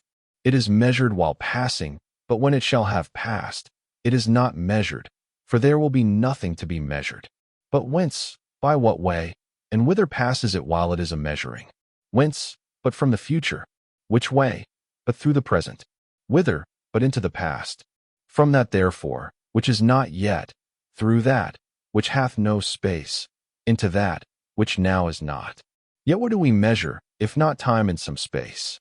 For we do not say, single, and double, and triple, and equal, or any other like way that we speak of time, except of spaces of times. In what space, then do we measure time passing? In the future, whence it passeth through. But what is not yet, we measure not, or in the present, by which it passes. But no space, we do not measure, or in the past, to which it passes. but neither do we measure that, which now is not. My soul is on fire to know this most intricate enigma. Shut it not up, O Lord my God, good Father. Through Christ I beseech thee, do not shut up these usual, yet hidden things from my desire, that it be hindered from piercing into them. But let them dawn through thy enlightening mercy, O Lord. Whom shall I inquire of concerning these things? And to whom shall I more fruitfully confess my ignorance? Than to thee, to whom these my studies, so vehemently kindled toward thy scriptures, are not troublesome? Give what I love, for I do love, and this hast thou given me. Give, Father, who truly knowest to give good gifts unto thy children. Give, because I have taken upon me to know, and trouble is before me until thou openest it. By Christ I beseech thee, in his name, Holy of Holies, let no man disturb me. For I believed, and therefore do I speak. This is my hope, for this do I live, that I may contemplate the delights of the Lord. Behold, thou hast made my days old, and they pass away, and how, I know not.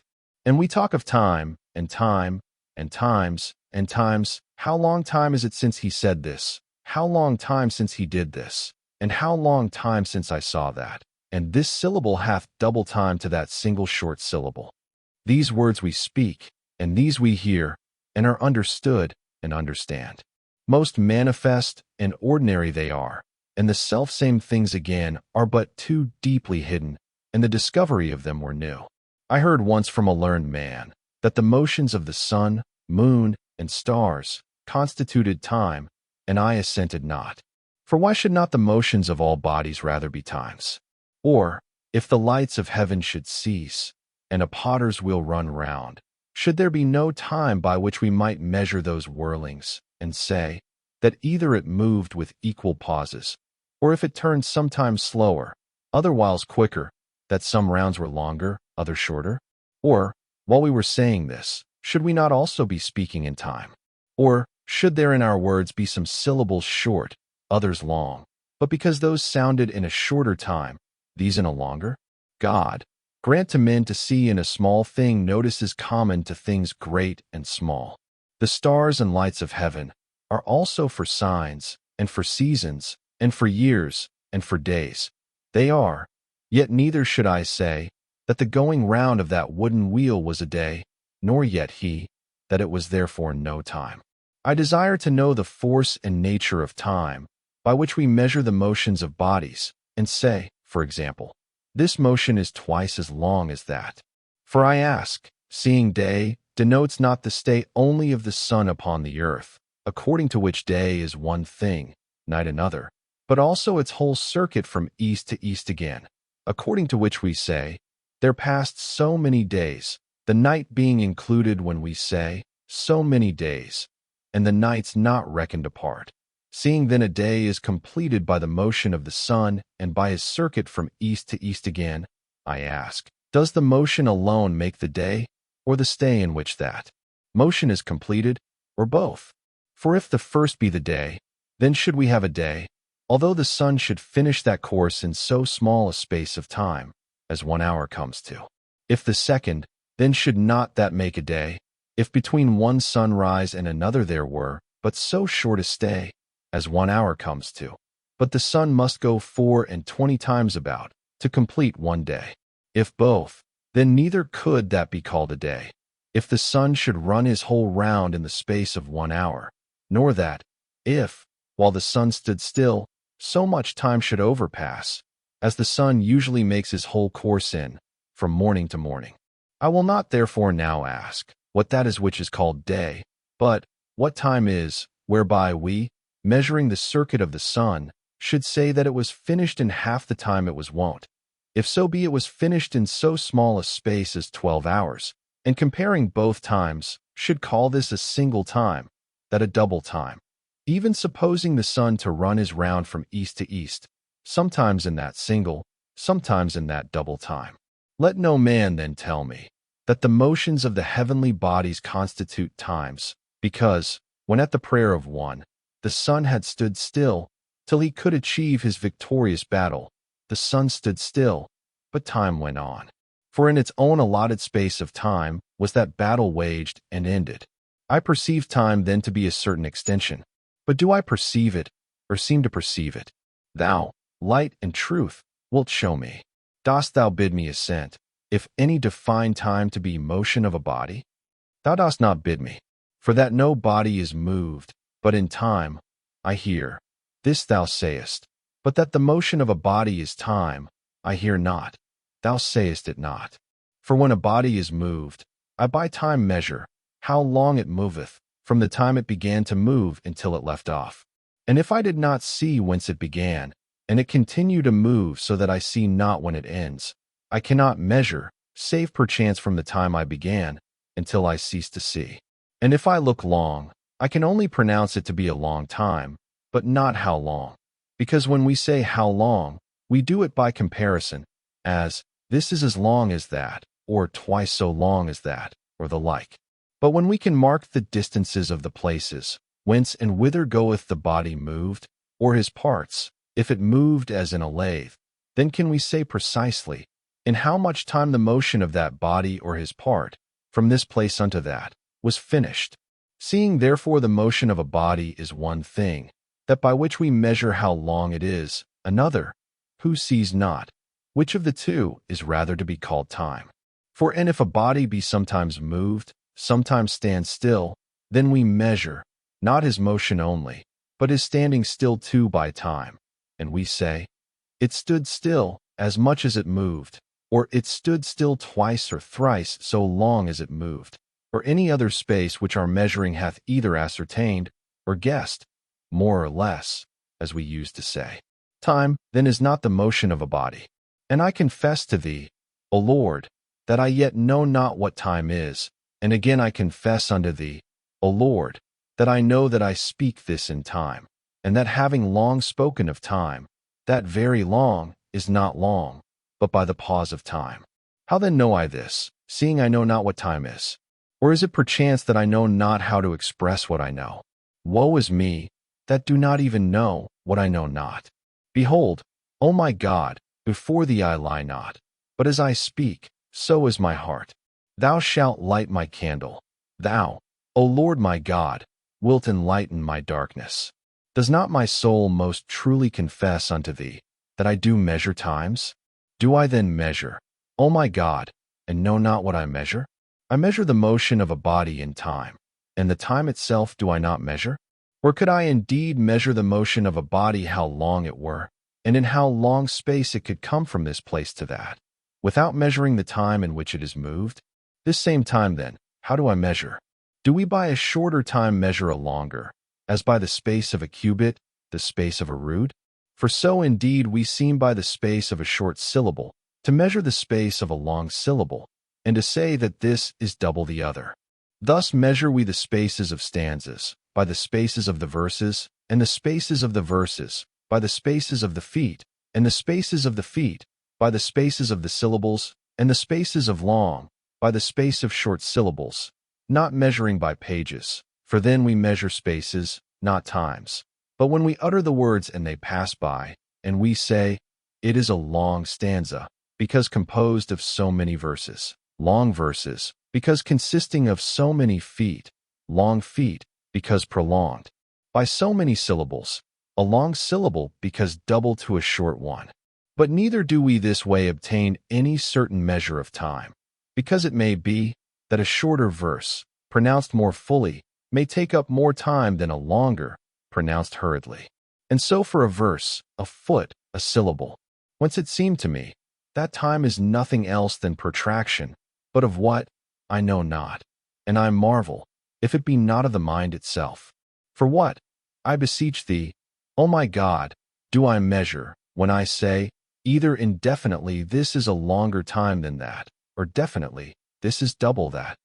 That I measure time, I know, and yet I measure not time to come, for it is not yet, nor present, because it is not protracted by any space, nor past, because it now is not. What then do I measure? Time's passing, not past. For so I said, courage, my mind, and press on mightily. God is our helper, he made us, and not we ourselves. Press on where truth begins to dawn. Suppose, now, The voice of a body begins to sound, and does sound, and sounds on, and list, it ceases. It is silence now, and that voice is past, and is no more a voice. Before it sounded, it was to come, and could not be measured, because as yet it was not, and now it cannot, because it is no longer. Then therefore while it sounded, it might, because there then was what might be measured. But yet even then it was not at a stay, for it was passing on, and passing away. Could it be measured the rather for that? For while passing, it was being extended into some space of time, so that it might be measured, since the present hath no space. If therefore then it might, then, lo, suppose another voice hath begun to sound, and still soundeth in one continued tenor without any interruption. Let us measure it while it sounds, seeing when it hath left sounding, it will then be past, and nothing left to be measured. Let us measure it verily, and tell how much it is. But it sounds still, nor can it be measured but from the instant it began in, unto the end it left in. For the very space between is the thing we measure, namely, from some beginning unto some end. Wherefore, a voice that is not yet ended cannot be measured, so that it may be said how long or short it is, nor can it be called equal to another, or double to a single, or the like. But when ended, it no longer is. How may it then be measured? And yet we measure times, but yet neither those which are not yet, nor those which no longer are, nor those which are not lengthened out by some pause, nor those which have no bounds. We measure neither times to come, nor past, nor present, nor passing, and yet we do measure times. Deus Creator Omnium. This verse of 8 syllables alternates between short and long syllables.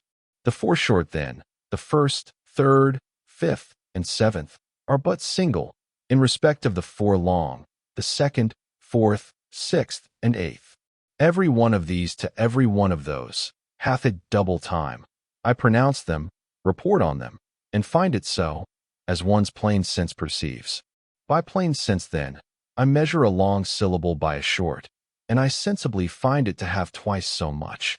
But when one sounds after the other, if the former be short, the latter long, how shall I detain the short one? And how, measuring, shall I apply it to the long, that I may find this to have twice so much, seeing the long does not begin to sound, unless the short leaves sounding? And that very long one do I measure as present, seeing I measure it not till it be ended? Now his ending is his passing away.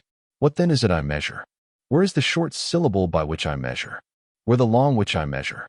Both have sounded, have flown, passed away, are no more, and yet I measure and confidently answer, so far as is presumed on a practiced sense, that as to space of time this syllable is but single, that double. And yet I could not do this, unless they were already past and ended. It is not then themselves, which now are not, that I measure, but something in my memory, which there remains fixed. It is in thee, my mind, that I measure times. Interrupt me not, that is, interrupt not thyself with the tumults of thy impressions. In thee I measure times. The impression, which things as they pass by cause in thee, remains even when they are gone. This it is which still present, I measure, not the things which pass by to make this impression. This I measure, when I measure times. Either then this is time, or I do not measure times. What when we measure silence, and say that this silence hath held as long time as did that voice? Do we not stretch out our thought to the measure of a voice, as if it sounded, that so we may be able to report of the intervals of silence in a given space of time? For though both voice and tongue be still, yet in thought we go over poems and verses and any other discourse or dimensions of motions, and report as to the spaces of times, how much this is in respect of that, no otherwise than if vocally we did pronounce them. If a man would utter a lengthened sound, and had settled in thought how long it should be, he hath in silence already gone through a space of time, and committing it to memory, begins to utter that speech, which sounds on, until it be brought unto the end proposed. Yea, it hath sounded, and will sound, for so much of it as is finished hath sounded already, and the rest will sound. And thus passeth it on, until the present intent conveys over the future into the past, the past increasing by the diminution of the future, until by the consumption of the future, all is past. But how is that future diminished or consumed, which as yet is not? Or how that past increased, which is now no longer, save that in the mind which enacteth this, there be three things done. For it expects, it considers, it remembers, that so that which it expecteth, through that which it considereth, passeth into that which it remembereth. Who therefore denieth, that things to come are not as yet, and yet there is in the mind an expectation of things to come. And who denies past things to be now no longer? And yet is there still in the mind a memory of things past? And who beneath the present time hath no space, because it passeth away in a moment? And yet our consideration continueth, through which that which shall be present proceedeth to become absent. It is not then future time, that is long, for as yet it is not, but a long future is a long expectation of the future, nor is it time past, which now is not, that is long, but a long past is a long memory of the past. I am about to repeat a psalm that I know. Before I begin, my expectation is extended over the whole, but when I have begun, how much soever of it I shall separate off into the past is extended along my memory. Thus the life of this action of mine is divided between my memory as to what I have repeated and expectation as to what I am about to repeat. But consideration is present with me, that through it what was future may be conveyed over, so as to become past, which the more it is done again and again, so much the more the expectation being shortened, is the memory enlarged, till the whole expectation be at length exhausted, when that whole action being ended, shall have passed into memory. And this which takes place in the whole psalm, the same takes place in each several portion of it, and each several syllable. The same holds in that longer action, whereof this psalm may be part. The same holds in the whole life of man, whereof all the actions of man are parts. The same holds through the whole age of the sons of men, whereof all the lives of men are parts. But because thy loving kindness is better than all lives, behold, my life is but a distraction, and thy right hand upheld me. In my Lord the Son of Man, the mediator betwixt thee, the one, and us many, many also through our manifold distractions amid many things, that by him I may apprehend in whom I have been apprehended, and may be recollected from my old conversation, to follow the one, forgetting what is behind, and not distended but extended, not to things which shall be and shall pass away, but to those things which are before, not distractedly but intently. I follow on for the prize of my heavenly calling, where I may hear the voice of thy praise, and contemplate thy delights, neither to come, nor to pass away. But now are my years spent in mourning. And thou, O Lord, art my comfort, my Father everlasting. But I have been severed amid times, whose order I know not, and my thoughts, even the inmost bowels of my soul, are rent and mangled with tumultuous varieties, until I flow together into thee, purified and molten by the fire of thy love. And now will I stand, and become firm in thee, in my mold, thy truth. Nor will I endure the questions of men, who by a penal disease thirst for more than they can contain, and say, what did God before he made heaven and earth? Or, how came it into his mind to make anything, having never before made anything? Give them, O Lord, well to bethink themselves what they say, and to find that never cannot be predicated when time is not. This then that he is said never to have made. What else is it to say than in no time to have made? Let them see, therefore, that time cannot be without created being, and cease to speak that vanity. May they also be extended towards those things which are before, and understand thee before all times, the eternal creator of all times, and that no times be co-eternal with thee, nor any creature, even if there be any creature before all times. O Lord my God, what a depth is that recess of thy mysteries, and how far from it have the consequences of my transgressions cast me. Heal mine eyes, that I may share the joy of thy light. Certainly, if there be mind gifted with such vast knowledge and foreknowledge, as to know all things past and to come, as I know one well-known psalm. Truly that mind is passing wonderful and fearfully amazing, in that nothing past, nothing to come in after ages, is any more hidden from him than when I sung that psalm. Was hidden from me what, and how much of it had passed away from the beginning? What, and how much there remained unto the end? But far be it that thou, the creator of the universe, the creator of souls and bodies, far be it that thou shouldest in such wise know all things past and to come. Far, far more wonderfully and far more mysteriously dost thou know them.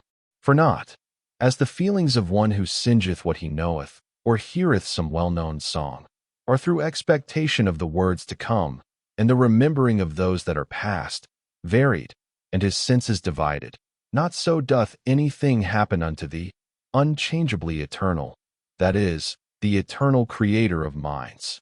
Like then as thou in the beginning knewest the heaven and the earth, without any variety of thy knowledge, so madest thou in the beginning heaven and earth, without any distraction of thy action. Whoso understandeth, let him confess unto thee, and whoso understandeth not, let him confess unto thee. O how high art thou, and yet the humble in heart are thy dwelling place. For thou raisest up those that are bowed down, and they fall not, whose elevation thou art. Book 12. My heart, O Lord, touched with the words of thy holy scripture, is much busied amid this poverty of my life. And therefore most times is the poverty of human understanding copious in words, because inquiring hath more to say than discovering, and demanding is longer than obtaining, and our hand that knocks hath more work to do than our hand that receives. We hold the promise, who shall make it null? If God be for us, who can be against us? Ask, and ye shall have. Seek, and ye shall find. Knock, and it shall be opened unto you. For every one that asketh, receiveth, and he that seeketh, findeth, and to him that knocketh, shall it be opened. These be thine own promises, and who need fear to be deceived, when the truth promiseth? The lowliness of my tongue confesseth unto thy highness, that thou madest heaven and earth, this heaven which I see, and this earth that I tread upon.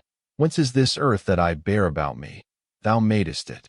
But where is that heaven of heavens, O Lord, which we hear of in the words of the psalm? The heaven of heavens are the Lord's, but the earth hath he given to the children of men? Where is that heaven which we see not, to which all this which we see is earth? For this corporeal whole, not being wholly everywhere, hath in such wise received its portion of beauty in these lower parts, whereof the lowest is this our earth. But to that heaven of heavens, even the heaven of our earth, is but earth. Yet both these great bodies may not absurdly be called earth, to that unknown heaven, which is the Lord's, not the sons of men. And now this earth was invisible and without form, and there was I know not what depth of abyss, upon which there was no light, because it had no shape. Therefore didst thou command it to be written, that darkness was upon the face of the deep. What else than the absence of light? For had there been light, where should it have been but by being over all, aloft, and enlightening? Where then light was not, what was the presence of darkness, but the absence of light? Darkness therefore was upon it, because light was not upon it. As where sound is not, there is silence. And what is it to have silence there, but to have no sound there? Hast not thou, O Lord, taught his soul, which confesseth unto thee? Hast not thou taught me, Lord, that before thou formedst and diversifiedst this formless matter, there was nothing, neither color, nor figure, nor body, nor spirit? And yet not altogether nothing, for there was a certain formlessness, without any beauty. How then should it be called, that it might be in some measure conveyed to those of duller mind, but by some ordinary word? And what, among all parts of the world, can be found nearer to an absolute formlessness than earth and deep? For, occupying the lowest stage, they are less beautiful than the other higher parts are, transparent, all, and shining. Wherefore then may I not conceive the formlessness of matter, which thou hadst created without beauty, whereof to make this beautiful world, to be suitably intimated unto men by the name of earth invisible and without form? So that when thought seeketh what the sense may conceive under this, and saith to itself, it is no intellectual form, as life or justice, because it is the matter of bodies, nor object of sense, because being invisible, and without form, there was in it no object of sight or sense. While man's thought thus saith to itself, it may endeavor either to know it, by being ignorant of it, or to be ignorant by knowing it. But I, Lord, if I would, by my tongue and my pen, confess unto thee the whole, whatever thyself hath taught me of that matter, the name whereof hearing before, and not understanding, when they who understood it not, told me of it. So I conceived of it as having innumerable forms and diverse, and therefore did not conceive it at all, my mind tossed up and down foul and horrible forms, out of all order, but yet forms. And I called it without form, not that it wanted all form, but because it had, such as my mind would, if presented to it, turn from, as unwanted and jarring, and human frailness would be troubled at. And still that which I conceived was without form, not as being deprived of all form, but in comparison of more beautiful forms. And true reason did persuade me that I must utterly uncase it of all remnants of form whatsoever, if I would conceive matter absolutely without form, and I could not. For sooner could I imagine that not to be at all, which should be deprived of all form, than conceive a thing betwixt form and nothing, neither formed, nor nothing, a formless almost nothing. So my mind gave over to question thereupon with my spirit, it being filled with the images of formed bodies, and changing and varying them, as it willed. And I bent myself to the bodies themselves, and looked more deeply into their changeableness, by which they cease to be what they have been, and begin to be what they were not. And this same shifting from form to form, I suspected to be through a certain formless state, not through a mere nothing. Yet this I longed to know, not to suspect. Only, if then my voice and pen would confess unto thee the whole, whatsoever knots thou didst open for me in this question, what reader would hold out to take in the whole? Nor shall my heart for all this cease to give thee honor, and a song of praise, for those things which it is not able to express. For the changeableness of changeable things is itself capable of all those forms, into which these changeable things are changed. And this changeableness, what is it? Is it soul? Is it body? Is it that which constituteth soul or body? Might one say, a nothing something, and is not? I would say, this were it. And yet in some way was it even then, as being capable of receiving these visible and compound figures. But whence had it this degree of being, but from thee, from whom are all things, so far forth as they are, but so much the further from thee, as the unlike her thee, for it is not farness of place. Thou therefore, Lord, who art not one in one place, and otherwise in another, but the selfsame, and the selfsame, and the selfsame, holy, holy, holy, Lord God Almighty, didst in the beginning, which is of thee, in thy wisdom, which was born of thine own substance, create something, and that out of nothing. For thou createdst heaven and earth, not out of thyself, for so should they have been equal to thine only begotten Son, and thereby to thee also, whereas no way were it right that aught should be equal to thee, which was not of thee. And aught else besides thee was there not, whereof thou mightest create them, O God, one Trinity, and trine unity, and therefore out of nothing didst thou create heaven and earth, a great thing, and a small thing.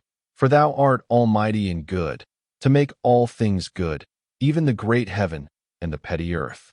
Thou wert, and nothing was there besides, out of which thou createdst heaven and earth, things of two sorts, one near thee, the other near to nothing, one to which thou alone shouldest be superior, the other to which nothing should be inferior. But that heaven of heavens was for thyself, O Lord, but the earth which thou gavest to the sons of men, to be seen and felt, was not such as we now see and feel. For it was invisible, without form, and there was a deep, upon which there was no light, or darkness was above the deep, that is, more than in the deep. Because this deep of waters, visible now, hath even in his depths a light proper for its nature, perceivable in whatever degree unto the fishes and creeping things in the bottom of it. But that whole deep was almost nothing, because hitherto it was altogether without form. Yet there was already that which could be formed. For thou, Lord, madest the world of a matter without form, which out of nothing thou madest next to nothing, thereof to make those great things, which we sons of men wonder at. For very wonderful is this corporeal heaven, of which firmament between water and water, the second day, after the creation of light, thou saidst, Let it be made, and it was made. Which firmament thou calledst heaven, the heaven, that is, to this earth and sea, which thou madest the third day, by giving a visible figure to the formless matter, which thou madest before all days. For already hadst thou made both in heaven before all days, but that was the heaven of this heaven, because in the beginning thou hadst made heaven and earth. But this same earth which thou madest was formless matter, because it was invisible and without form, and darkness was upon the deep, of which invisible earth and without form, of which formlessness, of which almost nothing, thou mightest make all these things of which this changeable world consists, but subsists not, whose very changeableness appears therein, that times can be observed and numbered in it.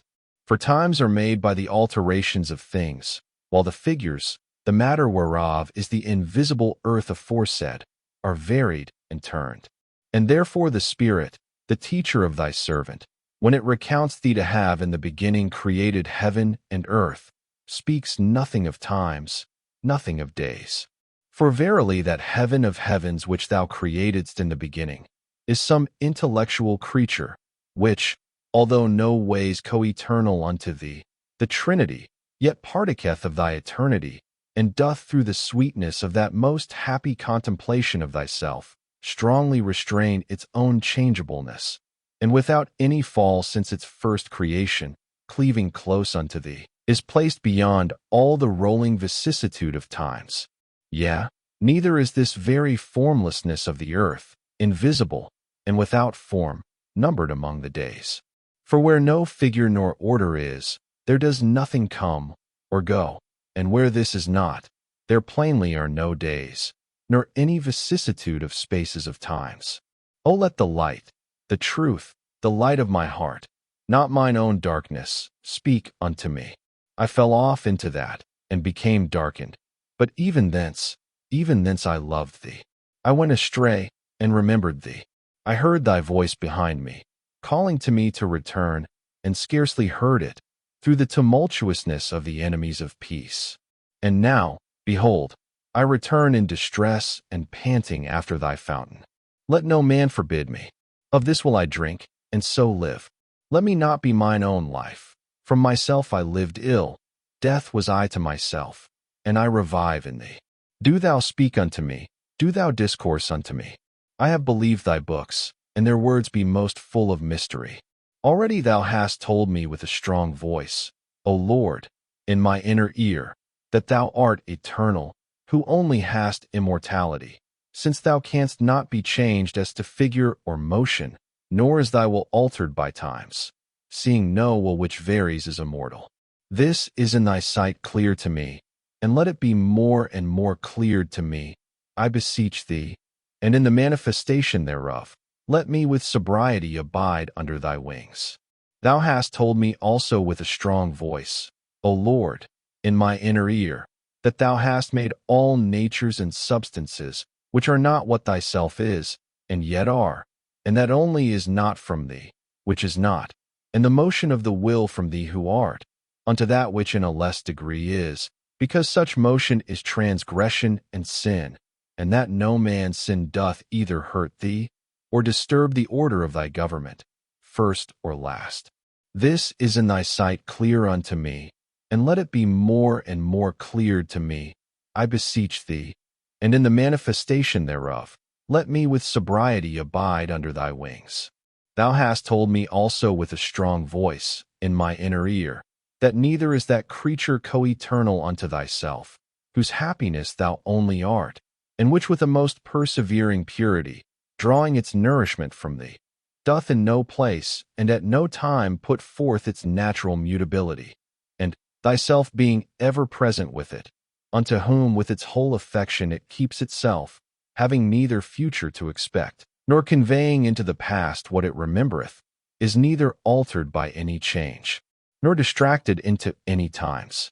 O blessed creature, if such there be, for cleaving unto thy blessedness, blessed in thee, its eternal inhabitant and its enlightener.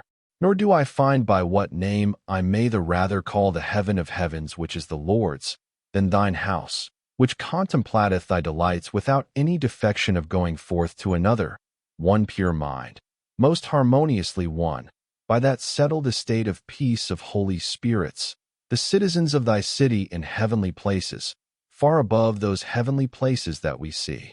By this may the soul, whose pilgrimage is made long and far away, by this may she understand, if she now thirsts for thee, if her tears be now become her bread, while they daily say unto her, Where is thy God? If she now seeks of thee one thing, and desireth it, that she may dwell in thy house all the days of her life. And what is her life, but thou? And what thy days, but thy eternity, as thy years which fail not, because thou art ever the same. By this then may the soul that is able understand how far thou art, above all times, eternal, seeing thy house which at no time went into a far country, although it be not coeternal with thee, yet by continually and unfailingly cleaving unto thee, suffers no changeableness of times. This is in thy sight clear unto me, and let it be more and more cleared unto me, I beseech thee, and in the manifestation thereof, let me with sobriety abide under thy wings. There is, behold, I know not what formlessness in those changes of these last and lowest creatures. And who shall tell me, unless such a one as through the emptiness of his own heart, wonders and tosses himself up and down amid his own fancies? Who but such a one would tell me, that if all figure be so wasted and consumed away, that there should only remain that formlessness, through which the thing was changed and turned from one figure to another, that could exhibit the vicissitudes of times? For plainly it could not, because, without the variety of motions, there are no times, and no variety, where there is no figure. These things considered, as much as thou givest, O my God, as much as thou stirrest me up to knock, and as much as thou openest to me knocking, two things I find that thou hast made, not within the compass of time, neither of which is coeternal with thee. One, which is so formed, that without any ceasing of contemplation, without any interval of change, though changeable, yet not changed, it may thoroughly enjoy thy eternity and unchangeableness. The other which was so formless, that it had not that, which could be changed from one form into another, whether of motion or of repose, so as to become subject unto time. But this thou didst not leave thus formless, because before all days, thou in the beginning didst create heaven and earth, the two things that I spake of. But the earth was invisible and without form, and darkness was upon the deep. In which words is the formlessness conveyed unto us, that such capacities may hereby be drawn on by degrees, as are not able to conceive an utter privation of all form, without yet coming to nothing, out of which another heaven might be created, together with a visible and well-formed earth, and the waters diversely ordered, and whatsoever further is in the formation of the world, recorded to have been, not without days, created, and that, as being of such nature, that the successive changes of times may take place in them, as being subject to appointed alterations of motions and of forms.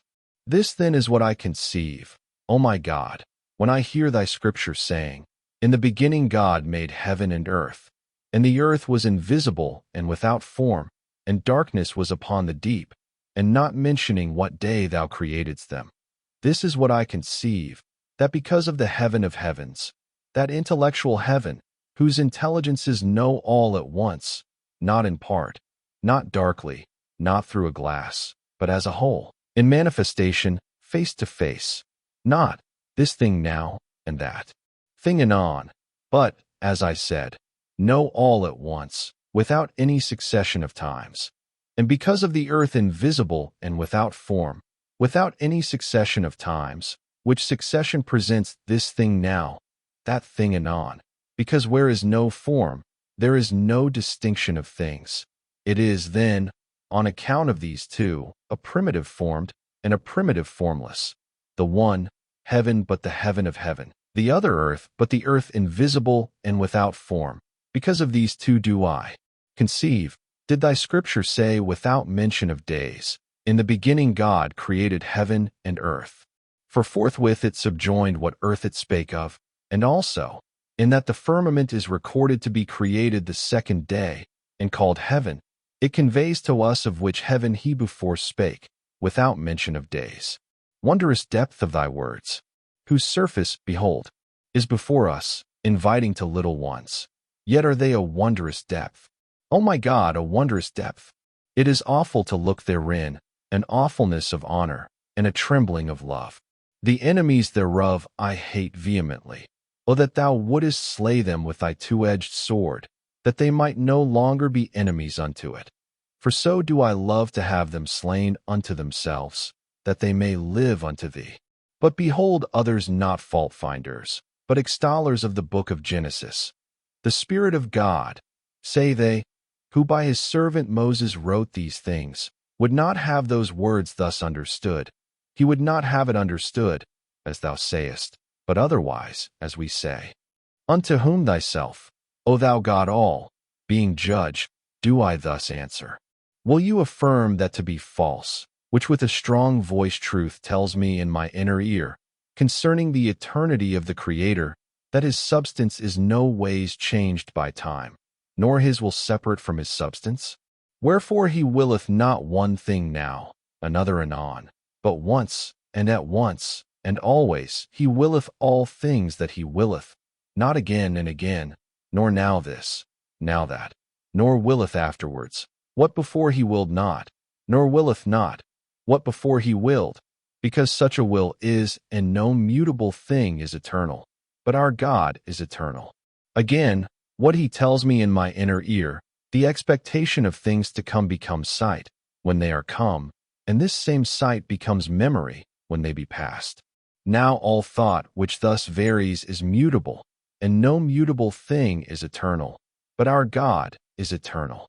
These things I infer, and put together, and find that my God, the eternal God, hath not upon any new will made any creature, nor doth his knowledge admit of anything transitory. What will ye say then, O ye gainsayers? Are these things false? No, they say, what then? Is it false, that every nature already formed, or matter capable of form, is not, but from him who is supremely good, because he is supremely? Neither do we deny this, say they. What then? Do you deny this, that there is a certain sublime creature, with so chaste a love cleaving unto the true and truly eternal God, that although not co-eternal with him, yet is it not detached from him, nor dissolved into the variety and vicissitude of times, but reposeth in the most true contemplation of him only? Because thou, O God, unto him that loveth thee so much as thou commandest, dost show thyself, and sufficest him, and therefore doth he not decline from thee, nor toward himself. This is the house of God, not of earthly mold, nor of celestial bulk corporeal, but spiritual, and partaker of thy eternity, because without defection forever. For thou hast made it fast for ever and ever. Thou hast given it a law which it shall not pass. Nor yet is it co-eternal with thee, O God, because not without beginning, for it was made.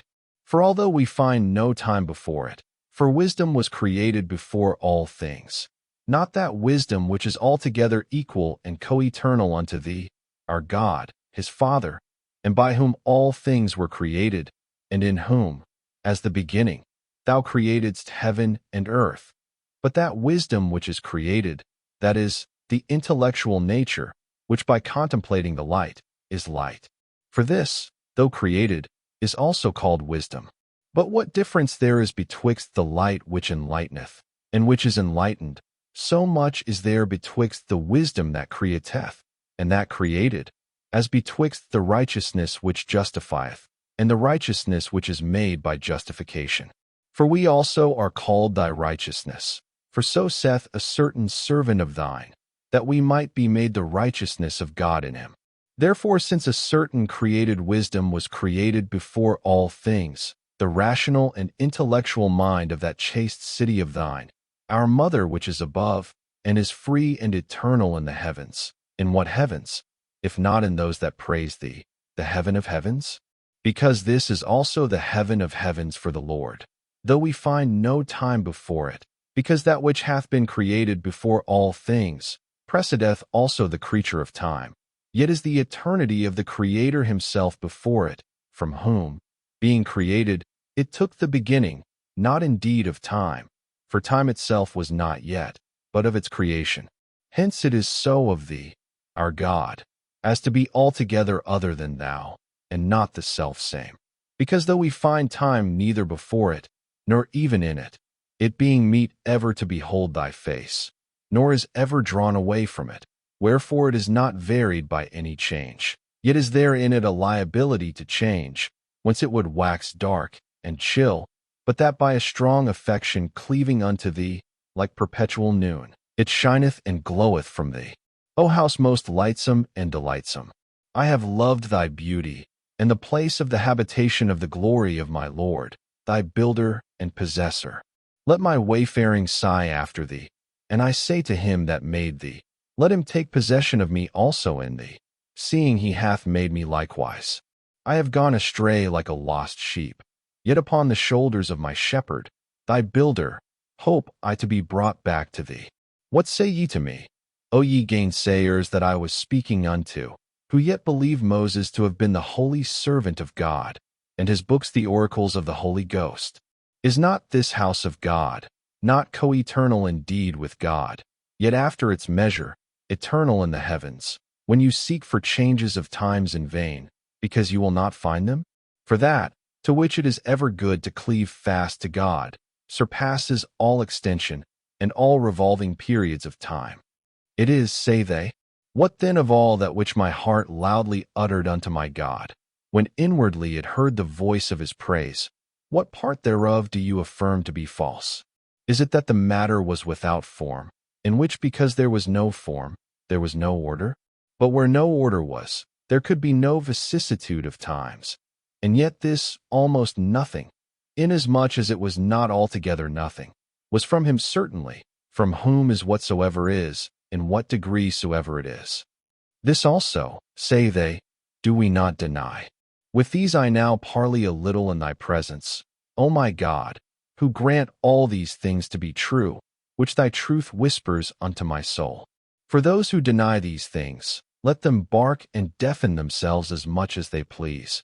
I will essay to persuade them to quiet, and to open in them a way for thy word.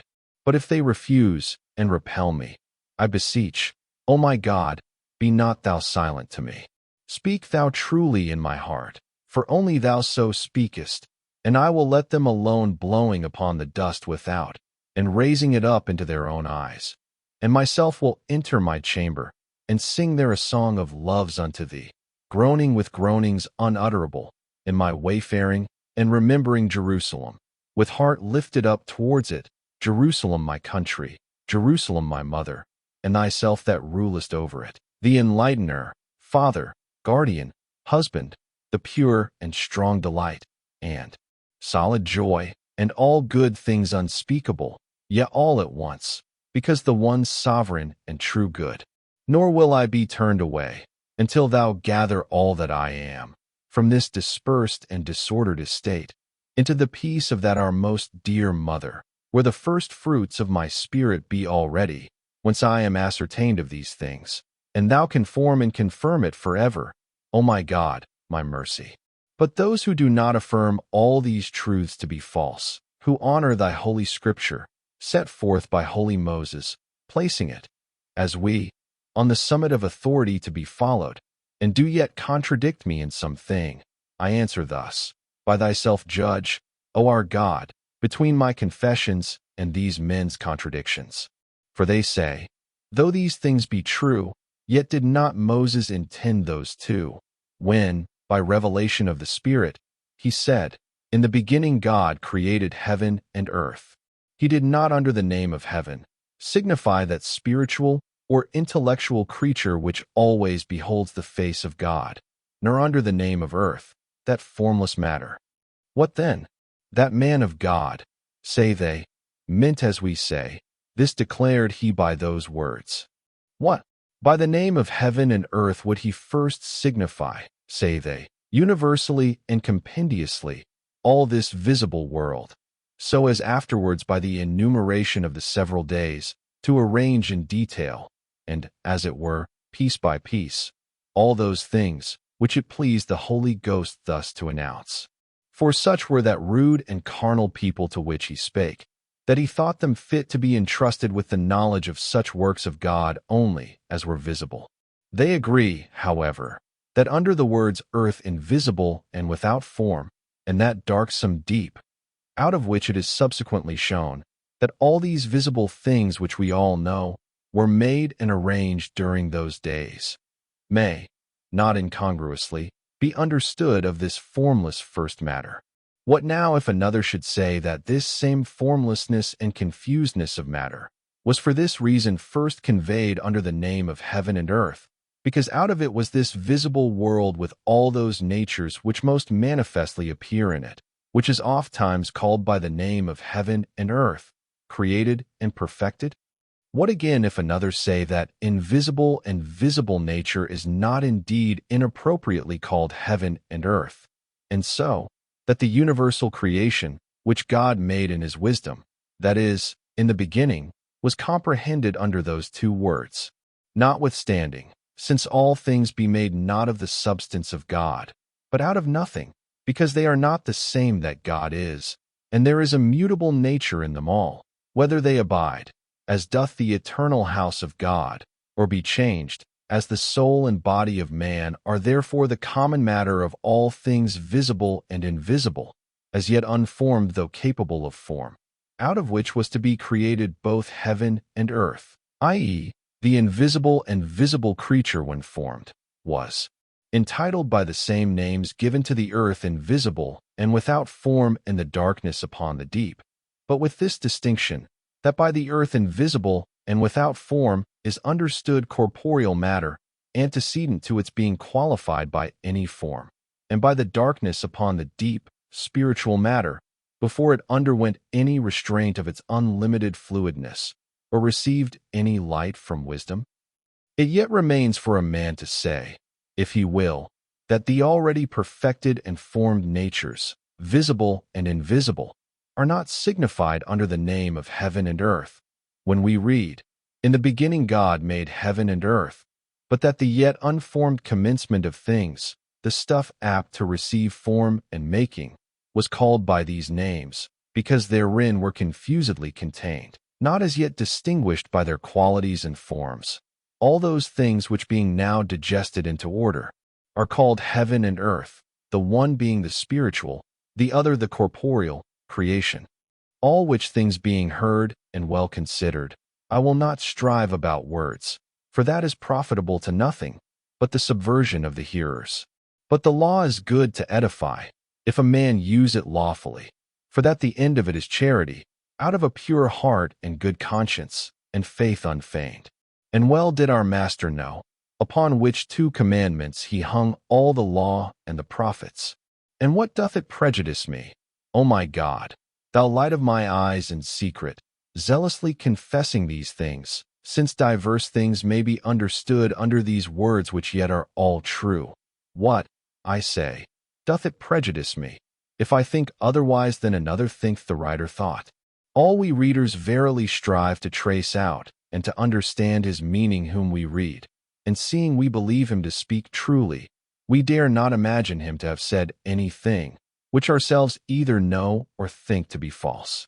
While every man endeavors then to understand in the Holy Scriptures, the same as the writer understood, what hurt is it, if a man understand what thou, the light of all true-speaking minds, dost show him to be true, although he whom he reads understood not this, seeing he also understood a truth, though not this truth.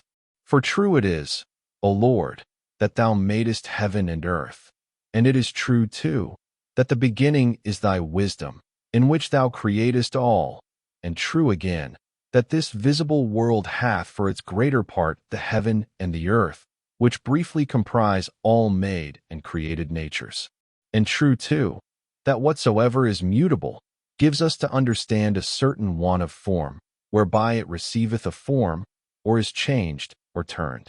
It is true that that is subject to no times, which so cleaveth to the unchangeable form, as though subject to change, never to be changed.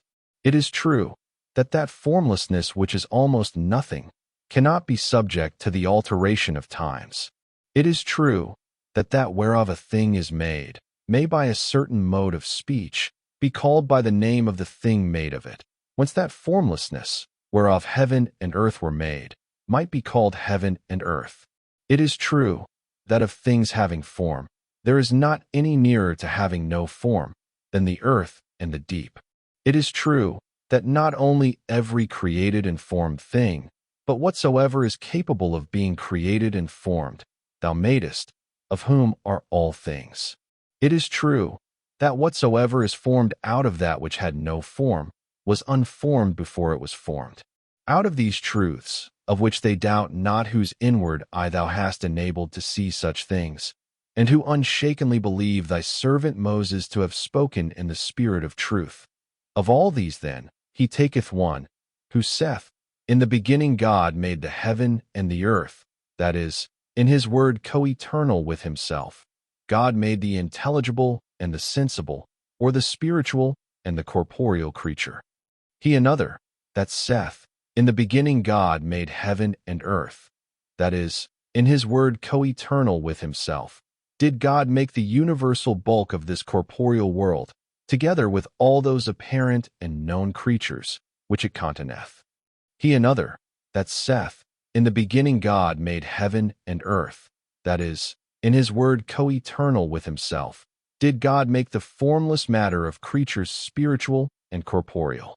He another, that saith, in the beginning God created heaven and earth, that is, in his word co-eternal with himself, did God create the formless matter of the creature corporeal, wherein heaven and earth lay as yet confused, which, being now distinguished and formed, we at this day see in the bulk of this world. He another, who saith, in the beginning God made heaven and earth, that is, in the very beginning of creating and working, did God make that formless matter, confusedly containing in itself both heaven and earth, out of which, being formed, do they now stand out, and are apparent, with all that is in them. And with regard to the understanding of the words following, out of all those truths, he chooses one to himself, who saith, but the earth was invisible, and without form, and darkness was upon the deep. That is, that corporeal thing that God made was as yet a formless matter of corporeal things, without order, without light. Another he who says, the earth was invisible and without form, and darkness was upon the deep. That is, this all, which is called heaven and earth, was still a formless and darksome matter, of which the corporeal heaven and the corporeal earth were to be made, with all things in them, which are known to our corporeal senses. Another he who says, the earth was invisible and without form, and darkness was upon the deep. That is, this all, which is called heaven and earth, was still a formless and a darksome matter, out of which was to be made, both that intelligible heaven, otherwhere called the heaven of heavens, and the earth, that is, the whole corporeal nature, under which name is comprised this corporeal heaven also, in a word, out of which every visible and invisible creature was to be created. Another he who says, the earth was invisible and without form, and darkness was upon the deep. The Scripture did not call that formlessness by the name of heaven and earth, but that formlessness, saith he, already was, which he called the earth invisible without form, and darkness upon the deep, of which he had before said, that God had made heaven and earth, namely, the spiritual and corporeal creature. Another he who says, the earth was invisible and without form, and darkness was upon the deep. That is, there already was a certain formless matter, of which the Scripture said before, that God made heaven and earth, namely, the whole corporeal bulk of the world, divided into two great parts, upper and lower, with all the common and known creatures in them. For should any attempt to dispute against these two last opinions, thus, if you will not allow that this formlessness of matter seems to be called by the name of heaven and earth, ergo, there was something which God had not made, out of which to make heaven and earth. For neither hath Scripture told us that God made this matter, unless we understand it to be signified by the name of heaven and earth, or of earth alone, when it is said, "In the beginning God made the heaven and earth." That's so. In what follows, "And the earth was invisible and without form, although it pleased him so to call the formless matter," we are to understand no other matter, but that which God made, whereof is written above, God made heaven and earth. The maintainers of either of those two latter opinions will, upon hearing this, return for answer, "We do not deny this formless matter to be indeed created by God, that God of whom are all things very good. For as we affirm that to be a greater good, which is created and formed, so we confess that to be a lesser good, which is made capable of creation and form, yet still good. We say, however, that Scripture hath not set down that God made this formlessness, as also it hath not many others, as the cherubim and seraphim, and those which the apostle distinctly speaks of, thrones, dominions, principalities, powers, all which that God made, is most apparent. Or if in that which is said, He made heaven and earth, all things be comprehended, what shall we say of the waters, upon which the Spirit of God moved? For if they be comprised in this word earth, how then can formless matter be meant in that name of earth, when we see the waters so beautiful? Or if it be so taken, why then is it written, that out of the same formlessness the firmament was made, and called heaven, and that the waters were made, is not written? For the waters remain not formless and invisible, seeing we behold them flowing in so comely a manner.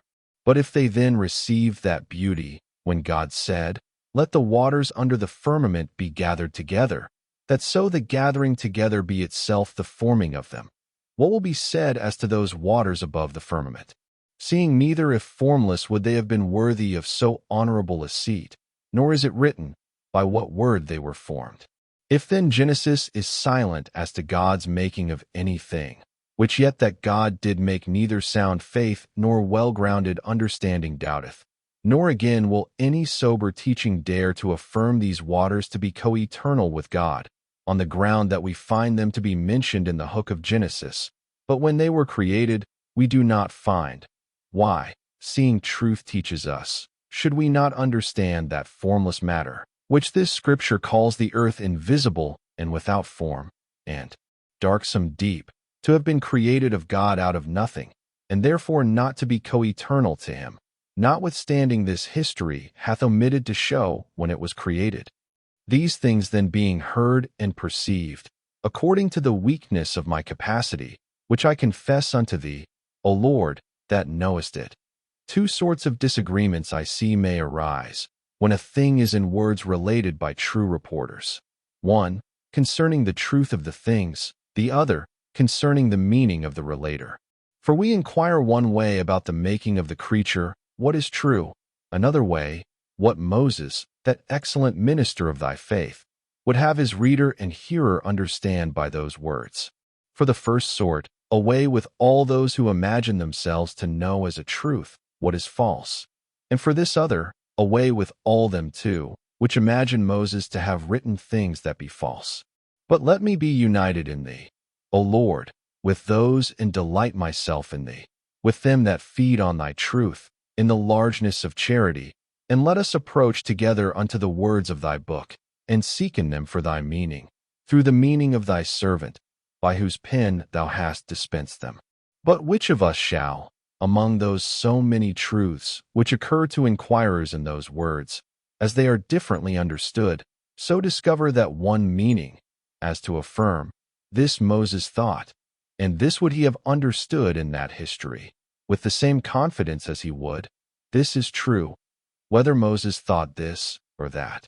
For behold, O my God, I thy servant, who have in this book vowed a sacrifice of confession unto thee, and pray, that by thy mercy I may pay my vows unto thee, can I, with the same confidence wherewith I affirm, that in thy incommutable world thou createdst all things visible and invisible, affirm also, that Moses meant no other than this, when he wrote, In the beginning God made heaven and earth? No, because I see not in his mind that he thought of this when he wrote these things, as I do see it in thy truth to be certain.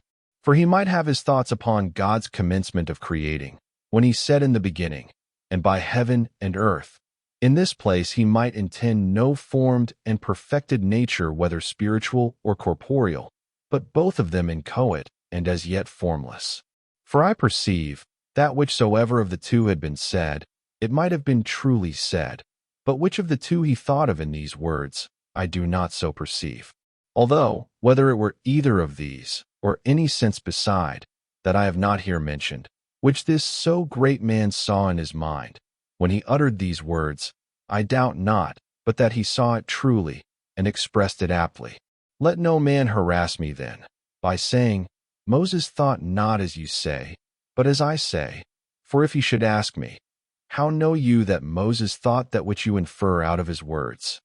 I ought to take it in good part, and would answer perchance as I have above, or something more at large, if he were unyielding.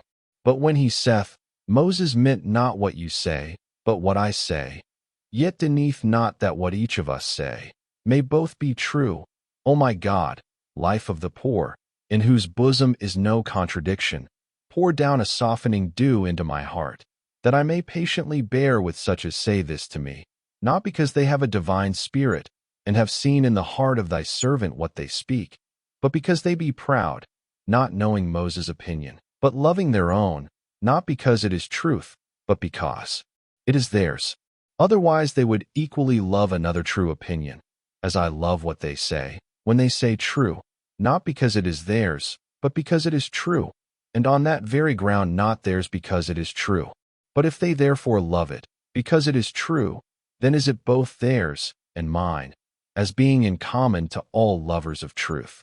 But whereas they contend that Moses did not mean what I say, but what they say, this I like not, love not.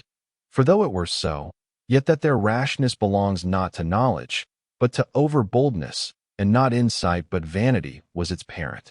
And therefore, O Lord, are thy judgments terrible, seeing thy truth is neither mine, nor his, nor another's, but belonging to us all, whom thou callest publicly to partake of it, warning us terribly, not to account it private to ourselves, lest we be deprived of it. For whosoever challenges that as proper to himself, which thou propoundest to all to enjoy, and would have that his own which belongs to all, is driven from what is in common to his own, that is, from truth to a lie.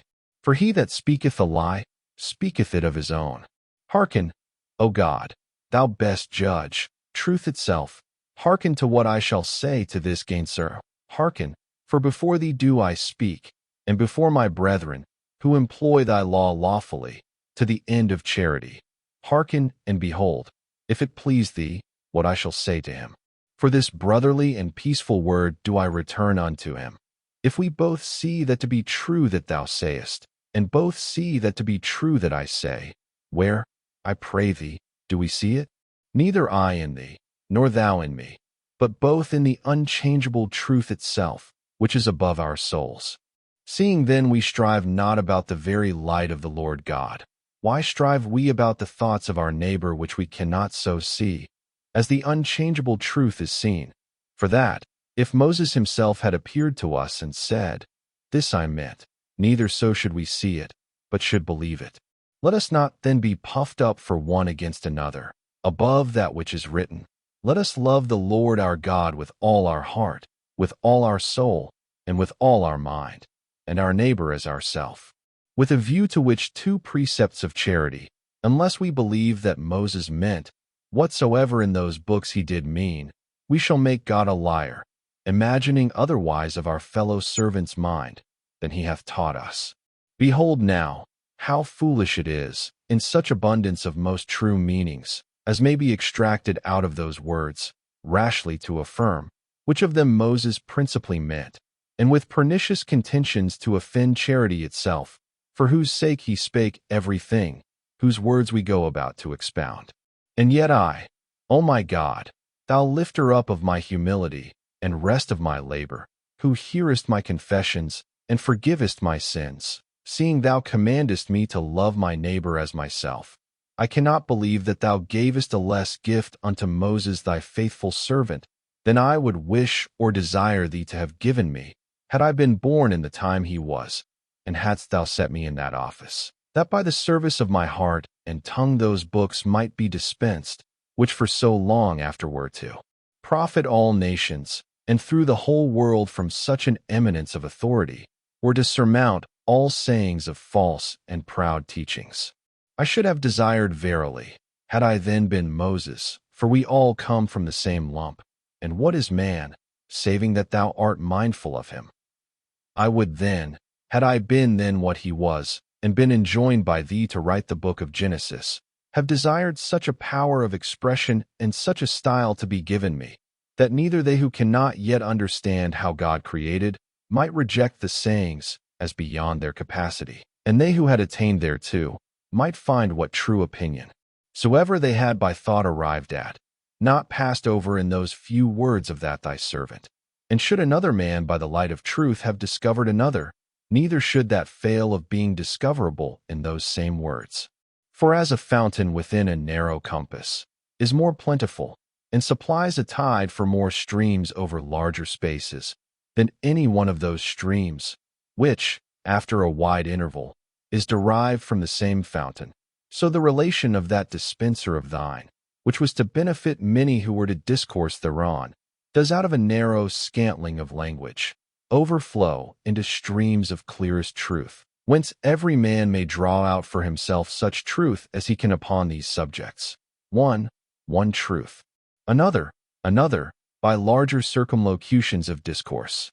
For some, when they read or hear these words, conceive that God like a man or some mass endued with unbounded power, by some new and sudden resolution, did, exterior to itself, as it were at a certain distance, create heaven and earth, two great bodies above and below, wherein all things were to be contained.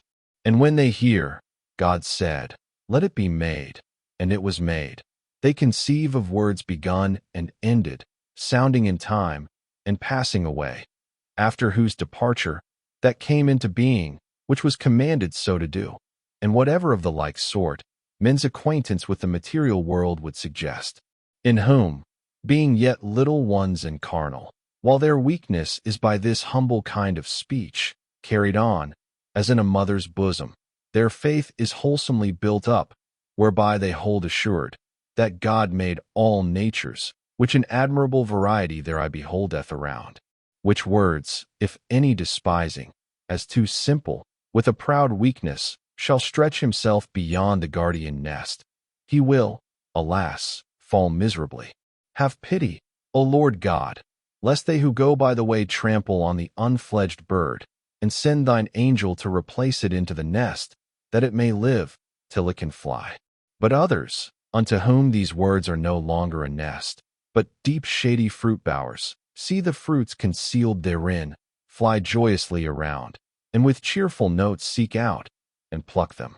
For reading or hearing these words, they see that all times past and to come are surpassed by thy eternal and stable abiding, and yet that there is no creature formed in time, not of thy making, whose will, because it is the same that thou art, thou madest all things, not by any change of will, nor by a will which before was not, and that these things were not out of thyself, in thine own likeness, which is the form of all things, but out of nothing, a formless unlikeness, which should be formed by thy likeness, recurring to thy unity, according to their appointed capacity, so far as is given to each thing in his kind, and might all be made very good, whether they abide around thee, or being in gradation removed in time and place, made or undergo the beautiful variations of the universe. These things they see and rejoice, in the little degree they hear may, in the light of thy truth. Another bends his mind on that which is said, In the beginning God made heaven and earth, and beholdeth therein wisdom, the beginning because it also speaketh unto us. Another likewise bends his mind on the same words, and by beginning understands the commencement of things created. In the beginning he made, as if it were said, he at first made. And among them that understand in the beginning to mean, In thy wisdom thou createdst heaven and earth. One believes the matter out of which the heaven and earth were to be created, to be there called heaven and earth. Another, natures already formed and distinguished. Another, one formed nature, and that is spiritual, under the name heaven. The other formless, a corporeal matter, under the name earth. They again who by the names heaven and earth understand matter as yet formless, out of which heaven and earth were to be formed, neither do they understand it in one way, but the one, that matter out of which both the intelligible and the sensible creature were to be perfected, another, that only, out of which this sensible corporeal mass was to be made, containing in its vast bosom these visible and ordinary natures. Neither do they, who believe the creatures already ordered and arranged, to be in this place called heaven and earth, understand the same, but the one, both the invisible and visible, the other, the visible only, in which we behold this lightsome heaven and darksome earth, with the things in them contained. But he that no otherwise understands in the beginning he made, than if it were said, at first he made, can only truly understand heaven and earth of the matter of heaven and earth, that is, of the universal intelligible and corporeal creation.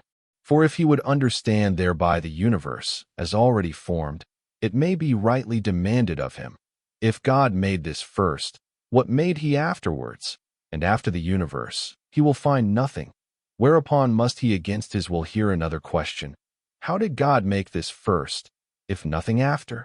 But when he says, God made matter first formless, then formed, there is no absurdity, if he be but qualified to discern what precedes by eternity, what by time, what by choice, and what in original. By eternity, as God is before all things, by time, as the flower before the fruit, by choice, as the fruit before the flower, by original, as the sound before the tune. Of these four, the first and last mentioned are with extreme difficulty understood, the two middle, easily. For a rare and too lofty a vision is it, to behold thy eternity, O Lord, unchangeably making things changeable, and thereby before them. And who, again, is of so sharp-sighted understanding, as to be able without great pains to discern how the sound is therefore before the tune, because a tune is a formed sound, and a thing not formed may exist, whereas that which existeth not cannot be formed.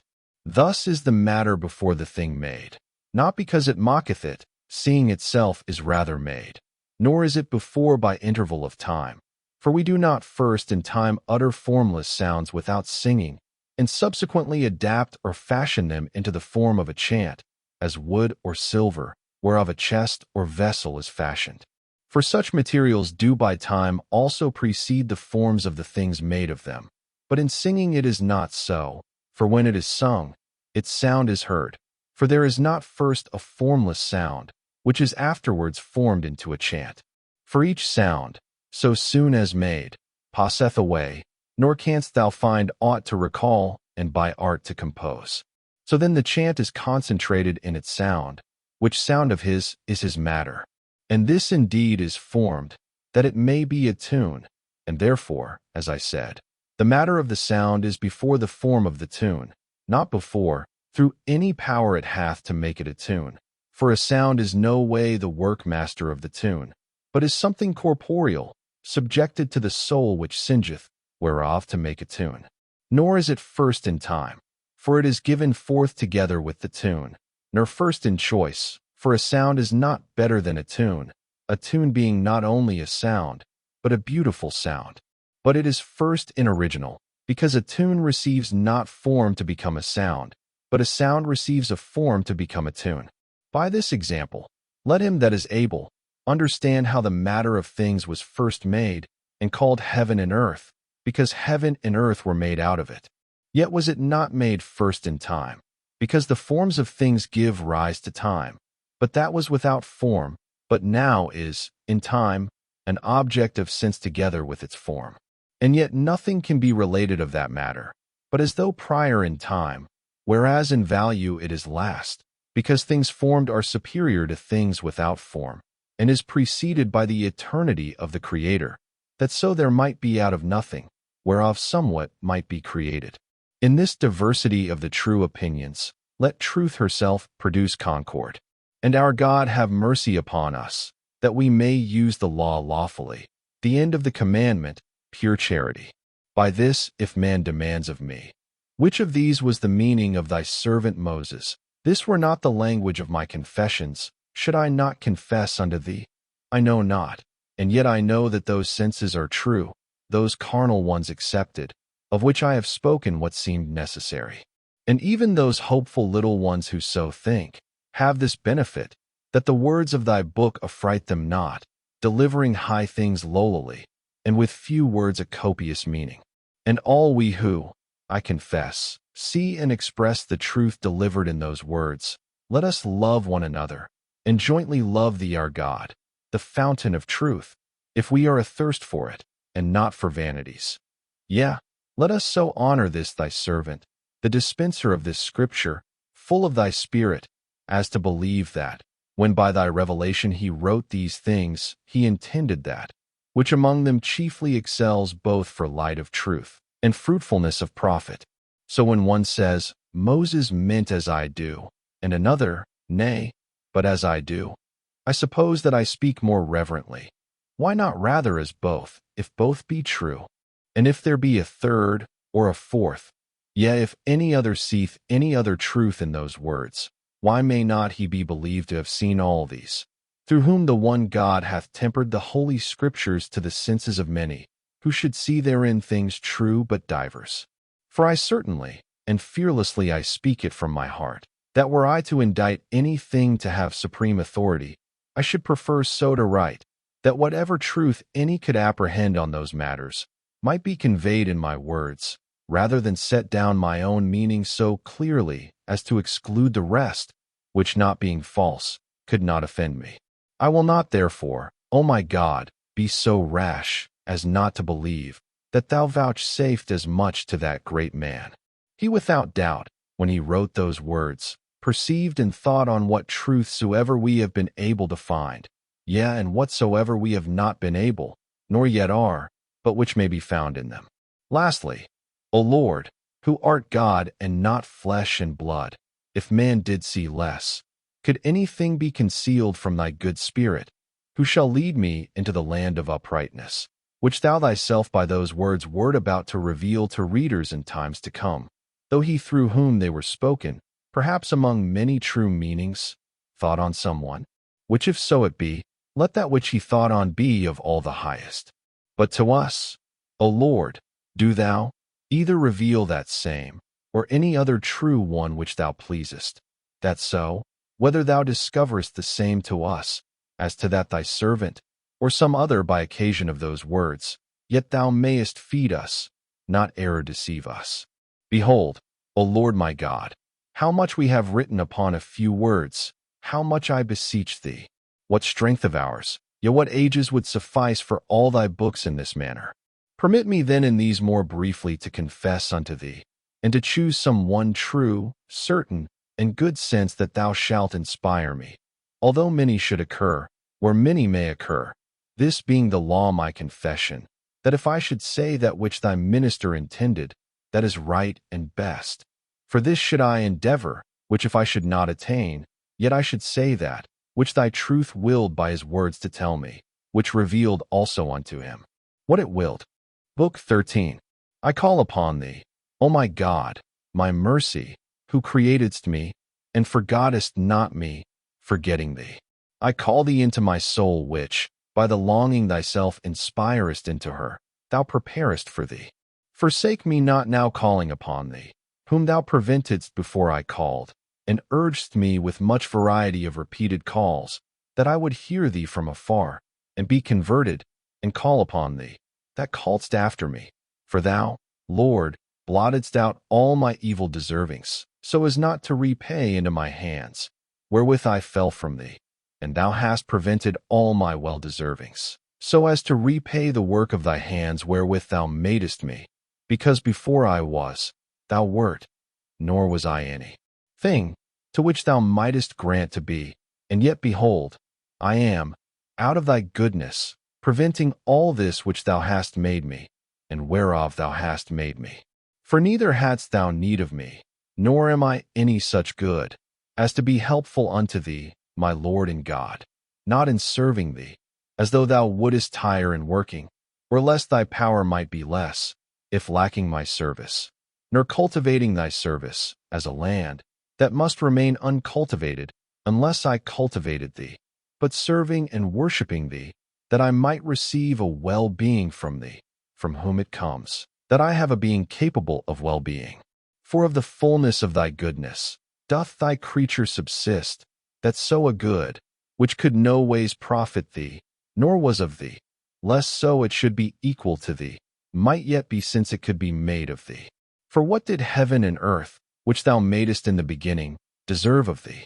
Let those spiritual and corporeal natures which thou madest in thy wisdom say wherein they deserved of thee, to depend thereon, even in that their several inchoate and formless state, whether spiritual or corporeal, ready to fall away into an immoderate liberty and far distant unlikeliness unto thee.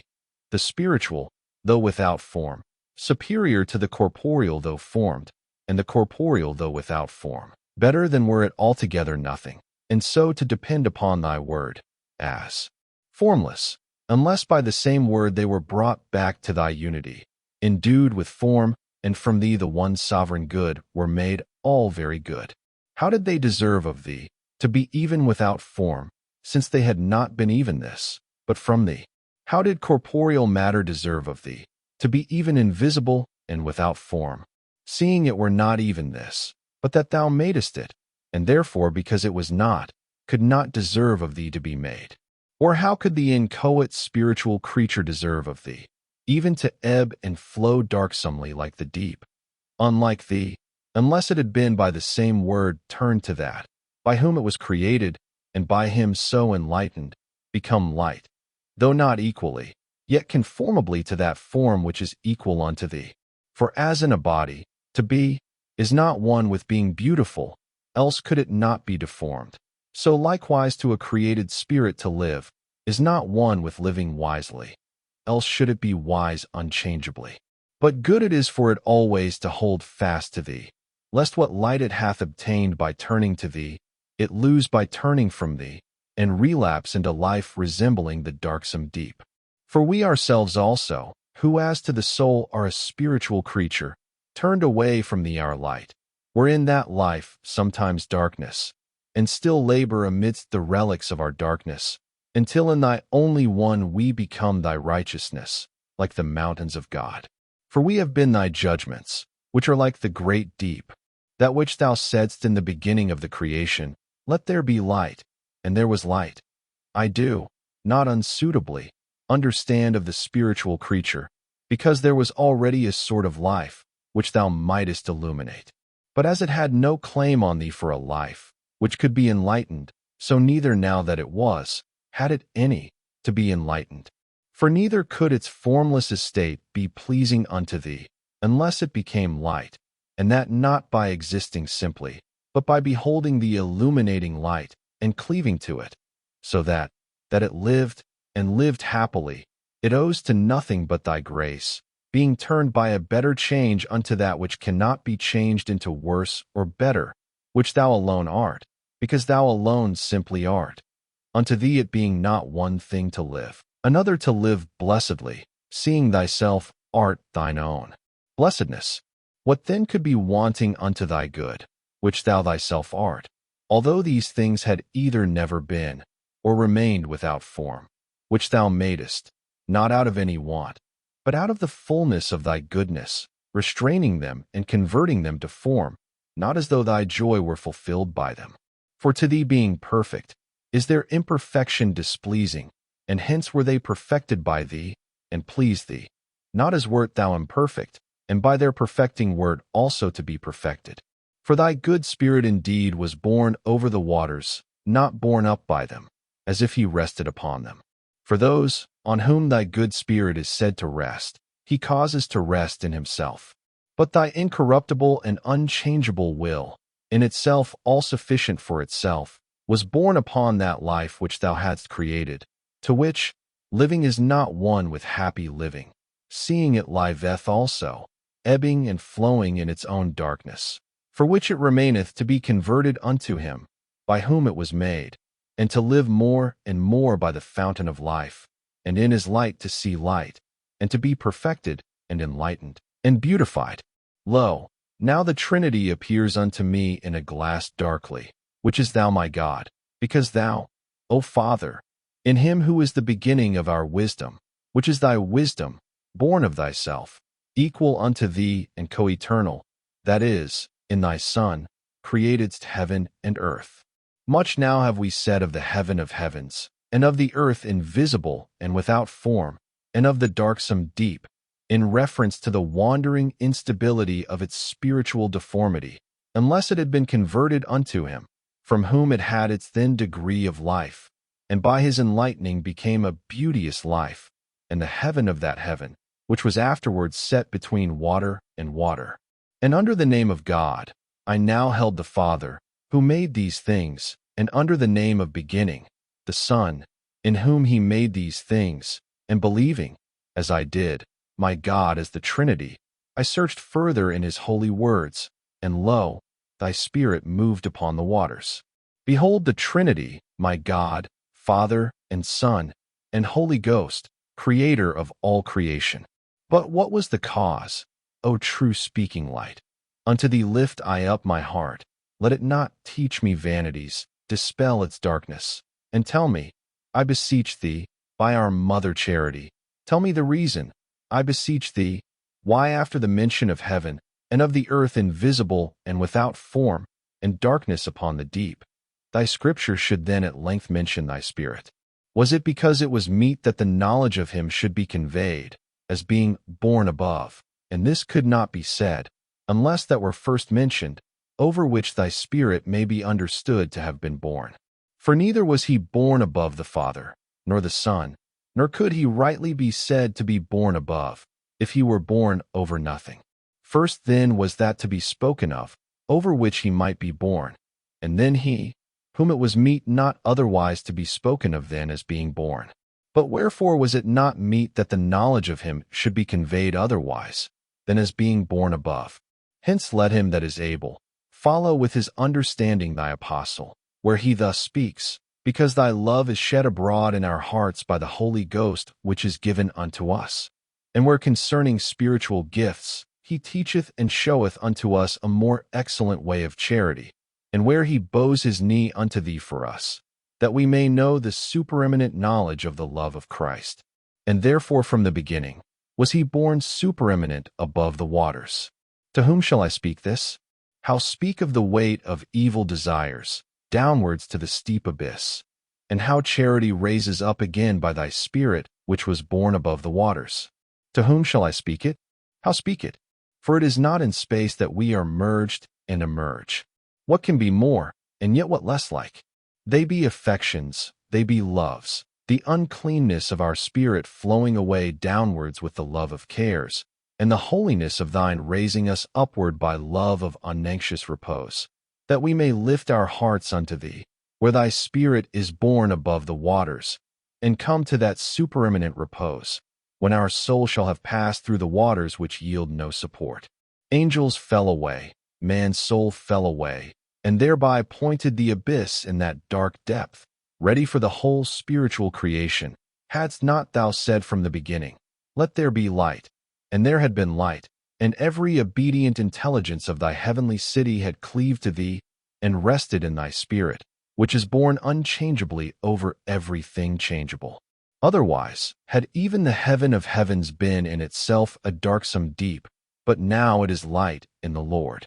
For even in that miserable restlessness of the spirits, who fell away and discovered their own darkness, when bared of the clothing of thy light, dost thou sufficiently reveal how noble thou madest the reasonable creature, to which nothing will suffice to yield a happy rest, less than thee, and so not even herself. For thou, O our God, shalt lighten our darkness. From thee riseth our garment of light, and then shall our darkness be as the noonday.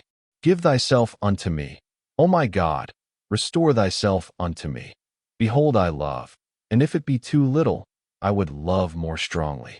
I cannot measure so as to know how much love there yet lacketh to me, ere my life may run into thy embracements, nor turn away, until it be hidden in the hidden place of thy presence. This only I know, that woe is me except in thee, not only without but within myself also, and all abundance, which is not my God, is emptiness to me. But was not either the Father or the Son born above the waters?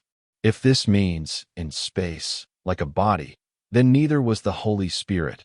But if the unchangeable supereminence of divinity above all things changeable, then were both Father and Son and Holy Ghost born upon the waters. Why then is this said of thy Spirit only? Why is it said only of him? As if he had been in place, who is not in place, of whom only it is written, that he is thy gift? In thy gift we rest, there we enjoy thee. Our rest is our place. Love lifts us up thither, and thy good Spirit lifts up our lowliness from the gates of death. In thy good pleasure is our peace. The body by its own weight strives towards its own place. Weight makes not downward only, but to his own place. Fire tends upward, a stone downward. They are urged by their own weight, they seek their own places. Oil poured below water is raised above the water. Water poured upon oil sinks below the oil. They are urged by their own weights to seek their own places. When out of their order, they are restless. Restored to order, they are at rest. My weight is my love. Thereby am I born, whithersoever I am born. We are inflamed. By thy gift we are kindled, and are carried upwards. We glow inwardly, and go forwards. We ascend thy ways that be in our heart, and sing a song of degrees. We glow inwardly with thy fire, with thy good fire, and we go, because we go upwards to the peace of Jerusalem. For gladdened was I in those who said unto me, we will go up to the house of the Lord. There hath thy good pleasure placed us, that we may desire nothing else, but to abide there forever. Blessed creature, which being itself other than thou, has known no other condition than that, so soon as it was made, it was, without any interval, by thy gift, which is born above everything changeable, borne aloft by that calling whereby thou saidst, let there be light, and there was light. Whereas in us this took place at different times, in that we were darkness, and are made light. But of that is only said, what it would have been, had it not been enlightened. And this is so spoken, as if it had been unsettled and darksome before, that so the cause whereby it was made otherwise might appear, namely, that being turned to the light unfailing it became light. Whoso can, let him understand this, let him ask of thee. Why should he trouble me, as if I could enlighten any man that cometh into this world? Which of us comprehendeth the Almighty Trinity, and yet which speaks not of it, if indeed it be it? Rare is the soul, which while it speaks of it, knows what it speaks of, and they contend and strive. Yet, without peace, no man sees that vision. I would that men would consider these three that are in themselves. These three be indeed far other than the Trinity. I do but tell where they may practice themselves, and there prove and feel how far they be. Now the three I spake of are, to be, to know, and to will. For I am, and know, and will. I am knowing and willing. And I know myself to be, and to will, and I will to be, and to know. In these three then, let him discern that can, how inseparable a life there is, yea, one life, mind, and one essence. Yea, lastly, how inseparable a distinction there is, and yet a distinction. Surely a man hath it before him. Let him look into himself, and see, and tell me. But when he discovers and can say anything of these, let him not therefore think that he has found that which is above these unchangeable, which is unchangeably, and knows unchangeably, and wills unchangeably, and whether because of these three, there is in God also a Trinity, or whether all three be in each, so that the three belong to each, or whether both ways at once, wondrously, simply, and yet manifoldly, itself abound unto itself within itself, yet unbounded, whereby it is, and is known, unto itself and sufficeth to itself, unchangeably the self-same, by the abundant greatness of its unity. Who can readily conceive this? Who could any ways express it? Who would, any way, pronounce thereon rashly? Proceed in thy confession, say to the Lord thy God, O my faith, holy, holy, holy, O Lord my God, in thy name have we been baptized, Father, Son, and Holy Ghost.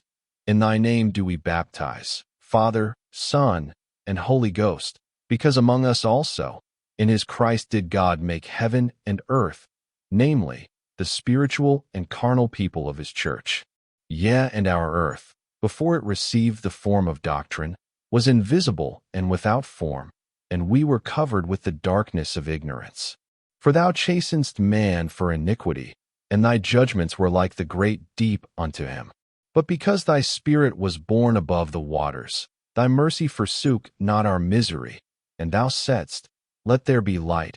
Repent ye, for the kingdom of heaven is at hand. Repent ye, let there be light. And because our soul was troubled within us, we remembered thee, O Lord, from the land of Jordan, and that mountain equal unto thyself, but little for our sakes, and our darkness displeased us. We turned unto thee, and there was light. And, behold, we were sometimes darkness, but now light in the Lord. But as yet by faith and not by sight, for by hope we are saved. But hope that is seen is not hope. As yet doth deep call unto deep, but now in the voice of thy waterspouts. As yet doth he that saith, I could not speak unto you as unto spiritual, but as unto carnal, even he as yet doth not think himself to have apprehended, and forgetteth those things which are behind, and reacheth forth to those which are before, and groaneth being burthened, and his soul thirsteth after the living God, as the hart after the water brooks, and saith, When shall I come?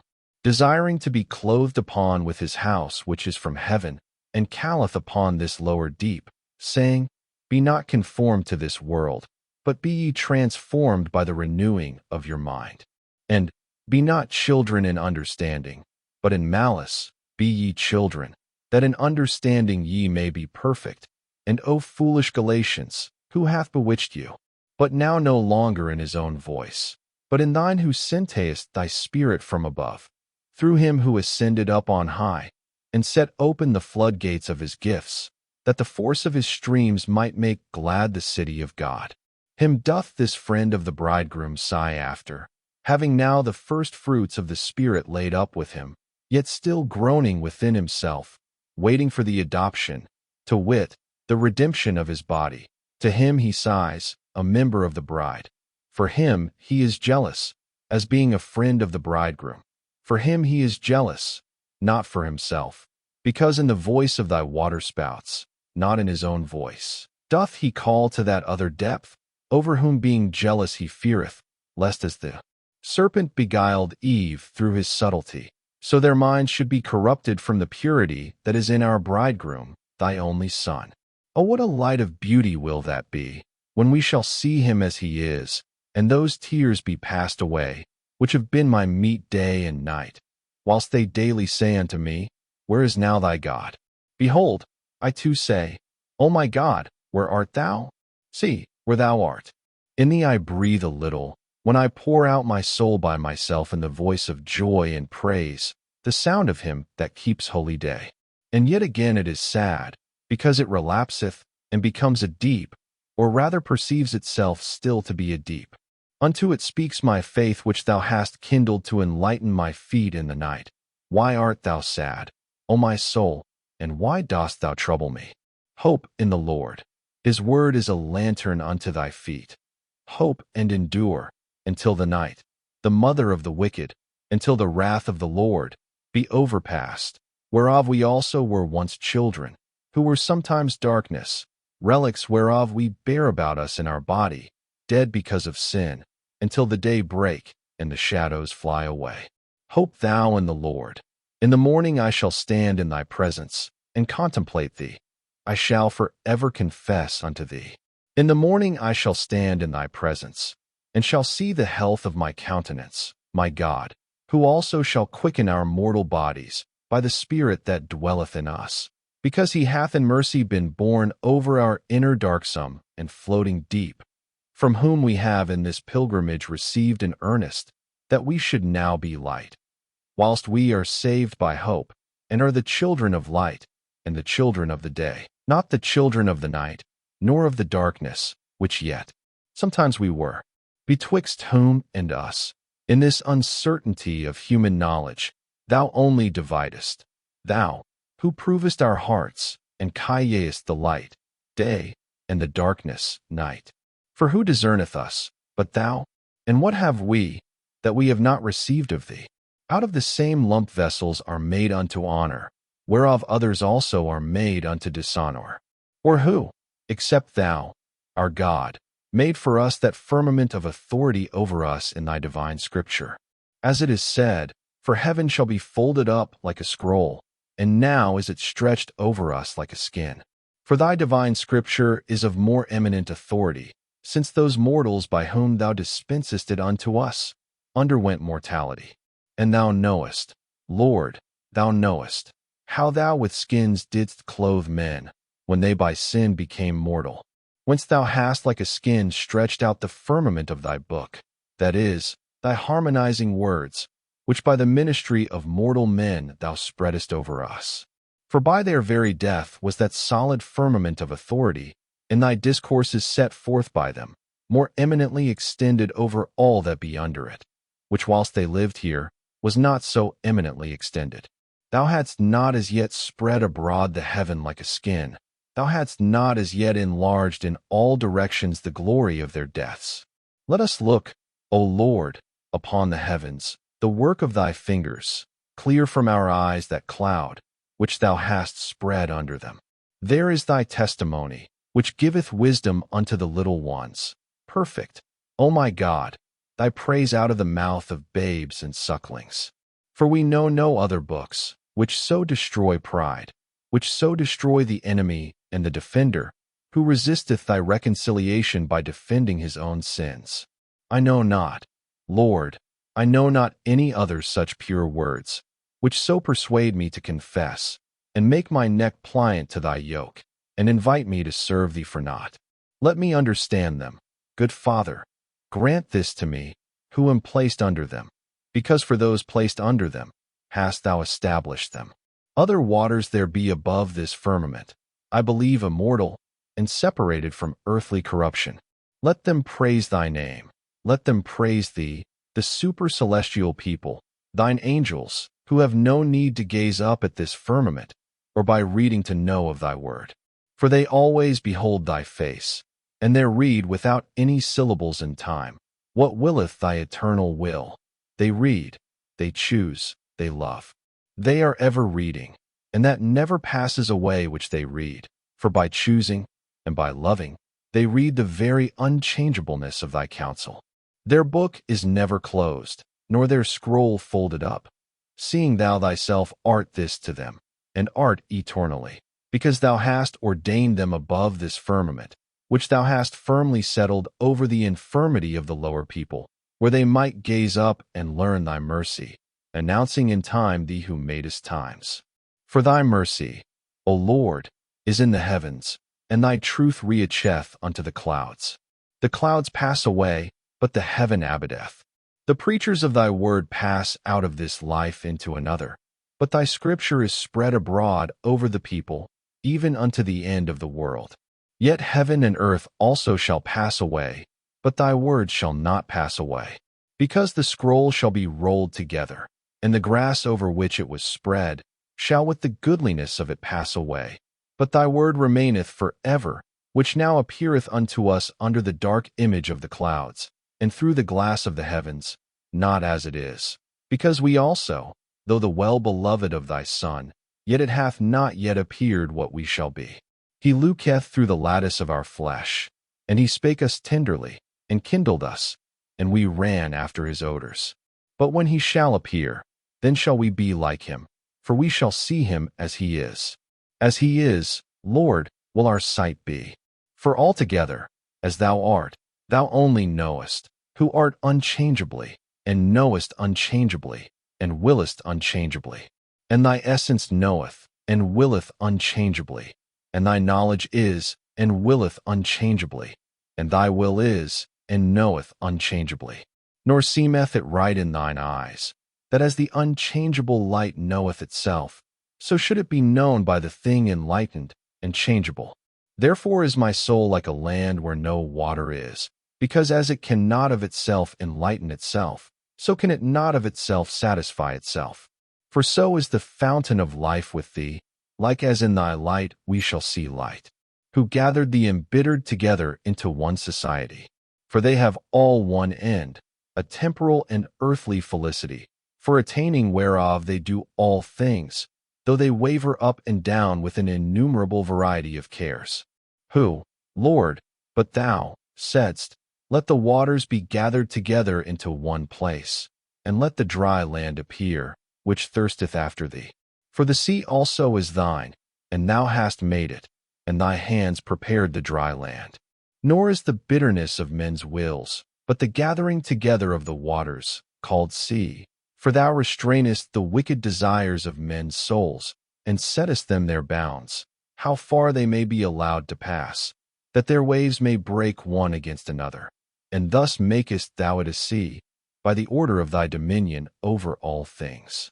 But the souls that thirst after thee, and that appear before thee, being by other bounds divided from the society of the sea, thou waterest by a sweet spring, that the earth may bring forth her fruit, and thou, Lord God, so commanding, our soul may bud forth works of mercy according to their kind, loving our neighbor in the relief of his bodily necessities, having seed in itself according to its likeness. When from feeling of our infirmity, we compassionate so as to relieve the needy, helping them as we would be helped, if we were in like need, not only in things easy, as in herb yielding seed, but also in the protection of our assistants, with our best strength, like the tree yielding fruit, that is, well-doing and rescuing him that suffers wrong from the hand of the powerful, and giving him the shelter of protection by the mighty strength of just judgment.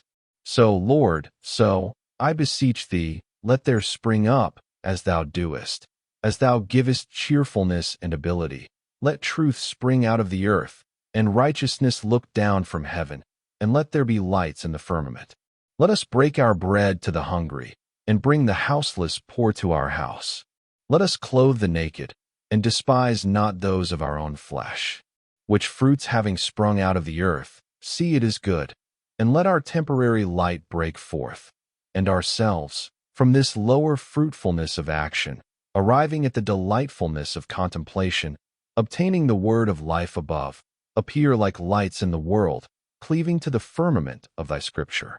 For there thou instructest us to divide between the things intellectual and things of sense, as betwixt the day and the night, or between souls, given either to things intellectual or things of sense, so that now not thou only in the secret of thy judgment, as before the firmament was made, dividest between the light and the darkness, but thy spiritual children also set and ranked in the same firmament, now that thy grace is laid open throughout the world, may give light upon the earth, and divide betwixt the day and the night, and be for signs of times, that old things are passed away, and behold, all things are become new, and that our salvation is nearer than when we believed, and that the night is far spent, and the day is at hand, and that thou wilt crown thy year with blessing, sending the laborers of thy goodness into thy harvest, in sowing whereof others have labored, sending also into another field,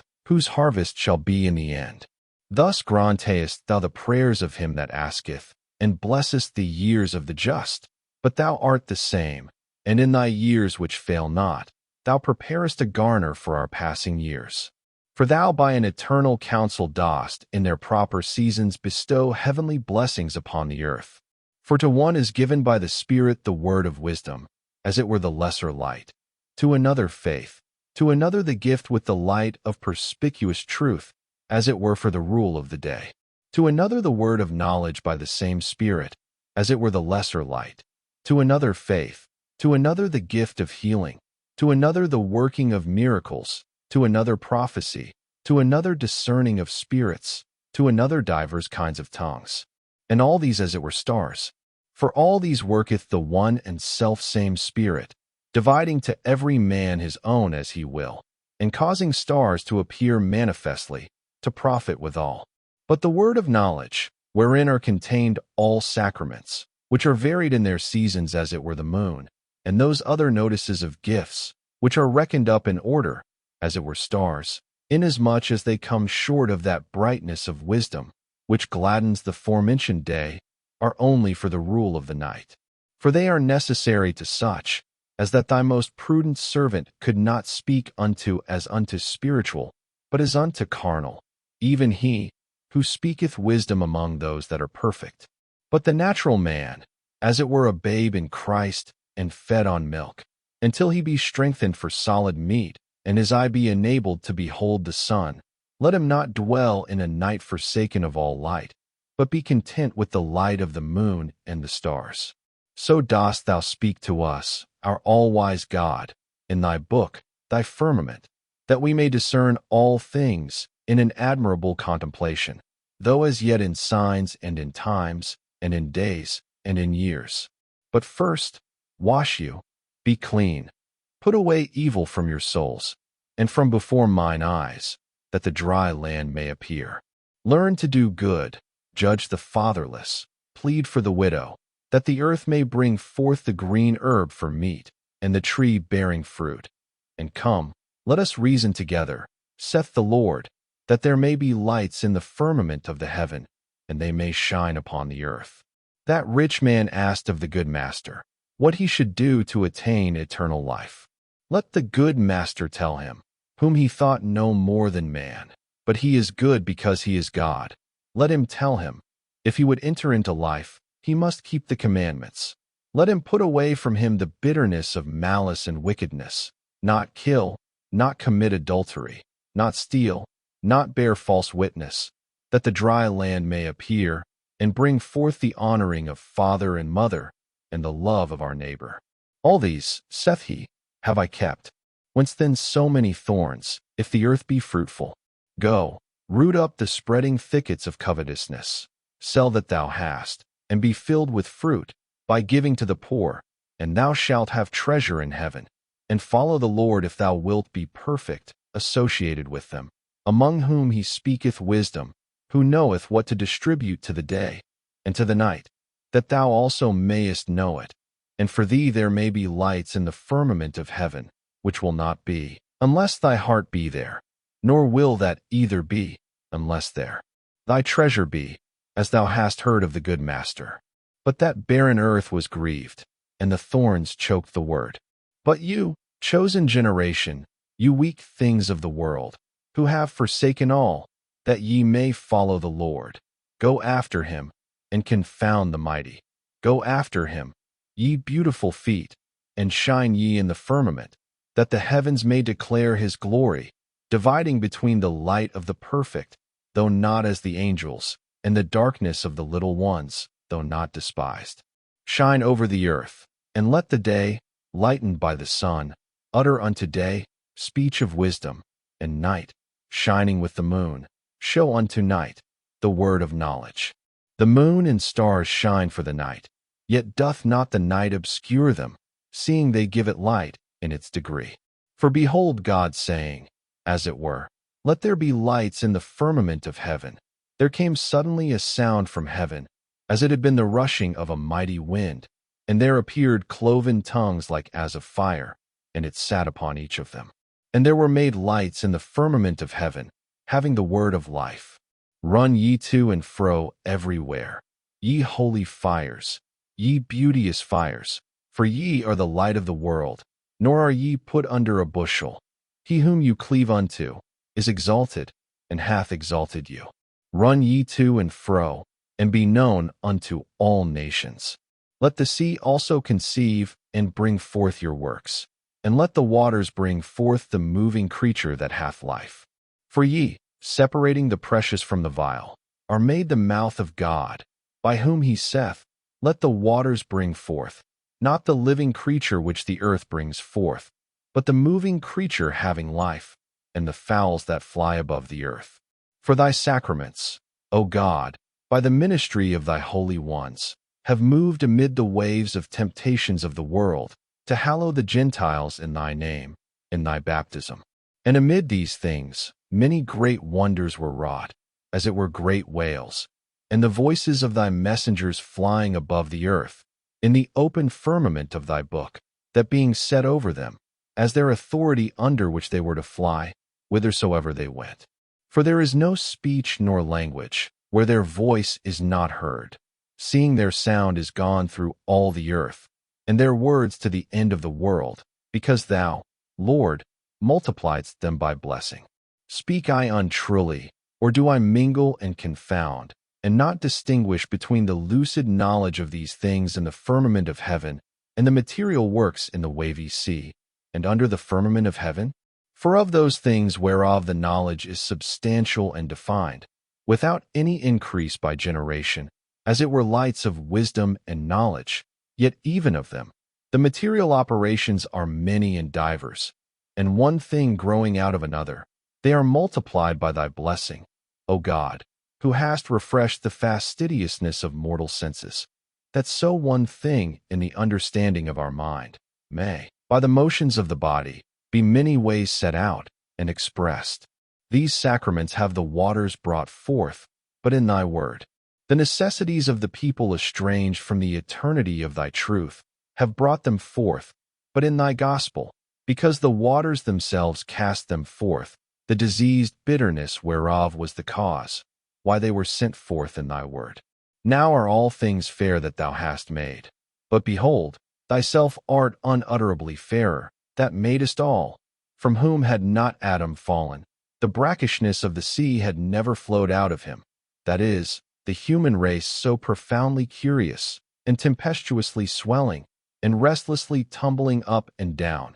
And then had there been no need of thy dispensers to work in many waters, after a corporeal and sensible manner, mysterious doings and sayings.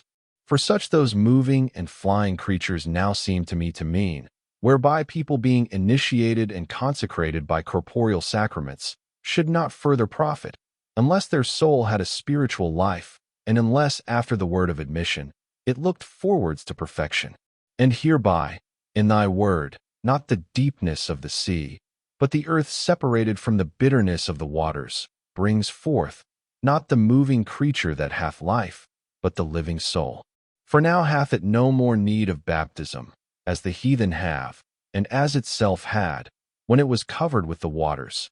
For no other entrance is there into the kingdom of heaven, since thou hast appointed that this should be the entrance, nor does it seek after wonderfulness of miracles to work belief.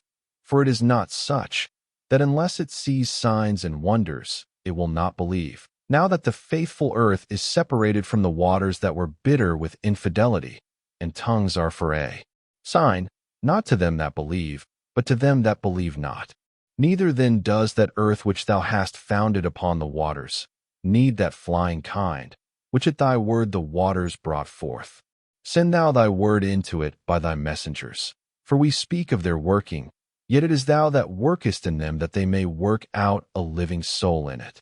The earth brings it forth, because the earth is the cause that they work this in the soul, as the sea was the cause that they wrought upon the moving creatures that have life, and the fowls that fly under the firmament of heaven, of whom the earth hath no need, although it feeds upon that fish which was taken out of the deep, upon that table which thou hast prepared in the presence of them that believe. For therefore was he taken out of the deep, that he might feed the dry land. And the fowl, though bred in the sea, is yet multiplied upon the earth.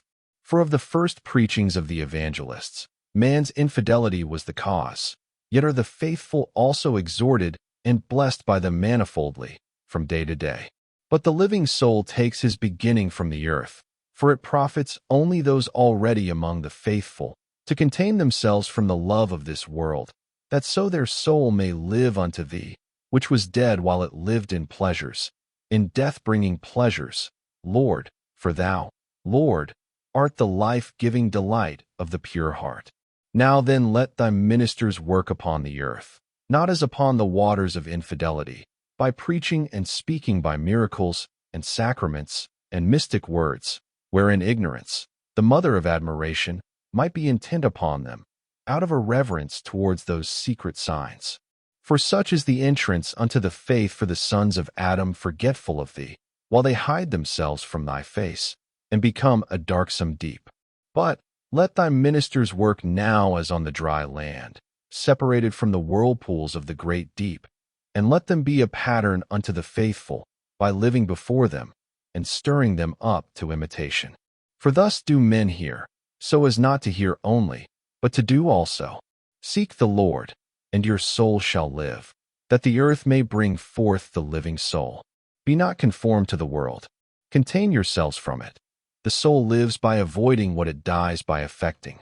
Contain yourselves from the ungoverned wildness of pride, the sluggish voluptuousness of luxury, and the false name of knowledge, that so the wild beasts may be tamed, the cattle broken to the yoke, the serpents harmless.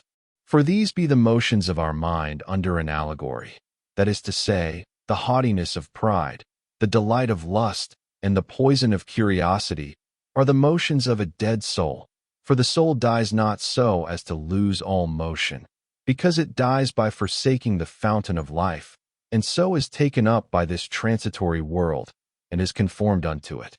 But thy word, O God, is the fountain of life eternal, and passeth not away. Wherefore this departure of the soul is restrained by thy word, when it is said unto us, Be not conformed unto this world, that so the earth may in the fountain of life bring forth a living soul, that is, a soul made continent in thy word, by thy evangelists, by following the followers of thy Christ. For this is after his kind, because a man is wont to imitate his friend. Be ye, saith he, as I am, for I also am as you are. Thus in this living soul shall there be good beasts, in meekness of action, for thou hast commanded, Go on with thy business in meekness, so shalt thou be beloved by all men. And good cattle, which neither if they eat, shall they overabound, nor, if they eat not, have any lack, and good serpents, not dangerous, to do hurt, but wise to take heed, and only making so much search into this temporal nature, as may suffice that eternity be clearly seen, being understood by the things that are made. For these creatures are obedient unto reason, when being restrained from deadly prevailing upon us, they live and are good. For behold, O Lord, our God, our Creator, when our affections have been restrained from the love of the world, by which we died through evil living, and begun to be a living soul, through good living, and thy word which thou spokest by thy apostle, is made good in us. Be not conformed to this world. There follows that also, which thou presently subjoinest, saying, But be ye transformed by the renewing of your mind, not now after your kind, as though following your neighbor who went before you, nor as living after the example of some better man, for thou saidst not, Let man be made after his kind, but let us make man after our own image and similitude, that we might prove what thy will is. For to this purpose said that dispenser of thine, who begot children by the gospel, that he might not forever have them babes, whom he must be fain to feed with milk, and cherish as a nurse. Be ye transformed, saith he, by the renewing of your mind, that ye may prove what is that good and acceptable and perfect will of God. Wherefore thou sayest not, Let man be made, but let us make man. Nor saidst thou, according to his kind, but after our image and likeness. For man being renewed in his mind, and beholding and understanding thy truth, needs not man as his director, so as to follow after his kind, but by thy direction proveth what is that good, that acceptable and perfect will of thine. Yea, thou teachest him, now made capable, to discern the Trinity of the unity, and the unity of the Trinity. Wherefore to that said in the plural, Let us make man, is yet subjoined in the singular, and God made man. And to that said in the plural, after our likeness, is subjoined in the singular, after the image of God. Thus is man renewed in the knowledge of God, after the image of him that created him, and being made spiritual, he judgeth all things which are to be judged, yet himself is judged of no man. But that he judgeth all things, this answers to his having dominion over the fish of the sea, and over the fowls of the air, and over all cattle and wild beasts, and over all the earth, and over every creeping thing that creepeth upon the earth. For this he doth by the understanding of his mind, whereby he perceiveth the things of the Spirit of God, whereas otherwise, man being placed in honor, had no understanding, and is compared unto the brute beasts, and is become like unto them. In thy church, therefore, O our God, according to thy grace which thou hast bestowed upon it, for we are thy workmanship created unto good works, not those only who are spiritually set over, but they also who spiritually are subject to those that are set over them. For in this way didst thou make man male and female, in thy grace spiritual, where, according to the sex of body, there is neither male nor female, because neither Jew nor Grecian, neither bond nor freed, spiritual persons, whether such as are set over, or such as obey, do judge spiritually, not of that spiritual knowledge which shines in the firmament, for they ought not to judge as to so supreme authority, nor may they judge of thy book itself, even though something there shineth not clearly. For we submit our understanding unto it, and hold for certain that even what is closed to our sight is yet rightly and truly spoken. For so man, though now spiritual and renewed in the knowledge of God after his image that created him, ought to be a doer of the law, not a judge. Neither doth he judge of that distinction of spiritual and carnal men, who are known unto thine eyes, O our God, and have not as yet discovered themselves unto us by works, that by their fruits we might know them. But thou, Lord, dost even now know them, and hast divided and called them in secret, or ever the firmament was made. Nor doth he, though spiritual, judge the unquiet people of this world. For what hath he to do? To judge them that are without, knowing not which of them shall hereafter come into the sweetness of thy grace, and which continue in the perpetual bitterness of ungodliness. Man, therefore, whom thou hast made after thine own image, received not dominion over the lights of heaven, nor over that hidden heaven itself, nor over the day and the night, which thou calledst before the foundation of the heaven, nor over the gathering together of the waters, which is the sea. But he received dominion over the fishes of the sea, and the fowls of the air, and over all cattle, and over all the earth, and over all creeping things which creep upon the earth. For he judgeth and approveth what he findeth right, and he disalloweth what he findeth amiss, whether in the celebration of those sacraments by which such are initiated, as thy mercy searches out in many waters, or in that, in which that fish is set forth, which, taken out of the deep, the devout earth feedeth upon, or in the expressions and signs of words, subject to the authority of thy book, such signs as proceed out of the mouth, and sound forth, flying as it were under the firmament, by interpreting, expounding, discoursing, disputing, consecrating, or praying unto thee, so that the people may answer, Amen.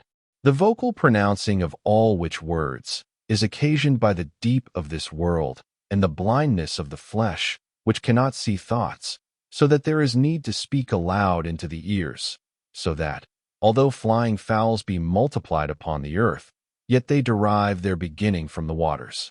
The spiritual man judgeth also by allowing of what is right, and disallowing what he finds amiss, in the works and lives of the faithful, their alms, as it were the earth bringing forth fruit, and of the living soul, living by the taming of the affections, in chastity, in fasting, in holy meditations, and of those things which are perceived by the senses of the body.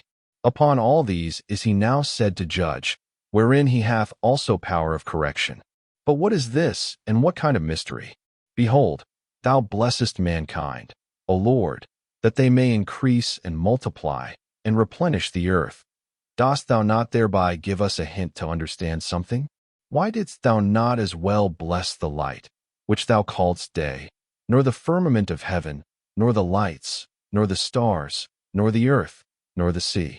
I might say that thou, O God, who created us after thine image, I might say that it had been thy good pleasure to bestow this blessing peculiarly upon man.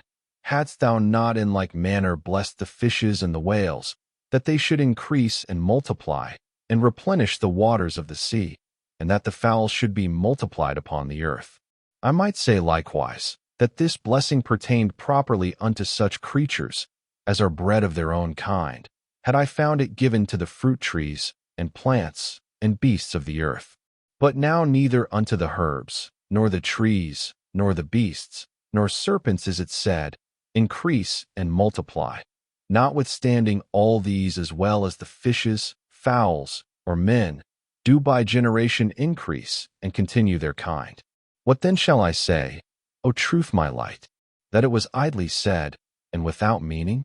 Not so, O Father of piety, far be it from a minister of thy word to say so. And if I understand not what thou meanest by that phrase, let my betters, that is, those of more understanding than myself, make better use of it, according as thou, my God, hast given to each man to understand. But let my confession also be pleasing in thine eyes, wherein I confess unto thee that I believe, O Lord, that thou spokest not so in vain, nor will I suppress what this lesson suggests to me. For it is true, nor do I see what should hinder me from thus understanding the figurative sayings of thy Bible. For I know a thing to be manifoldly signified by corporeal expressions, which is understood one way by the mind, and that understood many ways in the mind, which is signified one way by corporeal expression. Behold, the single love of God and our neighbor, by what manifold sacraments and innumerable languages, and in each several language, in how innumerable modes of speaking, it is corporeally expressed. Thus do the offspring of the waters increase and multiply. Observe again, whosoever readeth this, behold, what Scripture delivers, and the voice pronounces one only way. In the beginning God created heaven and earth. Is it not understood manifoldly, not through any deceit of error, but by various kinds of true senses? Thus do man's offspring increase and multiply. If therefore we conceive of the natures of the things themselves, not allegorically, but properly, then does the phrase increase and multiply agree unto all things that come of seed. But if we treat of the words as figuratively spoken, which I rather suppose to be the purpose of the Scripture, which doth not, surely, superfluously ascribe this benediction to the offspring of aquatic animals and man only, then do we find multitude to belong to creatures spiritual as well as corporeal, as in heaven and earth, and to righteous and unrighteous, as in light and darkness, and to holy authors who have been the ministers of the law unto us, as in the firmament which is settled betwixt the waters, and to the society of people yet in the bitterness of infidelity, as in the sea, and to the zeal of holy souls, as in the dry land, and to works of mercy belonging to this present life, as in the herbs bearing seed, and in trees bearing fruit, and to spiritual gifts set forth for edification, as in the lights of heaven, and to affections formed unto temperance, as in the living soul. In all these instances we meet with multitudes, abundance, and increase. But what shall in such wise increase and multiply that one thing may be expressed many ways, and one expression understood many ways? We find not, except in signs corporeally expressed and in things mentally conceived. By signs corporeally pronounced we understand the generations of the waters, necessarily occasioned by the depth of the flesh. By things mentally conceived, human generations, on account of the fruitfulness of reason. And for this end do we believe thee, Lord, to have said to these kinds, increase and multiply. For in this blessing, I conceive thee to have granted us a power and a faculty, both to express several ways what we understand but one, and to understand several ways what we read to be obscurely delivered but in one. Thus are the waters of the sea replenished, which are not moved but by several significations, Thus with human increase is the earth also replenished, whose dryness appeareth in its longing, and reason ruleth over it. I would also say, O Lord my God, what the following scripture minds me of. Yea, I will say, and not fear. For I will say the truth, thyself inspiring me with what thou willedst me to deliver out of those words. But by no other inspiration than thine do I believe myself to speak truth, seeing thou art the truth, and every man a liar.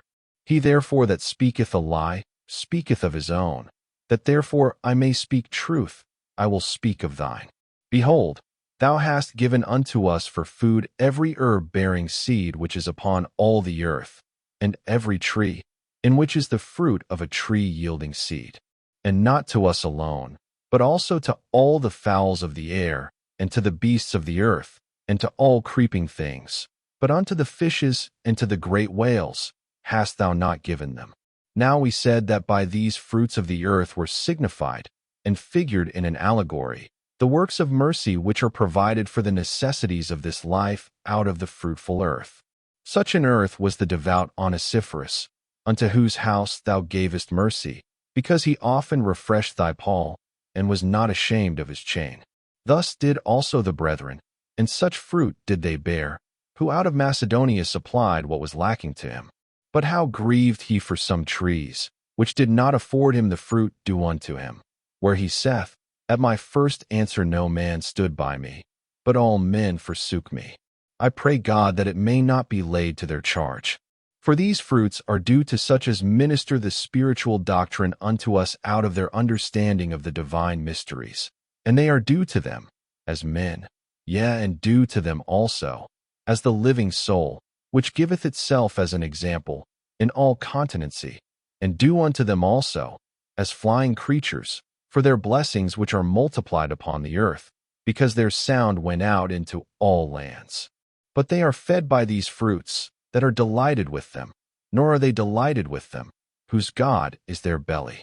For neither in them that yield them are the things yielded the fruit, but with what mind they yield them. He therefore that served God, and not his own belly, I plainly see why he rejoiced. I see it, and I rejoice with him. For he had received from the Philippians what they had sent by Epaphroditus unto him, and yet I perceive why he rejoiced. For whereat he rejoiced upon that he fed. For, speaking in truth, I rejoiced, saith he, greatly in the Lord, that now at the last your care of me hath flourished again, wherein ye were also careful, but it had become wearisome unto you. These Philippians then had now dried up, with a long weariness, and withered as it were as to bearing this fruit of a good work. And he rejoiceth for them, that they flourished again, not for himself, that they supplied his wants.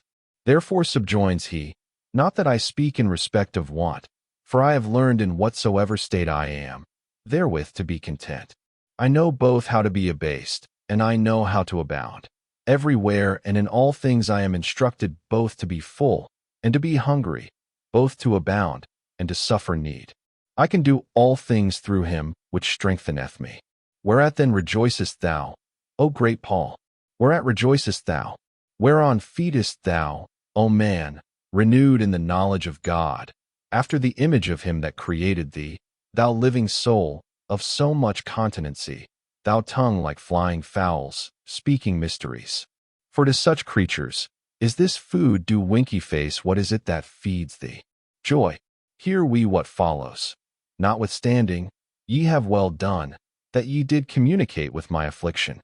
Hurried he rejoiceth, hereon feedeth, because they had well done, not because his strait was eased, who saith unto thee, Thou hast enlarged me when I was in distress, for that he knew to abound, and to suffer want, in thee who strengthenest him. For ye Philippians also know, saith he, that in the beginning of the gospel, when I departed from Macedonia, no church communicated with me as concerning giving and receiving, but ye only. For even in Thessalonica ye sent once and again unto my necessity. Unto these good works he now rejoiceth that they are returned, and is gladdened that they flourished again, as when a fruitful field resumes its green. Was it for his own necessities, because he said, Ye sent unto my necessity? Rejoiceth he for that? Verily not for that. But how know we this? Because himself says immediately, not because I desire a gift, but I desire fruit. I have learned of thee, my God, to distinguish betwixt a gift and fruit. A gift is the thing itself which he gives, that imparts these necessaries unto us, as money, meat, drink, clothing, shelter, help. But the fruit is the good and right will of the giver. For the good master said not only, he that receiveth a prophet, but added, in the name of a prophet. Nor did he only say, he that receiveth a righteous man, but added, in the name of a righteous man. So verily shall the one receive the reward of a prophet, the other the reward of a righteous man. Nor saith he only, he that shall give to drink a cup of cold water to one of my little ones, but added, in the name of a disciple. And so concludeth, verily I say unto you, he shall not lose his reward. The gift is, to receive a prophet, to receive a righteous man, to give a cup of cold water to a disciple. But the fruit, to do this in the name of a prophet, in the name of a righteous man, in the name of a disciple. With fruit was Elijah fed by the widow that knew she fed a man of God, and therefore fed him. But by the raven was he fed with a gift. Nor was the inner man of Elijah so fed, but the outer only, which might also for want of that food have perished. I will then speak what is true in thy sight, O Lord, that when carnal men and infidels, for the gaining and initiating whom the initiatory sacraments and the mighty workings of miracles are necessary, which we suppose to be signified by the name of fishes and whales, undertake the bodily refreshment, or otherwise succor thy servant with something useful for this present life, whereas they be ignorant why this is to be done, and to what end, neither do they feed these, nor are these fed by them, because neither do the one do it out of an holy and right intent, nor do the other rejoice at their gifts, whose fruit they as yet behold not. For upon that is the mind fed, of which it is glad. And therefore do not the fishes and whales feed upon such meats, as the earth brings not forth until after it was separated and divided from the bitterness of the waves of the sea. And thou, O God, sawest everything that thou hadst made, and behold, it was very good. Yet we also see the same, and behold, all things are very good.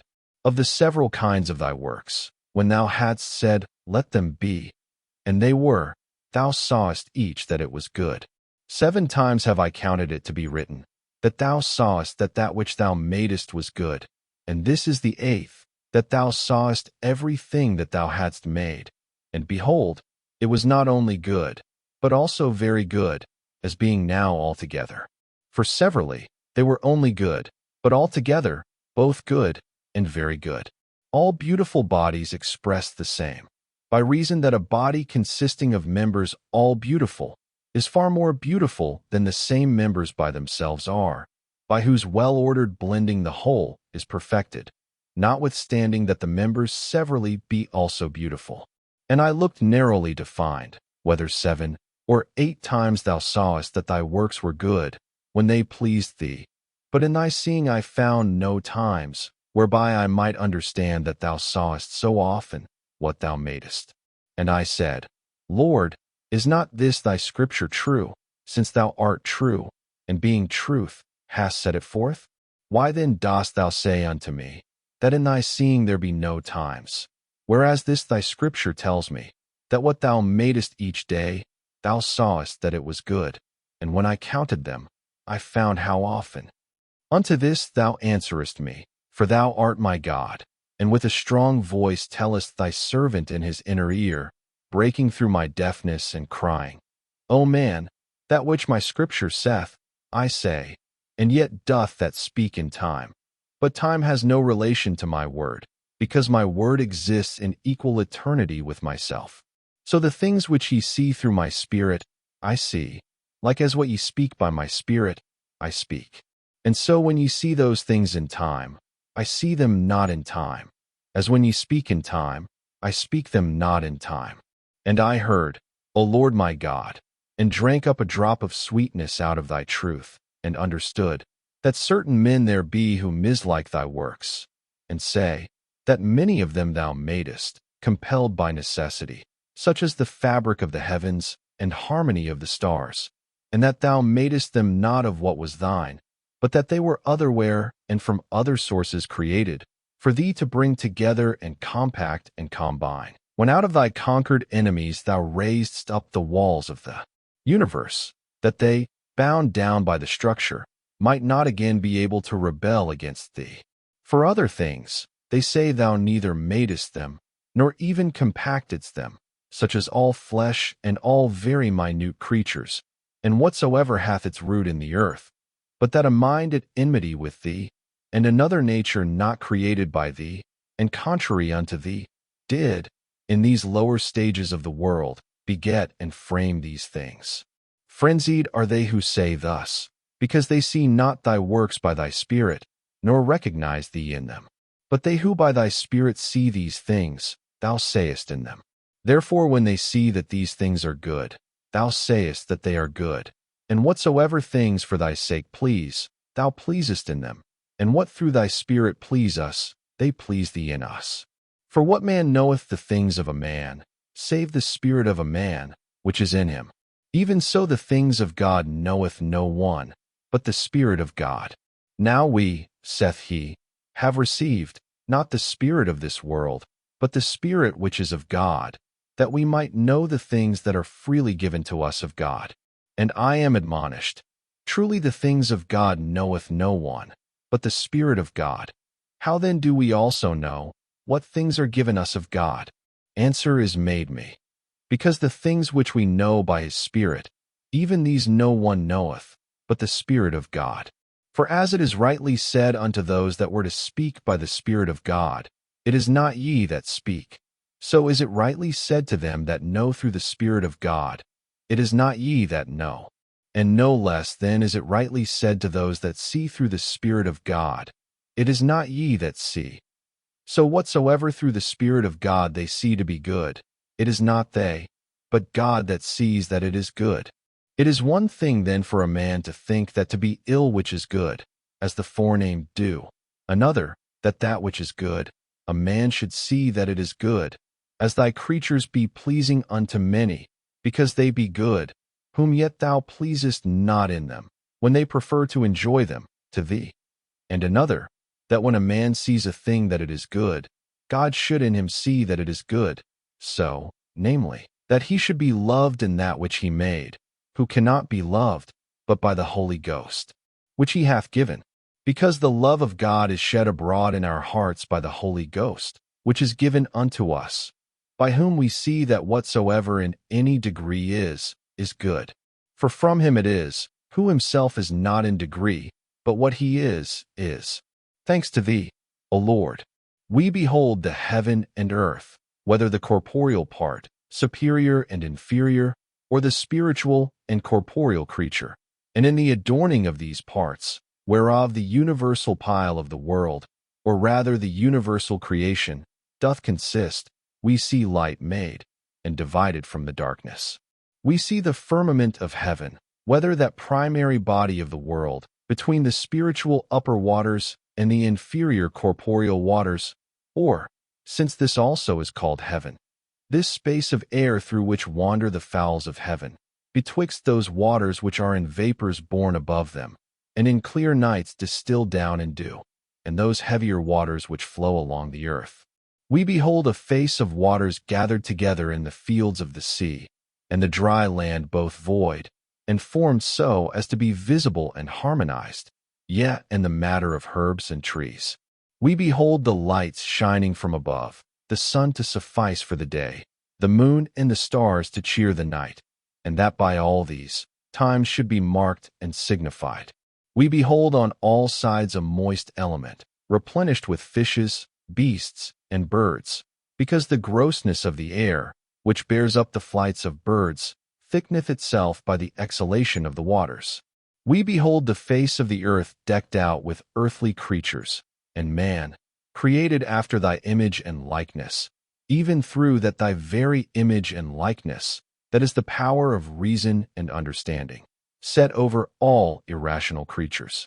And as in his soul there is one power which has dominion by directing, another made subject, that it might obey. So was there for the man, corporeally also, made a woman, who in the mind of her reasonable understanding should have a parity of nature, but in the sex of her body should be in like manner subject to the sex of her husband. As the appetite of doing is fain to conceive the skill of right doing from the reason of the mind. These things we behold, and they are severally good, and altogether very good. Let thy works praise thee, that we may love thee, and let us love thee, that thy works may praise thee, which from time have beginning and ending, rising and setting, growth and decay, form and privation. They have then their succession of morning and evening, part secretly, part apparently, for they were made of nothing, by thee, not of any matter not thine, or that was before, but of matter concreated, that is, at the same time created by thee, because to its state without form, thou without any interval of time didst give form. For seeing the matter of heaven and earth is one thing, and the form another, thou madest the matter of merely nothing, but the form of the world out of the matter without form, yet both together, so that the form should follow the matter, without any interval of delay. We have also examined what thou willedst to be shadowed forth, whether by the creation or the relation of things in such an order. And we have seen that things singly are good, and together very good, in thy word, in thy only begotten, both heaven and earth, the head and the body of the church, in thy predestination before all times, without morning and evening. But when thou beganest to execute in time the things predestinated, to the end thou mightest reveal hidden things and rectify our disorders, for our sins hung over us, and we had sunk into the dark deep, and thy good Spirit was borne over us, to help us in due season, and thou didst justify the ungodly, and dividest them from the wicked, and thou madest the firmament of authority of thy book between those placed above, who were to be docile unto thee, and those under, who were to be subject to them. And thou gatheredst together the society of unbelievers into one conspiracy, that the zeal of the faithful might appear, and they might bring forth works of mercy, even distributing to the poor their earthly riches, to obtain heavenly. And after this didst thou kindle certain lights in the firmament, thy holy ones, having the word of life, and shining with an eminent authority set on high through spiritual gifts. After that again, for the initiation of the unbelieving Gentiles, didst thou out of corporeal matter produce the sacraments, and visible miracles, and forms of words according to the firmament of thy book, by which the faithful should be blessed and multiplied. Next didst thou form the living soul of the faithful, through affections well ordered by the vigor of continency.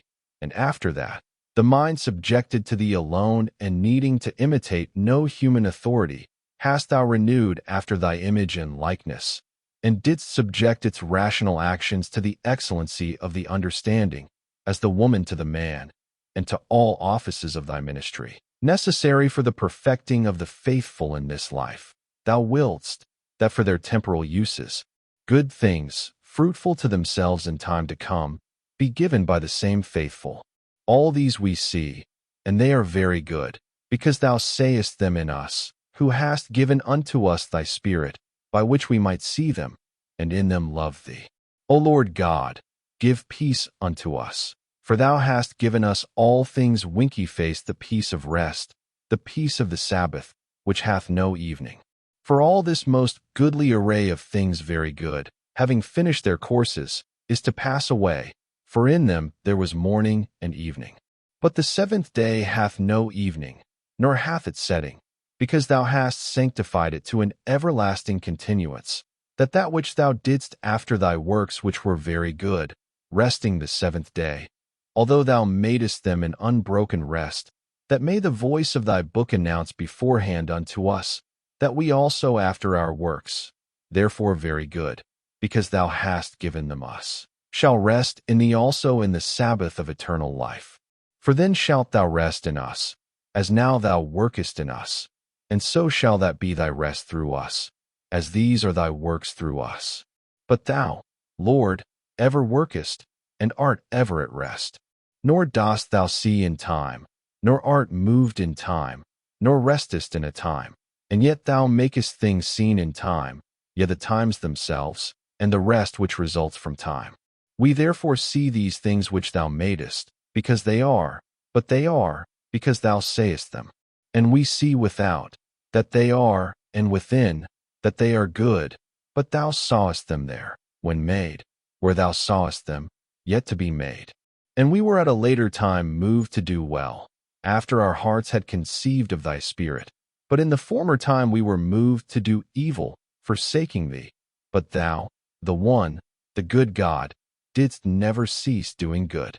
And we also have some good works, of thy gift, but not eternal. After them we trust to rest in thy great hallowing. But thou, being the good which needeth no good, art ever at rest, because thy rest is thou thyself.